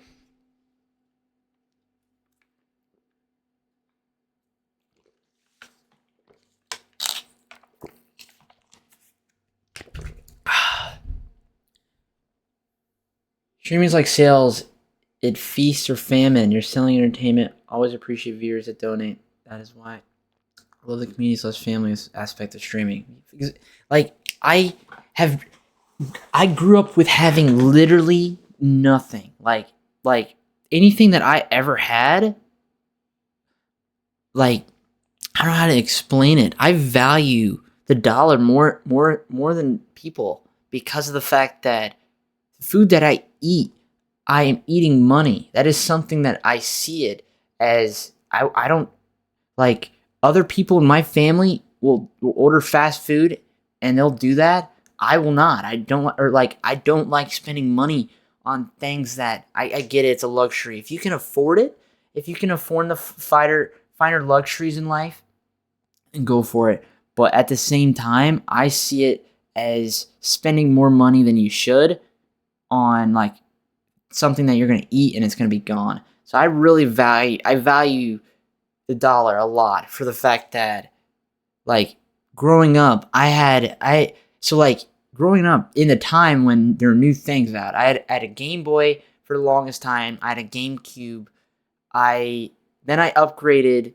I got an Xbox 360, and PS5 was like my first like next gen console. My dad had an Xbox One, but like I've talked about my dad before. He's very rules. He's very like strict. Like when I went on this trip to San Diego with him, he didn't want me to stream. Like, and I still streamed every day. And it is one of those things that if I lived with him, I would go through a much more stricter life, and that like he never gave me anything. I never got anything handout or like I had to earn them. And I've been landscaping for the last 3 years, but before that, I worked at a supermarket, cashiering and bagging at the same time. I did that for like 2.5 years. Before that, I worked at Subway. Before that, I worked at the movie theater, AMC theater, for like 2 years, from 14 and a half, 15 to 17. And then I worked at Subway with my buddy Jace, like the only friend that I had in the second. I met him in the second grade. I didn't have anybody before that. And then we hung out with each other every single day until around middle school. And then middle school, he went to go live with his grandma, and his grandma lives like 30 minutes away. So he went to a different school out in the country. So we really got to see each other every so often. We played the game, but it wasn't like you really get to see your friend. But on the weekends, I would go over there, and we used to hang out and spend a lot of time out there. And he moved back to the city, or like where I live, like really close, probably like 8 minutes away. When we were like 17 roughly, and I got him a job at Subway, and then he ended up working there more than me, and then I ended up not really like. I thought that the job at Subway is they're freaking staring at you. They're mad dogging you. They're freaking like eyeing you down, and so I didn't really like working there. I got anxiety. I got social anxiety. I always felt like I wasn't doing it right. I thought you made good sandwiches, but at the same time, I didn't think mine was up to quality.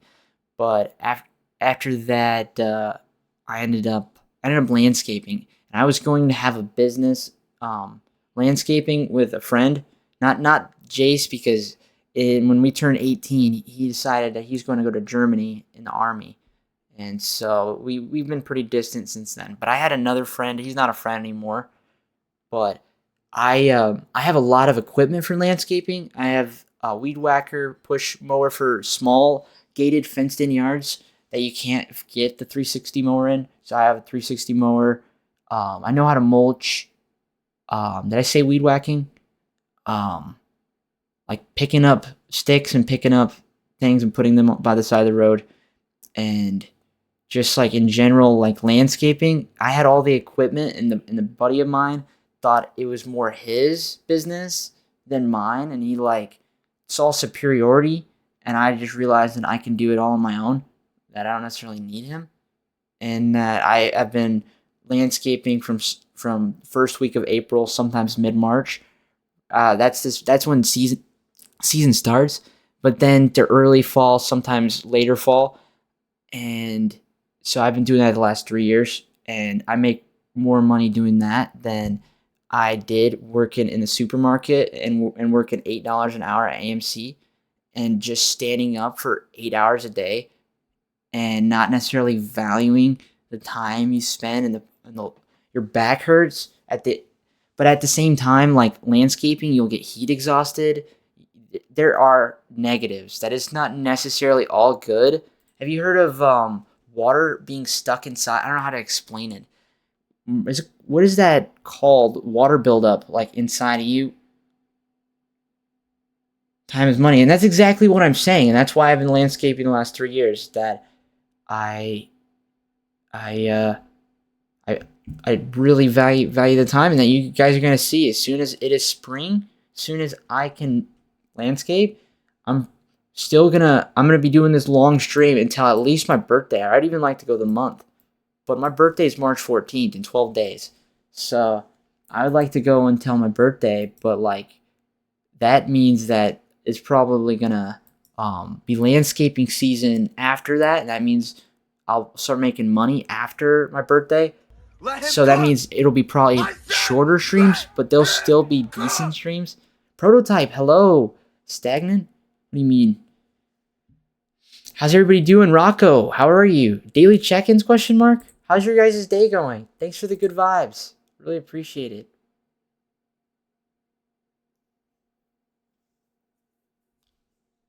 I love you guys. I really love you guys. Thank you for your time.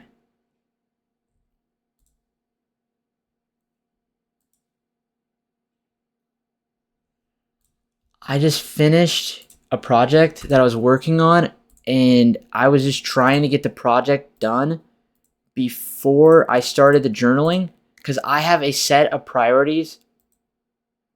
Noob, I'm going to unrestrict you because you came back, even though you stream sniped me in a quick match.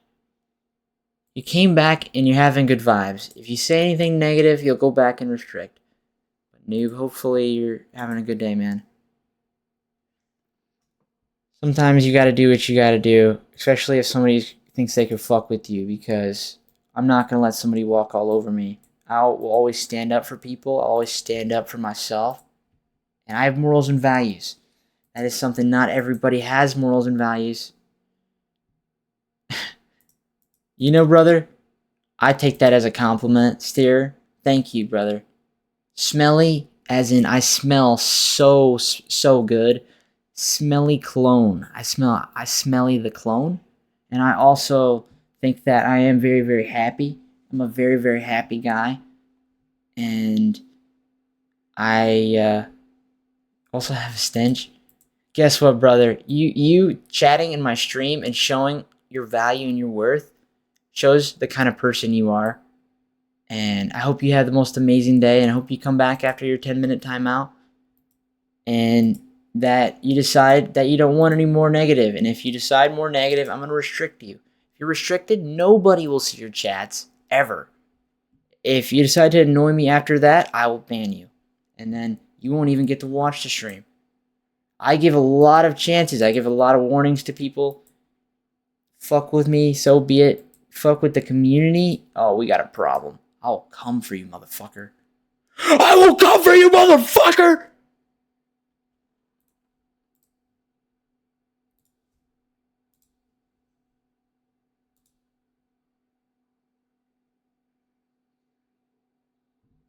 I'm the one who knocks. We are not in danger, Skylar. I am the danger. I am the one who knocks.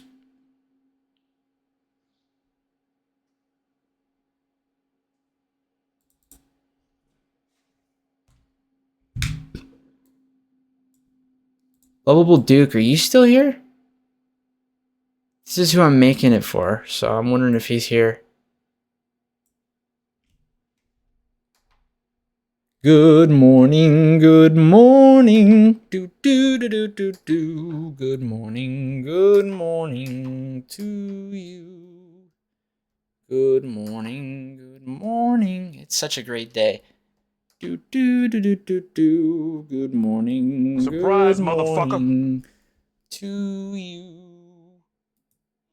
Hello, Neon, motherfucker. thank you. Hello, motherfucker. Hey, brother, I'm gonna send you something in like approximately 30 seconds.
Hello, Dav.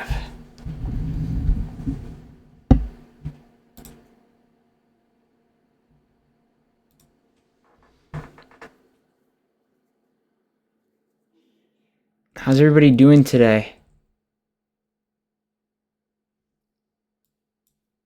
Just playing a game and chatting much? How are you? I'm doing good. I'm doing good. I'm working on a bunch of things right now. Not a bunch of things right now.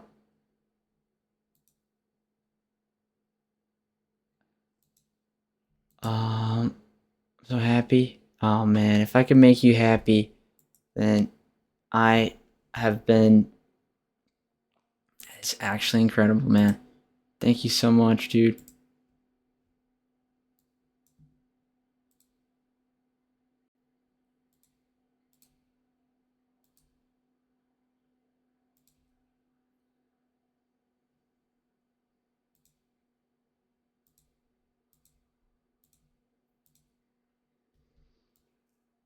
Today's the greatest day of our lives, and I am beyond very fortunate to have you guys here. And could you guys follow Ko? Please follow Ko.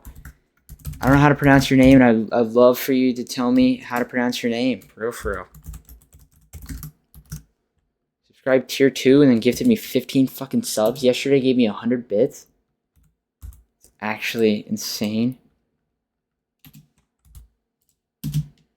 Just 32 more minutes and I'll be able to give you the real shout out. But for now,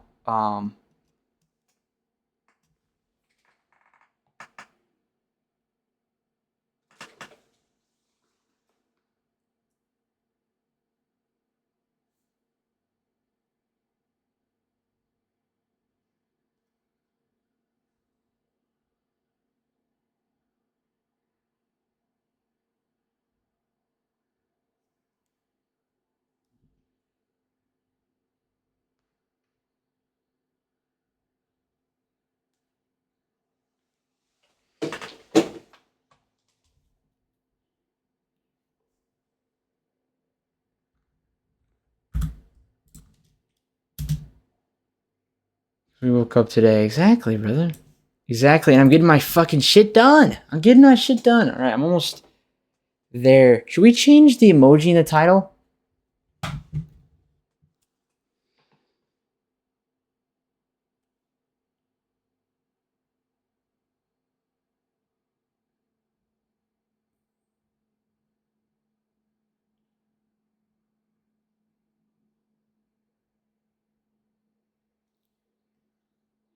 Finish playing Phasmophobia. This was yesterday's emojis. I'm gonna change it to this.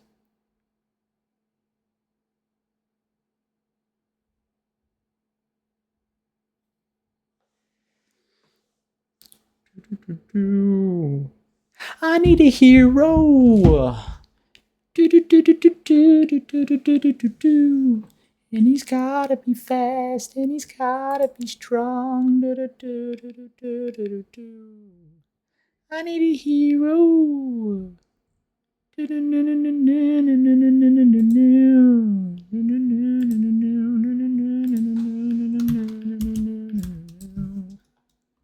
I need a hero.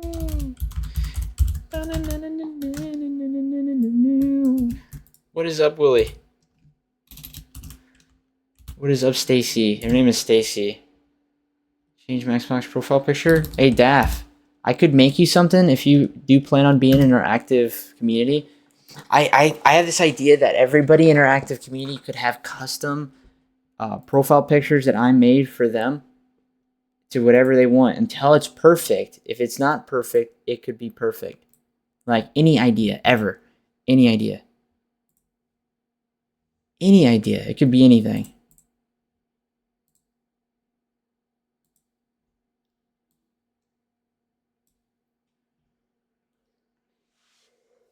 All right, I'm getting somewhere. Making my way downtown, walking fast. And I need you.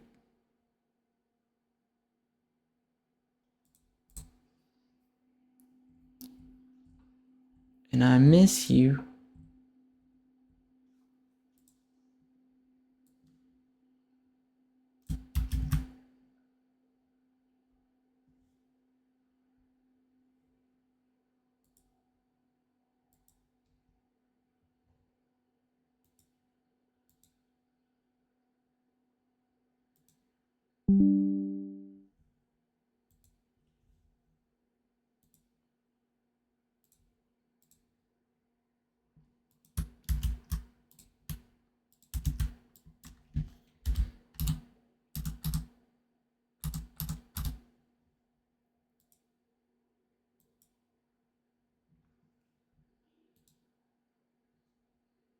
How long until it's done? An hour 23? But anybody who would like me to make them something, we had to talk about it in Discord. I wouldn't want to talk about it here. Vide, you're back. Good to see you, dude. Guess what happened while you were gone? We're at 103 fucking subs for March now. You've contributed fucking over half of that. Thank you so much, dude. Thank you so much. For real, for real. I really appreciate it. Koi is a really cool person that you should follow.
Ooh, Dav. I like that idea.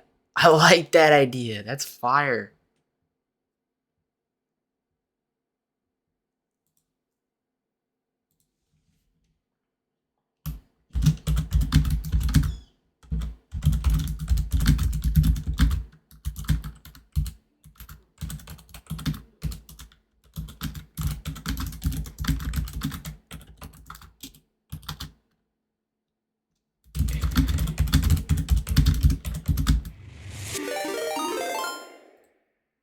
Damn!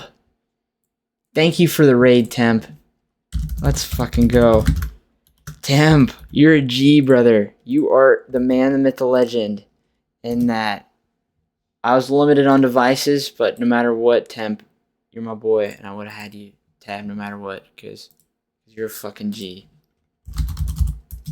I have him on my recommended. Temp is a very nice guy. He's from the UK, and he's looking for other streamers, other people that want to help or that want to be a part of his community, and he'll be part of their community, and everybody works together and all follow each other. And if you're looking for a really good friend, a really good guy, he has really been supportive for my stream and boosting the stream in ways that I cannot ask for. And one day I will help. I'll repay the favor one way or another. Thank you so much, and thank you for the good vibes, everybody. So many streamers around here that if you click on everybody's name, I guarantee that you'll find a streamer. I guarantee it.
Temp is the man.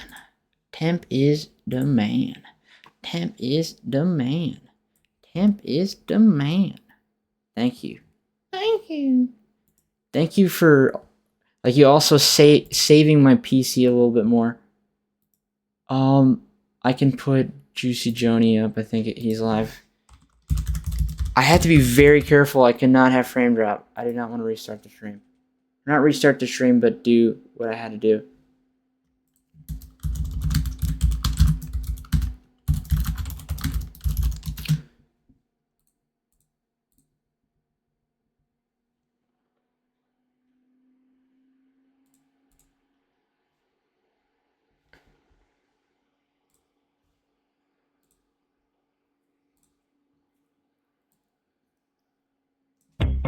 And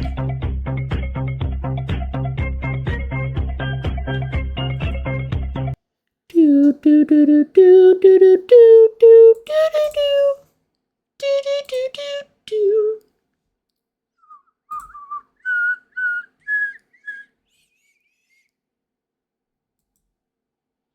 All right, priority time.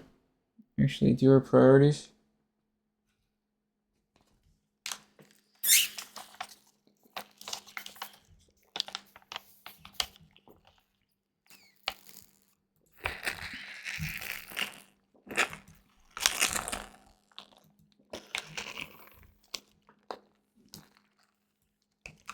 I know this might not be the most fun, but I'm having a great day though. So if you guys know anybody, we're at 3,600 and 3,601 members in our community. If you guys 4 away from hitting a new goal, that would help us out.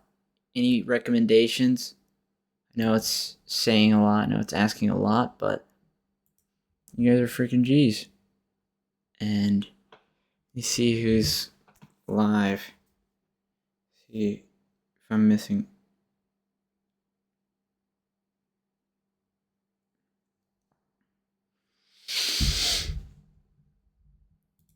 Today was a pretty awesome day so far. Like, no freaking clue how this is even possible. Like, freaking subscribe with tier 2. Freaking tier 2. That shit is rare as fuck. Okay, let me quickly do my journaling. My hands are numb. This might take a second, but I'll keep looking up. I prioritize so you should have some priorities in life. Your general hygiene should be probably one of your main priorities every day, that you should take care of your general hygiene. And my other priorities are journaling, making a video for TikTok and YouTube, and streaming, of course. Taking care of my dogs, making sure my dog has his heart murmur medicine. And yeah, taking care of my room, taking care of being a friend. I don't want to lack in that area. That I try to be the best friend that I possibly can be, because, you do what you want from somebody.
And I also need to take some time to remove. There's a very large amount of people on my Ubisoft that I have no idea who they are. And I just need to have only our community, like the people who are active in our community, so that I want people to value me more. I want to value people more in general. I want to have. Surprise, motherfucker. Yo! Negsum! Did somebody recommend you to the stream? Thank you so freaking much for the follow, brother. You put us at 3,602 members in our community, man. Thank you so much. How's your day going, man? I hope you're having a good day. Today is a great day. Man, oh man, am I so freaking fortunate. Thank you so much, dude. How's your day going, dude? I hope you are having an amazing day. How did you find the streaming? Ubisoft before I went off? Bet, man. Well, I'll show you the Ubisoft friend requests I have when I get on the game, and it'll probably be. I can edit, so I can't journal and play the game at the same time.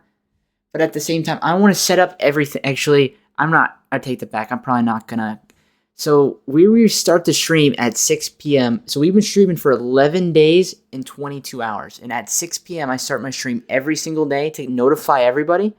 And so I raid Royce 2, and then I restart the stream. And I do Discord promos. I do Twitch stories. I get everything ready prior. And then I do it pretty much like perfect. I don't know how to explain it. Next, how's your day going, dude? I really appreciate that.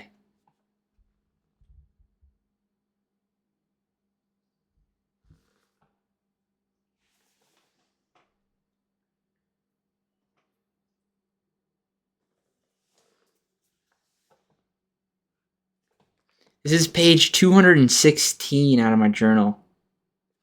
I got a few more pages left. March 2nd. Show you something on Discord? Hell yeah, brother.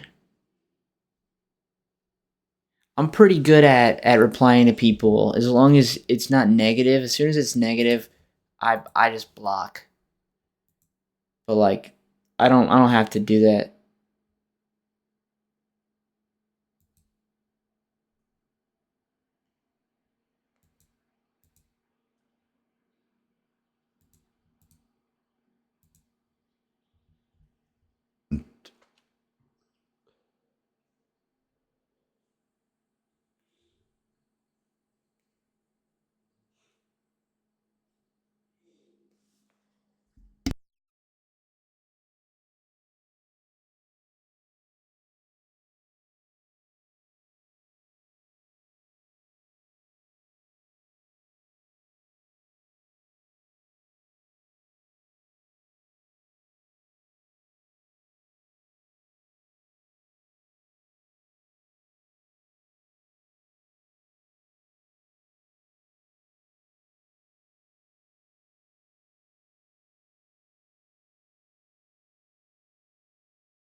Still doing community games, but I'm not doing community games with people who only come for community games.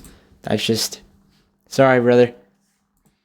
I want people to be here for me and not necessarily for the community games. And for that reason being, I already said when I'm gonna do it. And I don't want to say it again. But I will do it within the next 2 hours. So, if that will tell you what you need to know. You are part of our active community. I hope you decide to stick around. I have one more page to journal. And then,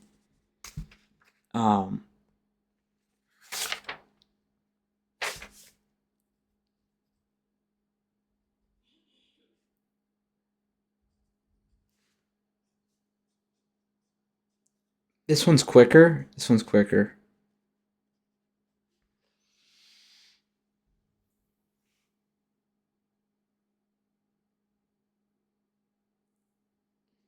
Curling, dude, I will literally motherfucking timed out.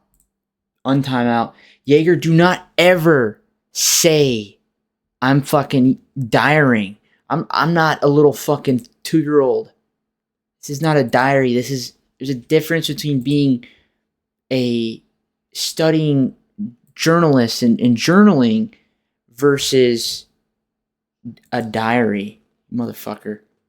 Saying that I'm writing in my diary. Cringe, brother. You cringed me out, Jaeger.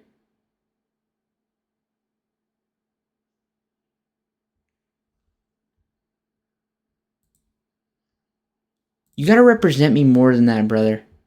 You gotta represent me more than that. I'm not a little girl, bro. What do you think this is? You think I write in my diary?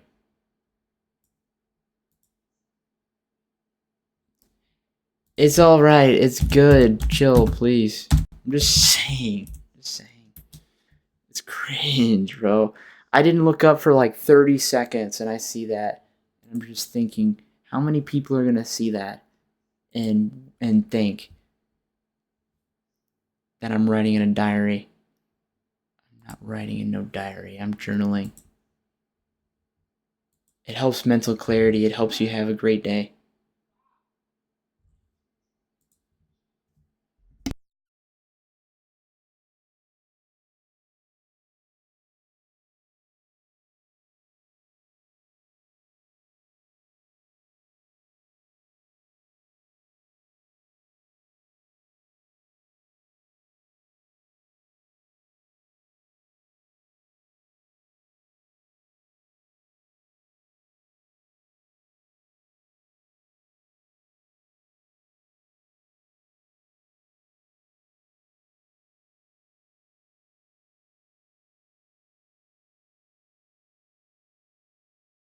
Sorry. I'm sorry for any negative. I just really care what people think of me. And that's all. You're younger than me, man. You're younger than me. It's alright, Jaeger. I didn't mean to make you feel like that, man. I want you to have a good day and have a good vibe. And that it's okay to have a diary, but I don't, man. I don't want people to think that. That's the only reason I said that.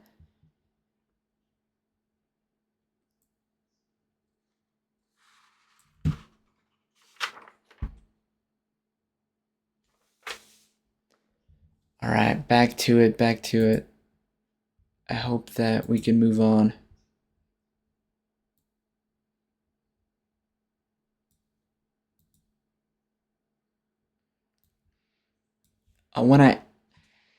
I think I want to wait till I restart my stream at 6.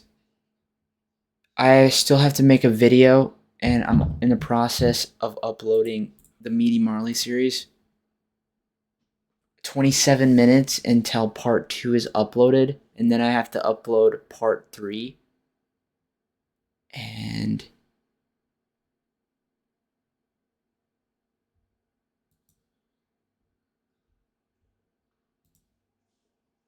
yeah.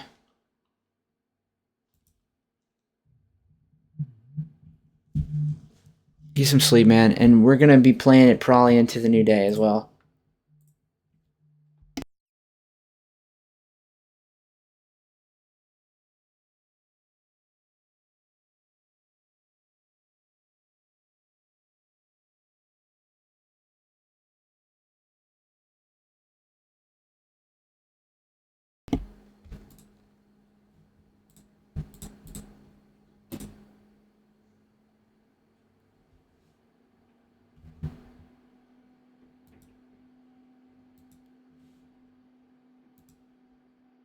I should have got more sleep, brother. I feel like a shitter right now. You have no idea, man.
Oh, damn. You don't believe in me? What do you think this is, man? B vitamins.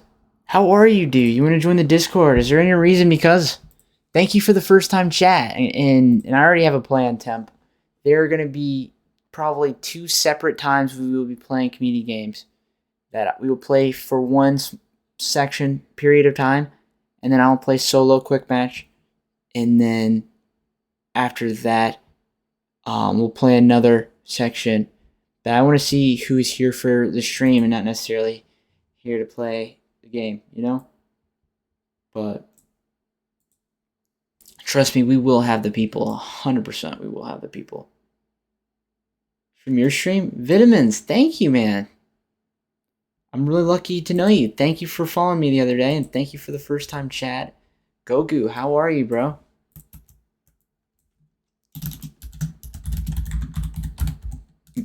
Gogu, do you know about the team game, or am I tripping?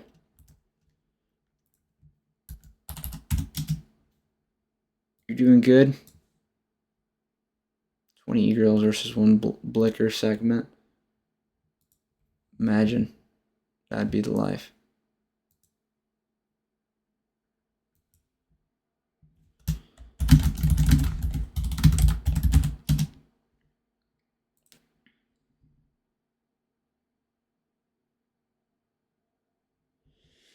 You should read it, brother.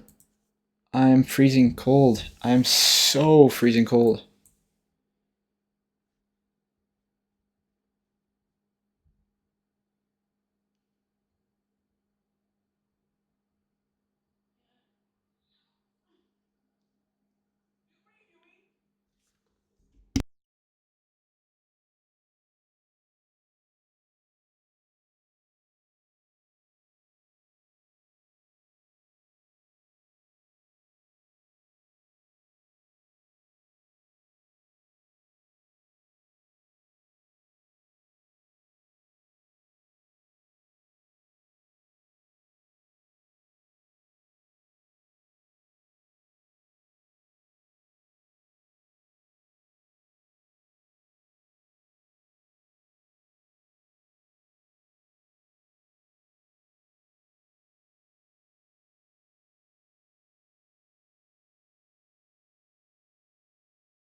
Thank you. Thank you, homie, for real.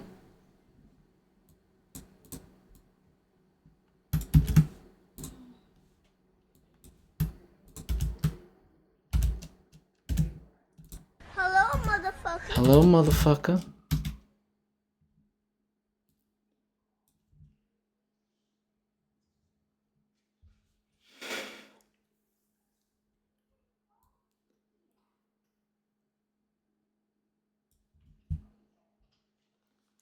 Hey, Rig, I appreciate you subscribing earlier. That really means a lot, for real, for real.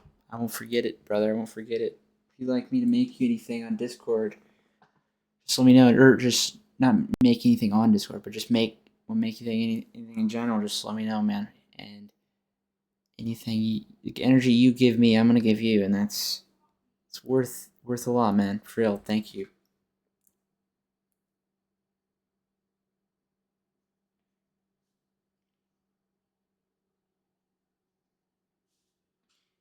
Hey, brother. If you, man, right now, I don't really have it, but next time your sub runs out, I hope I can gift you a sub, brother. Actually,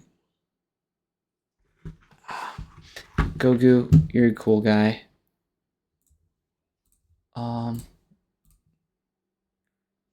Let me go on Brother Royce really quick.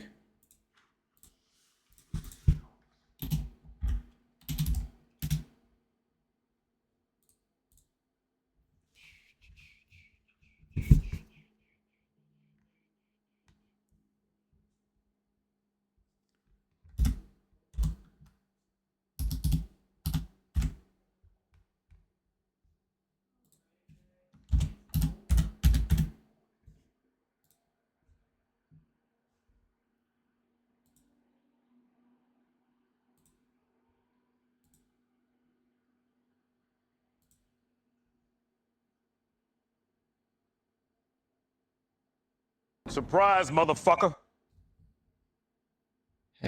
Happy birthday, brother.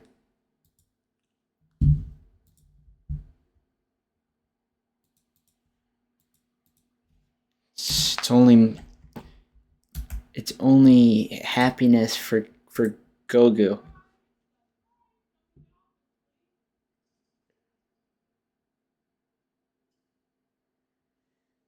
Probably shouldn't have done that just because I may or may not make the best budget decisions, but at the same time, if it makes your day any better, then I am glad that my goal is to make people's days better, and that if that made your day any better, then thanks for the opportunity, for real, for real.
How's everybody's day going, though? Overall, I hope you guys are having a good day.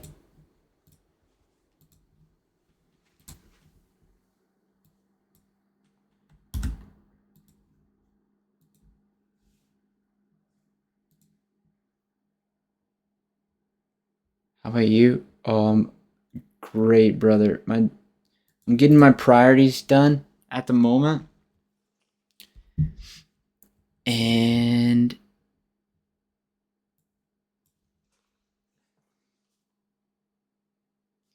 after this, I have to do something. I'm not going to say what I'm going to do until I come back, because if I say it, I don't know. It always just, people go away when they know I'm leaving for a second. I'm not going to leave for that long. I'm going to leave for like 5 minutes, but I'll tell you, I'm just getting priorities done, and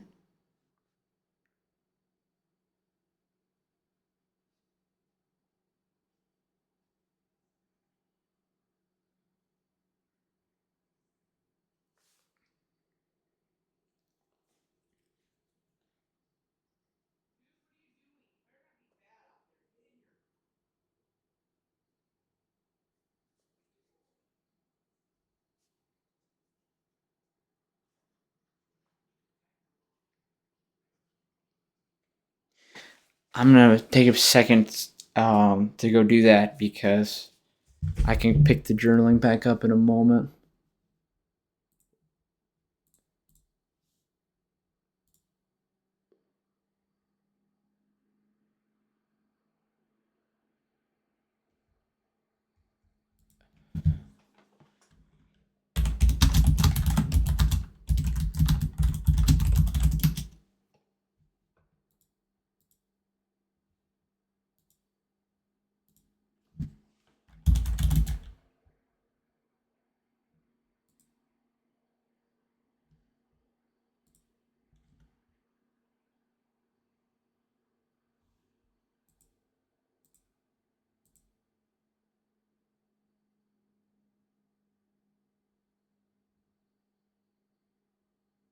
I might miss community games. I'm scared.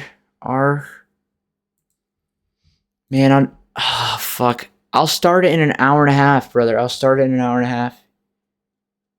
If that's too late, I'm sorry, brother. I just am trying to make the best out of my stream, and trust me, I think that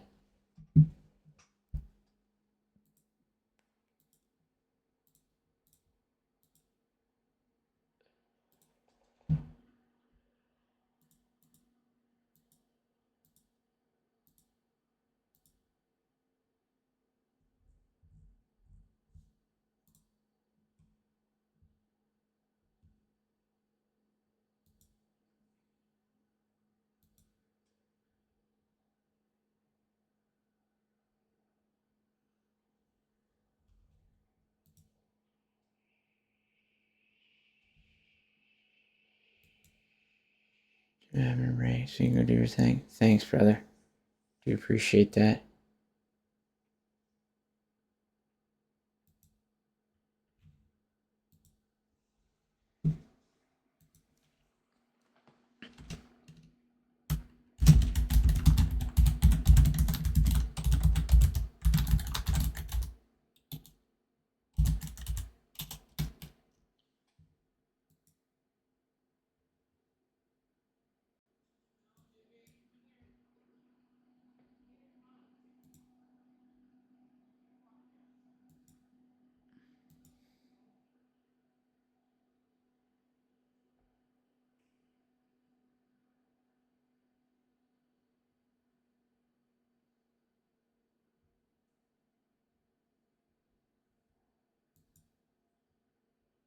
Look very nice today, man. Thanks, dude.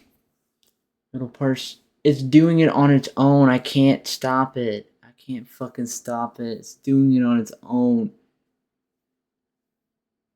I'm trying.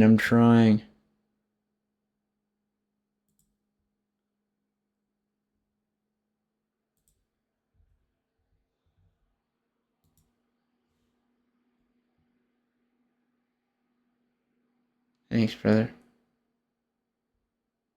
I'm gonna try to get a couple hours of sleep. Good night, all. Good night, brother. Good night, brother, man. Thanks for the good vibes.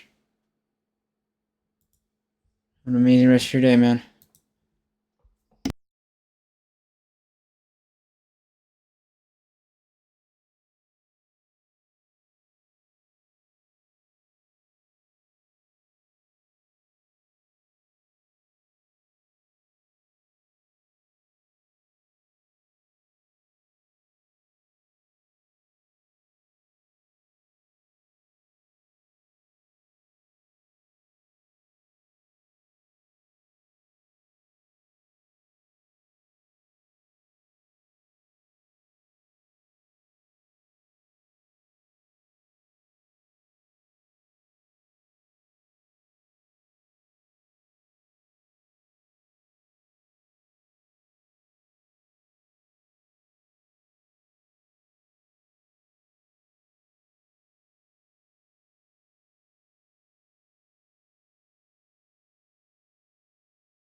Hello. Hello, hello, hello. What is up? What is up?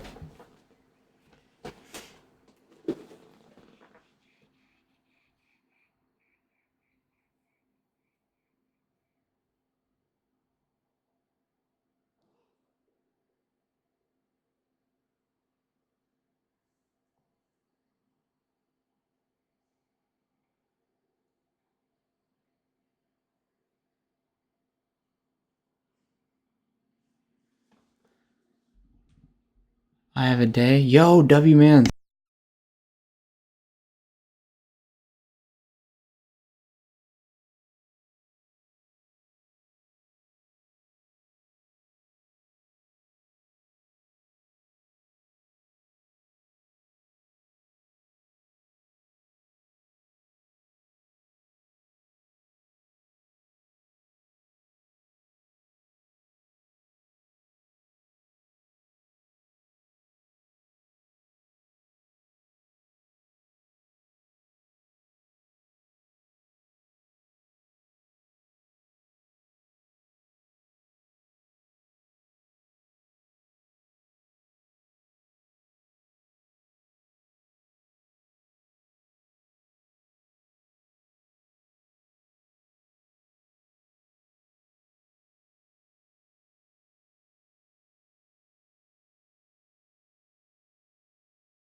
I don't play off stream, brother. I'm sorry, man. Maybe one day we could talk or on a call, maybe. But I don't want to give anybody any expectations. Sorry, bro.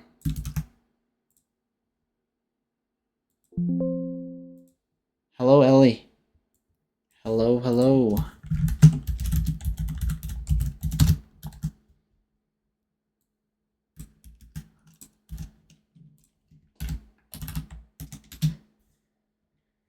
One v one since it's community time. I would rather cut off my left pinky toe than 1v1 you, bro.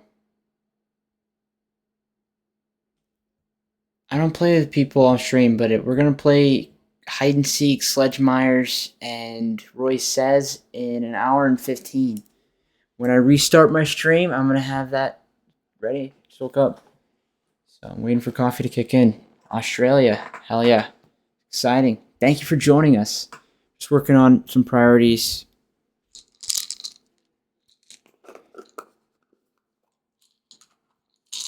I finally got some ibuprofen after a couple days of pain, but yeah, we're about to finish this up and then make a video.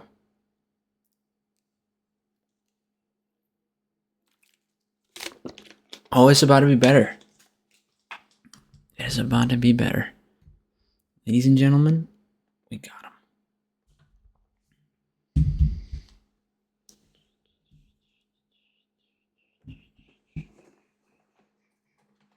him. I raid Royce 2 right before 6 so that we can notify everybody.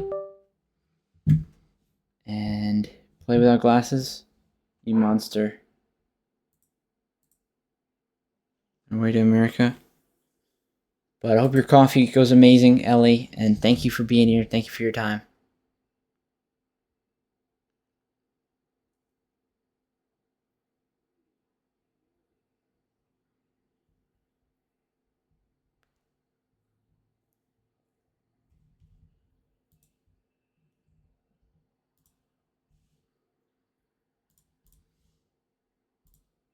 Maybe?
Boom. William VC. Gogu, mute them. Do not give them your energy. Do not give them your time. If you do give them your time, it's your own fault, because the energy you give people, the energy you associate with, is the energy you're going to manifest. And if you don't believe that, you got to think of it in a way of science, that you do good to others, good things will happen. You do bad to others, bad things will happen. Get your aim sorted. Yo, thank you for the first time chat, dude.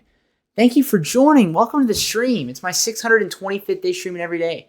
We've been streaming the last 11 days, 22 hours, 49 minutes. First time chat is really awesome because it's somebody new who knows who I am.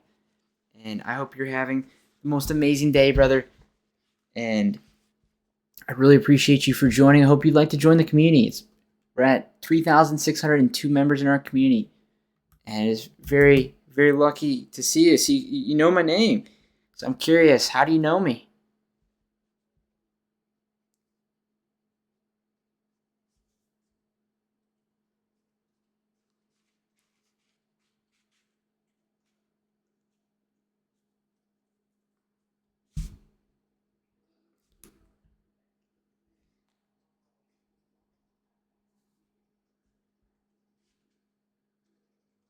Thank you, though. Thank you for joining us. And even if you don't decide to follow, the fact that you first time chatted is, the fact that somebody new knows who I am is a great opportunity.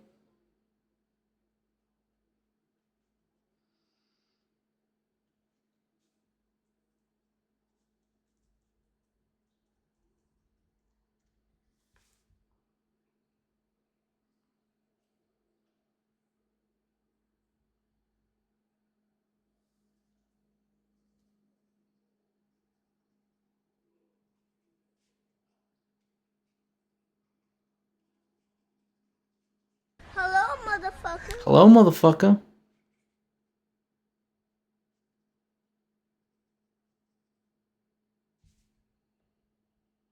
Do you deserve another chance, Toxic? Toxic's on restrict mode. His name is Toxic for a reason.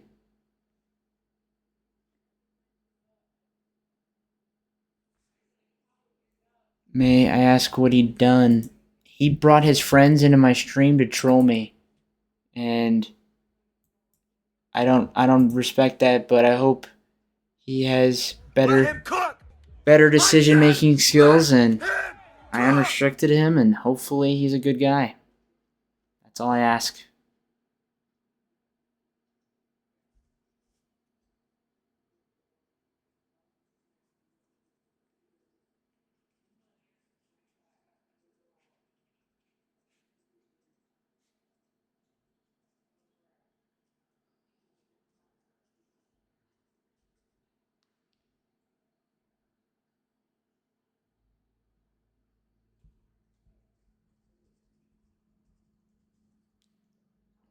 Birthday tomorrow, but I got a PC today. Happy birthday, brother.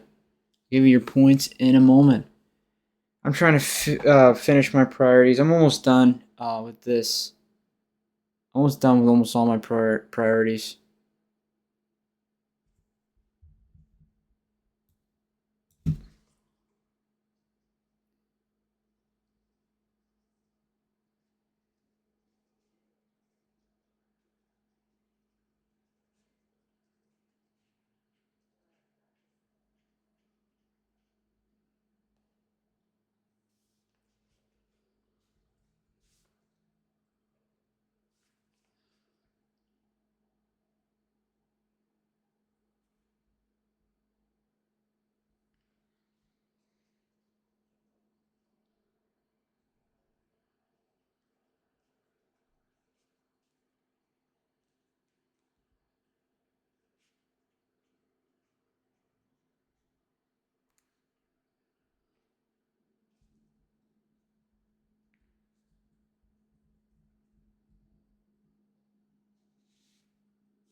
Almost done, guys.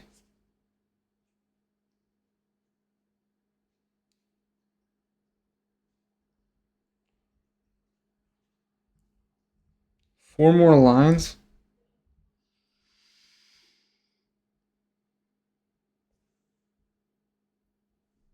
Does 100% take so long? 100% of what?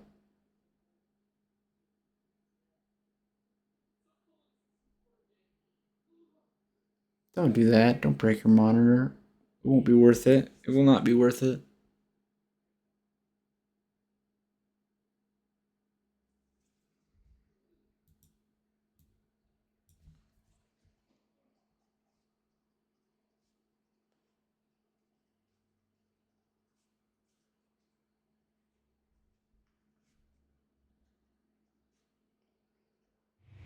Yo! Let's go! Thank you. The raids today. Absolutely phenomenal. Thank you, Juicy. I really appreciate that. I gotta add you to my recommended, Juicy. You've been rating me a lot, dude. Thank you for the support. Thank you for recommending your community to my stream, and I hope your day is going absolutely amazing. I'm almost done with my priorities, and then I have to make a video, and then in about an hour we're gonna raid Royce 2, and then Royce 2 is gonna raid me when I restart at 6, and then we will start the custom games. So there are a few other games. So we're gonna be playing hide and seek, Sledge Myers, hide and seek, Sledge Myers. So we'll probably start out with Sledge Myers if we don't have that many people, and we could still do so. 6 people will be in the game, and then there's 4 slots for spectators, and so we'll probably start fucking badass dogs in the background. But pretty much we are going to be playing hide and seek probably next. Every round is going to be probably a different game. Is this Siege Roblox?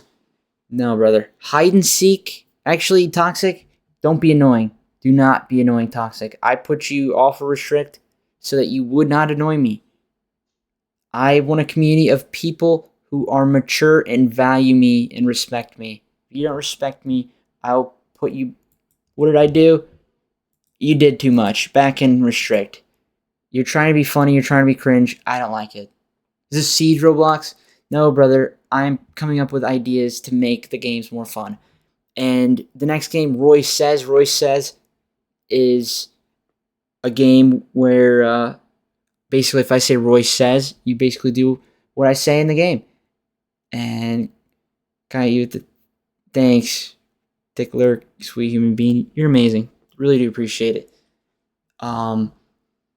After Roy Says, we could even play hot and cold. Like I'll walk around each of the maps and pick an item, and I'm not going to say what the item is, and then I'll pretty much say hot and cold until whoever finds it finds the item, and then they'll win that round. And how do I get in? Well, you're part of our community. You just have to add me on PSN and Ubisoft. We're not going to be playing for like another hour, so.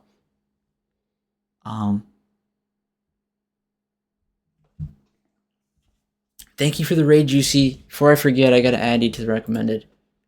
You've been supporting the stream a lot, man. I can't thank you enough, dude. Keep it up, bro. Keep it up, dude. Thank you so much.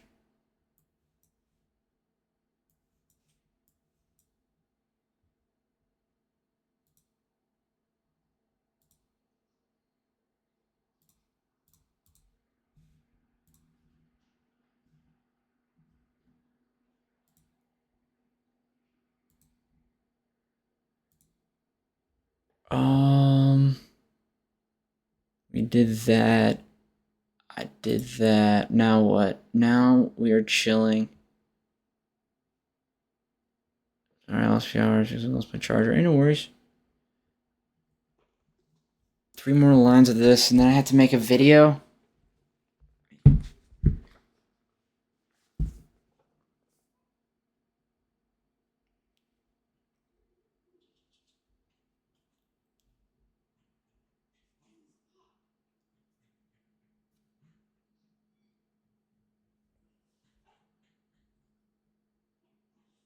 My dog Ozzy sounds like a fucking hyena out there.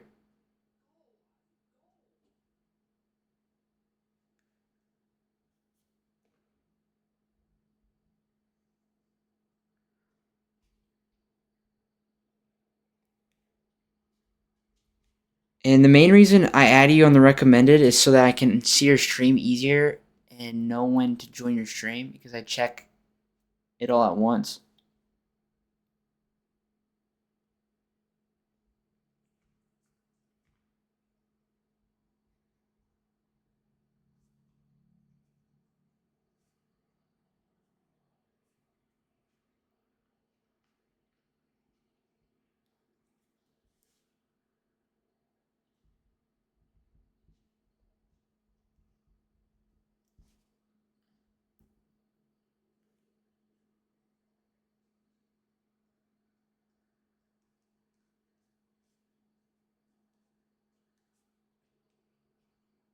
All right, I am done. I am done with the journaling. Okay, so next, make a video. Tater, thank you. After I make a video, I can upload the third part of me Marley Raid.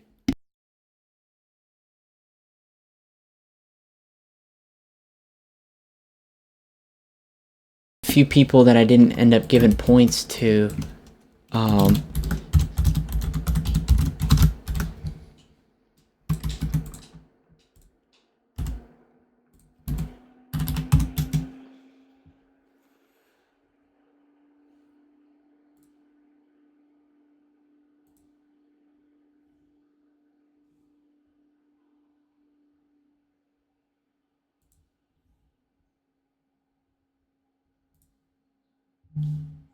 I was in your stream, Juicy Joni. I'm closing it out now.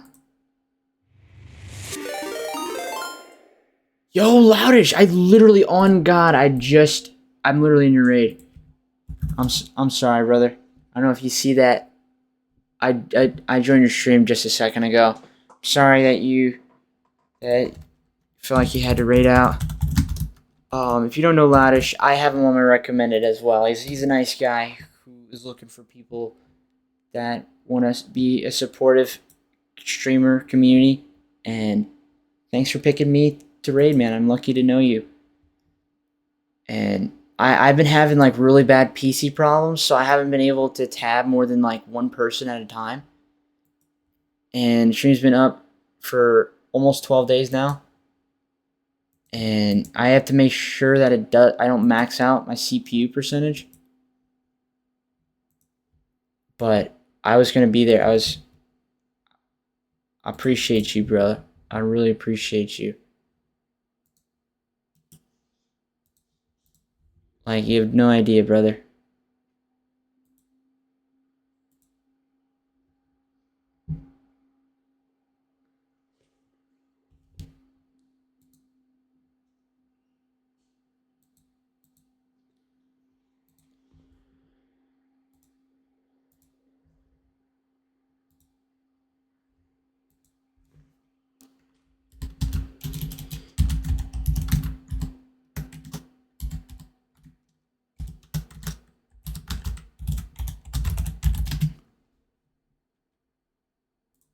How many days will 12 days, or how many hours will 12 days be?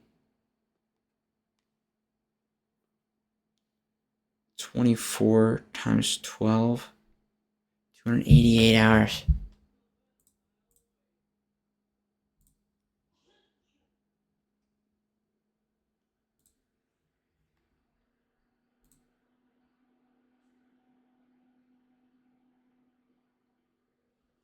$288.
Hey, Juicy, you're still appearing as a raider, by the way. I'm just letting you know.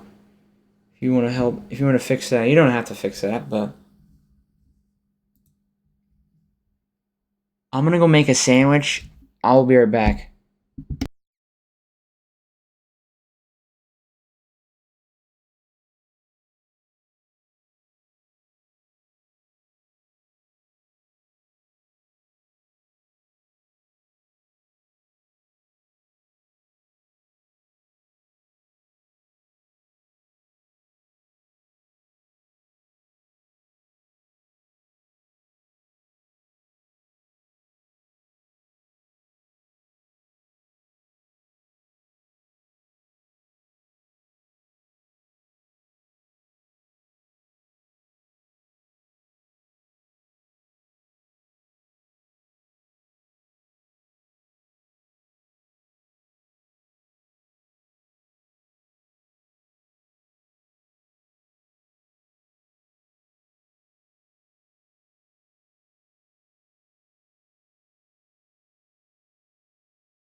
Some things to do. Bet, man. I got 45 minutes to upload a short.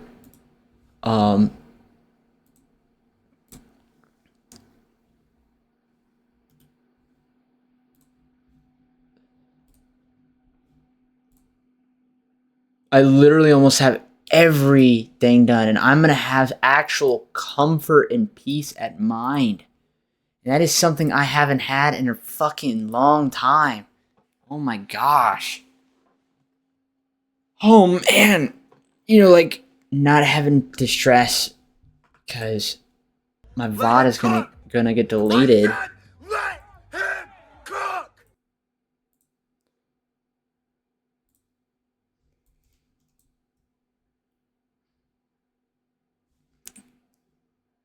I'll show you the process of me making the video. But you guys, I know I look weird. I know I look weird. I know I look weird. We're not gonna talk about it. I hate showing it on stream, but at the same time, might as well.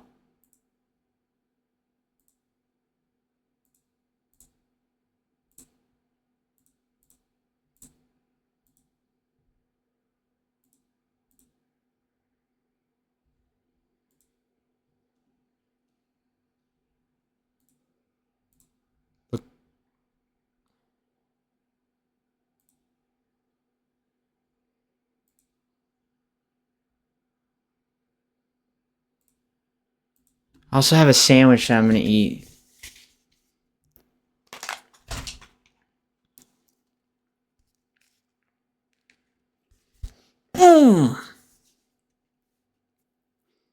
I sell.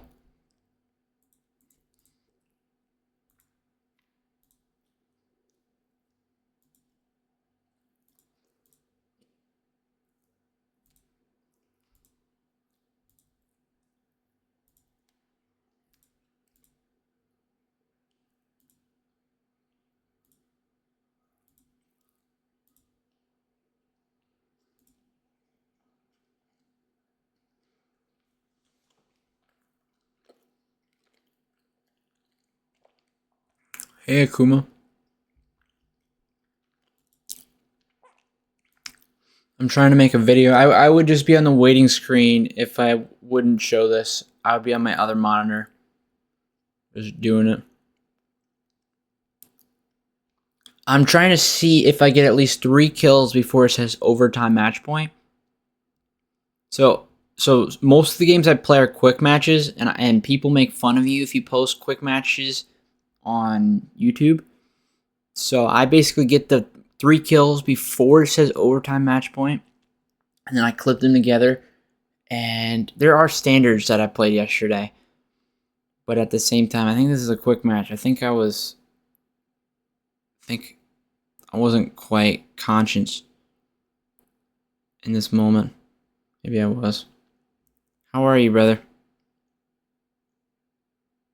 I actually kind of look like a bot. Oh, I get the 3 kills. I just saw that. I can make this into a video. I literally got 3 kills. But I want to make sure they're good kills and not shitter goblin kills.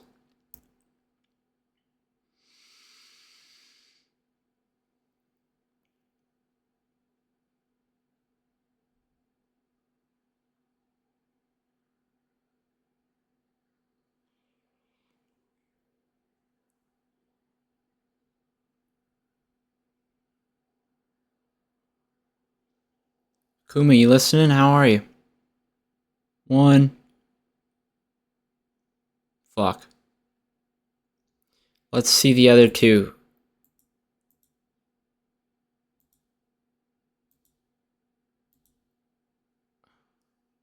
Good, been busy? Hey man, life's busy. What can we say? Keep thugging. Keep thugging. Jinxie's still alive? Did Jinxie restart his stream? That's interesting. I thought Jinxie thought that Jinxie rated out Skype. Or not Skype, Spoit.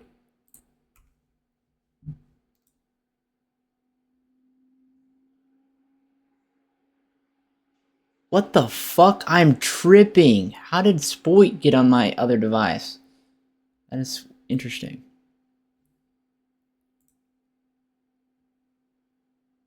Did I die already? I didn't even see those kills.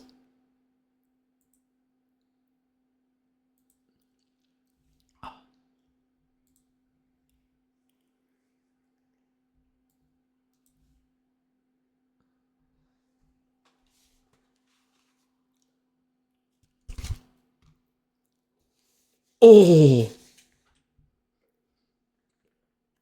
Peanut butter and jelly hit different.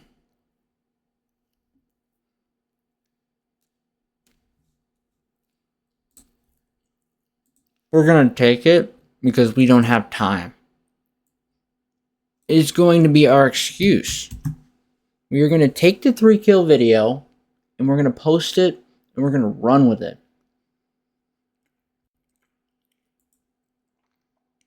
Where did I kill this guy at? I don't remember.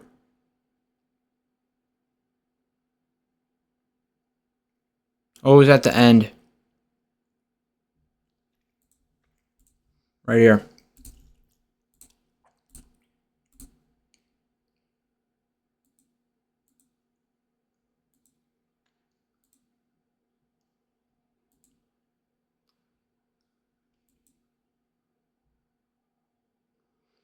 Oh, this wasn't a quick match.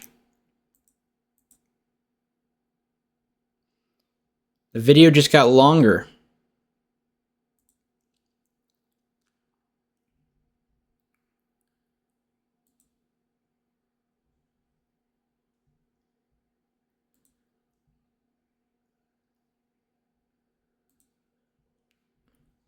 Only thing I don't like about making videos from my freaking my freaking highlights are 24 hours long, and so you can't click.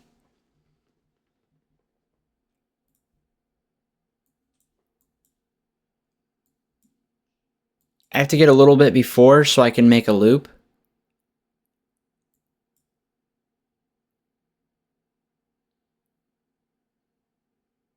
Perfect. Perfect. Perfect. It's 1 kill, so I'm not gonna feature it. But like 2 kills I do feature.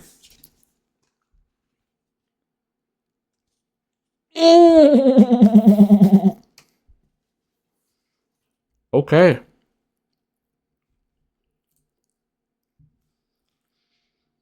Hey Jackson, anybody who wants their time updated, I'm going to make a channel point once we're 30 minutes into the new stream. So at 6, I'm going to restart.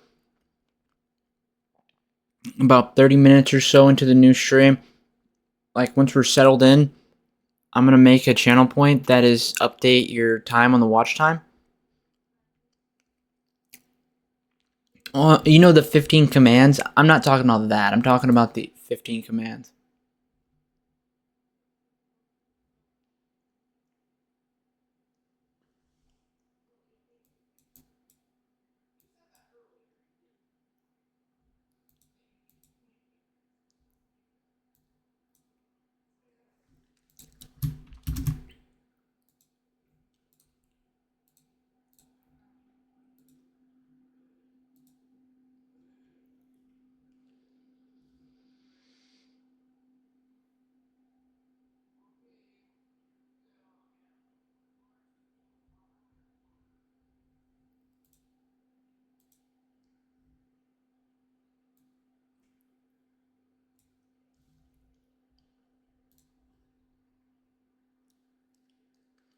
Did you just change your color of your name? I like it.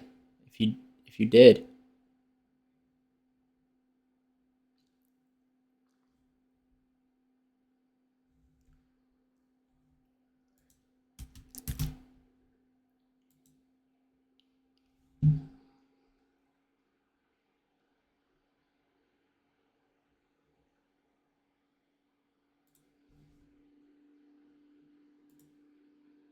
Holy! No, no, no, no, no, no, no, no, no, no, no, no, no, no, no, no, no.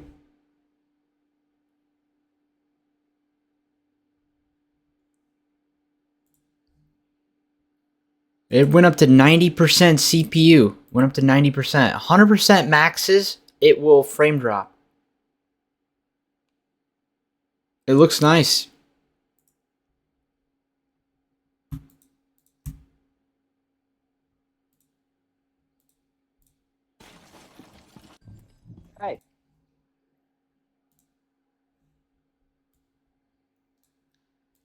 Hey. I'll do that in one moment. I have to quickly edit this video. I'm pretty quick though. Hey, get off your damn stream and get in the damn site.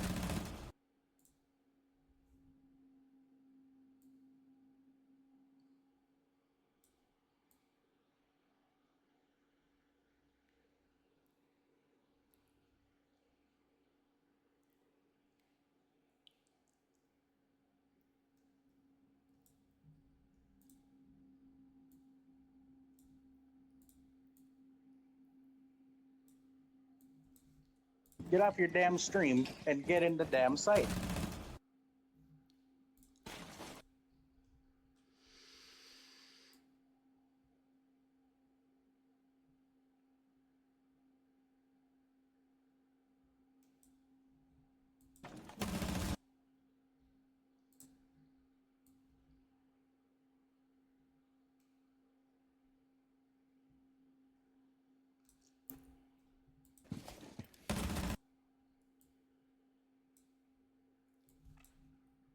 Get off your damn stream and get in the damn site.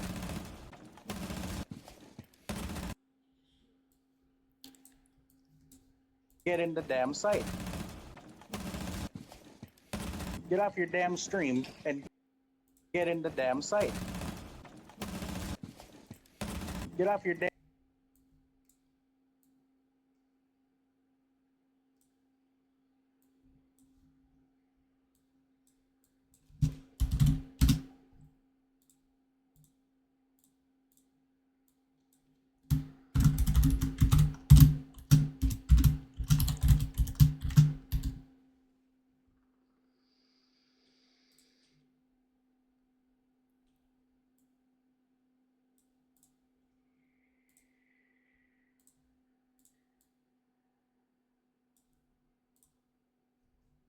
Get in the damn site.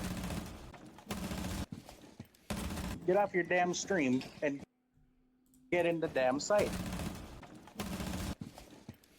Get off your damn stream and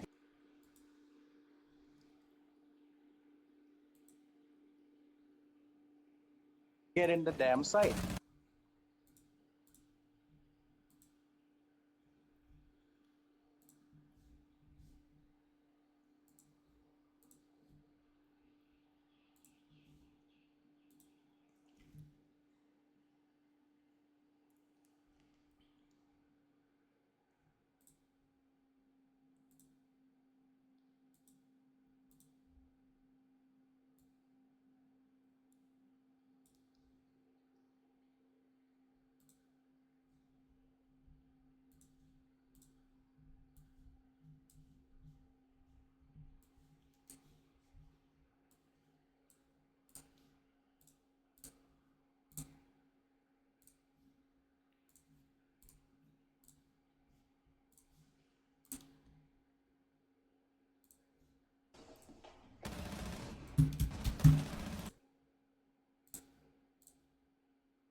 Hey guys, so this is yesterday's, or actually no, this is day 624.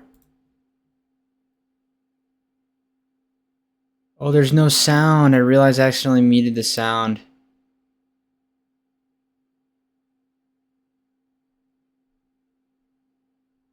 Oh fuck, I've never made that mistake before.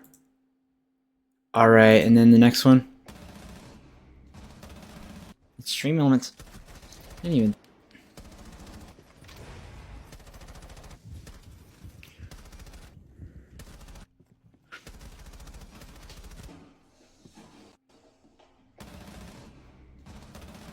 It's stream elements.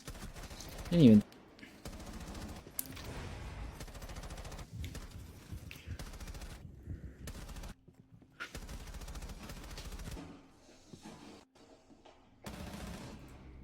And then this is tomorrow's. If they even want to show me. I don't think they want to.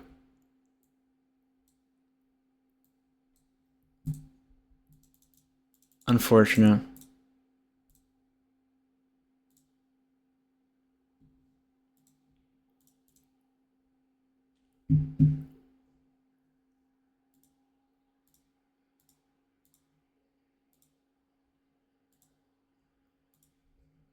Get in the damn site.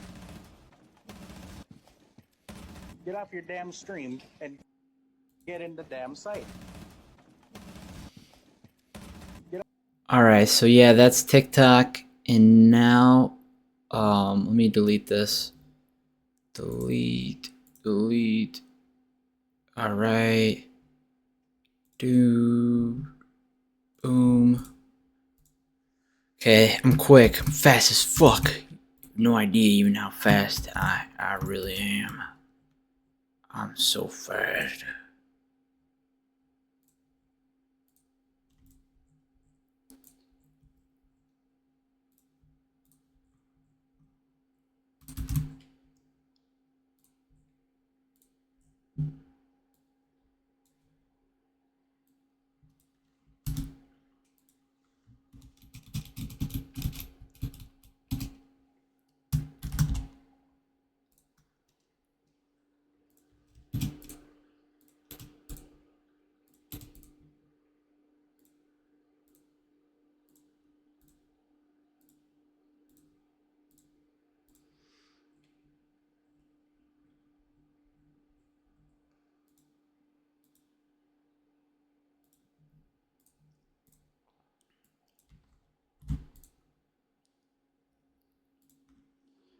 Alright, we got everything uploaded for tomorrow at noon Eastern on YouTube and TikTok.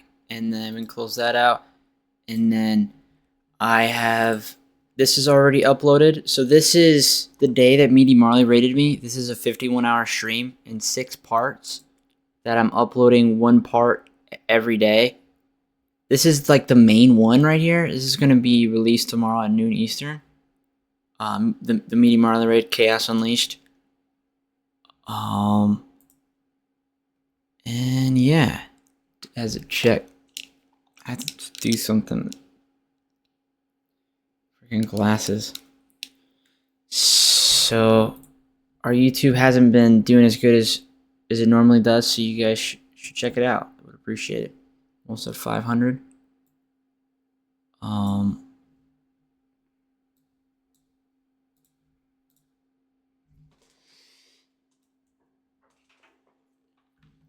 Okay, what can we do?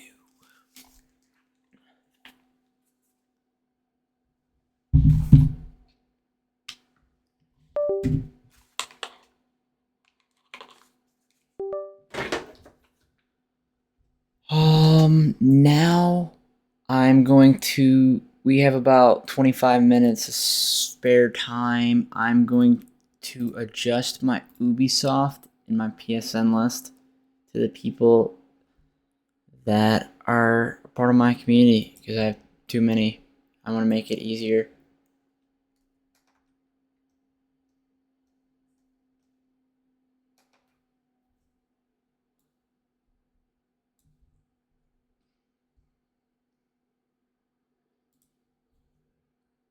Yo, Aqua.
hope you guys don't mind.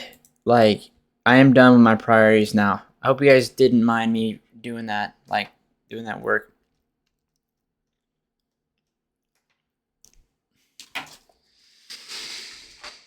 Now I don't have to do anything else, so we're good to game.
Mirror, are you streaming? You're not. I noticed you've been away from chat recently, Mirror. Are you good?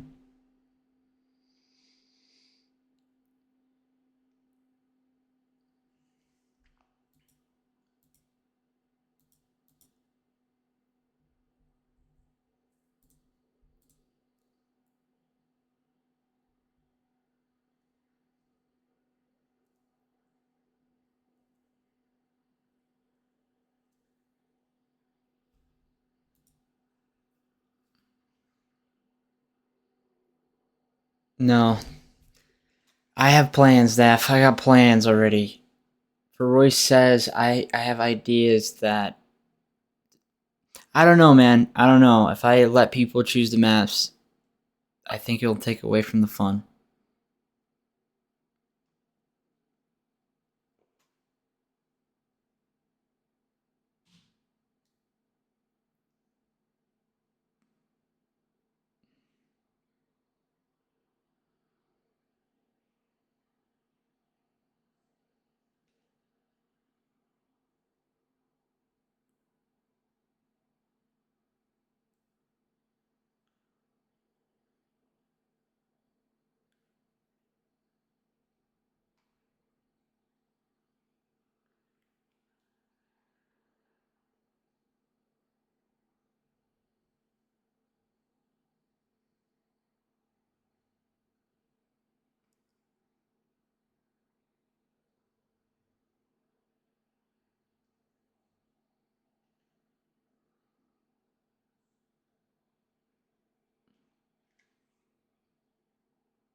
I'm running on 5 hours sleep. Hope you guys can bear with me. Would appreciate it.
Too quiet in here? I'm sorry, brother. You want me to get jiggy with it? I'm trying. You want to see what I'm doing right now? I don't want anybody to feel bad if I'm not feel bad for what I'm doing. I'm removing friends on Ubisoft.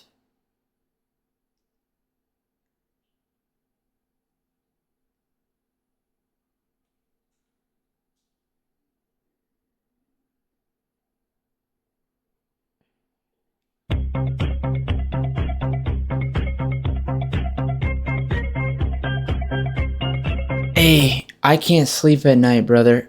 I can't sleep at night. I want to sleep at night. The brightness, it's too bright.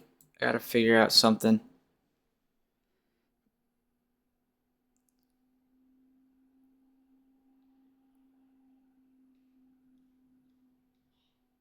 I know these people. This is M Riley in chat. His name is Aridin in chat. His name is used to be Dark Ghost. He keeps changing his name. His name is Ozzy in chat. Lemon Bucket. He has a lot of watch time. He's just probably really busy. Zerpy was once upon a time our first all-time chat or all-time gifter. Civil Zoo is Tony. Loudish is hanging with us. This is Daft Boy. Spam used to be around. Used to be a really active part of our community. Ethan as well used to be a pretty active part of our community. So I'm saying like anybody that I do have on here, I want them to value being on my friends list. You know what I'm saying? Versus some people who don't necessarily.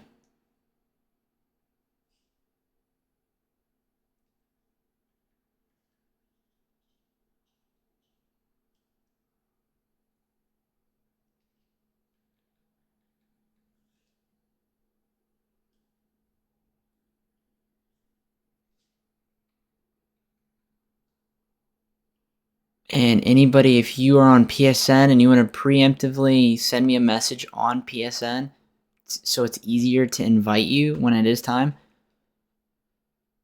Anybody who does send me a message will probably get a quicker invite just because it will go into group, and a group pretty much it'll just let me do it easier.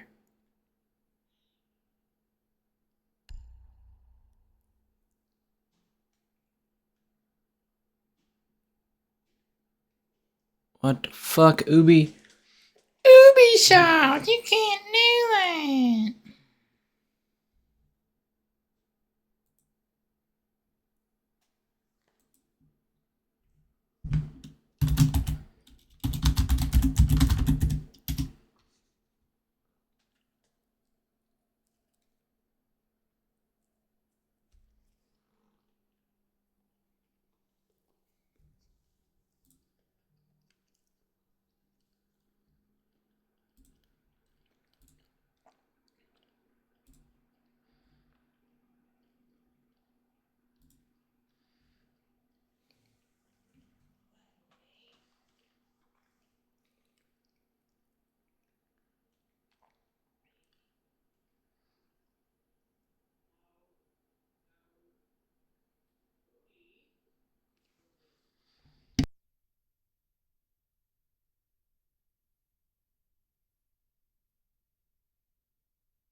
In 10 minutes, I'm going to be rating Royce 2. And then I'm going to be restarting the stream.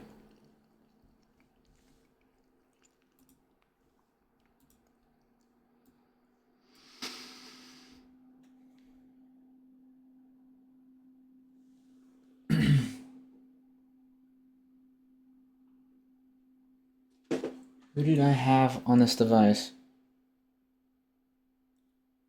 Big Wayne.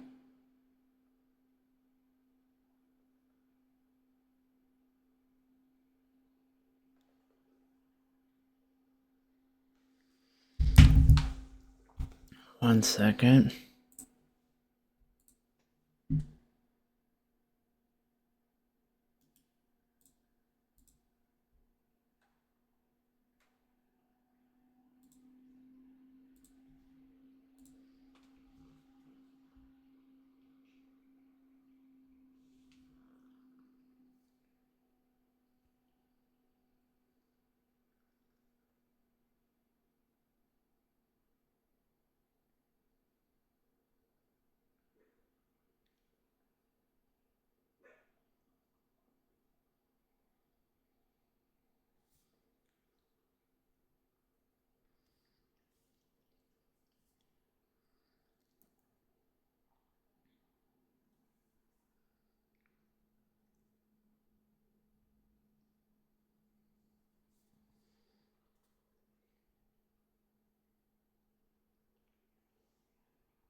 The daily check-in will start over.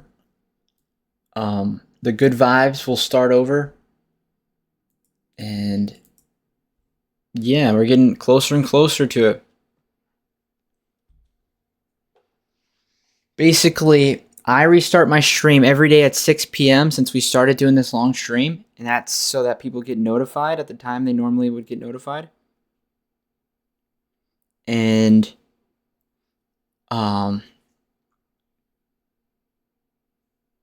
there will be a first and a second place redeem. So make sure you redeem the first and the second, or not first and the second, first or the second, one or the other. Don't do both.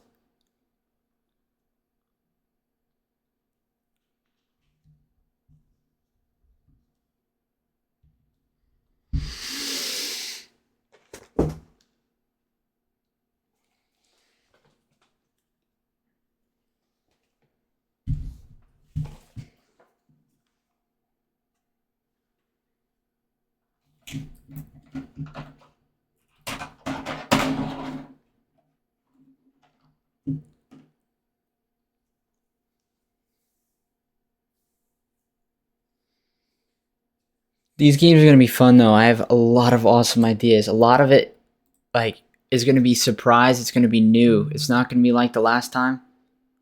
And some of you weren't even there the last time. There's more ideas. There's new things, new ways to win. And it's going to be new. It's going to be new. Like people, not the same people are not going to win these 100%. For the fact that these games aren't games that Surprise, motherfucker. Neon. 1500 bits, dude. You are so freaking cool, bro. You're so freaking cool, man. Thank you so much. I really appreciate that. If you're not following Neon, follow this man. And we're playing cross-play as well, so you're welcome to join us, Neon.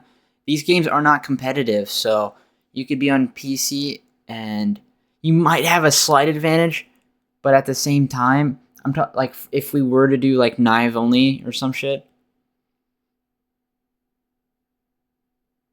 Batty's back.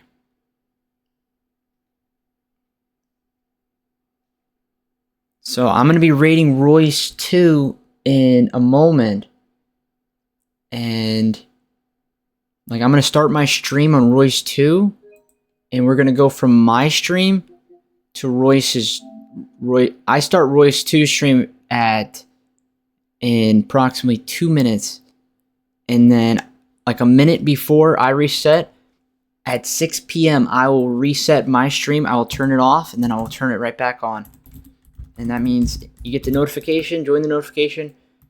If you stick around for the Royce 2 raid, Royce 2 is going to raid me, and that's just for lurkers usually. Anybody who does decide to just keep their device open will get the lurk over there. And I really appreciate the good vibes, everybody. Thanks for an amazing. This is almost 12 hours or 12 days complete. We'll be on our 12th day. On our 12th day of Christmas, the naenaes spider duck gave to me. Do do do do do do do do do do do do. Not everybody has been here for that Jaeger. It's the only reason I'm explaining.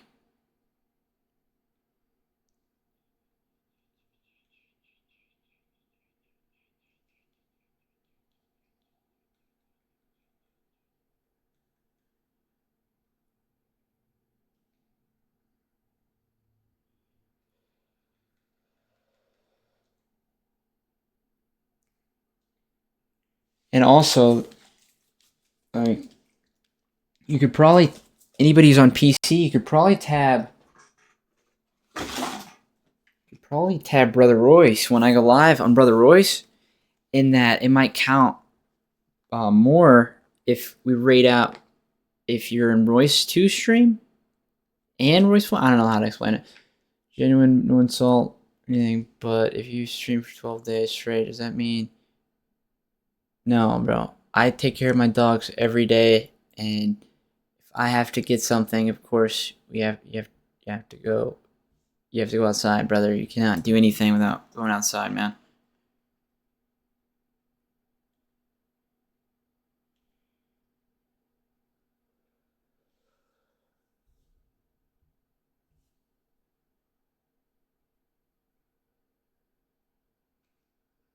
I didn't take offense to that because I bet there's some people thinking the same thing.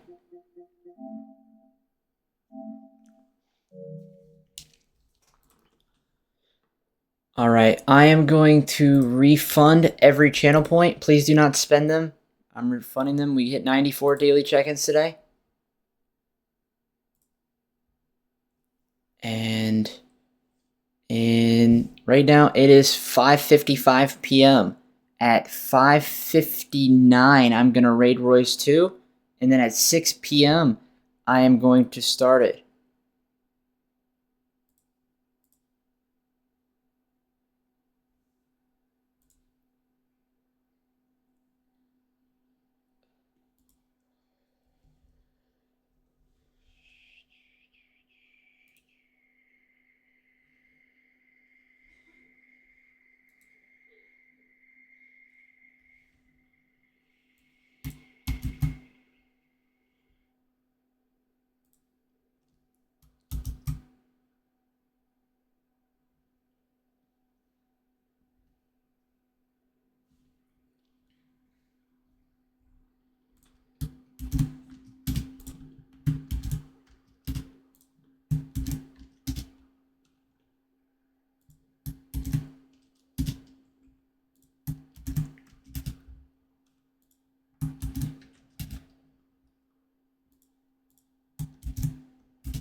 If you Royce, I'm back. Yo, we're going to be raiding Royce 2. Royce 2 is live right now. We're going to be raiding Royce 2, and then I'm going to start my stream at 6 p.m. So in 1 minute, I'm going to raid out to Royce 2. And yeah. I'm going to restart my stream at 6. So anybody who would like to come back, I would really appreciate it. Thank you, everybody. And really appreciate anybody who decides to join us. We're going to be playing some custom games. Brother Royce. Girl, Burn Kitty. She is really busy in life at the moment. And I really appreciate anybody who sticks around for the second raid or joins my stream. I'm going to start my stream at 6. So you're going to get taken to Royce 2's stream. And then I am going to restart my stream at 6. So I really appreciate it if you guys would stick around and yeah. Oh, she is amazing.